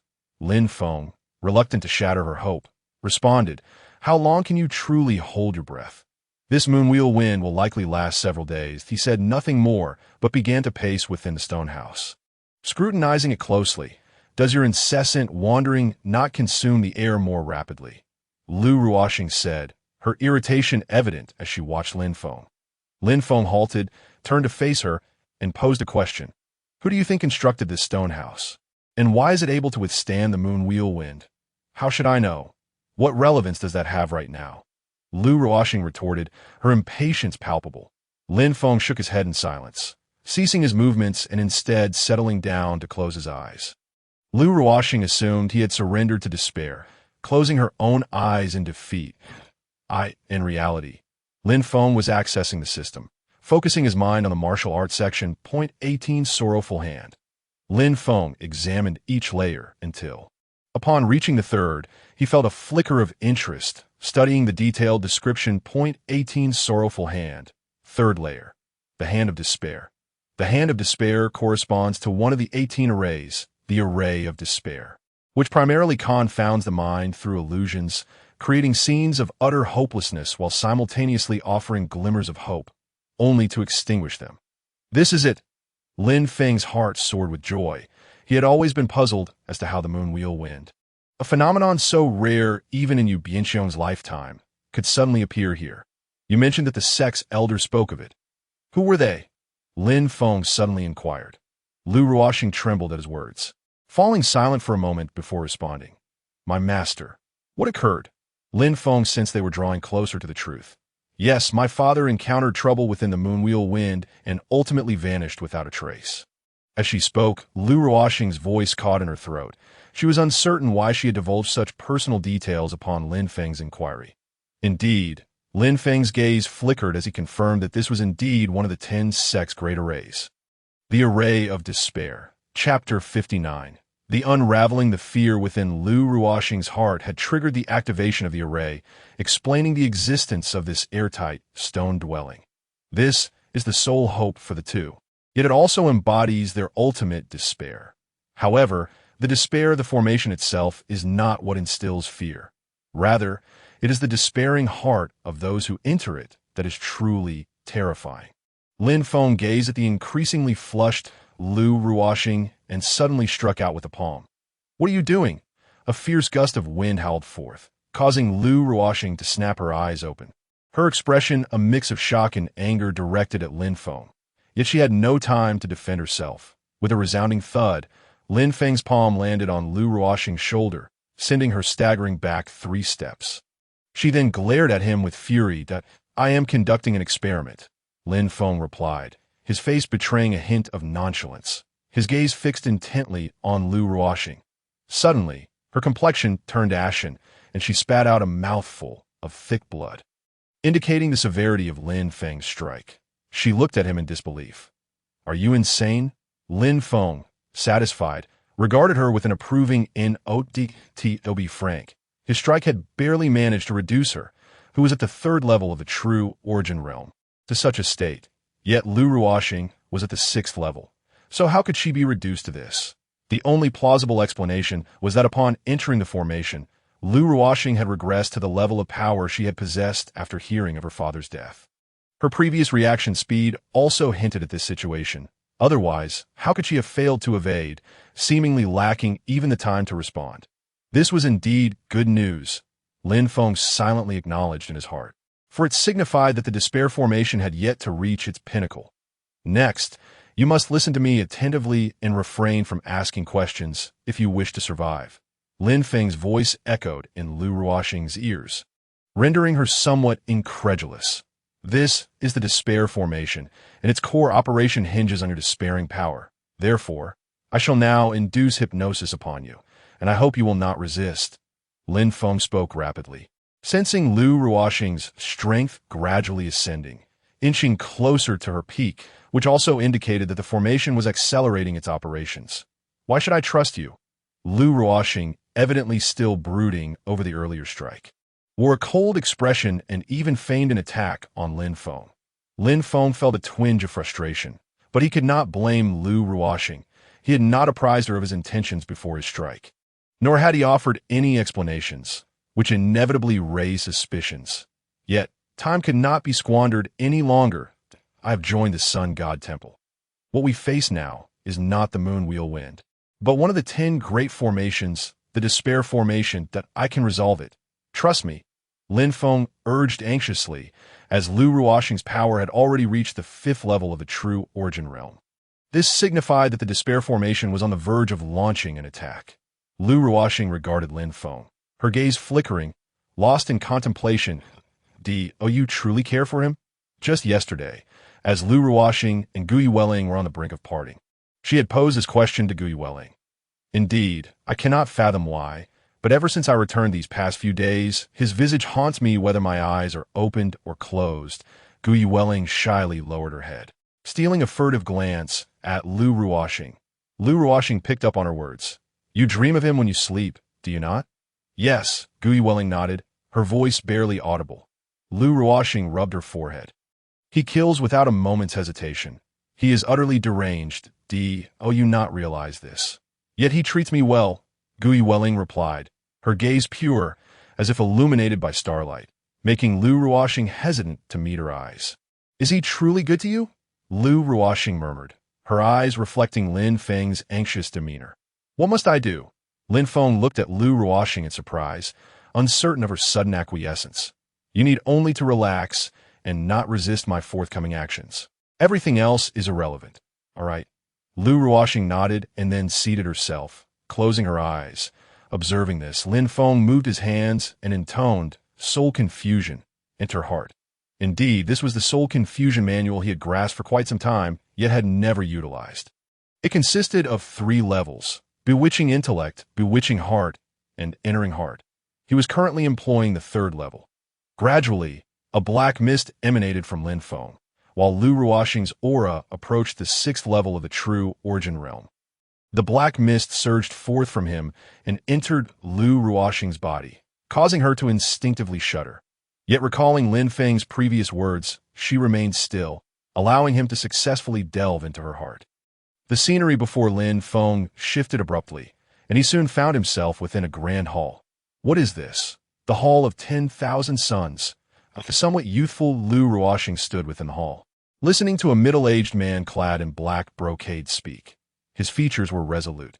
Lin Feng could not discern the content of their conversation, but he noticed Lu Ruoxing trembling uncontrollably, her complexion draining of color. And in the next moment, she was about to collapse. The man hastily caught her. "Master Gu, are you implying that my father is dead?" Lin Feng could now hear their dialogue, as Lu Ruoxing's voice quavered, her words laced with emotion. "Yes," Master Gu replied, his expression laden with reluctance, yet he nodded affirmatively. Lu Ruoxing immediately broke into loud sobs, her cries reverberating within the palace. "May I have a moment alone?" "Master Gu?" Master Gu hesitated. Lu Ruoxing shook off his hand and walked away alone. Observing Lu Ruoxing, who seemed on the verge of collapse, Master Gu made several attempts to pursue her, but ultimately refrained. Lin Feng's gaze followed Lu Ruoxing as she moved to another location. This was the summit of a mountain, where a wooden cabin stood. Lu Ruoxing stood transfixed before the cabin. This should be the prototype of that stone house. Upon learning of her father's death, Lu Ruoxing had rushed here, indicating that this place held profound significance for her at that moment. Lin Feng noticed Lu Ruoxing's lips moving as if she were uttering something. Yet he could not hear a word. After a moment of murmuring, Lu Ruoxing entered the wooden cabin. Lin Feng wished to follow, but was barred by some unseen force, leaving him no choice but to wait outside until Lu Ruoxing emerged. Suddenly, Lin Feng sensed something amiss. Lu Ruoxing was heading straight for the edge of the mountain. Before long, she stood at the precipice, peering down into the abyss below. This is not right. The despair formation is beginning to act. Lin Feng realized that if Lu Ruoxing were to leap from this spot, all would come to an end, that in the real world, she would perish, and he too would be trapped within this formation. Slowly succumbing, without hesitation, he clasped his hands before him, forming a seal. Point 1 thought born, 2 thoughts of danger, desiring nothing, wanting nothing. Wandering soul departs, new soul arrives. This was the hand seal and incantation of the 18 sorrows. The Hand of Despair, Chapter 60. Awakening the sorrows of despair, Lin Feng executed the hand seal, unleashing a beam of black light aimed at the Lu Ruoxing, who had 1 foot dangling in the void. The black light penetrated her, causing her body to shudder violently, and her gaze sharpened as she beheld the yawning chasm beneath.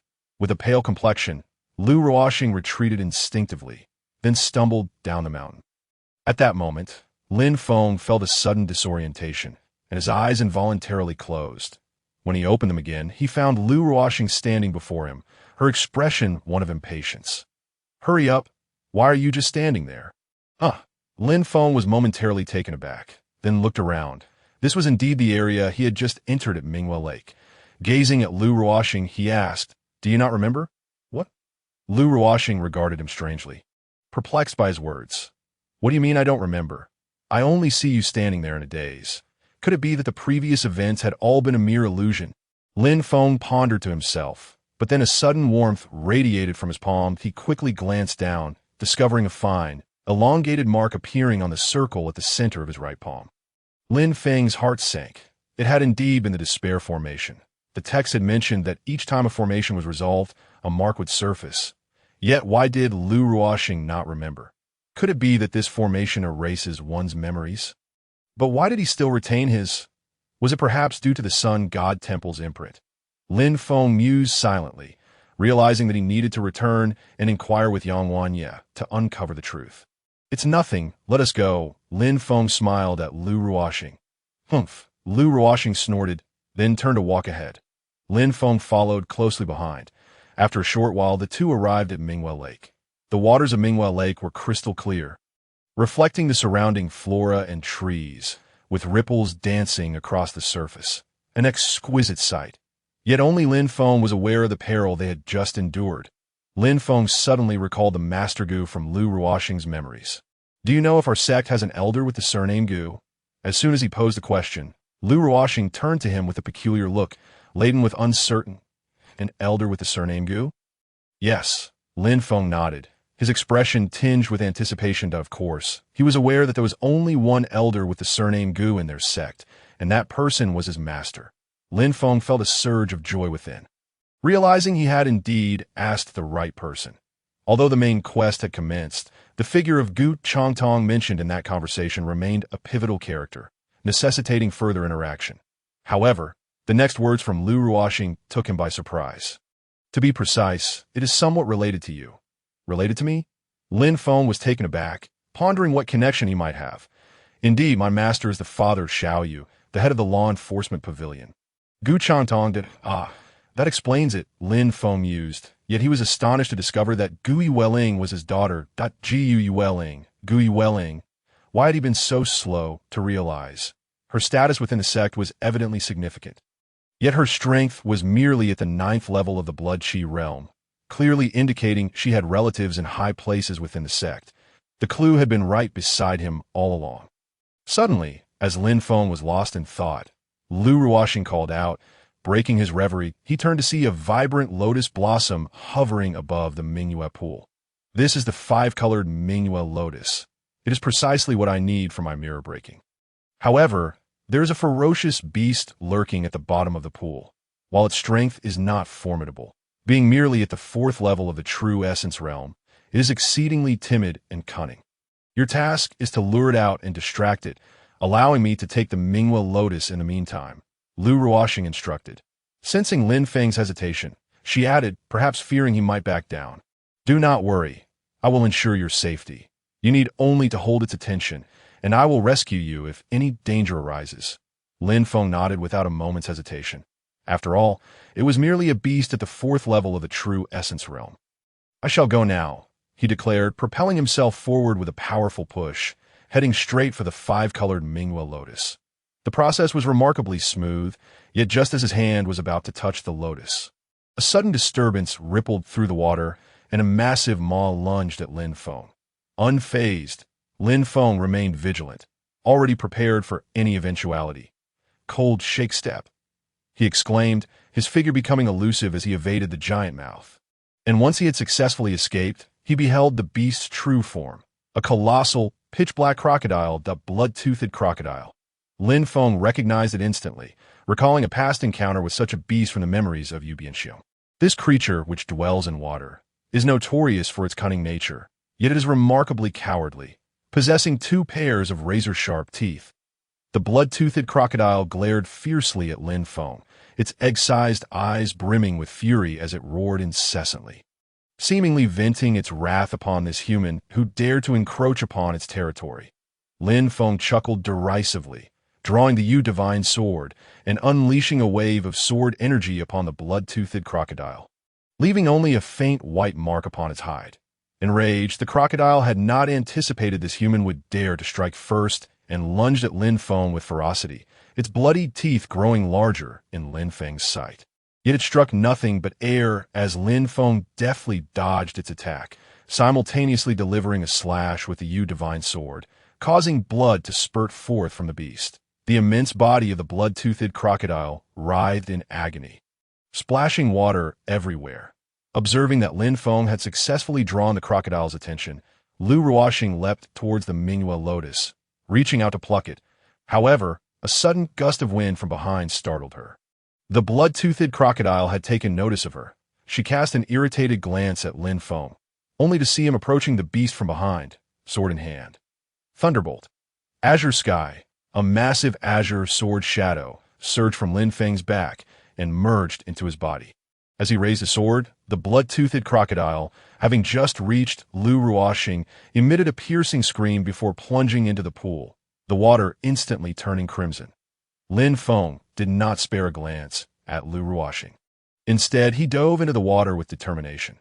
After all, this was a creature of the third level of the true essence realm, worth 30 points of life value.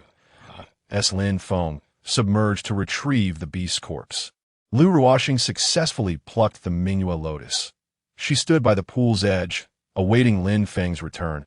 Assuming he had gone to fetch the blood-toothed crocodile's body, to her surprise, he emerged from the Mingyue pool empty-handed. "Were you not going to collect its corpse?" Lu Ruoxing inquired, perplexed by Lin Feng's bare hands. Lin Feng shook the water from his hands and "No, I merely went to see if it was dead." Lu Ruoxing gazed at him, somewhat speechless. He truly was a harbinger of death. "Even going to check if it had perished, I truly do not understand your thought process," she remarked before turning to leave. Seeing that she did not press further, Lin Feng exhaled in relief and quickened his pace to catch up with her. Chapter 61. Questions. After departing from the Mingyue pool, the two made their way back to the sect without pause. Primarily because Lin Feng feared encountering those bizarre formations again. During the journey, Lu Ruoxing observed Lin Feng's hurried steps and couldn't help but mock him.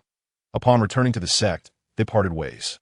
Lu Ruoxing appeared somewhat agitated, likely due to the matter of breaking the mirror.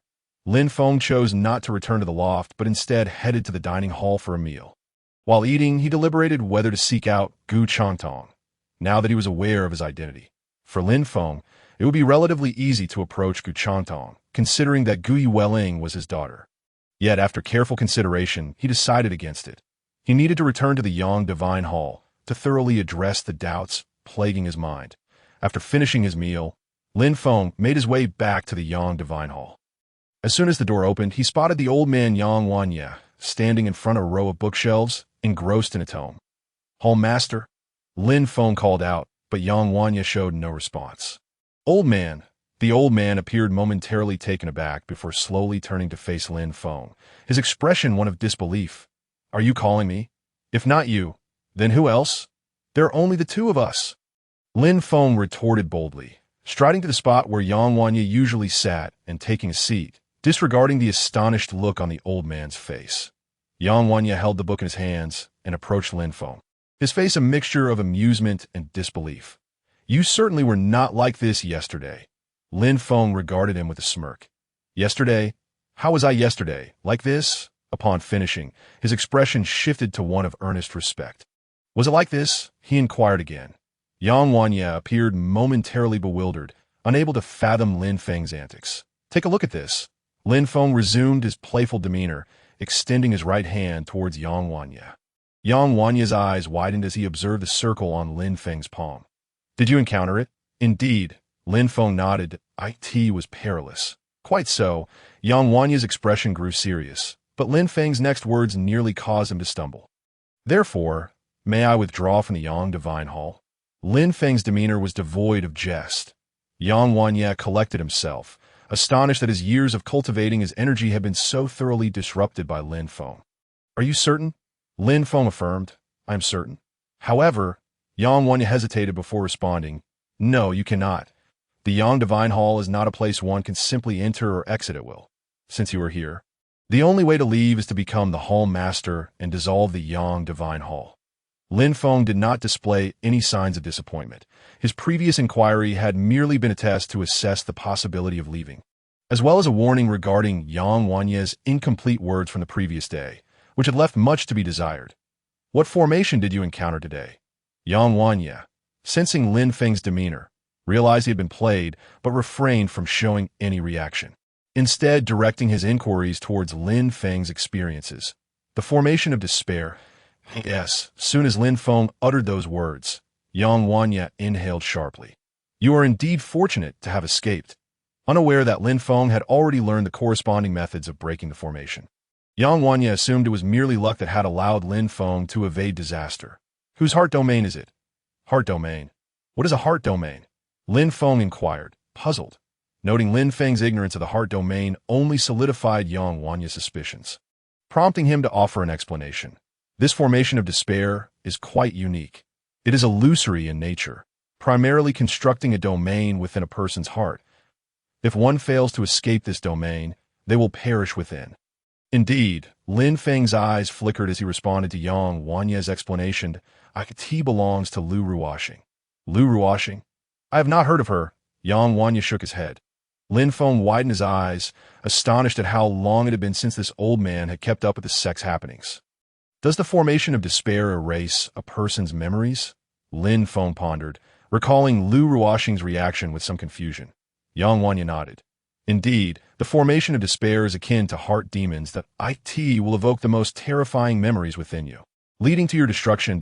In most cases, escape is impossible. However, the existence of our Yang temple provides instances of successful escapes from the array of despair.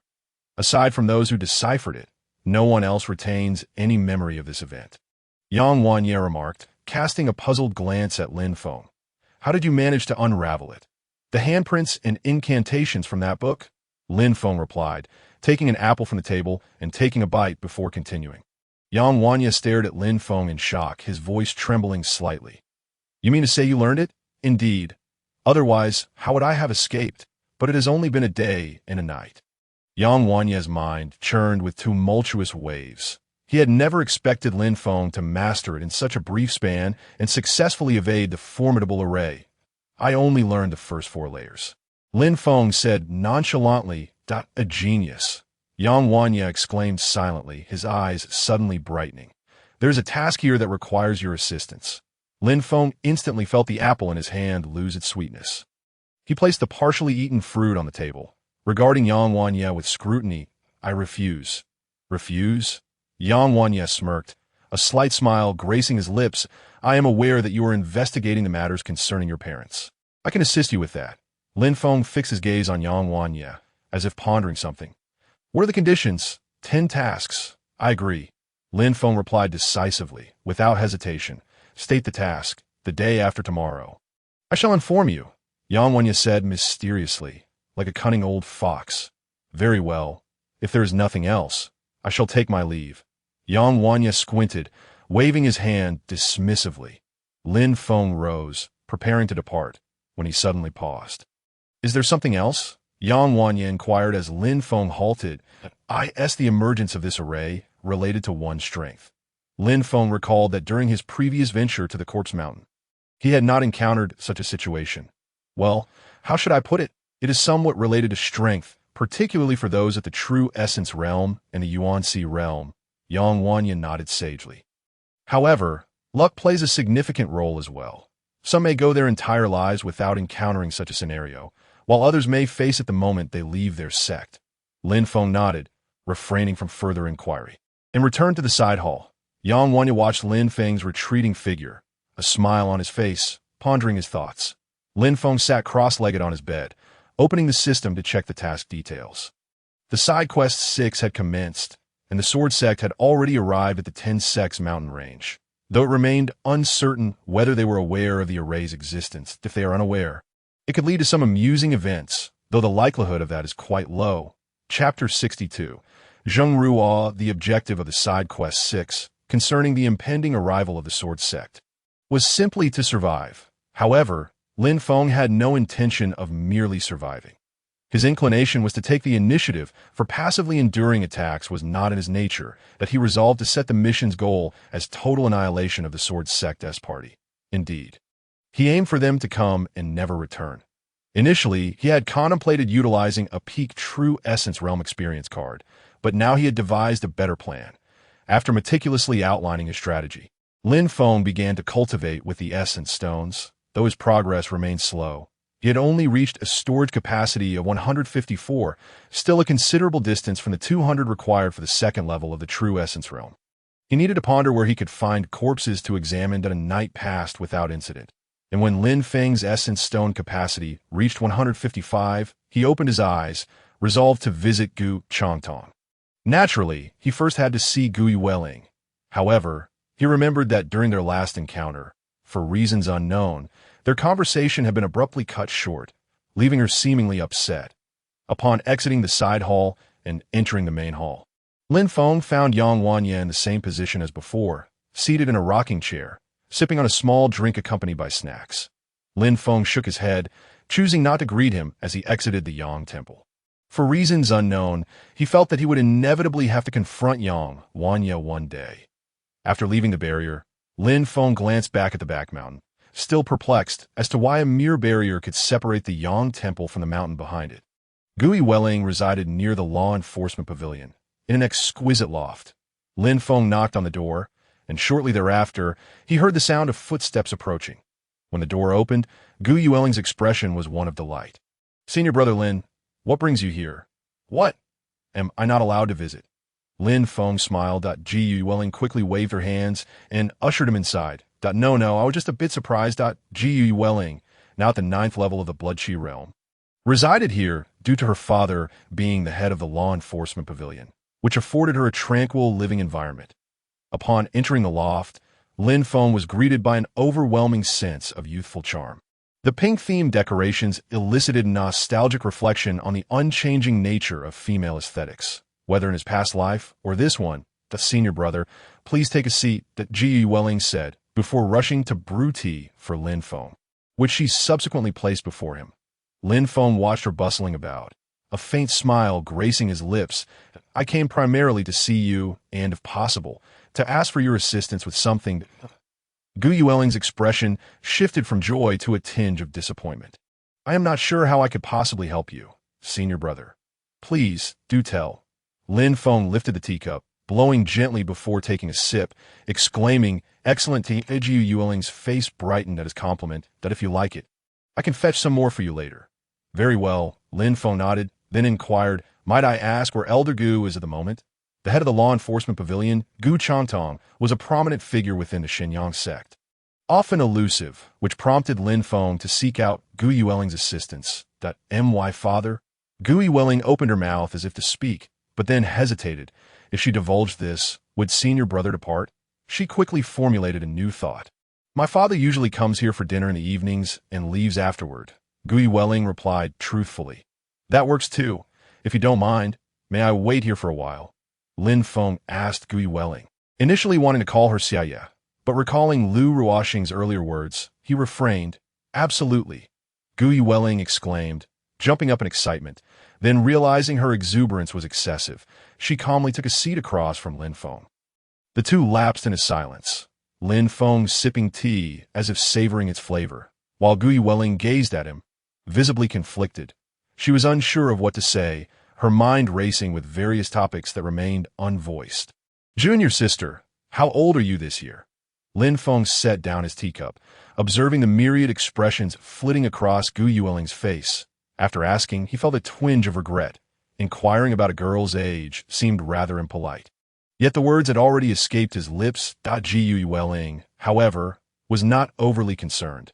While she contemplated how to respond, Lin Feng spoke again, and her delight at his engagement overshadowed her earlier worries. "I just turned 16 this year." 16 is the age of adulthood in this world. Yes, that's so. "Then, congratulations, you are officially an adult now." With this seemingly trivial exchange, the initial awkwardness dissipated, and their conversation flowed more freely. Just then, a sudden knock echoed through the loft. Could it be Elder Gu returning? Lin Feng abruptly shifted the topic, inquiring. Gui Welling appeared equally puzzled. "In no way, my father should still be." Her expression faltered as she nearly let slip her thoughts. "It must be someone else. Perhaps it's Sister Xing. I'll go answer the door." With that, she stood to open the door. Lin Feng pondered for a moment before rising to follow her. Upon opening the door, Gui Welling's face instantly turned cold. "What are you doing here?" A young man stood before Lin Feng, looking rather dapper in a light blue robe, exuding an aura of refinement akin to that of an elegant young nobleman. "I haven't seen Xiaoye in a while, so I thought I'd come by and take her out for dinner," he replied smoothly. "I'm not hungry right now." "You can leave," Gui Welling retorted icily, preparing to shut the door. However, Zheng Ruo placed his hand against the door, preventing her from closing it. "Don't be so cold," Zheng Ruo insisted, stepping inside. Upon noticing Lin Feng standing nearby, he immediately adopted a wary demeanor. "Who is he? What does it matter to you?" Gui Welling's annoyance flared. Her pleasant day had been marred by Zheng Ruo's presence, and she found him utterly exasperating. "Why wouldn't it concern me? I am, after all, your fiancé," Zheng Ruo declared boldly, casting a challenging glance at Lin Feng. "Let me make this clear, kid. Do not harbor any inappropriate thoughts. Xiaoye is my fiancé, The words of Zheng Ruo instantly made Gu Yuling anxious. In a flurry, she glanced at Lin Feng, fearful that he might misunderstand the situation, and then shot an angry glare at Zheng Ruo. What nonsense are you spouting? When have I ever been your fiancé, E? That was merely a childish jest from our youth. Xiao Yu, how can you say such a thing? I made a solemn vow back then that I would marry you in this lifetime. Zheng Ruo replied, his expression serious as he regarded Gu Yuling. Gu Yuling pointed an accusing finger at Zheng Ruo, her face flushing with anger. It's you, isn't it? Zheng Ruo suddenly turned his ire towards Lin Feng. Ever since Xiao Yu returned from the secret realm, she has been avoiding me. Chapter 63. A farce. When have I been avoiding you? I simply didn't wish to see you, Gu Yuling interjected. Yet Zheng Ruo remained impervious to her words, glaring fiercely at Lin Feng. I do not care who you are. You must understand that Xiao Yu is mine. Do you comprehend? Lin Feng suddenly burst into laughter, the sound echoing through the courtyard. What are you laughing at? Zheng Ruo demanded, bewildered by the absurdity of the scene. Had he not just spoken with utmost seriousness? Lin Feng ceased his laughter, fixing a solemn gaze upon Zheng Ruo. I find it to be quite foolish. Gu Yuling stifled a laugh, unable to contain herself. Zheng Ruo felt a wave of humiliation wash over him, fury boiling within with no outlet for release. How dare you? Zheng Ruo glared at the young man before him. At 15, no one had ever dared to treat him in such a manner. You know who my father is. Lin Feng immediately understood. He was indeed a spoiled young master. Casting a glance at Gu Yuling, he acknowledged her beauty, realizing why this man was so arrogant. Pray tell, who is your esteemed father? Lin Feng feigned curiosity, his tone almost mocking. Upon noticing Lin Feng's sudden change in demeanor, Zheng Ruo puffed up with pride. My father is the head of the Internal Affairs Pavilion. He anticipated Lin Feng's reaction, envisioning him cowering in fear. But to his surprise, Lin Feng's expression turned cold. Oh, I couldn't care less. Zheng Ruo frowned. Aren't you afraid? Afraid? Lin Feng chuckled, finally grasping why this lad had the audacity to confront the daughter of the law enforcement pavilion's head. However, as a disciple of the Sun God Temple, what did that matter? Before entering the temple, he had little understanding of its significance. But now he was acutely aware that with his ability to dismantle the great formations of the 10 factions, no one dared to challenge him. Watching Zheng Ruo dig his own grave, Lin Feng chose to ignore him and turned to walk into the pavilion. Stop right there! Zheng Ruo shouted angrily from behind. When he saw Lin Feng completely disregard him, he charged forward, throwing a punch, his aura matching Lin Feng's at the first level of true essence realm. Not bad for talent, Lin Feng noted, not bothering to turn around. He simply sidestepped the punch and casually struck Zheng Ruo's chest with a palm, not bothering to look back. Zheng Ruo was sent crashing to the ground, his face flushed. Lin Feng had not exerted much force, only about 1/10, but Zheng Ruo still could not withstand it. Spitting out a mouthful of blood, his gaze filled with resentment as he stared at Lin Feng's retreating figure. Not bad for talent, but far too impetuous. Advancing too quickly has left your aura unstable. Your true essence realm is weaker than that of the blood chi realm, Lin Feng remarked, pausing at the threshold of the pavilion. What qualifications do you have to criticize me? Zheng Ruo shouted defiantly. Lin Feng appeared not to hear him, gradually fading from view. Zheng Ruo turned to look at Gu Yuling, only to find her staring at him with an expressionless face. He felt a wave of shame wash over him. Wishing to hide away, and thus hurriedly stood up, avoiding any further conversation with her as he fled. Once Zheng Ruo had departed, Gu Yuling could no longer contain herself, doubling over with laughter, tears streaming down her cheeks. She then shut the courtyard door and walked into the pavilion. Lin Feng was seated in the same spot, leisurely sipping tea, his demeanor elegant as the sunlight streamed through the window, illuminating him like a celestial being, savoring life. Gu Yuling found herself entranced, only snapping back to reality when she heard Lin Feng calling her. He is Zheng Ruo, Gu Yuling began to explain slowly. His father is Zheng Dongxing, the head of the Internal Affairs Pavilion. Yes, he just mentioned that. Lin Feng set down his teacup. Do you think you might encounter any trouble? Gu Yuling asked, a hint of concern in her voice. Lin Feng shook his head. No worries, You can rest assured he is not in a position to pose any trouble for me. Gu Ling hesitated, as if wanting to say something more. What is it? Lin Feng inquired, a smile dancing in his eyes. What he said was incorrect. I am not his fiancé. That was merely a playful jest from our childhood, and I never expected him to take it seriously. He has troubled me all these years, but my father has insisted that I hold back my cultivation and not break through, which is why I have been unable to contend with him. Gu Ling's voice grew more plaintive as she spoke, as she had been hoping to cultivate swiftly and confront Zheng Ruo once her strength surpassed his. Yet, her father had consistently prevented her from advancing. Your father is right. Just look at Zheng Ruo. His strength matches mine, yet he cannot withstand even 1/10 of my power. What good is that? Lin Feng dismissed, but I can break through next time. My father said it is about time. When that day comes, I will teach him a lesson. But, senior brother, do you think I can defeat him? Gu Ling's excitement at the prospect of breaking through was palpable. Yet she was also apprehensive about whether she would truly be able to overpower Zheng Ruo. Of course you can. He won't be able to withstand 3 of your punches, Lin Feng said, mimicking a punching motion. Puffed. Gu Ling laughed, covering her mouth, her joy radiating like sunshine. The girl's heart was refreshingly innocent. Even the slightest encouragement from Lin Feng sent her into a fit of blissful chatter. The two of them engaged in lively conversation, drifting from one topic to another, until the evening began to cast its gentle shadows. As night fell, the world did not descend into darkness. The bright moon illuminated all who traversed the night. After an afternoon of conversation, Lin Feng began to feel fatigued, astonished by Gu Ling's exuberance, which showed no signs of waning. Knock, knock, knock. The courtyard door was rapped upon, and Lin Feng recognized that Gu Changtong had returned. Gu Ling also became aware of this and expressed a hint of regret. Why has he returned so soon? I barely had a chance to talk with my senior brother, she thought, but still rose to open the door, with Lin Feng following suit. As soon as Gu Ling opened the door, Lin Feng heard a deep, robust voice.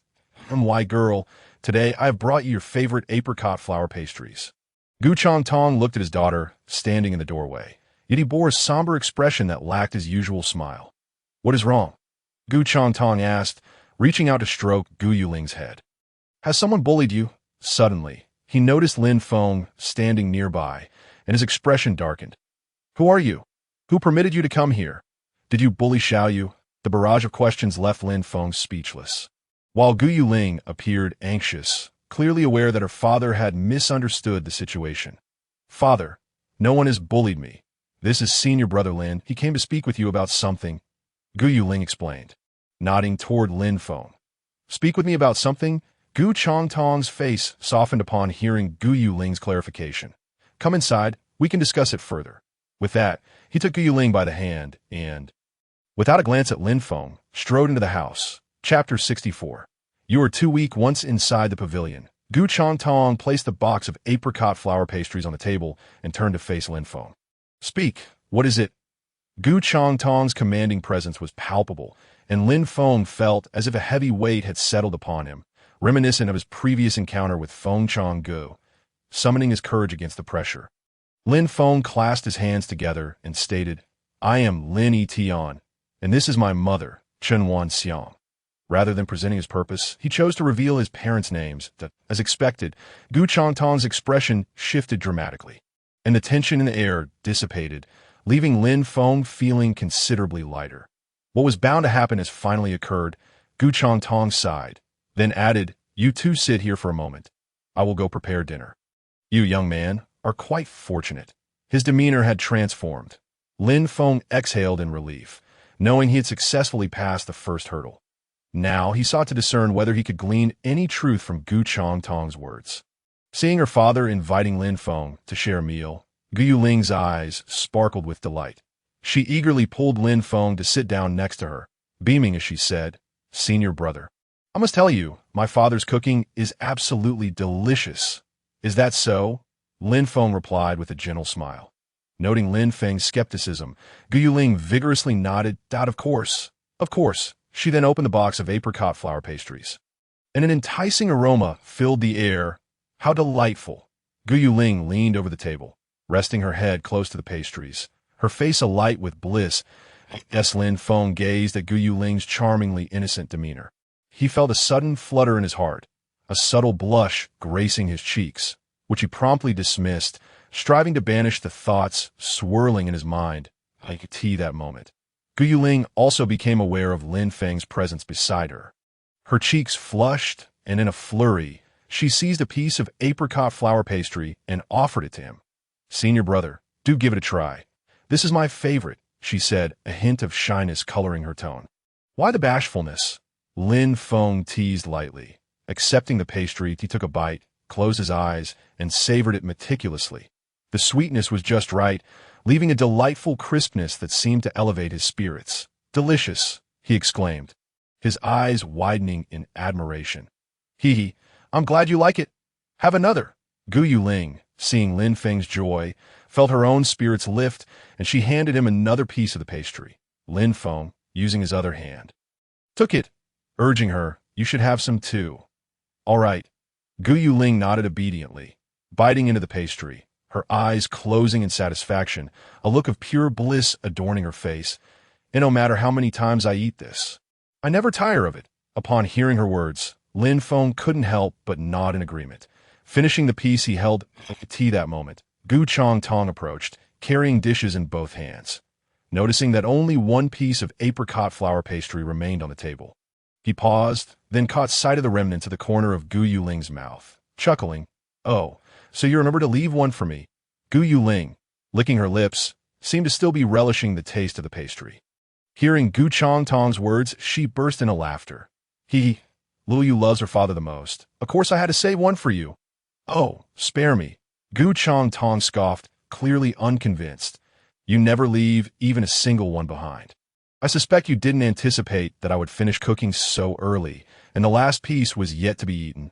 After placing the dishes down, Gu Chong Tong discreetly took the last piece of pastry into his hand and turned to Lin Feng, saying, "Kid, come over and lend a hand." Lin Feng, thinking he was being asked to help with the dishes, quickly got up, leaving Gu Yuling alone, who was just about to sneak a taste of the last morsel. She widened her eyes in disbelief as she beheld the empty pastry box. "Bad father." Lin Feng arrived in the kitchen, noticing several plates of food on the countertop, preparing to help serve them. "Not so fast," that Jiu Chong Tong's voice called from behind, prompting Lin Feng to turn around. "I didn't expect you to find your way here so soon," Gu Chong Tong remarked, his gaze complex as he regarded Lin Feng. Aware of his lineage as the child of two esteemed disciples, whenever he spoke with the sect leader, Lin Feng's name would invariably arise. Top scorer in the trial of the secret realm. Elite disciple of the inner sect, the sole disciple of the Yang God Hall. Each of these identities would suffice to define a lifetime for any disciple. Yet for Lin Feng, they merely felt inadequate. "I deeply regret the circumstances surrounding your parents. Both were exceptional disciples of our sect. Yet due to certain reasons, they were unable to return for over a decade. I understand what you wish to inquire about, though I'm unaware of how you came to learn of it. However, I must firmly advise you to refrain from asking any questions, for I will divulge nothing." "Why?" Lin Feng gazed at Gu Chong Tong in disbelief. What prompts such a sudden declaration? He struggled to process the abruptness of it all. Yu Chong Tong shook his head, offering no explanation. Yet, noticing the defiance in Lin Feng's eyes, he was reminded of Lin Feng's parents. "I had a decent relationship with your parents, so I will say this. You are far too weak. At present, you lack the qualifications to pursue the truths you seek." Lin Feng opened his mouth, wanting to respond, but something akin to a blockage stifled his words. Jiu Chong Tong had already said all that needed to be said. Lin Feng's complexion paled slightly as he fell silent. Turning to gather the dishes and exiting the kitchen, "I hope you leave now." Gu Chong Tong's indifferent voice followed Lin Feng's retreating figure. He paused momentarily, then nodded in acknowledgement, after placing the dishes on the table. He avoided the questioning gaze of Gu Yuling, turning instead to depart. Despite her incessant calls for him, Yu Chong Tong remained in the kitchen, staring at the dark remnants on the floor, discarded scraps from his cooking. A reminder that he seldom made mistakes in the kitchen. "Father, what happened to senior brother Lin? Did you do something to him?" Gu Yuling's voice brimmed with inquiry, pulling Gu Chong Tong from his reverie. He regarded her wearily. He said he was tired and wanted to rest, so I permitted him to leave. The night enveloped the world like ink, yet it held an intoxicating allure. Lin Feng wandered aimlessly, not returning to the Yonggod Hall, but instead heading to the loft where he had previously resided. Once back in his room, he lay on the bed, motionless, gazing out at the starless night. The cold wind slicing through the window. Regardless of how frigid the night air was, it paled in comparison to the chill in his heart. I cannot tell you anything, because you are too weak. Gu Changtong's words echoed incessantly in his mind, like a sinister whispering demon, lingering in his ears and preventing him from finding solace in sleep. Chapter 65. The first mission this evening had been unexpectedly abrupt. He had planned to gradually extract some truths from Gu Changtong during dinner, yet Gu Changtong had preemptively silenced him. Lin Feng's every scheme had been thrown into disarray. The completion of the main quest had originally been intended to commence with Gu Changtong, but with no prospects there, the lead had been irrevocably severed, and Yang Wanya had likewise obstructed him with 10 tasks. Thus, Lin Feng rose from his bed, his eyes alight with determination. Strength, indeed, strength is paramount. If I were at the Tianxian realm right now, merely standing before them would compel them to divulge everything. Yet here I am, merely at the first level of the true essence realm. Were it not for Gu Yuling facilitating his connection with Gu Changtong, he pondered, he might not have encountered him at all. The priority now was to enhance his strength. Lin Feng resolved, his tone imbued with unprecedented resolve. Casting aside his tumultuous thoughts, he retrieved his essence stones and immersed himself in cultivation, determined to focus solely on his practice. The room was shrouded in darkness, illuminated only by the faint glow of the essence stones in Lin Feng's hand. The following morning, after awakening from his cultivation, he freshened up and summoned Xiao Yu to frolic around him while he headed to the dining hall for breakfast, subsequently wandering the grounds of Yang Shan's sect for a while. Understanding the importance of balancing work and rest, Lin Feng refrained from continuing his training from the night before, choosing instead to unwind until he returned to his room. Summoned Xiao Yu back and resumed his cultivation point one by one. The essence stones were consumed, gradually increasing the reserves in his dantian. With no pressing matters at hand, Lin Feng devoted himself to training until nightfall. Observing the night sky, he finally decided to return to the Yonggod Hall. He had no intention of training that night.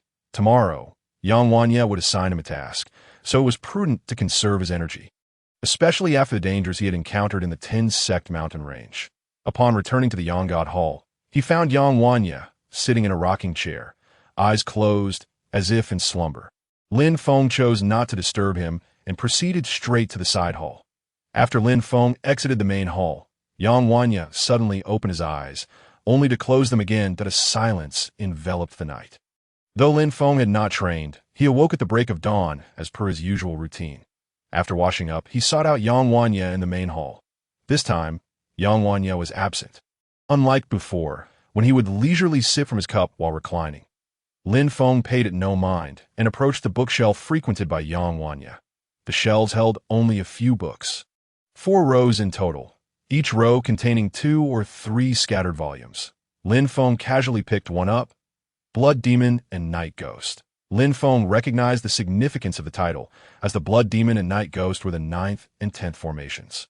His interest piqued, he began to peruse the pages as he read on. His astonishment grew. The 9th and 10th formations were interconnected, implying that wherever the Blood Demon formation existed, the Night Ghost formation would inevitably follow. How could this be? Lin Feng exclaimed involuntarily that a formation so despairing had nearly led to his demise. Should he encounter both formations, would he not be doomed? How could it not be? Yang Wanya's raspy, aged voice suddenly resonated from behind Lin Feng. Have you encountered these formations? Lin Feng addressed him with respect. Yang Wanya nodded, taking the book from Lin Feng and flipping to the last page. Lin Feng leaned in to read, discovering it was signed by Yang Wanya himself. That time, I was merely an ordinary disciple of the Yonggod Hall. Back then, the hall was not as isolated as it is now. It was virtually the 11th sect of the 10-sect mountain range. Yang Wanya's expression turned nostalgic, his fingers brushing against the cover of the book. One day, my master took our group of 6 on a mission to rescue our fellow disciples who were besieged at Songfeng Ridge. That occasion marked our encounter with a formidable dual formation. By the time we arrived, our fellow disciples had long since perished, and I was the sole survivor of our group. Yang Wanya's voice was tinged with sorrow, causing a chill to creep into Lin Feng's heart. However, all of that is behind us now, for your task has arrived. Yang Wanya placed the book back on the shelf and turned to the center of the grand hall. With a swift gesture, a black token materialized in his hand. This time, you will assume the role of an inner sect disciple, remaining incognito and unknown to the other disciples, tasked with escorting a group of disciples safely to their destination. Once you arrive, you may return. Is it truly that simple? Lin Feng found it hard to believe. Yang Wanya nodded. Indeed, that is all there is to it. Very well, I understand, Lin Feng replied as he accepted the paper tossed to him by Yang Wanya. However, remember this. You must not reveal your identity as a disciple of the Yangshan Temple. Yang Wanya suddenly instructed, noticing Lin Feng's puzzled expression, and added, do not question me why. Just know that it is for your benefit. Lin Feng nodded, refraining from further inquiries, and turned to leave the Yangshan Temple. The information on the paper was comprehensive. He needed to gather at the sect's entrance, where a team was preparing to depart. The paper also contained details about the team members, and one of them was someone he recognized.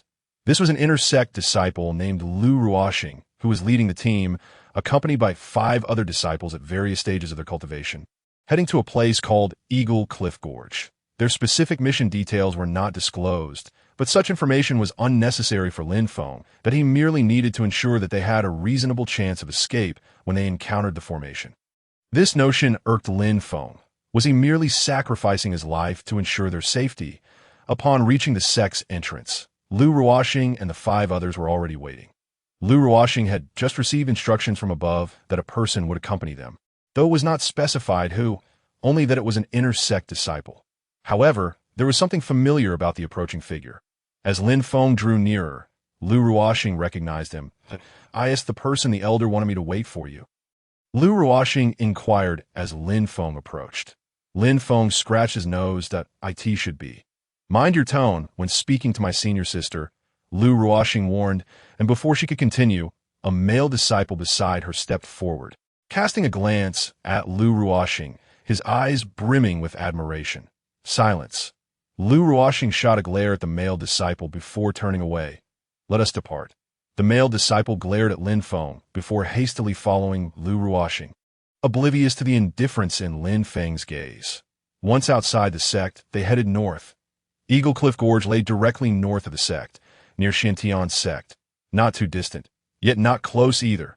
The group would need to travel for a day and a night. Chapter 66. Cannot leave the 6 disciples heading to Eagle Cliff Gorge, aside from Lu Ruoxing, comprised 3 men and 2 women. The male who had just spoken was named Ma Dong, 20 years old, who idolized Lu Ruoxing and was actively pursuing her. The group was now traversing the wind-extinguishing forest, with Lin Feng bringing up the rear. Ahead of him were 2 female disciples, one named Lu Qingyu and the other by Yusin, while 2 male disciples, Li Liang and Cheng Sun, walked in front of them. Ma Dong, meanwhile, occupied the front, vying for Lu Ruoxing's attention, though he frequently faced rejection. The team walked in pairs, maintaining a formation. Lu Ruoxing, walking at the front, found Ma Dong's incessant chatter increasingly irksome, though she knew she could easily silence him with a single strike. Enough, Ma Dong's incessant prattling finally pushed Lu Ruoxing to the brink of her patience, and she shouted in exasperation. Ma Dong froze, unable to believe his beloved senior sister would speak to him thus. Senior sister, what is the meaning of this? You walk ahead, and I will follow behind. Lu Ruoxing waved her hand dismissively. Ma Dong was reluctant to comply, but a sudden gust of wind swept up behind him, pushing him unsteadily forward, allowing Lu Ruoxing to slip to the back beside Lin Feng. The remaining 4 disciples exchanged glances, knowing better than to comment on the unfolding drama, and continued on their path in silence. What, no longer accompanying your flower protector? Lin Feng teased as he glanced at Lu Ruoxing, who had joined him.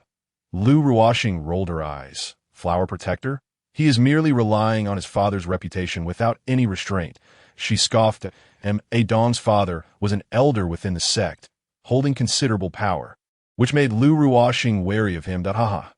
Lin Feng chuckled lightly, choosing not to respond further.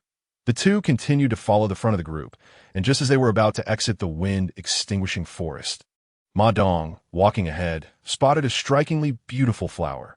Remembering Lu Ruoxing's earlier irritation, he decided to pick the flower as a gift for her, veering off the path. "What are you doing?" Lu Ruoxing shouted from the rear as she noticed Ma Dong straying from the group. "Senior sister, I am going to pick a flower for you," Ma Dong called back without looking. Lu Ruoxing followed his gaze and saw the vivid flower, having never encountered such a specimen before, and thus made no attempt to stop him. However, a strong sense of unease gripped her. Hesitating for a moment, she shouted, "Stop! Don't move!" But it was too late. Ma Dong's hand was nearly upon the flower when an overwhelming fear surged into his mind. And he gazed in horror at the alluring blossom, which seemed to open a monstrous maw to devour him. That moment, Ma Dong felt a sudden pull from behind, yanking him out of the flower's reach. And he turned, drenched in sweat, ready to express his gratitude, only to hear a voice he despised. "You dare to covet the devouring emotion flower? Truly a fool." Lin Feng sneered from behind Ma Dong. "Devouring emotion flower?" Lu Qingyu asked, her brow furrowed in confusion.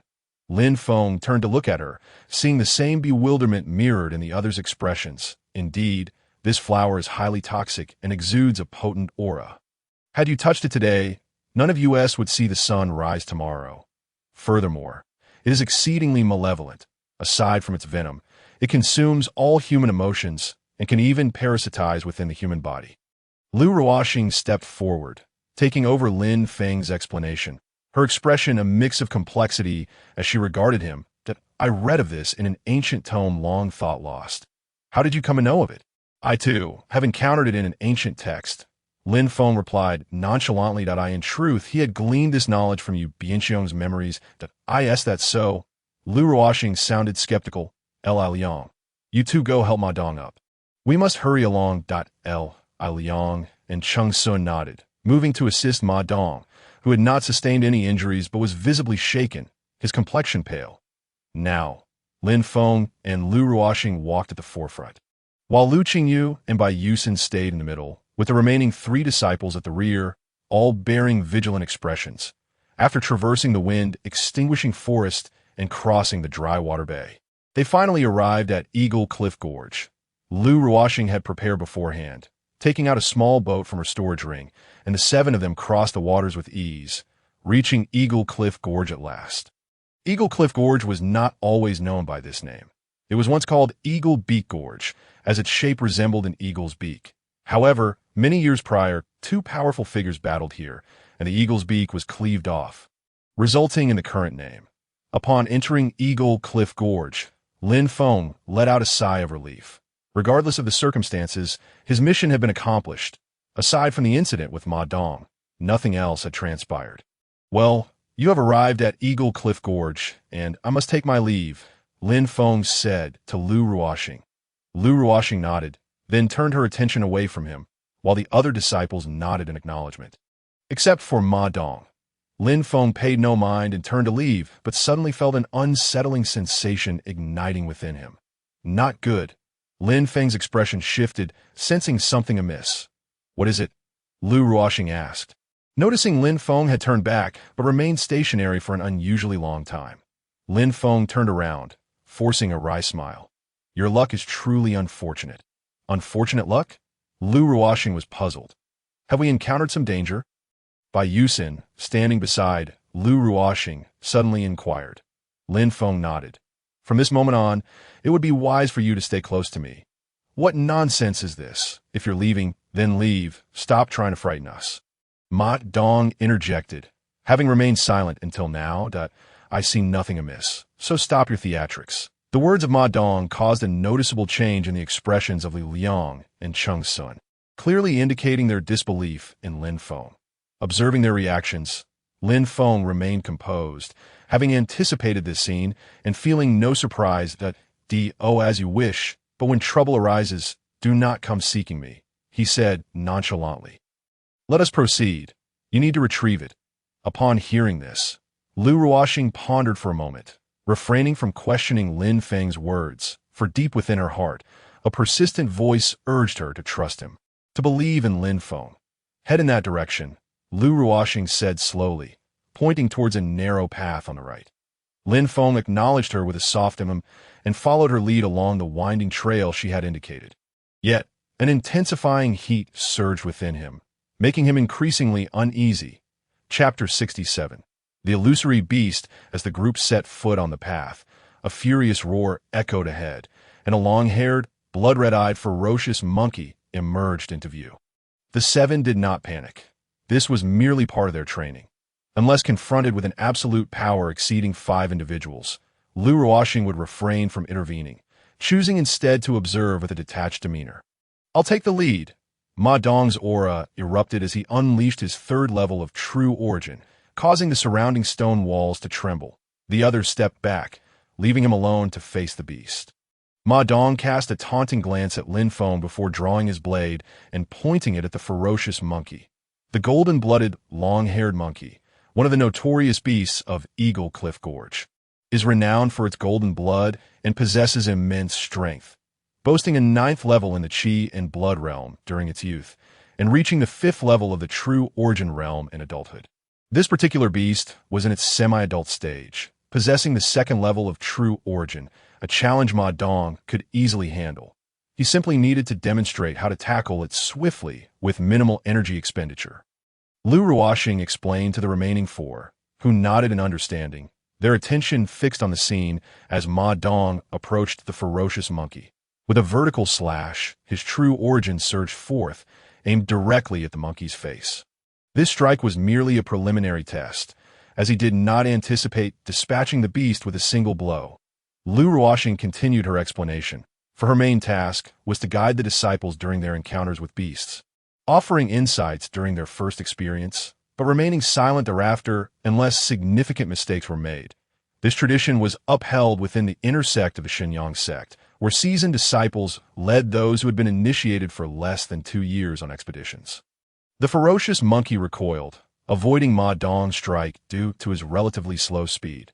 Unfazed, Ma Dong pressed forward again, but this time the monkey retaliated. Seizing the opportunity, the monkey roared, unleashing a burst of golden light from its mouth, which hurtled towards Ma Dong. Unprepared for the assault, Ma Dong was struck by the golden light and sent sprawling backward. "You wretched beast!" Ma Dong exclaimed, his form somewhat pitiful. Though not gravely injured, he felt a deep sense of embarrassment, causing dark true origin to envelop him. The Black Sun Scripture, one of the profound techniques of the Yang God sect, imbues its practitioners with searing energy. Dong swiftly activated his movement technique, launching himself toward the ferocious monkey once more, his low-grade precious black gold blade shimmering in his grasp. Black Sun. Flame slash. A colossal sun appeared in the monkey's eyes as it descended upon it. The monkey let out a desperate howl, only to be cleaved in two by Ma Dong's blade, golden beast blood splattering onto the ground. The others did not avert their eyes from the gruesome spectacle. Despite the graphic nature of the scene, it was an experience each of them had to endure. After slaying the monkey, Ma Dong remained silent, sheathing his blade and returning to the group without a word. Lu Ruoxing glanced at him, but chose not to comment, instead guiding everyone onward. The group soon encountered various other ferocious beasts, with each of the 4 stepping forward to engage in combat. Lin Feng observed that following this encounter, their combat abilities would significantly improve. Indeed, if they did not encounter any major formations, this would be a flawless training experience. They arrived at the final location of their task, where a deep valley lay ahead, its edge adorned with 5 exotic flowers. The group needed only to collect them one by one to successfully complete the trial. However, gazing into the valley, the 5 felt a surge of trepidation and instinctively recoiled. The True Origin realm does not permit flight. Only those of the celestial profound realm possess such power, leaving their only option to descend into the perilous depths. "Senior sister, must we truly do this?" Bai Yusin's trembling voice broke the silence. Lu Ruoxing's expression remained cold as she cast a glance at Bai Yusin and slowly nodded in affirmation. Yet Bai Yusin hesitated, for this trial was pivotal for their entry into the 4 pavilions and 7 halls. A commendable performance could secure their place, granting them continuous resources while a poor showing would reduce them to mere ordinary inner disciples. If luck favored them, they might serve as deacons in the outer sect. If fortune abandoned them, they would fade into obscurity. Having finally ascended from the outer sect to the inner sect, they were unwilling to retreat so easily that I shall go. It was Chung Sun who had remained silent until now, his tall frame and squinting eyes lending him an unassuming presence, his strength only at the second level of true origin. Very well. Chung Sun approached the edge of the valley, preparing to descend. But just as he was about to act, the ground trembled violently, nearly sending him tumbling down. The others swayed unsteadily as well. What is happening? Bai Yusin and Li Liang spoke in unison, while Lu Ruoxing furrowed her brow. Scanning the surroundings in confusion, a large horde of ferocious beasts is approaching. Lin Feng interjected, his expression resolute. What nonsense are you spouting? Ma Dong shouted, clearly incredulous. Lu Ruoxing, however, regarded Lin Feng with a serious demeanor, affirming, indeed, a vast number of ferocious beasts are converging upon us. How can that be? There has never been a precedent for mass movements of beasts in Eagle Cliff Gorge, and a riot is even less likely. Throughout our journey, we have encountered only solitary beasts. Lu Qingyu added, her tone laced with disbelief. Yet before Lin Feng could respond to their doubts, reality delivered a harsh lesson. From all directions, ferocious beasts surged forth, causing the ground to tremble relentlessly. Lin Feng lowered his head, at a loss for words. These are not mere beasts, Lin Feng thought to himself. He understood all too well that these were illusory beasts. They were part of the illusory beast formation, ranked fourth among the 10 sect formations, and this was precisely why he had not left Eagle Cliff Gorge earlier. The formation had been activated the moment they set foot within its boundaries. Had he rashly departed at that time, the result would have been stepping into yet another layer of the illusory beast formation, remaining with Lu Ruoxing alongside the protection of a 6th-level true origin expert, was his only prudent choice. The illusory beast formation, ranking 4th among 18 formations, was most terrifying for its capability to inflict real damage, while any attacks aimed at the illusory beasts would merely waste true origin. The formation would continuously generate these beasts until the disciples' true origin was exhausted, leaving them vulnerable to being slain by the very beasts they fought. This situation was far more perilous than their previous encounter at Minghua Pond. Lin Feng stealthily moved behind Lu Ruoxing, contemplating numerous strategies throughout their journey, yet the only opportunity to unravel this formation lay in the moment of its activation. Furthermore, that chance would be singular, necessitating Lin Feng to exercise utmost caution. Chapter 68. Trust me. With only one opportunity at hand, Lin Feng had to proceed with the utmost care, ensuring he seized the moment perfectly. The onslaught of illusory beasts was fierce, and the group could no longer concern themselves with their training tasks. Merely surviving became their foremost priority. Lu Ruoxing drew her Qingyang sword, her expression grave as she surveyed the approaching beasts. Form a circle, Lu Ruoxing commanded immediately. The other disciples, not daring to delay, swiftly complied, encircling one another, while Lin Feng stood beside Lu Ruoxing, his Yu-God sword emanating its blade aura. He could engage, but must refrain from using his full strength, ensuring he retained sufficient true origin to execute the sealing handprint necessary to counter the formation. The ferocious beasts closed in around them, their roars reverberating, sending shock waves towards the 7, rendering their ears nearly deafened. Although there are numerous ferocious beasts, their strength is relatively weak, with the most formidable only reaching the 3rd level of the true origin realm. Chung Sun wields a black iron spear, each thrust generating a fierce wind. Each strike a potential death blow. Li Liang brandishes a massive blade, each swing leaving a deep gash in the ground.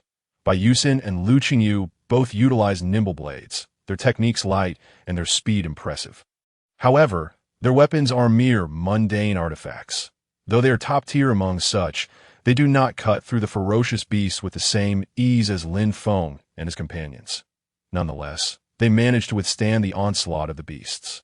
As Lin Feng attempts to touch a corpse amidst the battle, only to receive no system notification, indicating that these are mere illusions. Yet they cannot afford to ignore the ferocious beasts, for each attack poses a potential threat to their lives. Lu Ruoxing wears a worried expression, her concern not for herself but for the others, as she is at the 6th level of the true origin realm, rendering her safe from these beasts. However, the sheer number of beasts prevents her from aiding her disciples. Lin Feng fights valiantly beside her, with his sword techniques proving overwhelming. None of the ferocious beasts in the vicinity can withstand a single strike from him. Beast blood splatters everywhere. This situation cannot continue. Senior sister, think of a way. Li Liang shouts at this moment. The number of ferocious beasts only increases, yet what can Lu Ruoxing do? She glances towards the entrance through which they entered. Now completely blocked by the beasts, leaving no chance of escape. Of course, if Lu Ruoxing wishes to flee alone, her chances of doing so are quite high, but could she truly abandon her disciples? Time and again, this thought crosses her mind, only to be crushed. She must lead them to safety. Suddenly, after slaying a ferocious beast before her, she glances at Lin Feng before urgently asking, "Didn't you say there was danger here? Is it these beasts? Do you have any solutions?"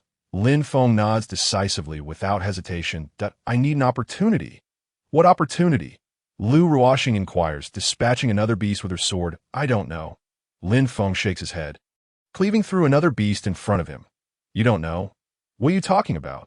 Lu Ruoxing is momentarily taken aback before angrily slaying another row of beasts, taking a slight breath. "What I mean is, unless that opportunity presents itself, I am powerless." Lin Feng watches a deep sword scar before him, feeling a chill. Lu Ruoxing is truly formidable. "What opportunity? I don't understand what you're saying." "I only ask if you have a solution."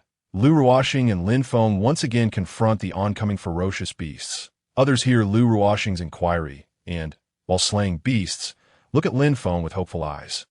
Just as Lin Feng is about to say he has no assurance, a sudden scream from Bai Yusin pierces the in a moment of distraction.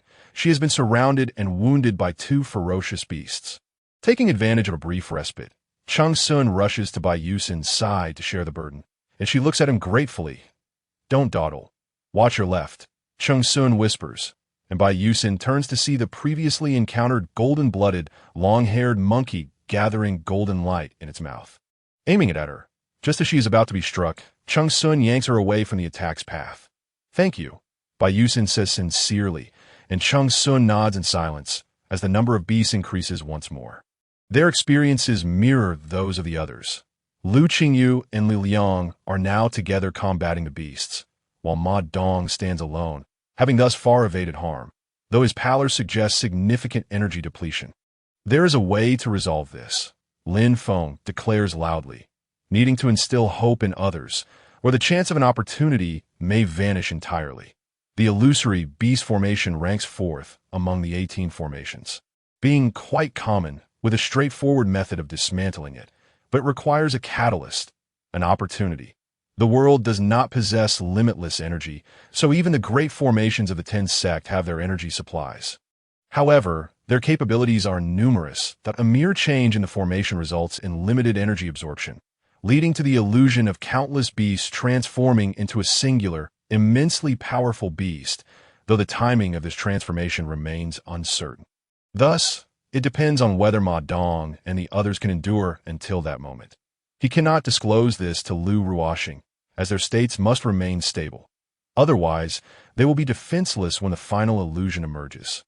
Of course, should Lu Ruoxing recklessly expend her true origin energy, he would reveal the truth, but that is not necessary at present. The attacks from the illusionary beasts grow increasingly ferocious, and Lin Feng recognizes this as a sign that the final moment approaches. Though the others remain oblivious, their eyes filled with despair as they fight numbly against the beasts, seemingly on the verge of collapse. Lin Feng refrains from speaking, but Lu Ruoxing appears to be losing patience. Unleashing powerful killing moves that decimate the beasts before her on a grand scale, that if this continues, there will be no one left to resist the final illusionary beast. Everyone, do not lose heart. In a moment, we shall see the end. Lin Feng's words elicit immediate surprise among the group, yet Lu Ruoxing looks at him with skepticism. "Trust me." Lin Feng smiles and nods at her. Lu Ruoxing turns away and resumes her slaughter of the beasts, one after another, until in a fleeting moment, the beasts ahead suddenly vanish entirely. Lu Ruoxing blinks in astonishment before excitedly calling to the others. Hurry, hurry. Chapter 69.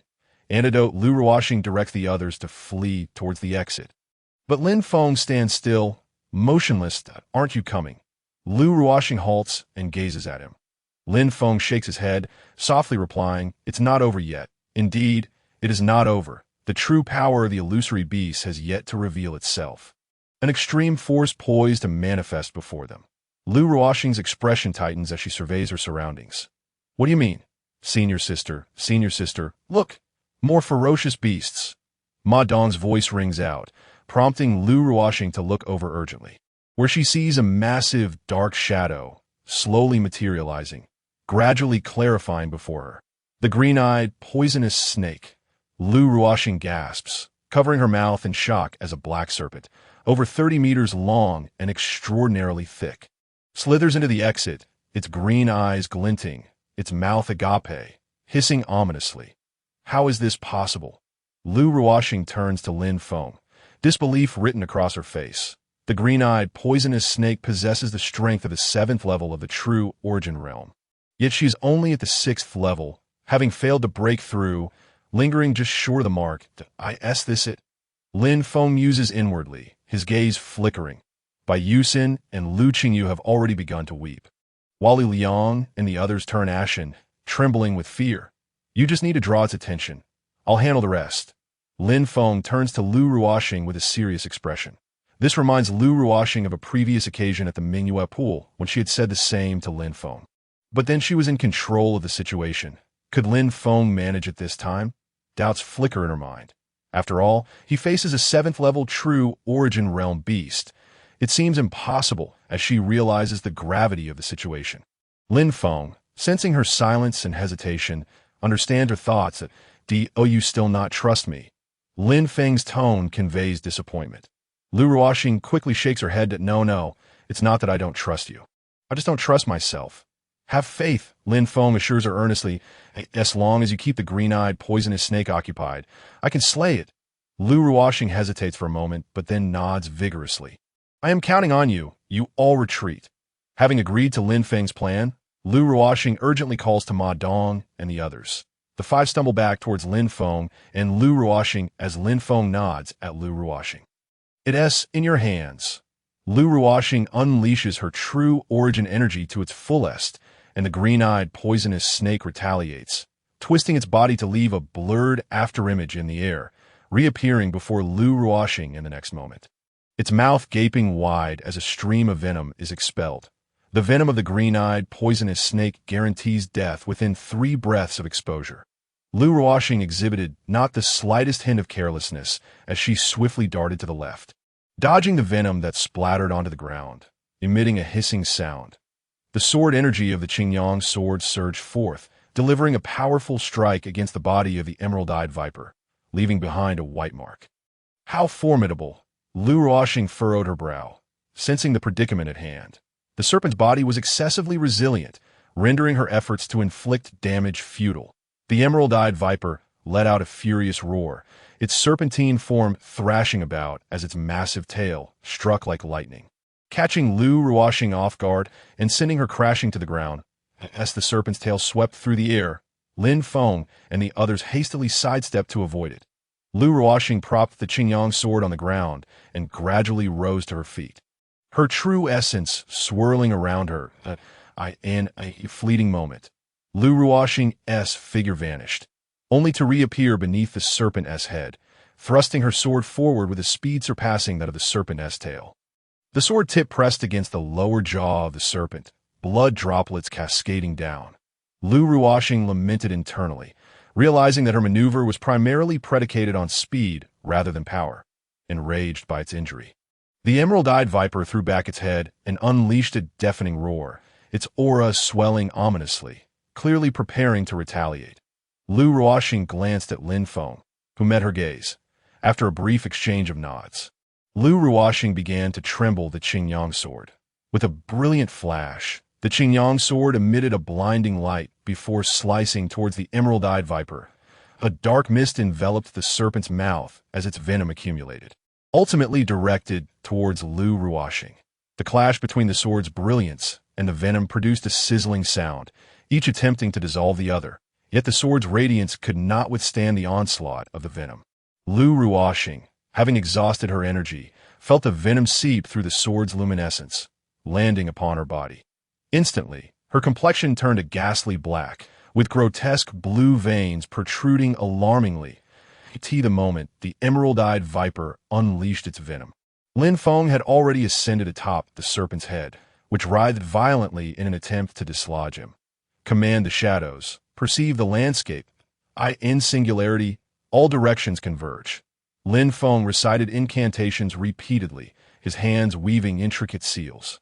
The emerald-eyed viper, sensing impending danger, thrashed its colossal body in a frenzy. Yet Lin Feng remained steadfast, as if anchored in place. A radiant orb of golden light enveloped Lin Feng's hands, its brilliance intensifying until it ultimately enveloped his entire being. The golden glow cascading down to the serpent's head and enveloping it entirely. As the golden light dissipated, only Lin Feng stood upon the ground. The emerald-eyed viper had vanished. He exhaled a sigh of relief, realizing his mission had been accomplished. However, upon noticing Lu Ruoxing lying on the ground, her body trembling uncontrollably, he rushed to her side. Li Liang and the others, having seen Lin Feng's urgency, followed closely. Lu Ruoxing's face was ashen, the blue veins stark against her skin, which had turned an ominous black. She has been poisoned by the emerald-eyed viper's heart venom. Lin Feng sighed. What should we do? Bai Yusin asked anxiously from his side. Senior brother, do you have a solution? Lu Qingyu turned her gaze towards Lin Feng, sensing that this man was shrouded in mystery. The others looked at Lin Feng with anticipation. After a moment of contemplation, Lin Feng recalled the antidote he had seen in the system shop. He promptly closed his eyes to check. Antidote pill. 50 life points. Without hesitation, he exchanged for one, feigning a search in his robes before retrieving a porcelain vial. Quick, help her sit up! Lu Qingyu and Bai Yusin hurriedly assisted Lu Ruoxing. Lin Feng poured the antidote from the vial into Lu Ruoxing's mouth, while Bai Yusin carefully provided her with water. Anxiously watching her. Lu Ruoxing let out a muffled groan as the dark hue of her skin rapidly faded, her complexion returning to normal, prompting a collective sigh of relief from the group. Is it dead? Lu Ruoxing inquired nervously as her eyes fluttered open.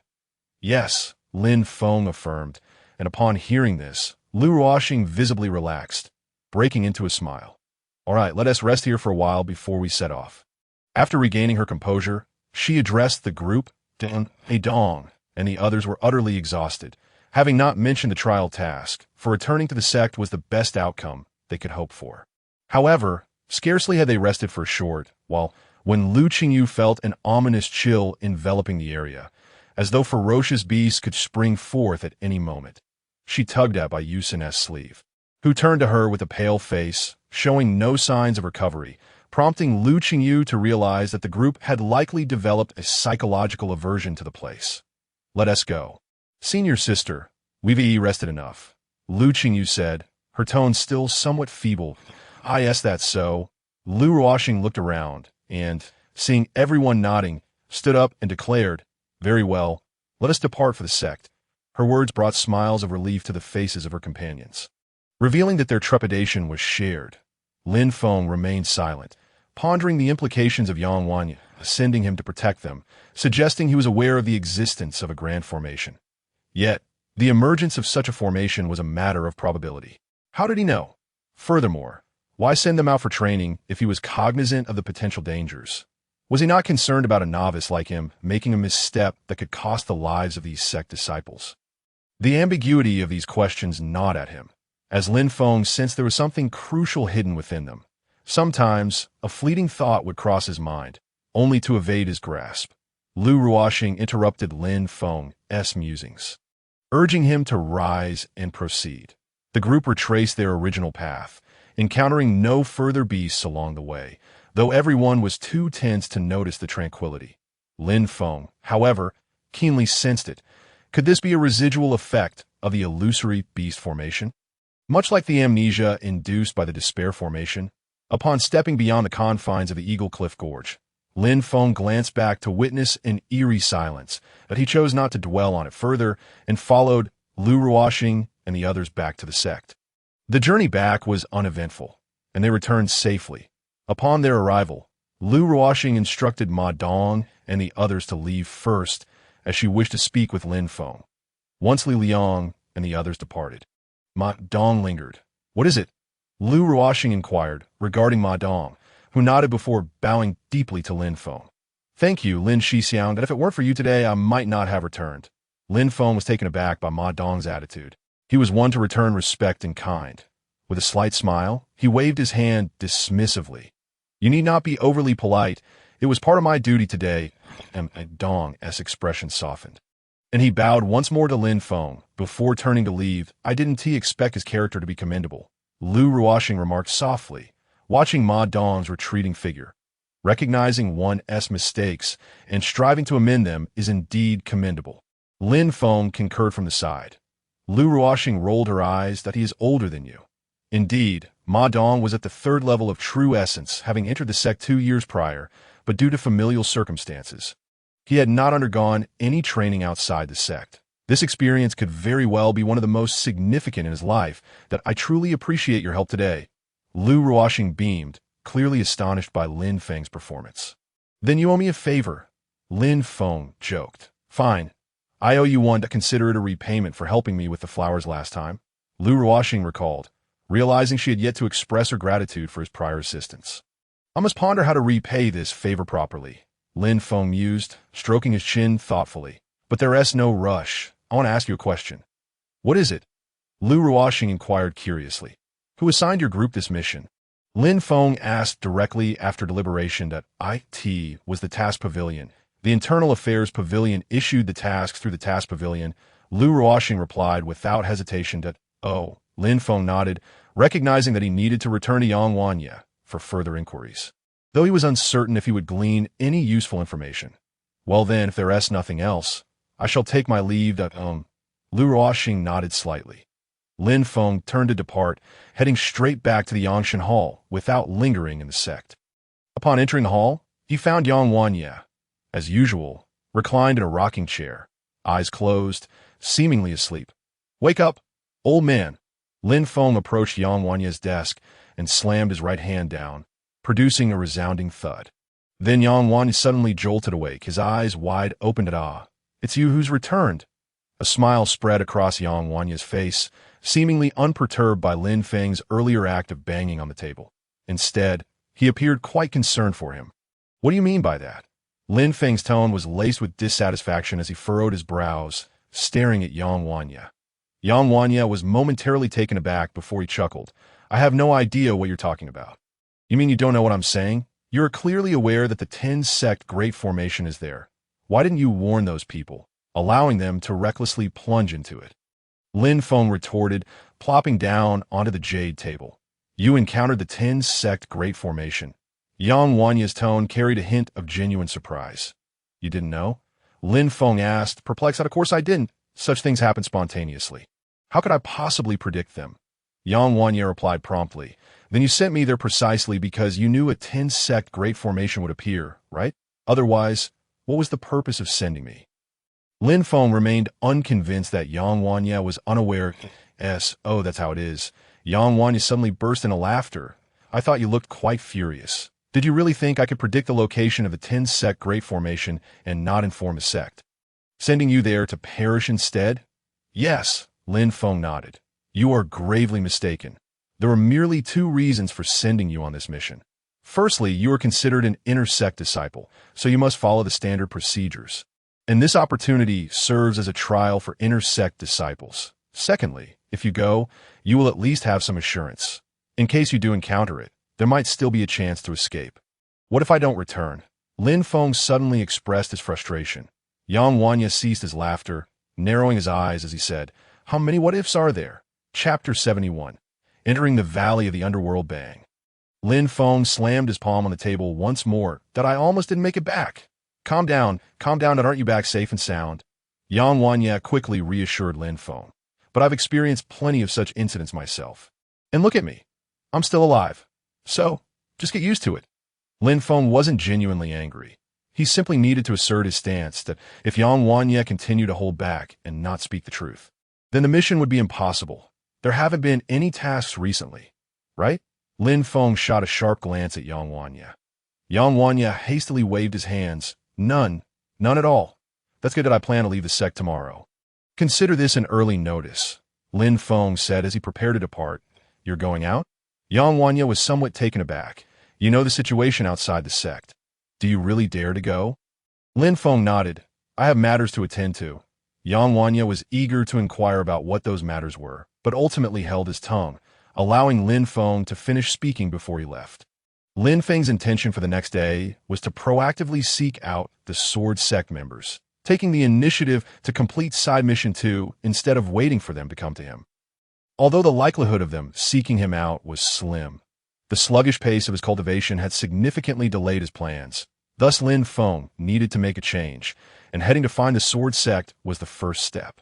That night, he didn't sleep, but rather took out the Essence Stones, knowing that he could increase his Essence Stone reserve by 2 each night. He discovered that his current reserve had reached 170, just 30 short of the second level. Under ordinary circumstances, it would take less than half a month to reach that, but he couldn't afford to wait that long.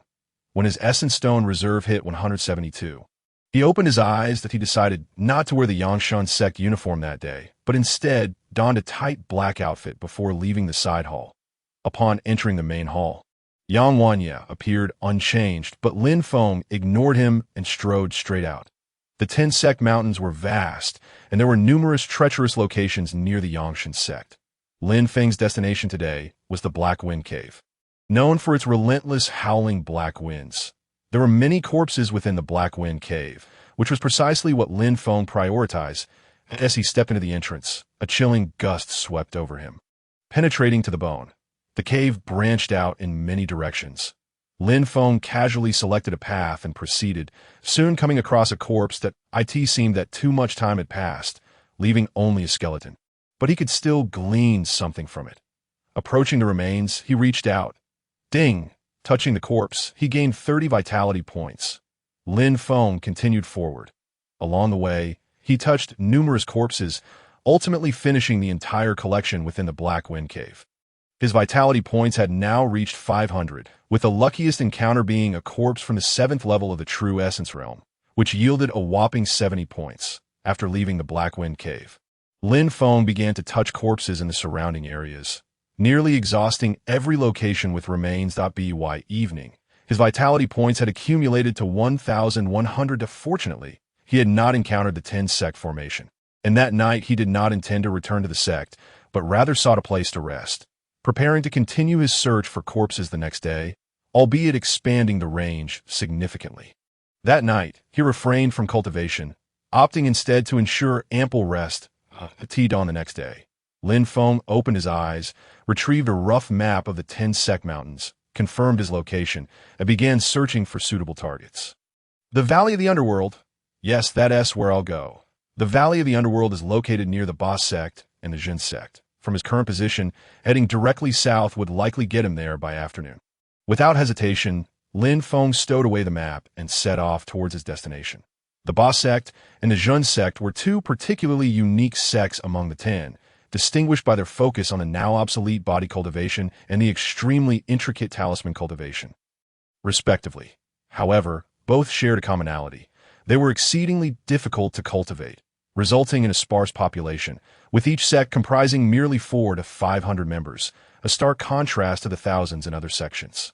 By the time Lin Feng arrived at the Valley of the Underworld, it was already dusk. That he initially intended to enter, but soon realized something was amiss. The entrance to the Valley of the Underworld was completely blocked by disciples from the Ba sect and the Jin sect, making it impossible to gain entry. After stealthily observing from outside for a while, he concluded there was no feasible way it seemed he would have to wait for nightfall to seize an opportunity. Lin Feng mused inwardly, then quietly retreated.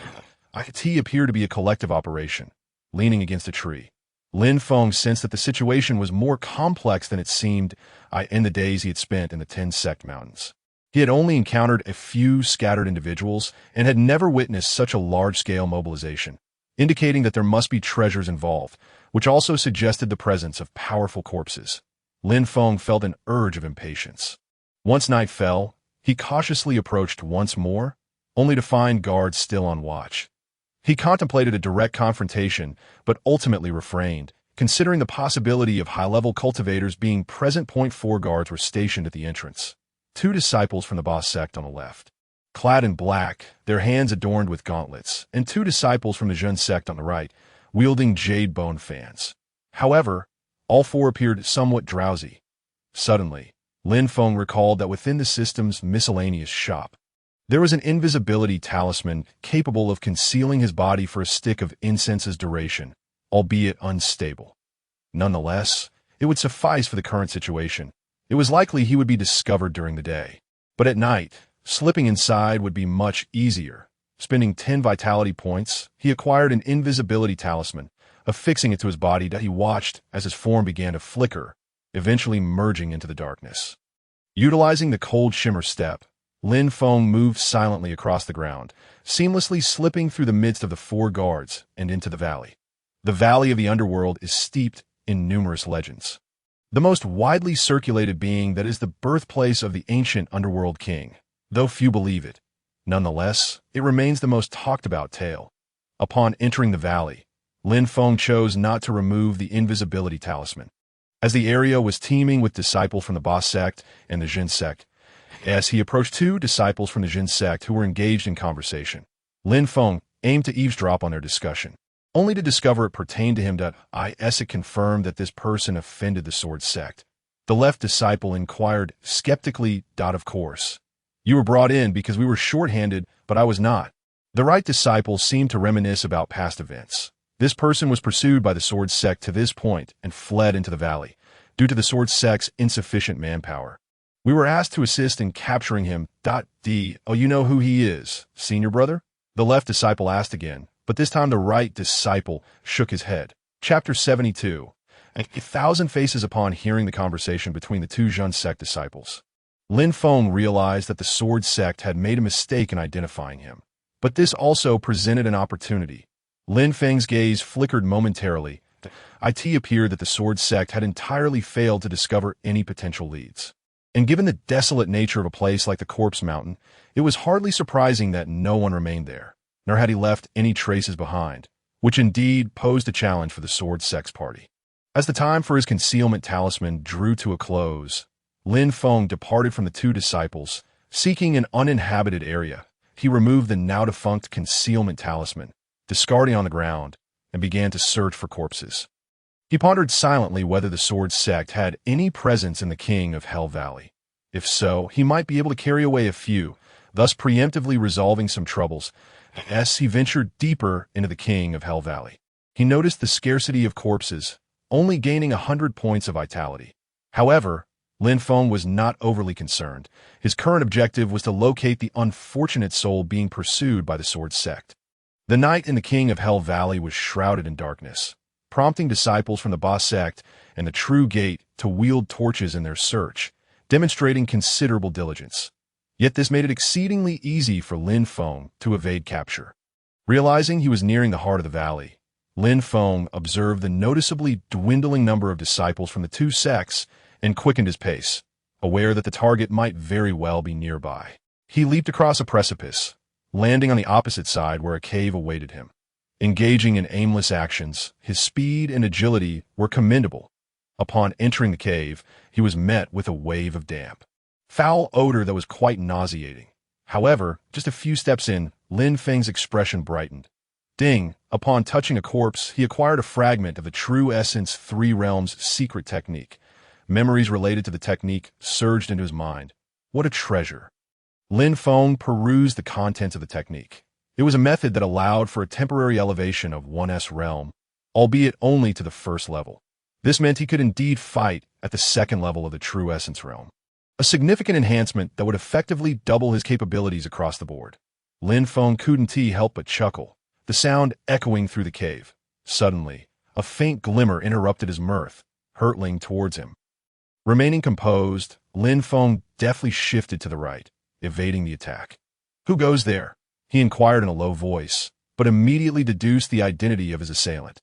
It was unmistakably the individual being hunted by the sword sect. "Your granddaddy." A figure strode forth from the depths of the cave, his footsteps echoing ominously. Upon closer inspection, Lin Feng saw a rugged middle-aged man, his chest bared, glaring at him with evident displeasure. "Did I say? Kid, it seems the sword sect has not suffered enough. You dare come here alone to pursue me?" The man brandished a broad, blood-red blade. Lin Feng frowned and shook his head. "I am not one of the sword sect." "Not from a sword sect? Spare me the lies." The man slammed the blood-red blade onto the ground, causing a resounding thud. "Come on, let me see just how strong you are to dare approach me alone." Ignoring Lin Feng's protests, he charged forth, his true essence surging with the might of the 5th level of the true essence realm. Yet, one could not fathom how he managed to escape the clutches of the sword sect with such strength. Lin Feng, while dodging the man's blood blade, found himself perplexed, but it also became clear why this man was being relentlessly pursued by the sword sect. His reckless tongue was his undoing. "Bah, you stinking brat. All you know is how to dodge. Just wait until I tear you apart." The man, having perceived Lin Feng's first-level true essence, initially thought capturing him would be a simple task, only to find Lin Feng slipping away like an eel, eluding his grasp. Annoyed, Lin Feng had intended to assist this man, considering that an enemy's enemy could be a friend, but the man proved to be utterly brainless. He couldn't even read the situation, opting instead for violence. And as the dawn approached, delaying further would not benefit Lin Feng. Drawing the Jade Divine Sword, he lunged at the advancing man with a fierce slash. "You little brat, I told you are from the sword sect. Yet you refuse to admit it. That obnoxious sword energy surrounding you. I've already sensed it. Prepare to meet your end." The man gripped the blood-red blade tightly, his true essence flaring wildly as the weapon radiated a sinister glow.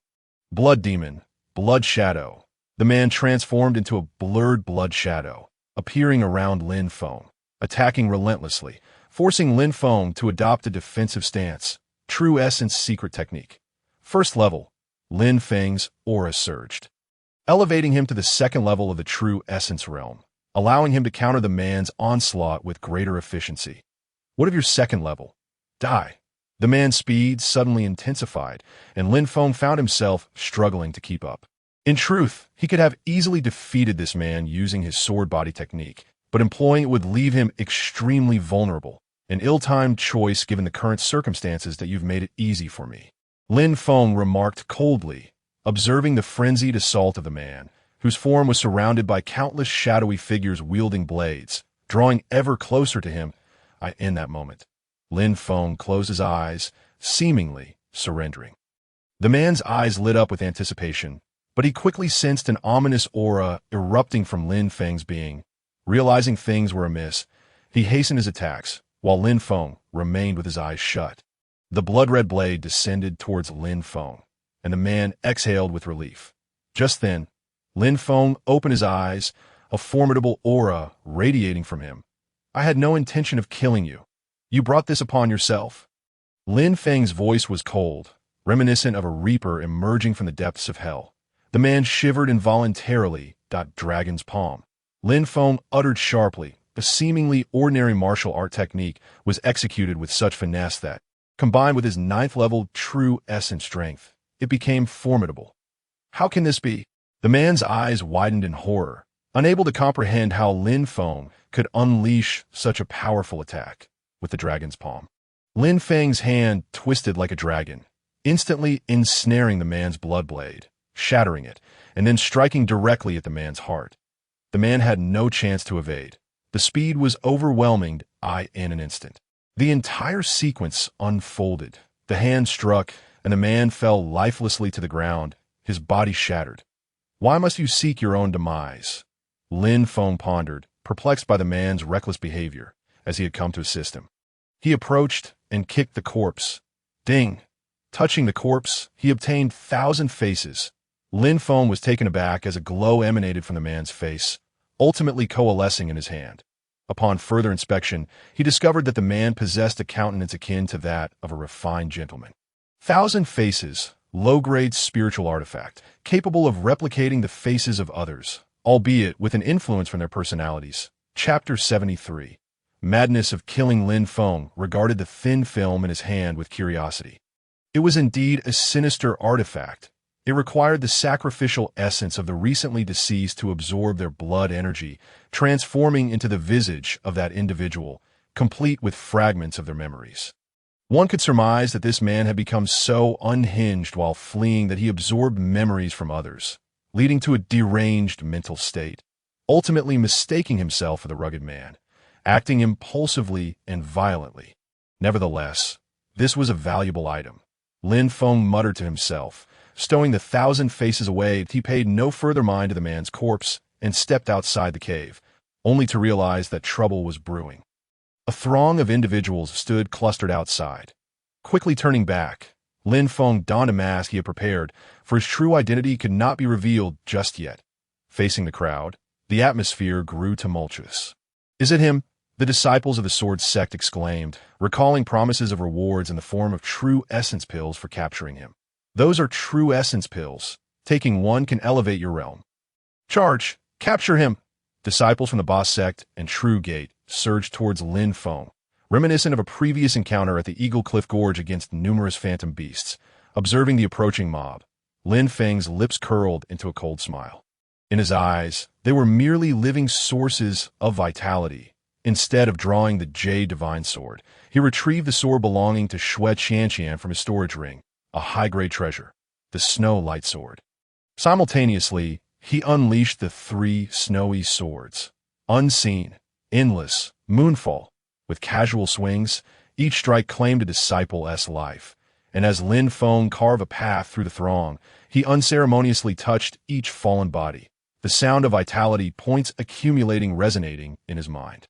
The disciples, whose abilities generally hovered around the 3rd level of the true essence realm, found themselves outmatched as Lin Feng, empowered by the true essence secret technique, could easily defeat those at the 4th level. Consequently, he became an unstoppable force. Eventually, the realization dawned on the disciples. "Quick, summon the senior brothers. They must come at once." The disciples of Bazong and Jimin were already few in number. These individuals had merely come to serve as hands for searching and relaying messages. Yet, blinded by greed, they were awakened by Lin Feng's sword. His life value had reached a staggering 1,300 points, yet was still insufficient. The madness in Lin Feng's eyes surged as he refrained from striking first, waiting instead for the arrival of their senior brother. After all, she possessed a peak experience card of the true origin realm, and today he intended for them to come and not return. Before long, figures began to rush in from the distance. Over 10 disciples of Bazong and Jimin, all at least at the 4th level of the true origin realm, had arrived. Luo Haixing from Jimin has come to test his skills. A figure clad in azure appeared before Lin Feng, his countenance striking, with flowing black hair. In his right hand, he held a talisman, radiating brilliance. Yu Rui, Lin Feng declared, brandishing the Shuiguang sword and slicing towards Luo Haixing. Luo Haixing pointed sharply, hurling the talisman at Lin Feng, which detonated with a resounding boom that a deep pit formed to Lin Feng's left. Not because Luo Haixing had missed, but because Lin Feng had evaded. Luo Haixing showed no signs of surprise, continuously retreating while throwing talismans that created numerous craters around Lin Feng. The flaws of talisman practitioners are numerous. They cannot engage in close combat. Their accuracy is low, and they can easily be dodged. Yet their strengths are equally plentiful. The power of talismans is immense, their varieties vast, and as long as one possesses enough talismans, they can fight on without depleting much true essence. However, Lin Feng's speed was astonishing, and Luo Haixing, at the 5th level of the true origin realm, had a keen battle instinct. Just as Lin Feng's sword was about to strike him, Luo Haixing shouted, "Golden Light Talisman!" A talisman appeared before him, enveloping him in golden radiance. Lin Feng's sword struck the golden barrier, producing no sound. Lin Feng frowned, perceiving the silent mockery in Luo Haixing's expression. Nevertheless, this was precisely part of Lin Feng's plan, to find someone to delay time until everyone arrived, then ensnare them all at once. Feigning anger, Lin Feng gazed at Luo Haixing within the golden light, launching a flurry of strikes. Yu Rui, stop wasting your energy. You cannot break through this golden light talisman. Luo Haishang taunted, observing Lin Feng's relentless determination to AT that moment. Lin Feng paused, glancing at the evidently numerous crowd surrounding them, and uttered something that bewildered Luo Haishang. Are all the people here? What? Luo Haishang was taken aback, failing to grasp Lin Feng's words. Lin Feng let out a strange laugh that sent shivers down Luo Haishang's spine. Yet the next moment his expression turned to one of horror. This is the 5th level of the true origin realm. No. The 6th, the 7th, no, the 9th. How is this possible? Luo Haishang's face drained of color, the specter of death looming over him. Just then, Lin Feng's sword struck the golden barrier. With a shattering sound, the golden shield fractured. And before Luo Haishang could evade, Lin Feng beheaded him in one swift motion, blood gushing forth. Lin Feng kicked the lifeless body aside and turned to face the crowd. Ding! Touching the corpse grants 50 life points. Lin Feng grinned menacingly at the onlookers, his figure vanishing in an instant, reappearing before a disciple at the 6th level of the true origin realm, delivering a decisive blow that cleaved him in two. Sword technique. Flurry of snow. Enhanced by the sword technique, the 3 strikes of the flurry cascaded upon the crowd, scattering severed heads and a deluge of blood. In that moment, Lin Feng's strength at the 9th level of the true origin realm was terrifyingly potent. The highest among the Bazong and Jinmin who had come was merely at the 7th level of the true origin realm. Witnessing this scene, 2 disciples at this level lost all courage and fled without looking back. But could Lin Feng allow their escape? After all, it was a matter of 140 life points. Ignoring those before him, Lin Feng pursued relentlessly, the disciple of Bazong at the 7th level. Sensing the situation, grew increasingly fierce in his gaze, evidently still wishing to confront Lin Feng. Yet the outcome was utterly tragic, just as the disciple of Bazong prepared to unleash his sect's ultimate technique. A blade of chilling light struck him. Staring incredulously at the sword embedded in his chest, the disciple of Bazong coughed up blood, staggering before collapsing lifelessly. Ding! Touching the corpse grants the Bazong's body sealing technique. The body sealing technique? A surge of memories flooded Lin Feng's mind. It was one of Bazong's ultimate skills. Mastering it would render one nearly invulnerable to damage from lesser artifacts. However, Lin Feng's current strength was still too meager.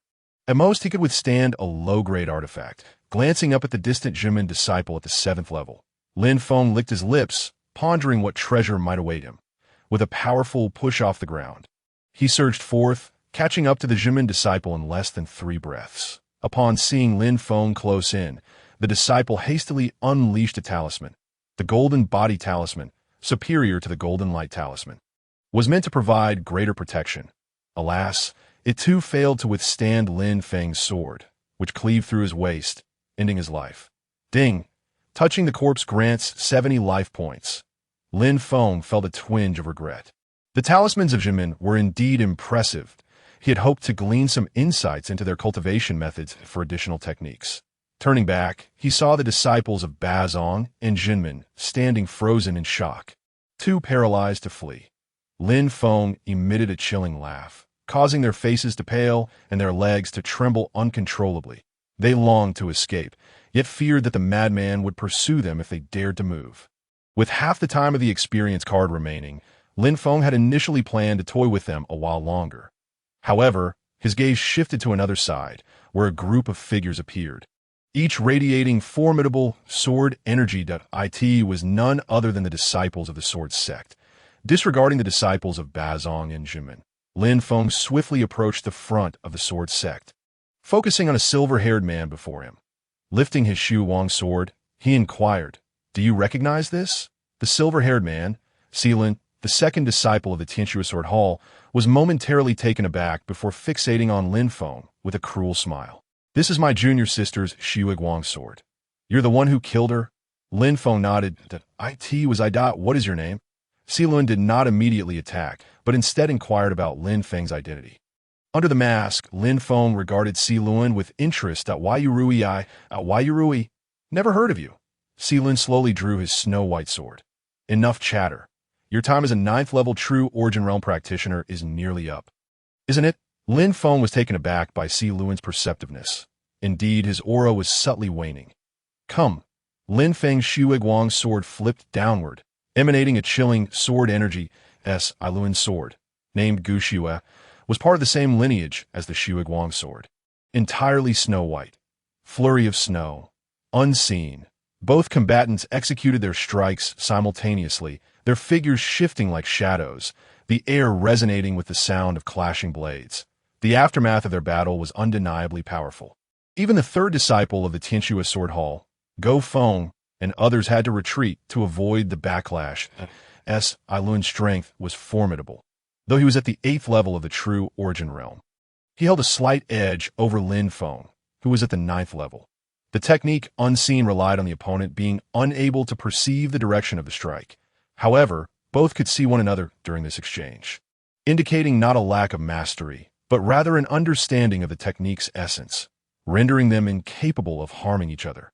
Following unseen, they transitioned to flurry of snow. Lin Feng and Lun realized the futility of unseen. They unleashed the second strike of flurry. Endless snowfall, with countless sword lights dancing in the sky, scattering in all directions, a testament to their mutual assaults. Endless snowfall proved equally ineffective, causing Lin Feng to furrow his brow. Lun's proficiency with the 3 strikes of flurry exceeded his expectations. Little did he know that Lun's shock was even greater, as the 3 strikes of flurry of snow were foundational techniques of the Tianxue Sword Hall, requiring at least 4 to 5 years of arduous practice to achieve such a level of skill. Who exactly are you? Taking advantage of a brief respite, the two distanced themselves, and Lin furrowed his brow in inquiry. Lin Feng remained silent. With little time left on his experience card, he needed to maximize his kills on others. As for Lun before him, he was not yet in a position to defeat him. You need not know who I am. Upon finishing, Lin Feng executed the technique Moon's Departure, vanishing from Lun's sight. Assuming Lin Feng was merely preparing for another exchange, Lun also activated Moon's Departure, his figure disappearing as well.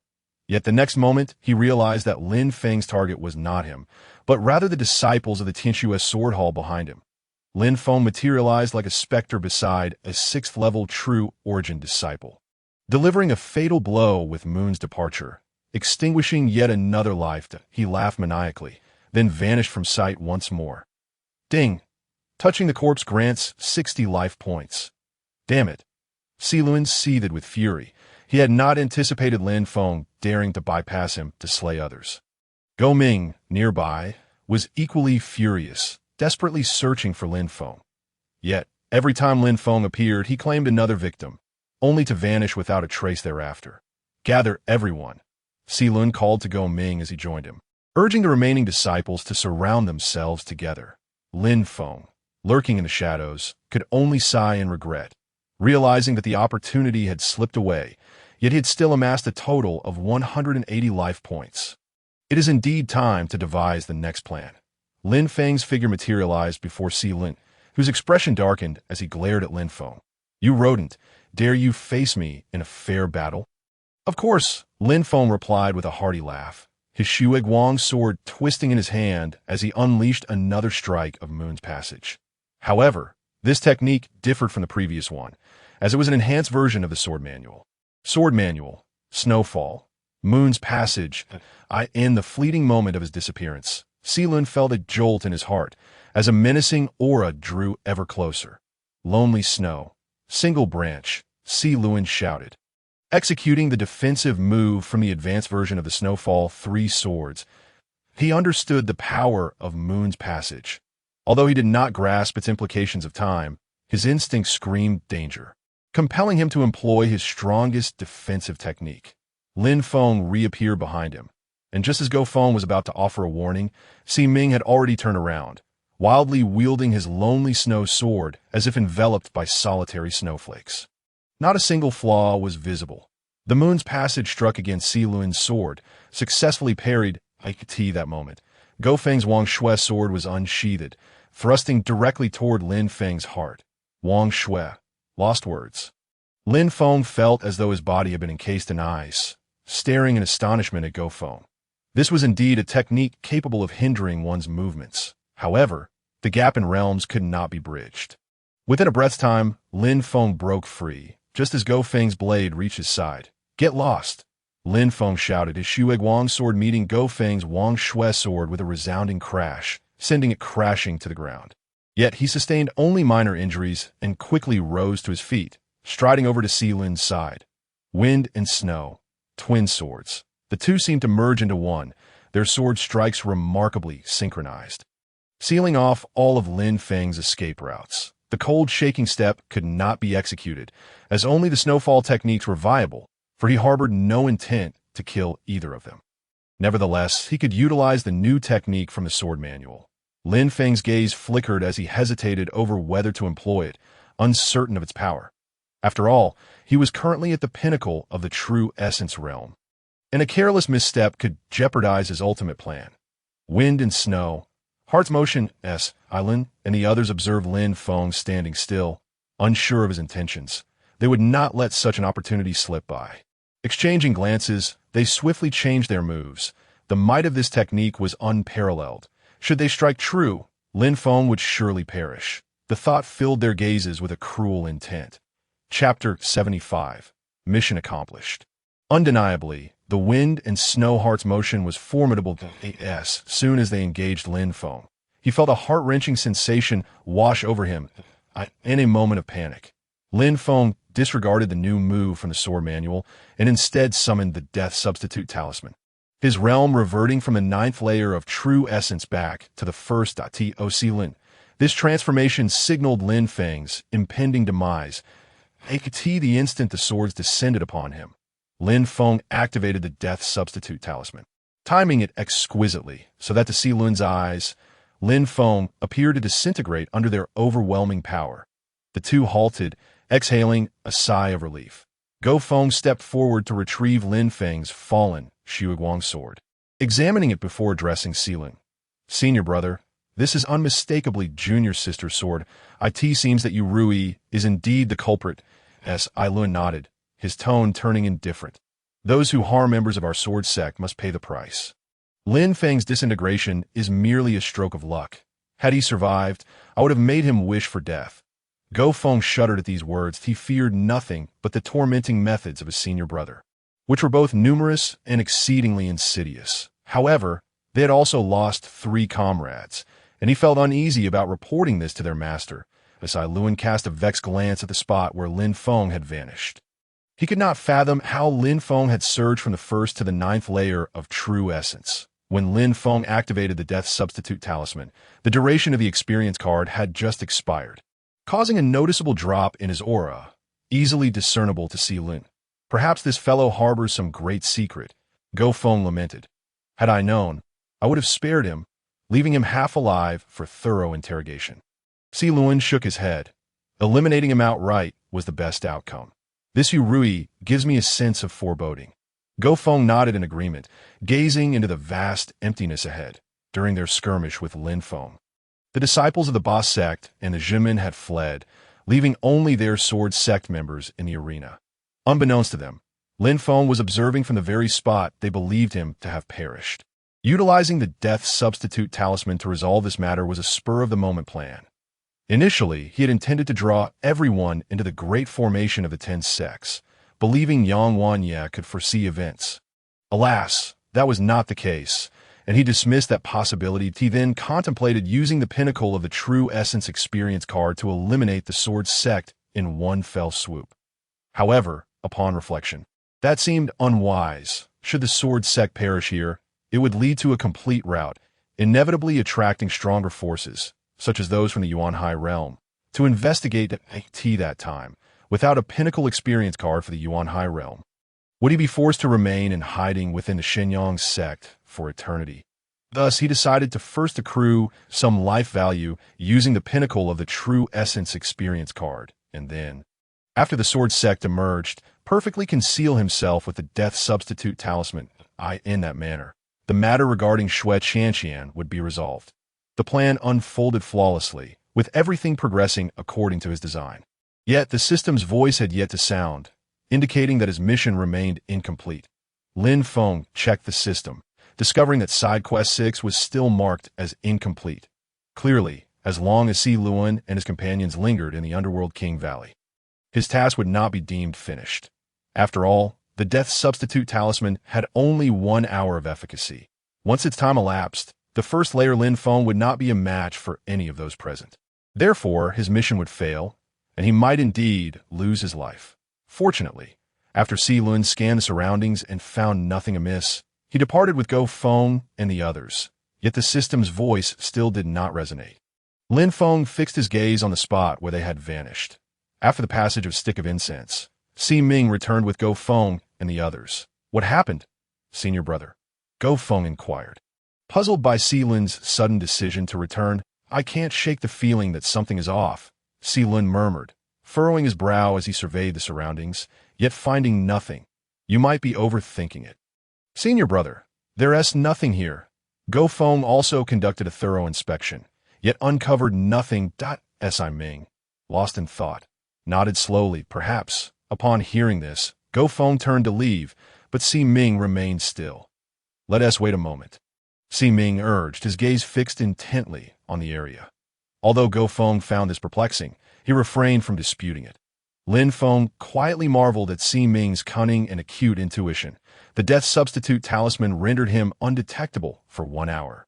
A perfect solution, albeit with the flaw of a time limit. Calculating the time in his mind, Lin Feng grew anxious.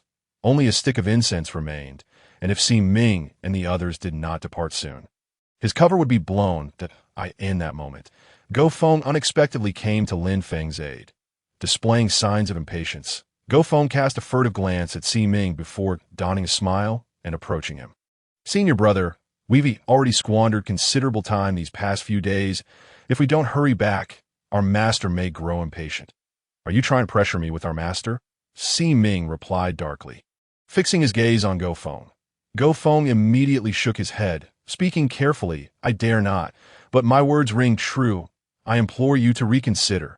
Go Feng dared not provoke Si Ming, despite being brothers. Si Ming's temperament was erratic, and his wrath was unpredictable. Aside from their master, he would not hesitate to draw his sword against anyone who crossed him. Go Feng wished to avoid becoming an unjust casualty. Seeing that his persuasion bore no fruit, he retreated. Yet the next moment, Si Ming stood up and turned to leave. "Let us go." Go Feng and the others rejoiced, and Lin Feng, overjoyed, felt a wave of relief wash over him. With less than 30 breaths remaining before the Death Substitute Talisman's effectiveness waned, he had narrowly avoided exposure. Still, Lin Feng awaited confirmation from the system, and at last, the system's voice rang out. "Congratulations, host. Side Quest 6 is complete. Rewards have been distributed. Please check your warehouse." Lin Feng did not bother to check the task rewards. Instead, he waited for the time of the Death Replacement Talisman to elapse. As soon as Lin Feng's figure materialized, he collapsed onto the ground, lying motionless. Exhaustion was an apt description of his current state. The formidable power of the 9th layer of the True Essence realm was beyond his capacity to endure. Although the experience card alleviated some of the physical toll, it still resulted in significant bodily harm. Fortunately, the entire Underworld King Valley was devoid of any presence, allowing Lin Feng to remain undisturbed. He lay there peacefully until nightfall, gradually regaining some vitality. Chapter 76. The rescue of Guyu Ling. Once he regained a modicum of energy, Lin Feng sat upon the ground and accessed the system repository. The reward for completing Side Quest 6 was a gem that could unconditionally elevate his realm by 1 level, resting within the repository. Lin Feng stroked his chin, contemplating whether to use the realm gem. Previously, he had only been 30 essence stones short of breaking through to the first layer of the True Essence realm. Now, he might only be 20 or even 10 stones away. Using the gem now seemed rather imprudent. After sitting for a while, Lin Feng rose, preparing to leave the Underworld King Valley. Retracing his steps, he encountered no one along the way. It appeared that this place had been completely vacated. Suddenly, Lin Feng recalled the legend surrounding the Underworld King Valley and considered the possibility of trying his luck. Given that he was in no rush to return, he returned to the cave, where he had slain the man being pursued by the Sword Sect. After removing the mask from the giant, Lin Feng noted that the man's visage had transformed to that of youth. His corpse sprawled on the ground, the stench of blood overwhelming. Lin Feng frowned, with a flick of his wrist. He summoned his true essence, lifting the corpse and hurling it outside the cave. Simultaneously, he waved his hands, dispersing the last remnants of his true essence to dilute the foul odor in the air. Having cleared the cave of the unpleasant scent, he found a spot and sat cross-legged, producing essence stones to facilitate his recovery. After a brief moment, Lin Feng was astonished to discover that his recovery speed had accelerated. He could now recover 2 essence stones in the time it once took to recover one an hour later. He opened his eyes, his gaze filled with delight. His essence stone reserves in the Dantian had reached 198. This meant that by the following morning, he would be able to break through. Due to the nature of his sword path Dantian, the essence stone capacity of the first layer of the true essence realm was equivalent to that of the third layer. To ascend to the second layer of the true essence realm, he would need to achieve the capacity of 200 stones, characteristic of the fourth layer. After stabilizing his mind, Lin Feng took out the essence stones and commenced his cultivation. However, as he neared the 200 stone mark, successfully advancing to the second layer of the true essence realm, the outside world had plunged into darkness. This indicated that his overnight cultivation progress had shifted from enhancing his reserves by 2 stones to 3. This could be considered an unexpected delight. After reaching the second layer of the true essence realm, Lin Feng did not hasten to utilize the realm gem, but opted instead to rest until dawn. He resolved to solidify his progress for a few days before attempting another breakthrough. Standing outside the cave, he gazed at the captivating azure sky adorned with white clouds, taking a deep breath. He slowly exhaled, then began to wander through the underworld King Valley, seeking to examine a few untouched corpses to enhance his life value. It is worth noting that his life value had reached an unprecedented total of 1,800 points, sufficient for him to exchange freely for profound techniques, any treasure artifacts, and mounts below the 6th layer of the true essence realm within the marketplace. After reviewing the life value displayed on his personal panel, Lin Feng immediately opened the marketplace to make a purchase. However, he ultimately restrained his impulses and forcibly closed the system marketplace, realizing that these life points should not be squandered frivolously, as they served as a trump card. Besides, Lin Feng found himself lacking for nothing at present. He possessed the sword classic, albeit incomplete, which was more than adequate for the true essence realm. He had sword techniques, including the 3 snow swords and the thunder sword technique. And his movement technique, the cold shaking steps, was of the mid-tier profound level, sufficient for the time being. Additionally, he had acquired the overbearing body, Zhen character technique from the disciples of the overbearing sect. Although he would need to reach the 4th layer of the true essence realm before he could employ it, having thoroughly examined the corpses within the underworld King Valley, Lin Feng decided it was time to return to the sect. His recent departure had resolved matters rather perfectly, and he had not encountered the 10 sects formation, which was already quite commendable. Remaining outside any longer might invite unforeseen trouble. After departing from the underworld King Valley, Lin Feng made his way back to the sect. Upon reaching the sect's entrance, he was taken aback to see a group of people exiting. Among them, he spotted Gu Yuling. Jiu Yuling clearly recognized Lin Feng as well. An excitement surged within her as she approached him. However, just as she was about to come closer, she hesitated and ultimately settled for a brief greeting. Lin Feng raised his hand in acknowledgement, surprised to discover that Gu Yuling had attained cultivation in the true essence realm, though her aura was notably unstable, indicating she had only recently broken through and had yet to fully master her true essence. After exchanging pleasantries, Lin Feng scrutinized the group. The team was peculiar, consisting of 12 individuals, led by a middle-aged man whose strength Lin Feng could not discern, though he surmised it to be at the peak of the true essence realm. The team displayed a diverse range of strengths, encompassing various levels of the true essence realm. Did the sect not fear their departure might lead to trouble? Lin Feng pondered, but without knowledge of their purpose. He chose not to intervene. After the group departed, he raised the sect token in his hand and entered the sect. Since Lin Feng had no companions within the sect, he went directly to the Yang Divine Hall, where Yang Wanya lay in a half-conscious state. Just as Lin Feng was about to speak, his expression shifted, and he bypassed Yang Wanya entirely, heading straight to the side hall. Upon entering his room, he did not even sit on the bed, but stood still, activating the task system. The system had just issued him a new task. Side Quest 7. Rescue Guyu Ling. Task content. Task objective. Rescue Guyu Ling. Task reward. A complete set of exquisite, profound sword techniques. Rescue Guyu Ling. Lin Feng recalled Guyu Ling, who had just left the sect, and wondered if she might encounter peril on her journey. He spent 50 life points to examine the task details. The 3-year friendship exchange competition between the Yang Divine Sect and the Tianfeng Valley was set to take place in Baifeng City. However, Baifeng City would subsequently face an invasion from the Ten Sects formation, an unavoidable event that he was instructed to rescue Guyu Ling within 3 days to complete the task. The Ten Sects formation. Lin Feng could not help but shudder. How could it invade Baifeng City?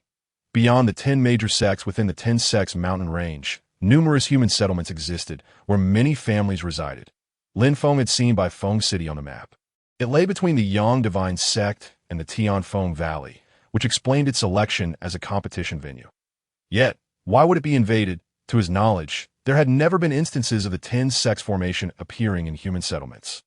Lin Feng paced back and forth in the side hall, ultimately plopping down on the bed. Should he inform Yang Wanya about this, organizing a preemptive response for Guyu Ling and the others? However, he quickly dismissed the idea. If he revealed this information, how would he explain his knowledge of the Ten Sects formation's impending invasion of Baifeng City? Moreover, why would the task commence 3 days from now? The system seemed to assert that he could not intervene in this matter at tea times. Lin Feng truly felt as though the system possessed a form of intelligence. Chapter 77. An inexorable formation lying on the bed. Lin Feng slowly contemplated his relationship with Guyu Ling. The reason he had rescued her within the secret realm was entirely due to her striking resemblance to Huang Ling. It had been a long time since he had seen Huang Ling, and upon encountering Guyu Ling, memories of her flooded back, compelling him to save her. Otherwise, given Lin Feng's nature, he would hardly concern himself with such trifles. However, Guyu Ling's feelings for him were unmistakably evident.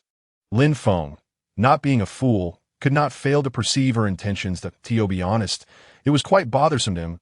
In his view, aside from Huang Ling and Bei Yu, most individuals in the Yang Divine Sect were, to some extent, entangled with the death of his parents. Not to mention the head of the law enforcement pavilion, Gu Changtong. He was still rather unclear about the actual situation within that domain. Lin Feng understood that entangling himself with Guyu Ling could lead to severe consequences. Yet he could not disregard Guyu Ling's safety. After all, he owed her a debt of gratitude, although his previous encounter with Gu Changtong had not yielded favorable results. Without Guyu Ling, he would not have had the opportunity to meet him. Therefore, Guyu Ling must be rescued. Suddenly standing up from the bed, Lin Feng approached the door, preparing to open it, but hesitated as his hand reached out. How would he explain to Yang Wanya how he knew about the Ten Sects formation invading Baifeng City? He had considered this question when he first received the task, and the conclusion was that he could not disclose his knowledge. But how could he possibly save Guyu Ling without revealing anything? Did he truly have to wait for the Ten Sects formation to erupt before acting? Just as the system suggested, Lin Feng suddenly summoned Xiao Yu from the system.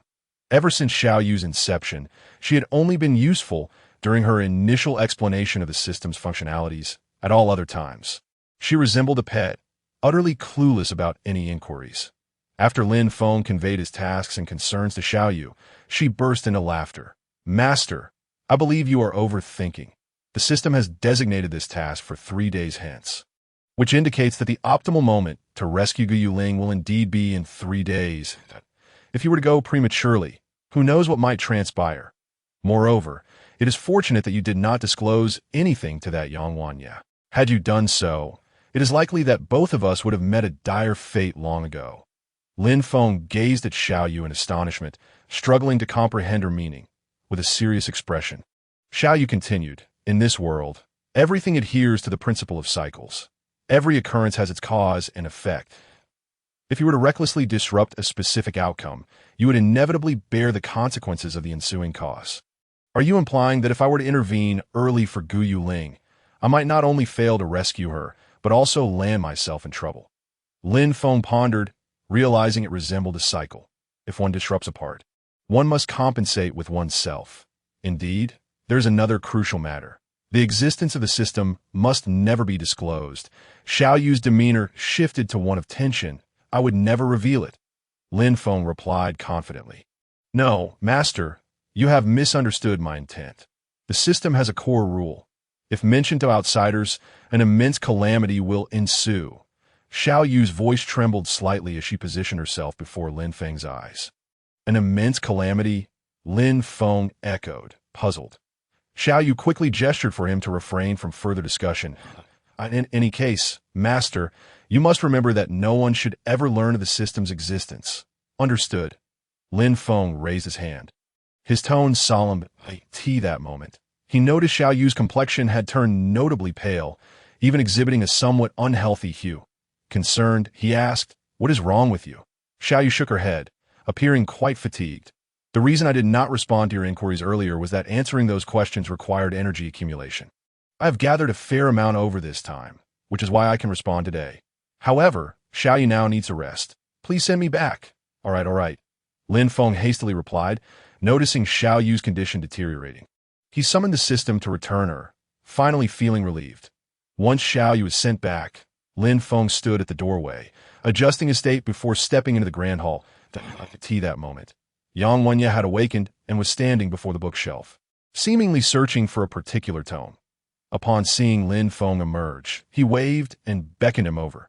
Lin Feng had not intended to waste time with Yang Wenye, but considering the formidable array he would face in 3 days, it would be wise to glean as much information from Yang Wenye as possible. Here, take a look at this book. After Lin Feng approached, Yang Wenye retrieved a volume from the second row of the bookshelf, which Lin Feng accepted and examined. In in-depth analysis of the flaws of the lost array, Lin Feng furrowed his brow. He had certainly not seen this book before, casting a suspicious glance at Yang Wenye. Filled with speculation, don't look at me. Focus on the book. This volume encapsulates the lifetime of the 9th-generation master of the Sun God Temple. Yang Wenye's tone was somewhat exaggerated, yet it indicated the book's merit. The Lost Array ranks 6th among the Great Formations. Its danger level is relatively low, but its most daunting aspect lies in its prolonged duration. Lin Feng began to summarize the essence of the Lost Array while perusing the book. Most of the 10-sect arrays exhibit a prominent flaw. Their duration is brief. Once one survives the initial challenge, the array dissipates automatically. However, the Lost Array is different. It has been known to persist for as long as 3 months. Yang Wenye gazed at Lin Feng with admiration. Indeed, it seems you have invested considerable effort in this area. As Lin Feng flipped through the pages, he suddenly inquired. This book categorizes the primary flaws of the Lost Array into 3 points. The forger easily falls into it. The danger fluctuates, and it is exceedingly challenging to decipher. However, I find the last point rather perplexing. The ease with which forgers fall into it refers to those whose convictions are not steadfast. They can easily become lost within the formation. The fluctuating danger level indicates that sometimes there is no peril, while at other times, one may unknowingly meet their demise. Yang Wenye elucidated with a slight smile. The challenge lies in the inability to grasp its core. As you know, all formations possess a core. Lin Feng nodded, recalling his experiences with Lu Ruoxing. First with the Array of Despair, where the core resided within Lu Ruoxing's heart, and then with the Illusory Beast Array, where the core was the ultimate illusory beast. Yet the Lost Array has no core. Yang Wenye's revelation was startling. No core? Lin Feng repeated, uncertainty lacing his voice. Indeed, the Lost Array only dissipates once its energy is fully expended. Otherwise, it cannot be broken. Thus, although it ranks 7th, it poses significant challenges for many forgers. This is unbelievable. Lin Feng struggled to accept this information. Yang Wenye, noticing Lin Feng's skepticism, produced additional formations for demonstration. Why is it unbelievable? There are numerous bizarre existences among the 10-sect formations. It's just that their occurrence is exceedingly rare. Lin Feng could not dispute this. After all, he had encountered formations ranked 15th and lower, which were indeed terrifying. I present this book to you so that you may gain a thorough understanding of this formation. It may be advantageous to encounter it in the future, preventing you from exhausting your energy unnecessarily and inadvertently leading to your own demise. Yang Wenye's words sounded well-intentioned, Yet, Lin Feng remained skeptical, although he maintained the necessary decorum. "Thank you for your guidance, Hall Master." Yang Wanya laughed heartily, reclaiming the book from Lin Feng's hands and returning it to the shelf before resuming his previous spot to rest with closed eyes. Lin Feng decided not to press further. He had already gleaned substantial insights for the day. Casting a glance at Yang Wanya, he departed the Sun God Temple. The Cloud Summit's secret realm was one of the 7 realms of the sect. Designated for inner disciples, particularly suitable for those below the 3rd level of the true essence realm. As Lin Feng entered the inner affairs pavilion, he noted that it was generally sparsely populated. Apart from those entering secret realms, few ventured here, and on the 3rd floor of the inner affairs pavilion, 3 swirling vortices awaited: the Cloud Summit secret realm, the Great Wilderness secret realm, and the Blazing Fire secret realm. For Lin Feng, entering the Blazing Fire secret realm would have been a preferable choice, but given that he had 4 opportunities for secret realms to indulge in, he did not have to calculate which would be most beneficial. Lin Feng intended to explore the 3 secret realms in the inner sect sequentially. There were no elders beside the vortices. The attendants appeared quite relaxed, but Lin Feng was well aware of the protocols. To enter a vortex, one must possess their sect token, as the vortex would automatically verify records that if it detected that someone lacked the qualifications but attempted to enter forcibly, it would unleash a formidable defensive mechanism. Holding his sect token, Lin Feng smoothly stepped into the vortex, and in the blink of an eye, he found himself amidst a sea of clouds. The Cloud Summit's secret realm is indeed breathtaking. Lin Feng marveled at the picturesque scenery before him. The Cloud Summit's secret realm was the most beautiful among the 7 secret realms of the sect, possessing low danger levels and favored by female disciples. Before him lay a pristine expanse of white clouds, filled with a refreshing atmosphere. Above, the sun shone warmly, imparting a comforting sensation that made one feel drowsy, akin to watching the dusk drift into dreams or listening to the rhythmic patter of rain on a rainy day. The ambience was profound and timeless. Lin Feng parted the clouds ahead and strolled forward, accompanied by a gentle breeze and dancing white flowers. What treasures might the Cloud Summit's secret realm offer? Suddenly, a ferocious beast composed of clouds materialized before Lin Feng. A majestic tiger, its roar echoing thunderously as it lunged at him. Lin Feng unsheathed his jade god sword, striking the cloud tiger, which immediately dissipated into wisps of white vapor. Swirling around, in the next moment, Lin Feng felt a faint stream of energy flowing from his jade god sword into his arm, gradually circulating throughout his body before settling into his dantian. His aura, now at the 2nd level of the true essence realm, became slightly more stable. Indeed, Lin Feng was filled with exhilaration. The greatest benefit of the Cloud Summit secret realm was its ability to help consolidate one's cultivation. However, for others, it indeed seemed somewhat superfluous, as opportunities to cultivate within such realms occurred only once or twice a year, making it impractical to solidify a realm that one could naturally stabilize. Nonetheless, for Lin Feng at this moment, this aspect was of paramount importance. He possessed the capability to break through to the 3rd level of the true essence realm using the realm gem. But the prerequisite was to first firmly establish his 2nd level of true essence. Otherwise, a sudden surge in power would undoubtedly harbor risks, in the Cloud Summit's secret realm. Lin Feng engaged in a frenzied slaughter, dispatching all the ferocious beasts manifested from the white clouds until the surrounding mist thickened, leaving no trace of the beast behind. With his 2nd level of true essence firmly solidified, he finally exited the Cloud Summit's secret realm. Upon emerging, Lin Feng unexpectedly spotted 2 individuals preparing to enter, a man and a woman. The woman was strikingly beautiful, while the man was the debauched young master he had encountered before. Zheng Ruo, upon seeing Lin Feng, Zheng Ruo was momentarily taken aback, but his expression soon twisted into one of malice. Well, I never expected to catch you." His words were laced with intense resentment, clearly stemming from the incident when Lin Feng had thrown him out of Gu Yuling's loft. Zheng Ruo had sought revenge, but had failed to locate Lin Feng at that time, as he had left the sect. "Who are you?" Lin Feng inquired with an impassive expression. Zheng Ruo's face flushed crimson with anger.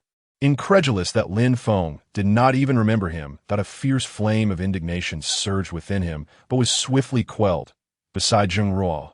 The woman stifled a laugh, causing Zheng Ruo's countenance to fall. He glumly directed his gaze at her, saying, "Sister, he's the one who bullied me that day." Zheng Jiqing, Zheng Ruo's elder sister, was the eldest daughter of the Inner Affairs Pavilion's master, at the tender age of 20. She was an extraordinarily gifted individual, even more formidable than Lu Ruoxing, having attained the 7th level of the True Essence realm. Zheng Jiqing paid no heed to her brother's complaint.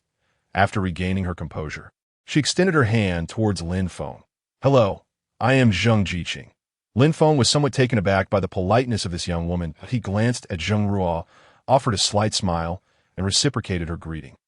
"Hello, Lin Feng, I have heard from your brother about the previous incident. It was he who initiated the conflict, so there is nothing more to say. Should he dare to seek you out for trouble, simply inform me." Zheng Jiqing spoke with a gentle tone as she gradually relaxed her grip. That moment, Lin Feng was genuinely surprised. He had anticipated that Zheng Jiqing would adopt a more confrontational approach. Yet her demeanor was refreshingly sincere. "You and your brother are truly unlike," Lin Feng remarked with a hint of awe. Zheng Ruo, with his tempestuous temperament, had initially approached with foolish bravado. "He's been spoiled by our father since childhood," Zheng Jiqing quipped, playfully tapping her brother on the head. Zheng Ruo, now as docile as a lamb, displayed none of his earlier arrogance. "Since the misunderstanding has been cleared, I shall not further delay your entry into the secret realm. I bid you farewell." Lin Feng clasped his fists together, wishing to end the conversation, as Zheng Jiqing's mannerisms made him feel somewhat uncomfortable. "Very well then, farewell, junior brother Lin." Zheng Jiqing smiled warmly, her eyes crescent-shaped as she waved goodbye. Lin Feng nodded, then turned to depart. Initially, he had intended to explore other secret realms, but now he had lost that desire. Chapter 79. 3rd level of True Essence. "Sister, I am your brother. How could you turn your elbow outward, assisting outsiders instead of me?" Zheng Ruo lamented, watching Lin Feng's figure fade away before turning to Zheng Jiqing with a look of deep grievance. That moment, Zheng Jiqing gazed indifferently at the spot where Lin Feng had disappeared. Hearing her brother's complaint, a cold smile crept onto her lips. "This Lin Feng is no ordinary individual. While you indulge in frivolity daily, I brought you to this secret realm.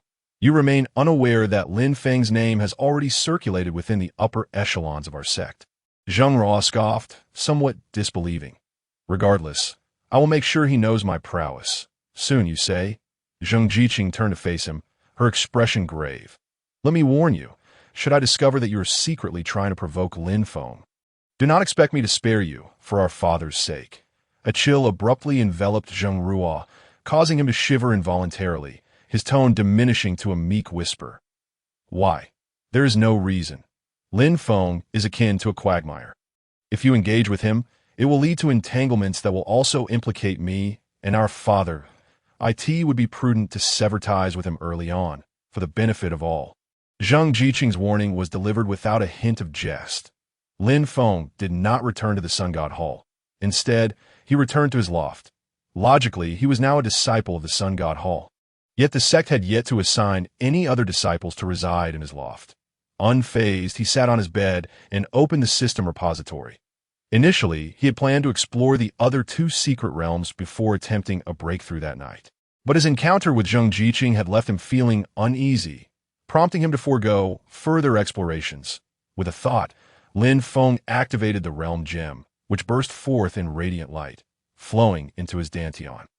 A searing pain instantly ripped through his body, beads of sweat cascading down his forehead, pooling on his face, neck, and arms, which bulged with tension. The capacity of the essence stones in his dantian surged from 200 to 250, then to 300, 400, until it finally reached 500. The dantian stored capacity of a 6th level True Essence realm was achieved, while Lin Feng was still at the 3rd level. Simultaneously, his various abilities underwent a doubling transformation. Strength, speed, and reflexes all enhanced by 1 to 2 times. Once the pain subsided and his muscles relaxed, Lin Feng exhaled deeply, slowly opening his eyes, drenched in sweat and grime. Wrinkling his nose, he first took a bath, then moved to another room. The strength of the 3rd level of True Essence was formidable. Lin Feng recalled Lu Ruoxing's initial appearance in the secret realm. He believed he could now surpass her at that time. After stabilizing his third level of true essence on the bed, he opened his eyes to find night had fallen. He had managed to control his aura, ensuring it would not explode forth like it had when he encountered Guyu Ling, however. Mastering the application of true essence would require practice over time. Nevertheless, tomorrow's secret realm offered a splendid opportunity. Just like today in the Cloud Summit, the reason he would not revisit the Cloud Summit was due to a sect regulation. An individual could enter the same secret realm only once a year, barring sect-organized activities. Now he was eager to explore the latter stages of the 18 Soros technique. Lin Feng's gaze flickered. Previously, he had only been able to cultivate the first 4 levels due to insufficient life points. Fortune smiled upon him, as the 2 encounters with the 10 sects Grand Array corresponded to the 3rd and 4th levels. But the upcoming White Phoenix Array would undoubtedly involve subsequent formations. Summoning his personal panel, Lin Feng reviewed his status. Host. Lin Feng age. 18 cultivation. 3rd level of true essence, comparable to 6th level of true essence. Talent. Corpse touching Dantian.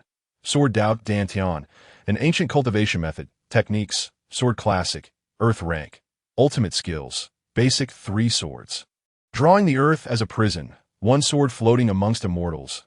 Eye of the eagle. Yellow. Ear of the wind. Yellow. Snowfall 3 swords. Mysterious. Thunder sword technique. Mysterious. Soul enchantment manual. First 3 layers. 18 Soros technique. First 4 layers. Divine weapon. J divine sword. Premium spiritual weapon without spirit. Purple extreme sword. Low-grade spiritual weapon with slumbering spirit. Mount. None life points.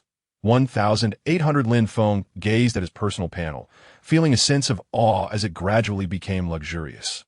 He calculated that with 1,800 life points, he could fully master the 18 Soros technique, but he would be left with very few life points afterward. As for the Grand Array of White Phoenix City, it was highly unlikely that the subsequent Grand Arrays would appear. Such formations were typically tailored for individuals rather than collective scenarios. Therefore, the first 15 layers would be sufficient, and he needed to reserve some life points for unforeseen circumstances. Commencing the cultivation of the first 15 layers of the 18 Soros technique, ding! Would the host like to consume 950 life points to cultivate the 5th to 14th layers of the 18 Soros technique? Without hesitation, Lin Feng agreed. Indeed, as Lin Feng observed the steadily diminishing life force displayed on his personal panel, a pang of sorrow welled within him. Each point had been painstakingly accrued through countless strikes of a sword. Life force, 850 points, suddenly halved. After grappling with his distress, a wave of memories surged into his mind, the solution to the 18 sorrowful verses vividly crystallizing before him, alongside the experiences of predecessors who had encountered the same array and its unraveling. At last, Lin Feng opened his eyes, his hands weaving intricate seals, traversing from the first layer of heartlessness to the 14th layer. One by one, he could not help but marvel once more at the extraordinary capabilities of the system. Despite having undergone numerous trials with various profound techniques, what had once seemed arcane and inscrutable was now within his effortless grasp. Truly remarkable. As he mastered the 18 sorrowful verses, the hour had already crept into the depths of night. Contemplating his state, he chose rest over further cultivation, recognizing that he had nearly reached a plateau. His advancements had been substantial. Only the stabilization of his realm remained. The expedition into the secret realm the following day was sure to be completed. Slipping into a tranquil slumber, he awoke to the dawn's light. After refreshing himself, Lin Feng made his way to the dining hall for breakfast before leisurely proceeding towards the inner affairs pavilion. Upon reaching the 3rd floor of the pavilion, he found it still devoid of occupants. Casting a glance at the Cloud Summit's secret realm, he felt a twinge of regret. How he wished he could enter. Directing his gaze instead between the realms of fiery flames and the vast wasteland. Let us set the vast wasteland aside for now, Lin Feng mused, recognizing that the vast wasteland secret realm was the highest tier among the 3. Accessible only to those at the 7th level of true essence realm or above, that he intended to glimpse its wonders when the time was ripe. His curiosity piqued regarding its mysteries. The fiery flames secret realm, as its name suggests, was ablaze with unrelenting flames, a desolate plain engulfed in fire. This realm was most suited for combat. The ferocious beasts within were known for their fiery tempers. Upon encountering them, retreat was nigh impossible. Only one command prevailed. Fight. Chapter 80.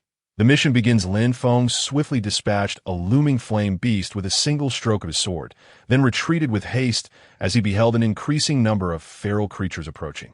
His internal essence surged forth, but soon his complexion paled. The beasts within the fiery flame's secret realm were not particularly powerful, primarily at the 5th level of true essence realm, yet their sheer numbers were overwhelming. It seemed this realm was designed chiefly for honing one's skills. Lin Feng contemplated silently, with a little less than half of his essence remaining, approximately 200 essence stones worth.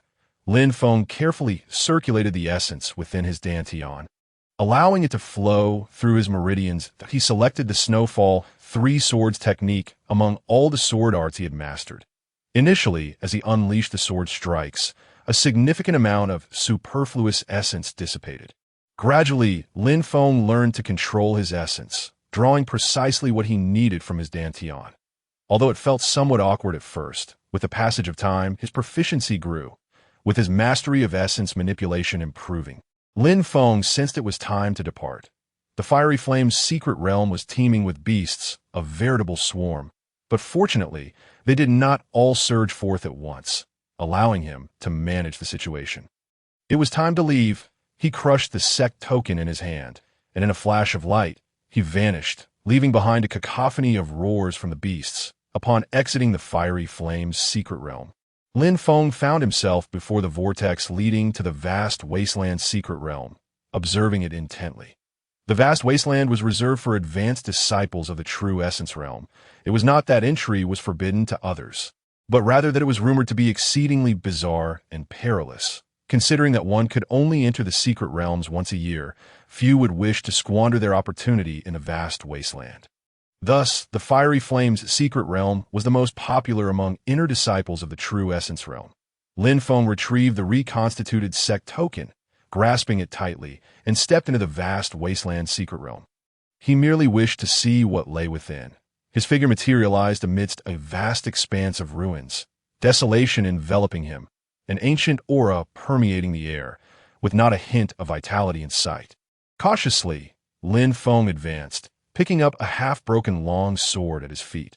Upon closer inspection, he was astonished to discover that it was likely a top-tier treasured weapon.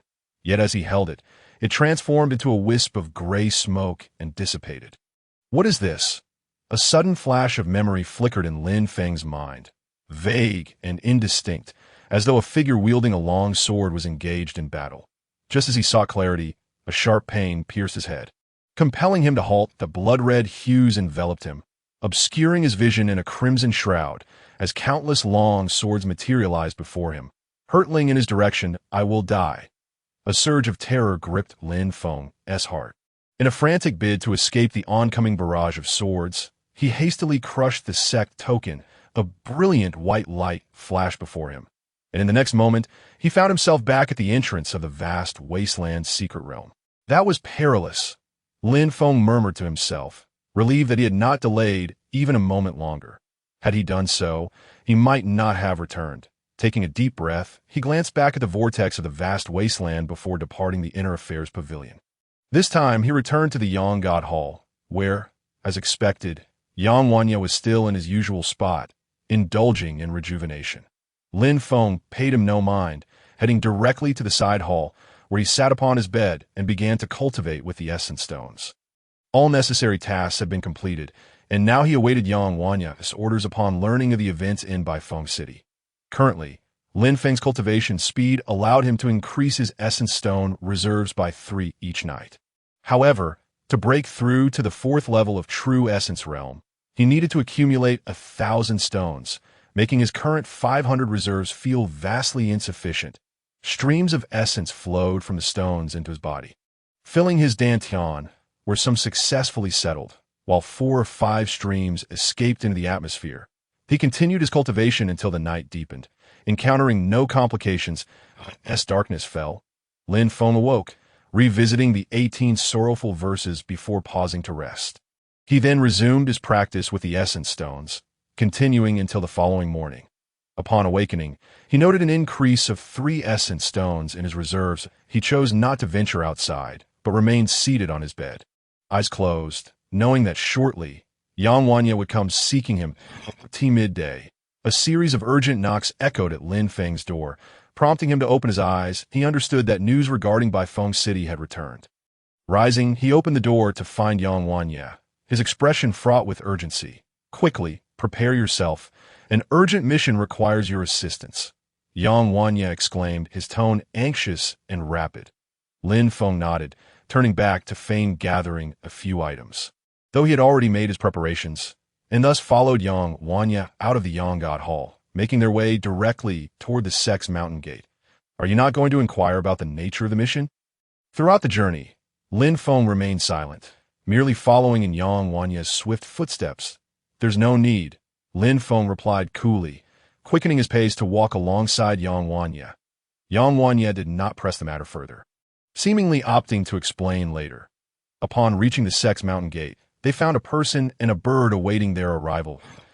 As Lin Feng approached, he realized the figure perched upon the bird was none other than Lu Ruoxing, whose aura seemed even stronger than before. She must have broken through to the 7th level of true essence realm. The bird was a magnificent dapeng, known for its incredible speed, serving as their mount for this journey. Lu Ruoxing gazed at Lin Feng in astonishment. "How did you end up here? And you've actually reached the 3rd level of true essence realm. I am his disciple, and I have just recently made my breakthrough," Lin Feng explained as he and Yang Wanya mounted the dapeng, addressing Lu Ruoxing. "You are Yang Shishu's disciple." Lu Ruoxing's mouth fell open in disbelief. Yang Wanya's reputation within the sect was not particularly prominent, but anyone who knew him understood his formidable strength. "Little girl, enough chit-chat. Let us expedite our journey. We can discuss matters further after this mission is complete," Yang Wanya replied with a slight smile. Though his expression had lost some of its previous urgency. "Understood, Shishu. I shall commence at once." Lu Ruoxing promptly responded, commanding the dapeng to take flight. After Yang Wanya spoke, he turned to Lin Feng, inviting him to take a seat. "This mission is rather unique. I hope you do not find it too daunting." Lin Feng nodded, listening intently. "The incident occurred in Baifeng City, which serves as a venue for friendship exchanges between our sect and the Tianfeng sect. Previous events have transpired smoothly, but this time, complications have arisen." Yang Wanya began, providing an overview of Baifeng City before continuing. "The 10-sect Great Array has completely enveloped Baifeng City." At this point, Yang Wanya paused, seemingly awaiting Lin Feng's reaction. Chapter 81. The multilayered array. The expression of shock that crossed Lin Feng's face brought Yang Wanya satisfaction. Indeed, it was not merely Lin Feng.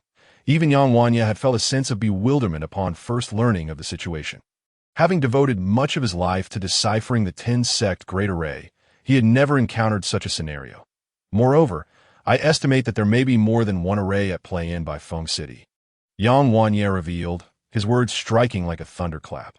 Lin Feng's astonishment deepened. This revelation truly left him shaken. The earlier shock had been feigned, but this time it was genuine. Two significant formations. Yang Wanya shook his head.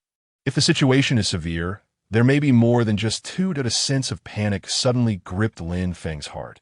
He now questioned whether his decision to intervene early was indeed the wisest choice. How could there be multiple major formations? Such occurrences had never been documented before.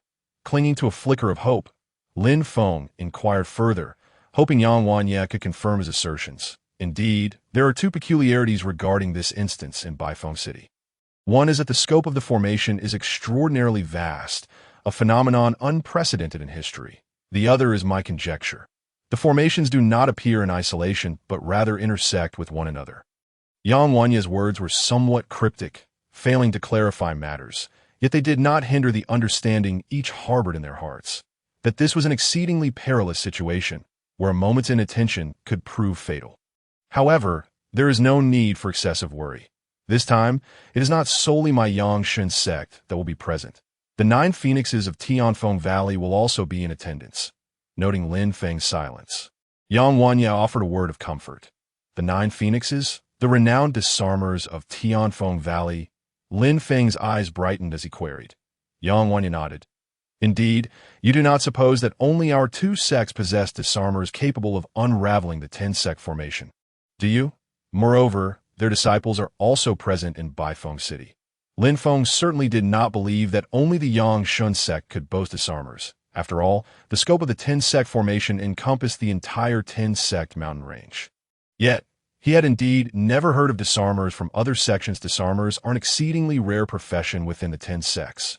Every sect possesses them, yet their numbers are limited, as the methods of disarming are often esoteric and difficult to grasp, thus not widely disseminated. Observing Lin Feng's puzzled expression, Yang Wanya elaborated. Then what about the 9 phoenixes? Lin Feng tentatively inquired. Could it be that the 9 phoenixes? Yang Wanya confirmed his suspicion with a nod. The 9 phoenixes comprise 9 disarmers. Yes, oh many. Lin Feng exclaimed in surprise.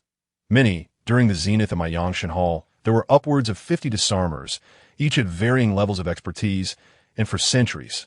No other sect has surpassed that number, Yang Wanya declared proudly. But now, we have only 2, Lin Feng retorted, dousing the enthusiasm. Humph. Yang Wanya suddenly appeared disdainful. The Tianfeng sect's 9 phoenixes merely employ a different disarming method. Their technique is known as the 9 phoenix blood sacrifice method. The name alone suggests it is no legitimate disarming technique, but it is easy to learn and can be mastered through commitment. Moreover, Yang Wanya lowered his voice significantly. Each time this method is employed, it exacts a toll on the user's lifespan. Lin Feng gazed at Yang Wanya in disbelief. Is this not a case of life for life? Indeed, do you still think their numbers are an advantage? Lacking a legitimate method of disarming, and considering the 9 phoenixes must possess adequate talent, they must all be prodigies of their sect. Then why not allow our sect? Lin Feng began, but Yang Wanya's expression darkened. Those were the lives exchanged by the predecessors of my Yangshan Hall. The reason why my hall's 50-plus disarmers dwindled to just myself is precisely due to the sacrifices made to obtain that tome. How could it be carelessly entrusted to others? Do you understand? Yang Wanya spoke with a solemn tone. Lin Feng nodded, and only then did Yang Wanya's expression soften. In any case, not only my sect, but every sect's disarming method is a matter of life and death. It cannot be casually revealed to outsiders. Do not pity Tianfeng sect's 9 phoenixes. Their sacrifices are great, but so are their rewards. The great rock flew swiftly under Lu Ruoxing's guidance towards Baifeng City. As dusk approached, Lin Feng caught sight of the city's silhouette, though it appeared shrouded in a gray haze. What is that? Just as Lin Feng was about to confirm, Yang Wanya interjected. The first formation of the 10-sect formation, the heart-confounding formation. It seems this is the formation enveloping the entire city. Yang Wanya suddenly felt a chill. It appears the common folk of Baifeng City are unlikely to survive. The heart-confounding formation resembles the lost formation Lin Feng had seen in the Yangshan Hall, both designed to bewilder individuals. However, while the lost formation is relatively weak, the heart-confounding formation is entirely different. The most common fate for those ensnared in the heart-confounding formation is suicide, particularly for those whose emotions run high and whose will is weak. Yet, it is hard to say. I feel as though I still see shadows of the lost formation. Yang Wanya's lips twitched, unable to fully believe what he had witnessed. The combination of the lost and heart-confounding formations is truly a hell for the common folk. At last, the great rock arrived before Baifeng City, where 9 figures stood in a line, gazing at Lin Feng and the others. Are they the 9 phoenixes? Lin Feng whispered to Yang Wanya. Yang Wanya nodded silently. Dismounting from the great rock and approaching the 9 phoenixes. The 9 phoenixes consisted of 5 men and 4 women, most appearing to be around 30 years of age, all clad in red robes with stern expressions. Yang Wanya approached the central figure and offered a gentle embrace. Lin Feng followed suit, positioning himself behind Yang Wanya. Lu Ruoxing did not dismount, but remained atop the great rock. Brother Chong, you arrived rather early. Yang Wanya greeted with a smile. Allow me to introduce you. This is our new disciple from Yangshan Hall, Lin Feng. Lin Feng, this is the leader of the 9 phoenixes, Chong Yuan. Come, greet Uncle Chong. Upon hearing this, Lin Feng stepped forward and respectfully addressed. Uncle Chong, it seems your Yangshan Hall has finally produced some successors. Chang Yuan acknowledged Lin Feng with a nod, then turned his gaze to Yang Wanya. Seemingly indifferent to Lin Feng, Lin Feng was quite pleased with this, retreating to stand behind Yang Wanya. This lad isn't too shabby. I brought him here to broaden his horizons, Yang Wanya remarked with a squint and a smile. Broaden his horizons? I have lived for over half a century, yet this is the first time I have witnessed such a scenario. Chang Yuan's expression turned somber. Yang Wanya's smile faded. Brother Chang, you arrived early. How much do you understand about this situation? The invading formation in Baifeng City will not be fewer than 3. Chang Yuan's words echoed Yang Wanya's earlier statements to Lin Feng. The outermost formations are the Lost and Heartkin founding formations. Are you certain? Yang Wanya furrowed his brow, gazing at Baifeng City. Certain. This was confirmed by Lao Jiao, who risked his life to investigate. Lao Jiao refers to the last-ranked member of the 9 Phoenixes, who specializes in predicting formations. Chapter 82. Finding Guyu Ling. This is troublesome. Yang Wanya sighed. Let us proceed inside for now. The group nodded in solemn agreement. To unravel the formation, one must first enter it. Regardless of whether the solution is simple or complex, entering the formation is the first step. The 11 individuals advanced towards Baifeng City, each bearing an air of determination as they entered the city. Well aware that they were likely facing a situation where survival was improbable, the outskirts of Baifeng City were shrouded in thick fog, obscuring the overall outline. As they entered the fog, they groped their way to the city gates, which stood ajar, surrounded by numerous corpses. It was evident that an attempt had been made by the inhabitants to escape through the gates, yet tragically, they had perished here. Upon entering the city, the group was struck with shock. The interior of Baifeng City was a world apart from its exterior. Within the city, there was no fog, only blood and countless corpses. What are these corpses? They are those who have been ensnared by the Lost and Heartkin founding formations, reduced to soulless shells driven solely by the instinct to kill, as was the case now. The moment Lin Feng and the others appeared within the city, a horde of these soulless beings surged towards them. 9 Phoenixes die Fei. The 9 Phoenixes shouted in unison, and from their bodies emerged numerous ethereal butterflies, which soared towards the oncoming horde of soulless beings, toppling them to the ground. Each fallen soulless being was pinned down by a spectral butterfly, rendering them immobile. Let us go, Yang Wanya called to Lin Feng.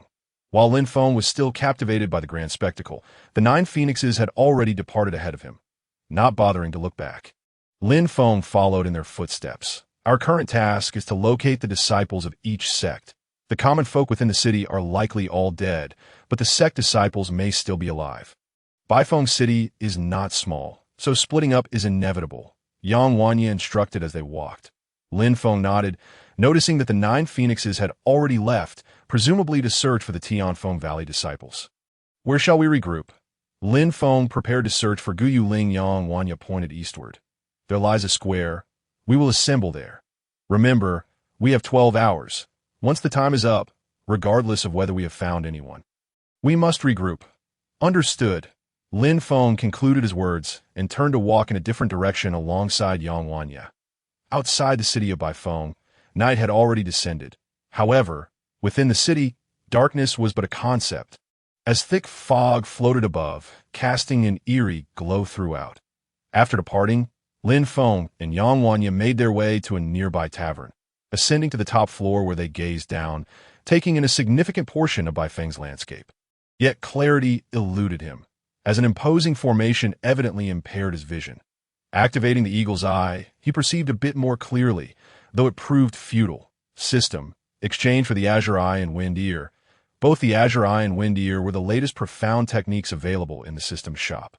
Classified at the Xian tier, each requiring 200 life points, a considerable sum. Lin Feng had long deliberated on whether to make the exchange, but this time, it was imperative. Does the host choose to expend 400 life points to cultivate the azure eye and wind ear? Yes. Upon his affirmation, Lin Feng's life points diminished by 400, while 2 streams of warmth manifested in his eyes and ears. He instinctively closed his eyes, immersing himself in the sensation. The azure eye and wind ear could be considered advanced versions of the eagle's eye and wind's ear. When Lin Feng opened his eyes again, he could indeed see clearly, surveying the vast scene before him. yet he found no sign of any person. Undeterred, he continued to scrutinize the surroundings, and suddenly, two figures came into view, Guyu Ling and an unfamiliar individual. After noting their location, Lin Feng descended from the tavern, hastening toward Guyu Ling's position that Guyu Ling was situated within a residence. Where the circumstances were dire, the area outside was swarming with corpses, formidable beings that possessed significant combat prowess. Although there had been similar creatures within the residence, she and Zhao Jun had managed to eliminate them. But now, having exhausted their true essence, they found themselves in a precarious situation. Senior brother Zhao, do you think someone will come to rescue us? Guyu Ling and Zhao Jun sheltered beneath an eave, listening to the roars of the corpses outside. Certainly, junior sister, fret not. I will protect you. Zhao Jun replied, casting a furtive glance at Guyu Ling's alluring form, a flicker of desire glinting in his eyes. He was one of the low-tier contestants sent by Tianfeng Valley, and upon first laying eyes on Guyu Ling, he was smitten, viewing her as a divine gift. However, an unforeseen crisis had scattered their group, and he had seized the opportunity to accompany Guyu Ling to this residence. Initially intending to forcefully claim her, he found the premises teeming with corpses, including a formidable corpse at the True Essence realm. After a fierce battle, they had succeeded in vanquishing them, but were left utterly drained. Zhao Jun produced 2 essence stones, hastily attempting to replenish his true essence, frequently glancing at Guyu Ling, his desire intensifying. As he managed to restore half of his true essence, he could no longer contain himself. Rising, he slowly approached Guyu Ling, clutching an essence stone and meditating with her eyes closed, sensed his footsteps and opened her eyes, spotting Zhao Jun advancing toward her, a sudden unease gripping her heart. What is it, senior brother Zhao? Junior sister, I wish to discuss something with you. Zhao Jun quickened his pace upon noticing Guyu Ling retreating. Guyu Ling's pallor was apparent. She had scarcely regained any true essence. If there's something to say, please do. Really? Zhao Jun smiled faintly. Then I shall speak. Please, go ahead. Guyu Ling remained blissfully unaware of Zhao Jun's ulterior motives, believing him to be a kind and trustworthy senior brother. Junior sister, I wish to ask you. Just as Zhao Jun was about to voice his intentions, a cacophony erupted outside, indicating a struggle against the corpses. Zhao Jun paused, the color draining from his face as he realized his haste had been ill-timed. They still had a multitude of corpses to contend with. With a resounding crash, a figure appeared before them. Senior brother, Guyu Ling exclaimed in excitement. The newcomer was Lin Feng, who, upon seeing Guyu Ling's pale complexion and faltering form, rushed over to support her. Zhao Jun, observing the scene, felt a surge of jealousy. Are you all right? Lin Feng asked anxiously. Studying Guyu Ling, she shook her head gently, replying, I'm fine. Lin Feng let out a sigh of relief before lifting Guyu Ling into his arms. Let us go. Yet, after taking only a few steps, Guyu Ling tugged at Lin Feng's sleeve. Wait a moment, senior brother, what's the matter? There's another person. He is a senior brother from Tianfeng Valley and saved me earlier. Guyu Ling whispered. Only then did Lin Feng notice the presence of another individual, having been too focused on Guyu Ling to recognize him. Come along then.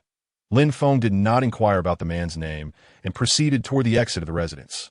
Although Zhao Jun felt displeased, he still followed Lin Feng's lead. Upon exiting the residence, they were met with a massive throng of corpses outside. The path Lin Feng had cleared earlier was now obstructed by the relentless tide of the undead. The corpses were not particularly strong, predominantly at the Qi and Blood realm, and Lin Feng effortlessly dispatched them with his sword, often claiming the lives of 3 or 4 with a single strike. Guyu Ling rested her head against Lin Feng's chest, a warm sensation flooding her heart. It felt so comforting that she gradually drifted into slumber, soon producing soft snores. Lin Feng, bemused by her peacefulness in his embrace, felt a pang of empathy, understanding the tribulation she must have endured since the onset of the formation. His sword strikes instinctively softened. Zhao Jun trailed behind Lin Feng, occasionally dispatching stray corpses. Yet overall, the journey was relatively effortless. After a considerable time, Zhao Jun began to notice that Lin Feng seemed to possess an extraordinary amount of true essence, even as Lin Feng occasionally executed a few sword strikes. Zhao Jun's previously restored half of his true essence was nearing depletion, while Lin Feng appeared entirely unfazed, despite being merely at the third tier of the true essence realm. Amidst Zhao Jun's confusion, the trio arrived at a street that seemed desolate, devoid of any corpses. Yet an unsettling feeling gnawed at Lin Feng. "Pick up the pace," he urged Zhao Jun.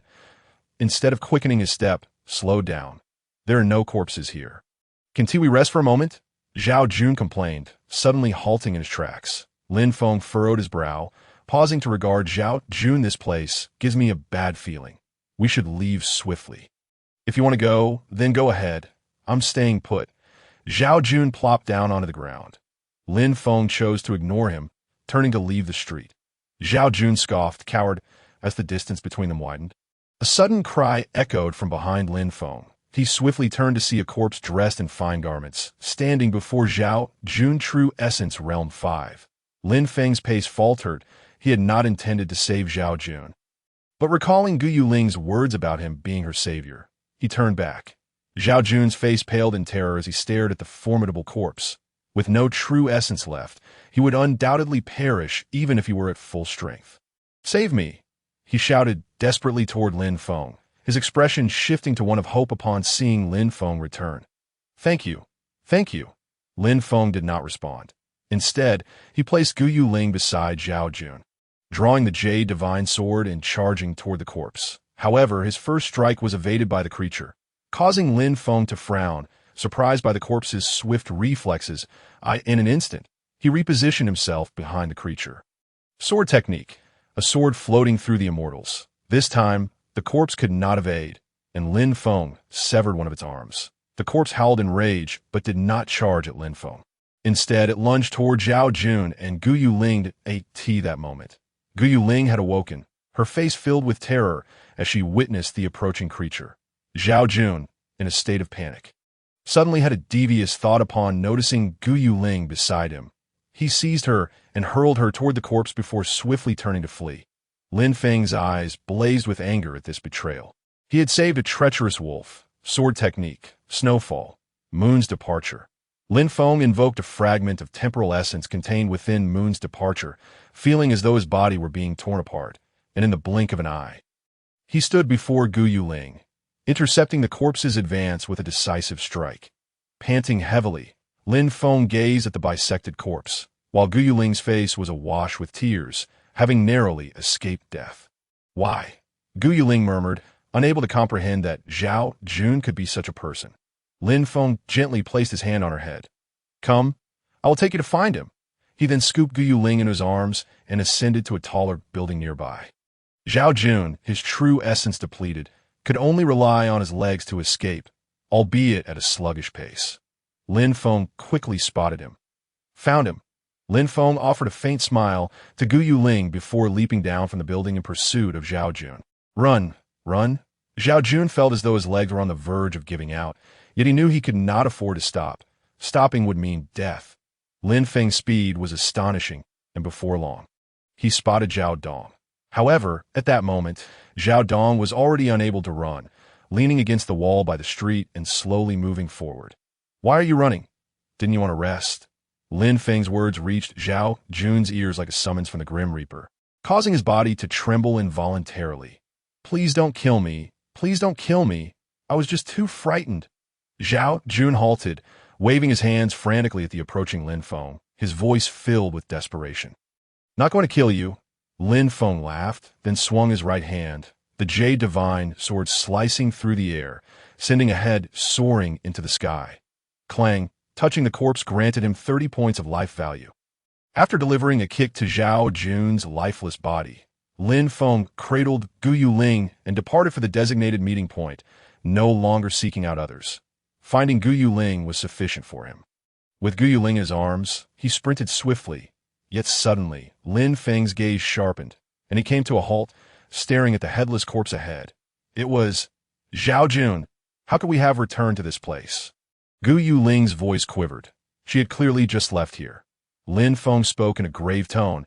"It seems we have encountered a formation within a formation. This was not merely another large array, but a minor variation of the lost array, commonly referred to as a ghost hitting the wall in the mortal realm. However, this ghost hitting the wall was unlike any other. It would incessantly press upon your mind. Yet if you remained resolute, it would shatter without assaulting you. Lin Feng harbored no concerns for himself, only for Gu Yuling, fearing she might not endure. No, don't come closer, senior brother. You must leave. Don't pay attention to me. At that moment, Gu Yuling began to babble incoherently, seemingly experiencing something terrifying, her complexion pale as she cried out incessantly. Xiao Yu! Xiao Yu! Lin Feng attempted to rouse Gu Yuling, yet she remained dazed, her lips moving without comprehension. Chapter 84. Conflict. Damn it! Lin Feng cursed inwardly. Gu Yuling had clearly succumbed to the ghost hitting the wall, if she was not awakened promptly. She might be lost within it. Suddenly, Lin Feng recalled the despairing array he had encountered previously with Lu Ruoxing, where he had successfully awakened her by entering her heart. This should work, he murmured, focusing his mind and slowly sinking into Gu Yuling's consciousness. In an instant, his perspective shifted, and Lin Feng found himself gazing at Gu Yuling, who was pulling him along. Running frantically, he turned to look behind, seeing a corpse pursuing them. The strength of the corpse was not formidable, merely at the fourth level of the true element realm, and Lin Feng could easily slay it with a single sword strike. Yet earlier, this scene had only involved Gu Yuling, which was why she had fled in panic. All right, there's no need to run anymore. Lin Feng grasped Gu Yuling's shoulders, halting her, and then, to her astonishment, he swung his sword backward. With a thud, the corpse fell to the ground. You should be awake now. Lin Feng gazed gently at Gu Yuling, only for his vision to whiten. He saw Gu Yuling staring at him with wide eyes, and he smiled as he asked, Are you all right now? Gu Yuling shook her head. I'm fine now. That was truly perilous. If you hadn't suddenly awakened and slain that corpse, I wouldn't have known what to do. Lin Feng was taken aback, a strange feeling creeping into his heart. This ghost hitting the wall could indeed blur the line between reality and illusion. What Gu Yuling had just experienced was merely a mirage, yet she believed it to be real. Let us go. Others are waiting for us. Lin Feng chose not to reveal the truth, sensing that doing so might lead to further complications. All right, Gu Yuling nodded. Following Lin Feng away from the area by Feng City, there lay a vast square that had once been teeming with life, bustling with activity. Now, however, it was a graveyard of corpses, steeped in silence. Yang Wanya sat at one end of the square, his head throbbing as he gazed at the people from Jiufeng across from him, anxiously pondering why Lin Feng had not yet arrived. Hadn't he been told to come within 12 hours? The situation at Jiufeng was somewhat peculiar. They were down to only 6 members, 3 of whom had perished. Senior brother, Lin Feng has appeared. The 7th member of Jiufeng, a mature woman with silver hair, pointed furiously at the entrance of the square, shouting at Chang Yuan. Chang Yuan's expression was indifferent. No emotion was discernible on his face, yet a flicker of anger lingered in his eyes. As Lin Feng entered the square with Gu Yuling, he immediately sensed the strange atmosphere. He glanced at Jiufeng before striding straight to Yang Wanya. I apologize. There were some unforeseen circumstances that delayed me. Yang Wanya wore a bitter smile, about to speak, when one of the Jiufeng members, the mature woman known as the 6th Phoenix, stepped forward. Delayed? Do you realize that your delay has led to the deaths of 3 of my senior brothers? The 6th Phoenix glared at Lin Feng with malice. Lin Feng was taken aback. Looking at Yang Wanya in confusion, he soon understood that 3 members of Jiufeng had perished during their encounter with a formidable array. No wonder this woman is so furious. It seems she is venting her anger on me, he thought, though he still found it difficult to comprehend the connection to himself. Yang Wanya, your words are too light-hearted. The 6th Phoenix addressed him directly, her tone fierce. If you and T insisted on waiting for this brat, would we have encountered that array? Would my brothers have died? Now you think a mere apology can suffice? Lin Feng finally grasped the situation. It appeared his tardiness had caused the group to linger, ultimately leading to their confrontation with the array, resulting in the deaths of 3 members of Jiufeng. In that case, I do bear some responsibility. Lin Feng turned to the members of Jiufeng and bowed. I understand the situation well enough. Indeed, the deaths of those 3 are related to me. I apologize sincerely. Straightening up, he continued, if you have any demands, feel free to voice them. I will certainly comply if it is within my power. Lin Feng's demeanor was earnest, yet the sixth phoenix remained unyielding. Sorry, do you think a mere apology can bring back the lives of my three brothers? I cannot accept that. My only demand is your life. Upon finishing her words, she lunged at Lin Feng, unleashing the aura of the sixth level of the true element realm, aiming to strike him down. Yang Wanya instinctively moved to intervene, knowing he stood no chance against the sixth level with his own third level. But as he prepared to act, a powerful aura locked onto him. He turned to see the source of this aura. Chang Yuan, the leader of Jiufeng, a middle-aged man with an impassive expression. Yet his demeanor seemed to convey a warning to Yang Wanya. Should you act, I will respond. Yang Wanya had no choice but to watch helplessly as the sixth phoenix's palm descended toward Lin Feng's head. Lin Feng regarded the charging sixth phoenix with surprise. As her hand approached, his azure eyes activated, revealing a glimmer of azure light deep within his perception. The sixth phoenix's movements slowed to a crawl. Yet to the sixth phoenix, Lin Feng appeared frozen in fear. Utterly motionless, that a sneer crept on her lips as she thought to herself, what a waste. However, as her mind recalled the fact that her three brothers had perished because of this waste, her resentment only intensified, causing her grip to tighten. Just as the sixth phoenix's palm was about to strike Lin Feng's head, he suddenly vanished from sight. The sixth phoenix was momentarily stunned, her heart racing. Yet she quickly regained her composure and slammed her palm onto the ground, stabilizing herself. Suddenly, a chill swept from behind her. The sixth phoenix sidestepped just in time to evade Lin Feng's sword. You wish to kill me? As they shifted positions, Lin Feng questioned her. If you do not die, my three brothers will never find peace.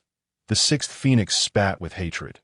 Lin Feng furrowed his brow, recalling how none of the others had intervened earlier, concluding inwardly, it seems they wish for my demise at the hands of this woman.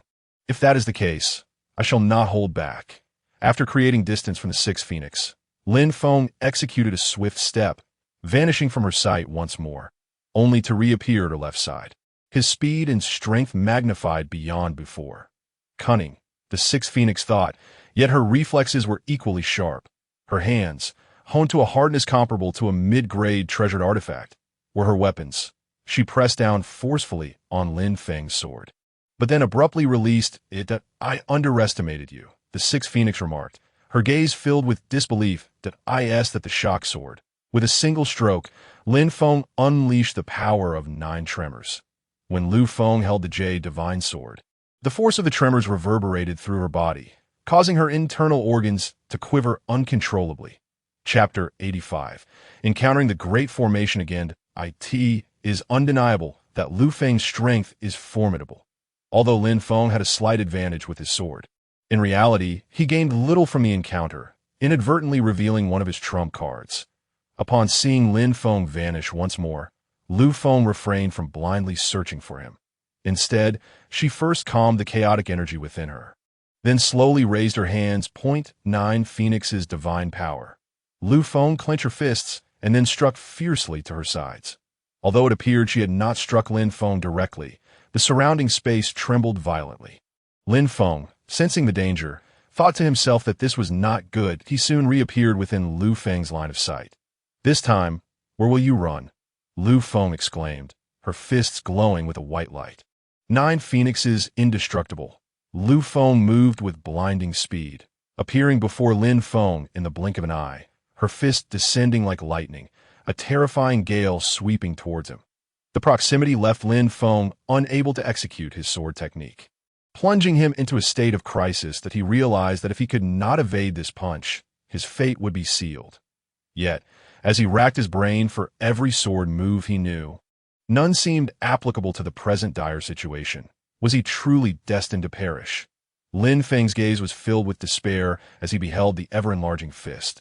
The crux of the matter was that Lu Feng had created and seized her opportunity with uncanny precision and speed. Throughout his journey thus far, Lin Feng had never encountered an opponent of such caliber, leaving him utterly at a loss. As the fist descended, Lin Feng instinctively closed his eyes, bracing for the inevitable arrival of death. However, a sudden chill swept across his face, prompting him to open his eyes in disbelief. What is this? Before him, Lu Feng had transformed entirely into an ice statue, frozen mid-strike right in front of him. Lin Feng glanced around, only to find that others had also become ice sculptures, including Yang Wanye and the leader of the Nine Phoenixes, Chang Yuan. Had he encountered another great formation? Lin Feng sighed bitterly. If he was not mistaken, this was the seventh formation of the 10-sect Great Formation, the Ice Ceiling Formation.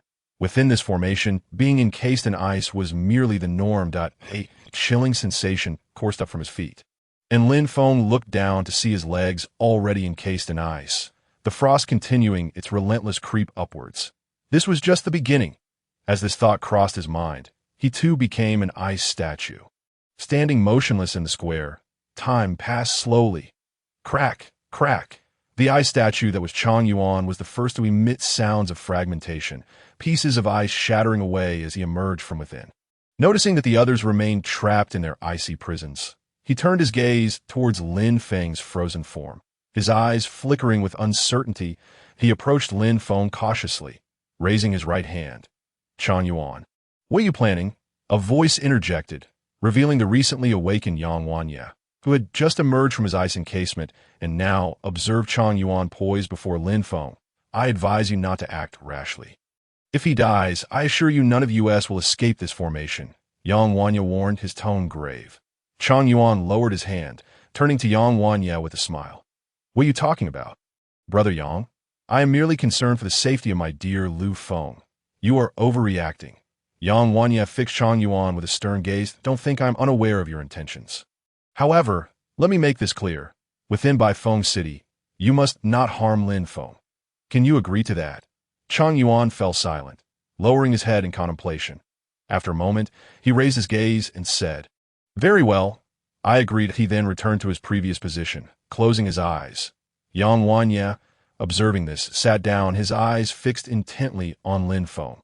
Suddenly, a series of cracking sounds echoed around them, and one by one, individuals began to awaken from their icy slumber, Lin Feng and Lu Feng among them. Lu Feng, poised to strike again, was halted by Chang Yuan's intervention. Any matters can be discussed outside Baifeng City.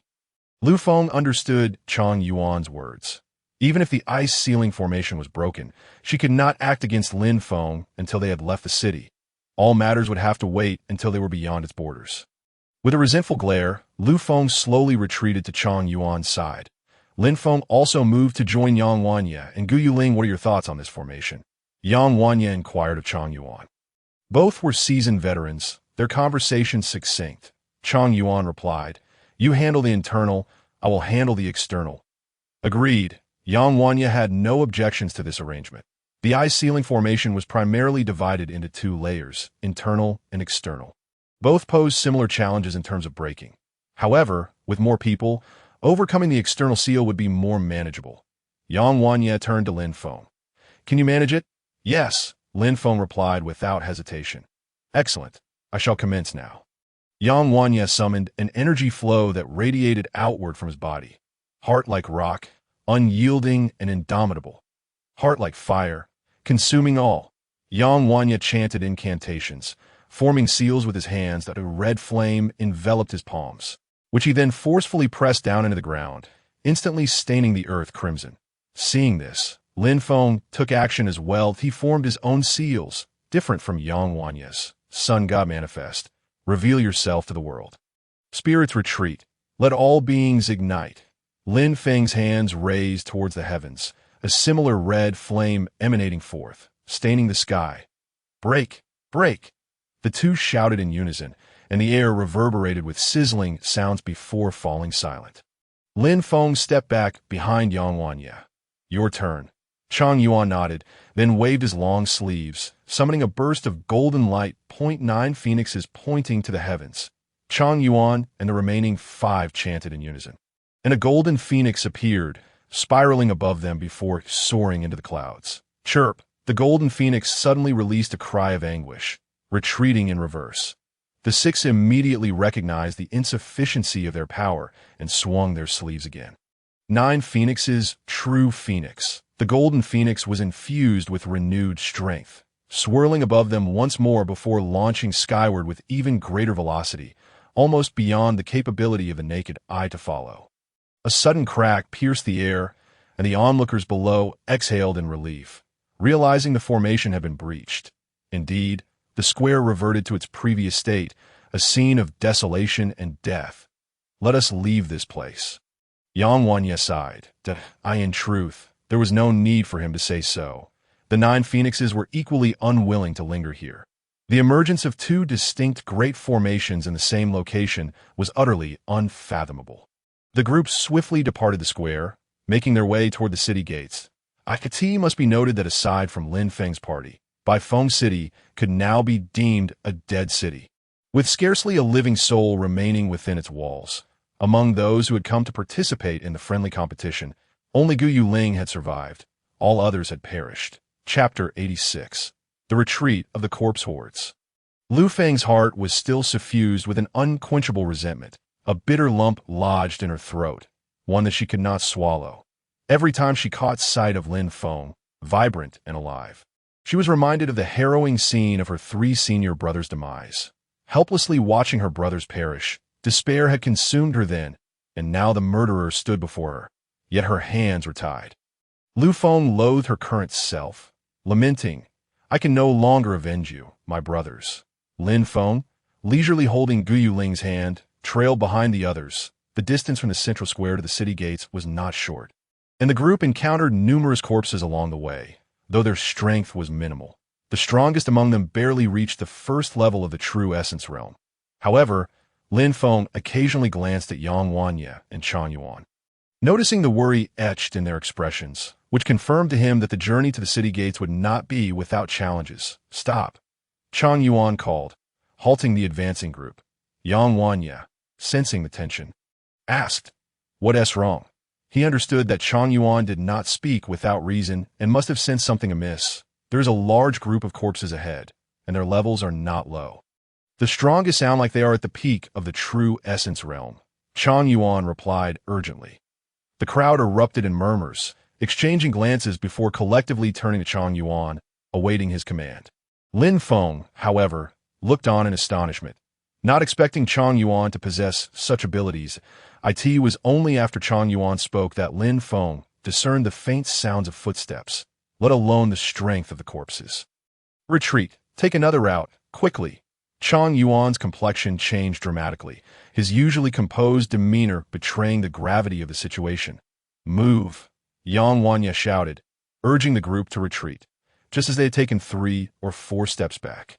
Chang Yuan halted again, this time devoid of the previous urgency. In a hushed tone, he murmured, "There's no time. They are already upon us." "What?" Yang Wan's expression shifted dramatically as he turned to glance behind him. There, a throng of corpses surged towards them with wild fervor, and among them, the ones in the front appeared strikingly familiar.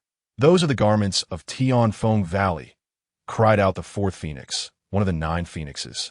"It's Li Ziki." Brother Li, the leader for this competition, chimed in one of the other 3 phoenixes, his voice laden with sorrow. Gu Yuling, standing beside Lin Feng, also exclaimed, "Brother, look, that's Uncle Zhang."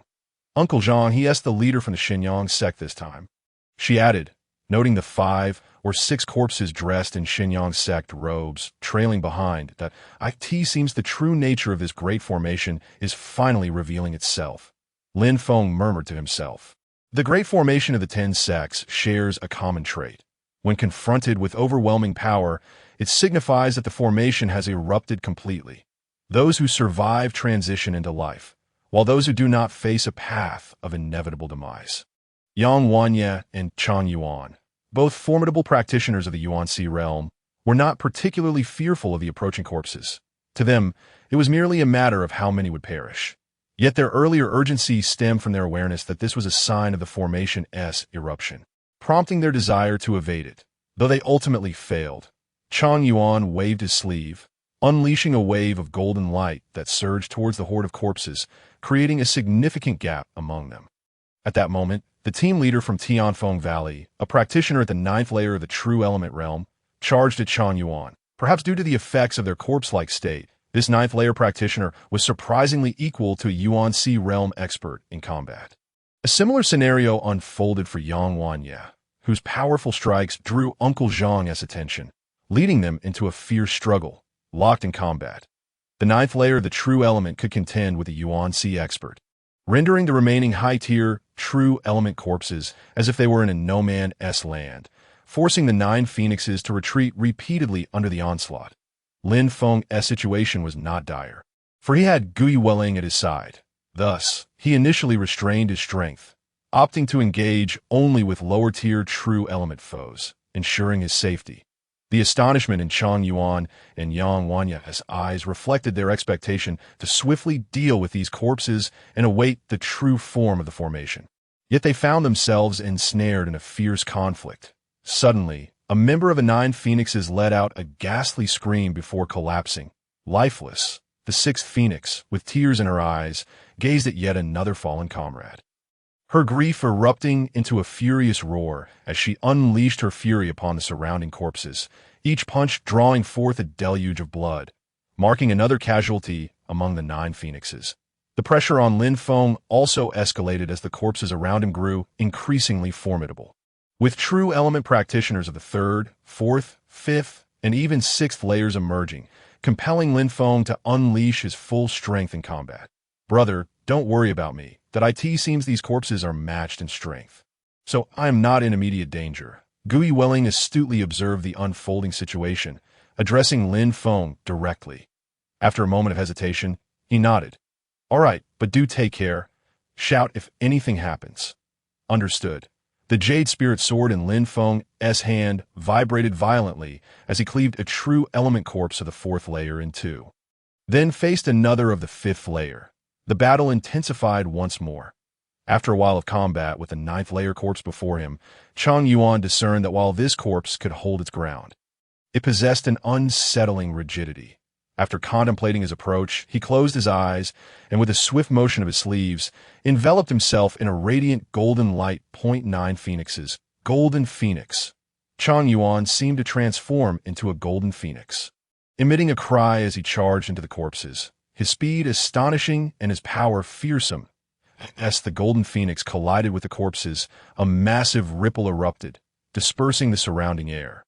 The 9th layer true element corpse could not evade, ultimately reduced to ashes that wafted away. After dispatching the corpse, Chang Yuan surged towards the 9 phoenixes, crashing into the throng, each strike clearing a vast swath of corpses. Meanwhile, Yang Wanya had also identified the corpse's weaknesses. Producing a peculiar wooden staff, he pointed it at the corpse transformed from Uncle Zhang, who let out a muffled groan before collapsing. Motionless, he then joined Lin Feng, and with each thrust of his staff, another corpse fell. Yang Wanya primarily targeted those of the 6th layer and above, while Lin Feng systematically dispatched those below with each strike of his sword. At last, the horde of corpses began to stir, ceasing their assault and turning to scatter in all directions, leaving only Lin Feng and his companions behind. Chapter 87. Lingering remnants. The 6th phoenix, still with red-rimmed eyes, continued her frenzied assault against the corpses, pursuing them as they retreated until Chang Yuan intervened, calming her tumultuous spirit. Did we win? Gui Weling quietly inquired as she approached Lin Feng from behind. Lin Feng hesitated to deceive her, yet the harsh reality loomed. This is merely the beginning. Gui Weling fell silent, gripping Lin Feng's garment tightly. Everyone, over here. Lin Feng turned at the sound of Yang Wanya's voice, noticing him and Chang Yuan standing together, their expressions solemn. The group quickly gathered. Wait, follow my orders. An O1 is to act without permission. Understand? Yang Wanya's tone was stern and commanding. Lin Feng had no issue complying, but the expressions of the other 9 Phoenix members reflected uncertainty as they glanced at Chang Yuan. Listen to him, to Lin Feng's surprise. Chang Yuan did not oppose Yang Wanya, indicating they had likely conferred beforehand. Tension hung in the air as everyone anxiously surveyed their surroundings, where silence reigned, broken only by their hurried breaths. Time slipped by, and nothing transpired. The 6th Phoenix appeared restless, casting a glare at Lin Feng before preparing to speak with Chang Yuan. Suddenly, a rumble shook the ground, causing everyone to sway. Anxiety etched on their faces as they realized the final moment had arrived. Cracks began to form in the earth, widening slowly, forcing the group to separate as some fissures appeared beneath their feet. Lin Feng held on to Gu Yueling, remaining close, their proximity allowing him to catch a whiff of her jasmine fragrance, a scent that momentarily distracted him as they drew nearer. "Brother," Gu Yueling called shyly. Lin Feng snapped back to reality, awkwardly averting his gaze, while Gu Yueling's cheeks flushed crimson. "Look out!" Lin Feng suddenly pulled Gu Yueling into his embrace. "But brother, there are others here," she protested, eyes closed in embarrassment. Lin Feng, bemused, replied, "What others? Just look at where you were standing." Upon hearing Lin Feng's words, Gu Yueling turned to see her previous location now marked by a newly formed crack. The realization that she had narrowly escaped death sent her clinging even tighter to Lin Feng. Eventually, the tremor subsided, and the cracks ceased to widen, yet Yang Wanya's face remained troubled. With the ground now divided, the fate of each individual hung in the balance. Suddenly, tendrils of black mist began to seep from the fissures, swirling menacingly towards the group. "Hold your breath," Yang Wanya shouted. Lin Feng quickly restrained his breathing and, noticing Gu Yueling's delayed reaction, swiftly covered her mouth and nose with his hand. "What is this?" Lin Feng's eyes sought Yang Wanya's, but he merely shook his head, indicating uncertainty. The black mist thickened, transforming into a dark fog that enveloped them. In the next moment, it surged towards them, leaving Lin Feng and his companions helpless as they watched the mist invade their bodies. "What is happening?" Lin Feng observed the surrounding darkness, with only a faint glimmer of light illuminating his immediate vicinity. After a moment of stillness with no response, he cautiously took a few steps forward, finding no adverse effects. "Hello? Hello?" Lin Feng called out, his voice echoing back endlessly. He couldn't help but wonder about Gu Yueling's well-being. Though her talent was commendable, she lacked experience in such dire situations. Unlike him, who often danced on the precipice of death. After advancing a few more steps without incident, the darkness remained unyielding, save for his own light. Lin Feng, unperturbed, continued his slow advance until a scene materialized before him. It was a courtyard, with a quaint bridge and flowing water, exuding an enchanting charm. "What is this?" Lin Feng felt a sense of familiarity wash over him. "Isn't this the Lin residence?" Then he beheld a young couple in the courtyard, cradling an infant in their arms, both adorned with smiles as they engaged in conversation. The scene swiftly shifted, yet remained within the same courtyard, where a small boy was practicing a series of martial arts moves, while a middle-aged man observed nearby, occasionally offering remarks. Soon after, a middle-aged woman entered the courtyard, carrying 2 cups of water. Upon hearing her voice, the little boy ceased his practice, leaping joyfully to her side, seemingly in a playful display of affection. The middle-aged man appeared somewhat irritated, only to be met with a stern glance from the woman, which prompted him to chuckle amiably. The scenes continued to alternate, but the central theme remained the boy's journey of growth. 1 year, 2 years, 5 years, 6 years, 10 years, and 15 years, until he reached the age of 18. Standing nearly as tall as the middle-aged man, Lin Feng, lost in the moment, suddenly touched his face, finding it wet with tears. He wiped them away repeatedly, yet they flowed unceasingly. Lin Feng recognized these were the remnants of his predecessor's experiences, the entirety of which began to resurface through these vivid images. He felt an unusual lightness in his body, and, lowering his gaze, noticed that his legs had begun to fade into nothingness. A surge of alarm coursed through him as he grasped the deadly intent of this grand formation. "Enough? All this has transpired. Why do you still cling to hope?" Lin Feng attempted to quell the lingering thoughts of his predecessor, but the fading of his legs accelerated. "Do you not wish to uncover the true reason behind your parents' demise?" His legs seemed to waver for a moment, yet soon resumed their phantasmal transformation. "My mission is to uncover the truth behind your parents' deaths. Do you not desire to avenge them? And what of Huangling? Can you bear to leave her alone in the Shenyang sect?" Lin Feng's words grew increasingly frantic, aware that this grand formation was manipulating him, awakening the remnants of his predecessor to ensure his own obliteration. "If you have no desire for vengeance, then proceed." After uttering these words, Lin Feng fell silent, closing his eyes as his leg became entirely invisible, the fading creeping up toward his waist, encompassing his abdomen, arms, and ultimately leaving only his head, that he remained silent. And at that moment, the fading halted. Vengeance. Lin Feng was unsure if it was merely an illusion, yet those two words suddenly materialized in his mind, only to vanish the next instant. Very well, I shall avenge you. Chapter 88. The madness of Lu Feng. Indeed, I shall avenge you. Lin Feng opened his eyes to behold his hands, legs, and entire body gradually returning to their original state. He exhaled a deep sigh of relief. Knowing the danger had finally passed, the darkness receded, and he found himself back in the original scene. Mother, I miss you so much. I truly miss you. Lin Feng turned to Gu Yuling, only to find her face streaked with tears.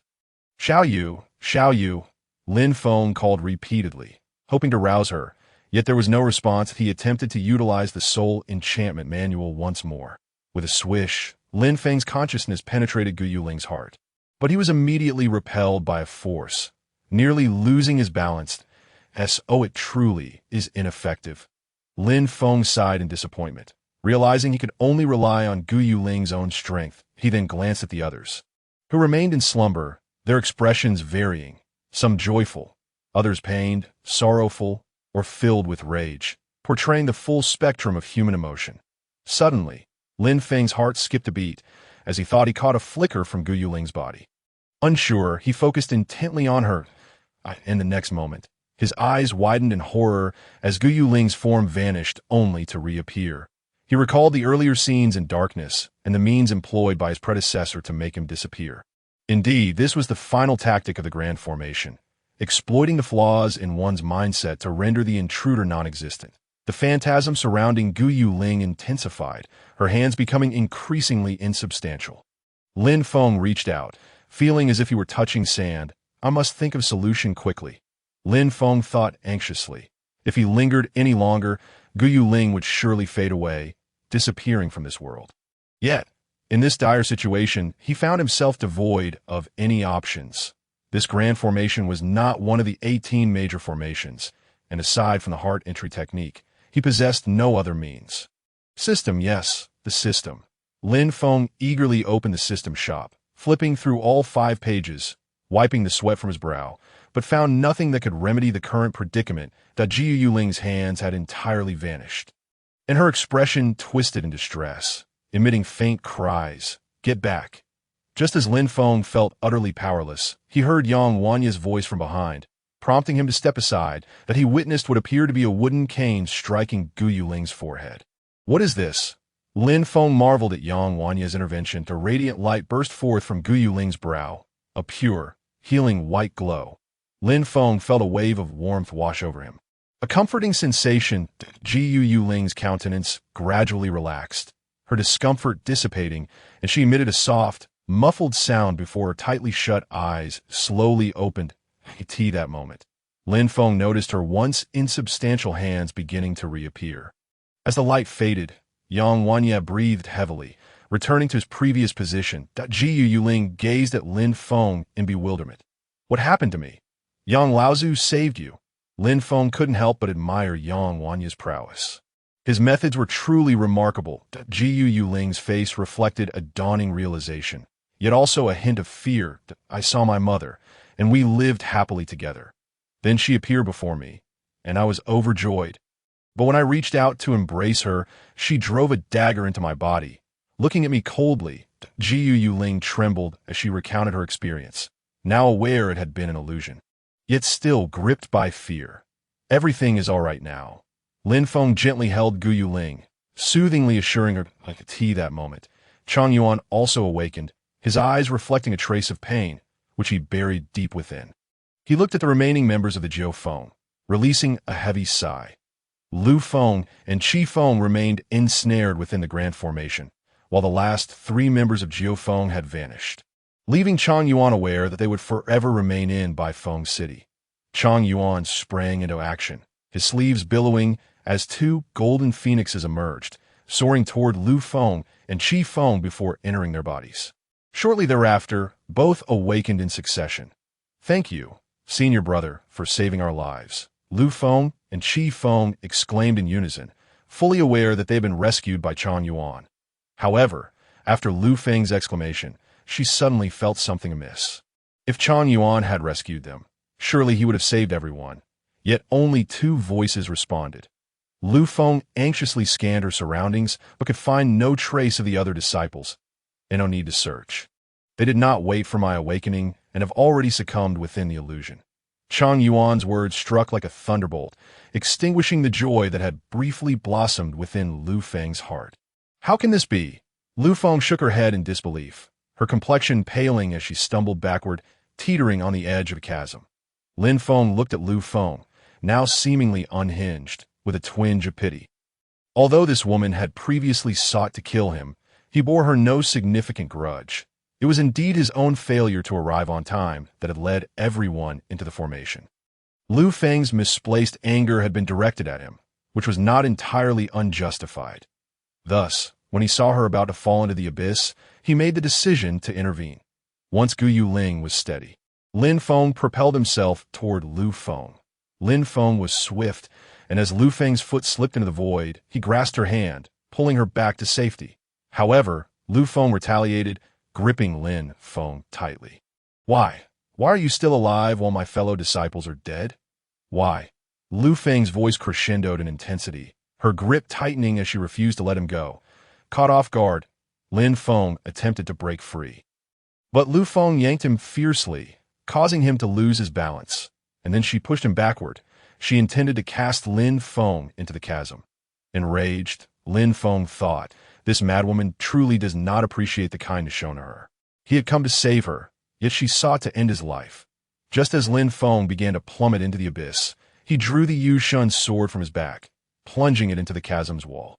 Gripping it tightly, he gazed upward. He saw Lin Feng's face contorted with madness. Her eyes locked onto him. Damn it!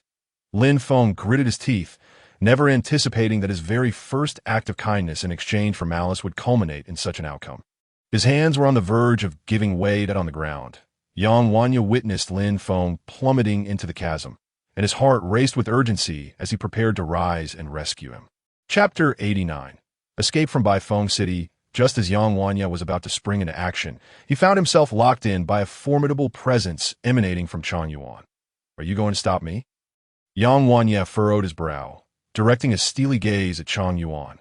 Chang Yuan remained silent, yet the oppressive aura pinning Yang Wanya did not waver. Irritation flared in Yang Wanya as he raised his cane high. What? Do you wish to test the might of this Tianyang in my grasp? Wait a moment, Chang Yuan spoke calmly. Wait a moment. Yang Wanya scoffed at this remark. What a ridiculous notion. With that, he aimed Tianyang at Chang Yuan, unleashing a crimson beam that surged forth with tremendous force. Mark my words, it was Lin Feng who endeavored to rescue your precious Jiu Feng. Yang Wanya bellowed in fury, disregarding Chang Yuan entirely as he propelled himself toward Lin Feng. Catch your mutt! Yang Wanya arrived behind Lin Feng, delivering a powerful thrust toward Chang Yuan. The disparity in their strengths was insurmountable. Lin Feng barely had time to react before being sent soaring. Observing this, Chang Yuan's expression faltered. He had no intention of abandoning Lin Feng. He merely wished for him to endure a bit longer. He had heard Lin Feng's plight and knew he was temporarily safe. Little did he expect Yang Wanya's immediate intervention. Your temper remains as fiery as ever after all these years. Chang Yuan shook his head, then rose to catch Lin Feng mid-air, gently placing him on solid ground before returning to his previous position. With his cultivation at the Yuan High Realm, Chang Yuan was now capable of momentarily suspending himself in the air. Upon returning to his own position, he chose not to focus on Yang Wanya's actions, but instead contemplated his surroundings. Kid, can you still hold on? Yang Wanya peered down into the chasm, relieved to see Lin Feng still clinging on, and he let out a sigh of relief. Lin Feng managed a wry smile. If you don't pull me up soon, I might not make it. Upon hearing Lin Feng's words, Yang Wanya erupted into hearty laughter, extending the end of Tianyang toward Lin Feng. Once Lin Feng grasped it firmly, Yang Wanya yanked it with vigor. Seizing the opportunity provided by Yang Wanya's strength, Lin Feng deftly withdrew the Yu Shun sword embedded in the chasm's wall as he ascended, stowing it behind him. Once Lin Feng regained his footing, Yang Wanya gave him a hearty pat on the shoulder, inquiring, "How does it feel?" "Uncomfortable. We're even now," Lin Feng replied, casting a glance at Lin Feng, who was still glaring at him, and exhaled slowly. Yang Wanya, seeing Lin Feng's demeanor, understood that all was well. He then pointed toward the rear. I just surveyed the surroundings, and that should be our exit. Lin Feng turned to examine the location Yang Wanya indicated, which was merely an ordinary street, albeit one stained with blood. I'll fetch Xiao Yu, and then we shall depart. All right, Yang Wanya nodded in agreement. Lin Feng made his way to Gu Yuling, who was teary-eyed, and teased, Why are you crying again, young lady? Gu Yuling suddenly threw herself into Lin Feng's embrace, choked with emotion as she said, I just saw you being pushed into the chasm by that woman. She is utterly despicable. You were only trying to save her. Well, look at me now. I'm fine, aren't I? Lin Feng gently patted Gu Yuling's back. The events had unfolded so swiftly that Gu Yuling barely registered what had transpired before Lin Feng was thrust into the chasm, only to be rescued by Yang Wanya, who stood before her now. Stop crying. Yang Lao just informed me that we will be leaving this place soon. Lin Feng consoled her, but Ji Yuling wiped her tears, and her expression brightened as she exclaimed, Really? Indeed. Lin Feng released her and, taking her hand, leapt toward Yang Wanya. Let us go. Yang Wanya nodded at the two before leading them toward the street, disregarding Chang Yuan and the others. Chang Yuan, observing this, called out to Lu Feng and Qi Feng, then followed closely behind Yang Wanya. The street was not long, and soon they reached its end. Is this how we exit? Gu Yuling gazed incredulously at the wooden door before them, which led outside by Feng City. She could even see Lu Ruoxing's silhouette clearly. Lin Feng was equally astonished, never anticipating that the exit would be so straightforward. Without hesitation, the group passed through the wooden door, and as they departed, the portal shrank to a mere point before vanishing entirely. Once outside, Gu Yuling inhaled deeply, then ran toward Lu Ruoxing, who stood with arms wide open, awaiting her embrace. I must warn you, this matter is far from over. You had best not leave the sect, otherwise, your demise is inevitable. Lu Feng's voice echoed, filled with lingering resentment. Lin Feng turned to face Lu Feng, who stood beside Chang Yuan, and spoke steadily. I acknowledge that your senior brother's death is indeed connected to me, but our debts were settled when we fell into the chasm. Should you dare to strike again, I shall show no mercy. Ew. Lu Feng glared furiously, her hands emanating a white light, clearly readying for a confrontation, but she was restrained by Chang Yuan's firm grip on her shoulder. Brother Yang, what are your plans for Bai Feng City? Chang Yuan redirected the conversation, avoiding the matter between them. Yang Wanya surveyed the imposing Bai Feng City before him, his eyes filled with complexity. The city harbors several known formations: the Heart Loss Formation, the Lost Direction Formation, the Puppetry Formation, the Eye Sealing Formation, and an unknown Grand Formation. Logically, our exit signifies that the formation has been breached, yet, but Bai Feng City has not returned to its original state. The formations remain intact, indicating that an unknown Grand Formation still lies within. Chang Yuan interjected, picking up where Yang Wanya left off.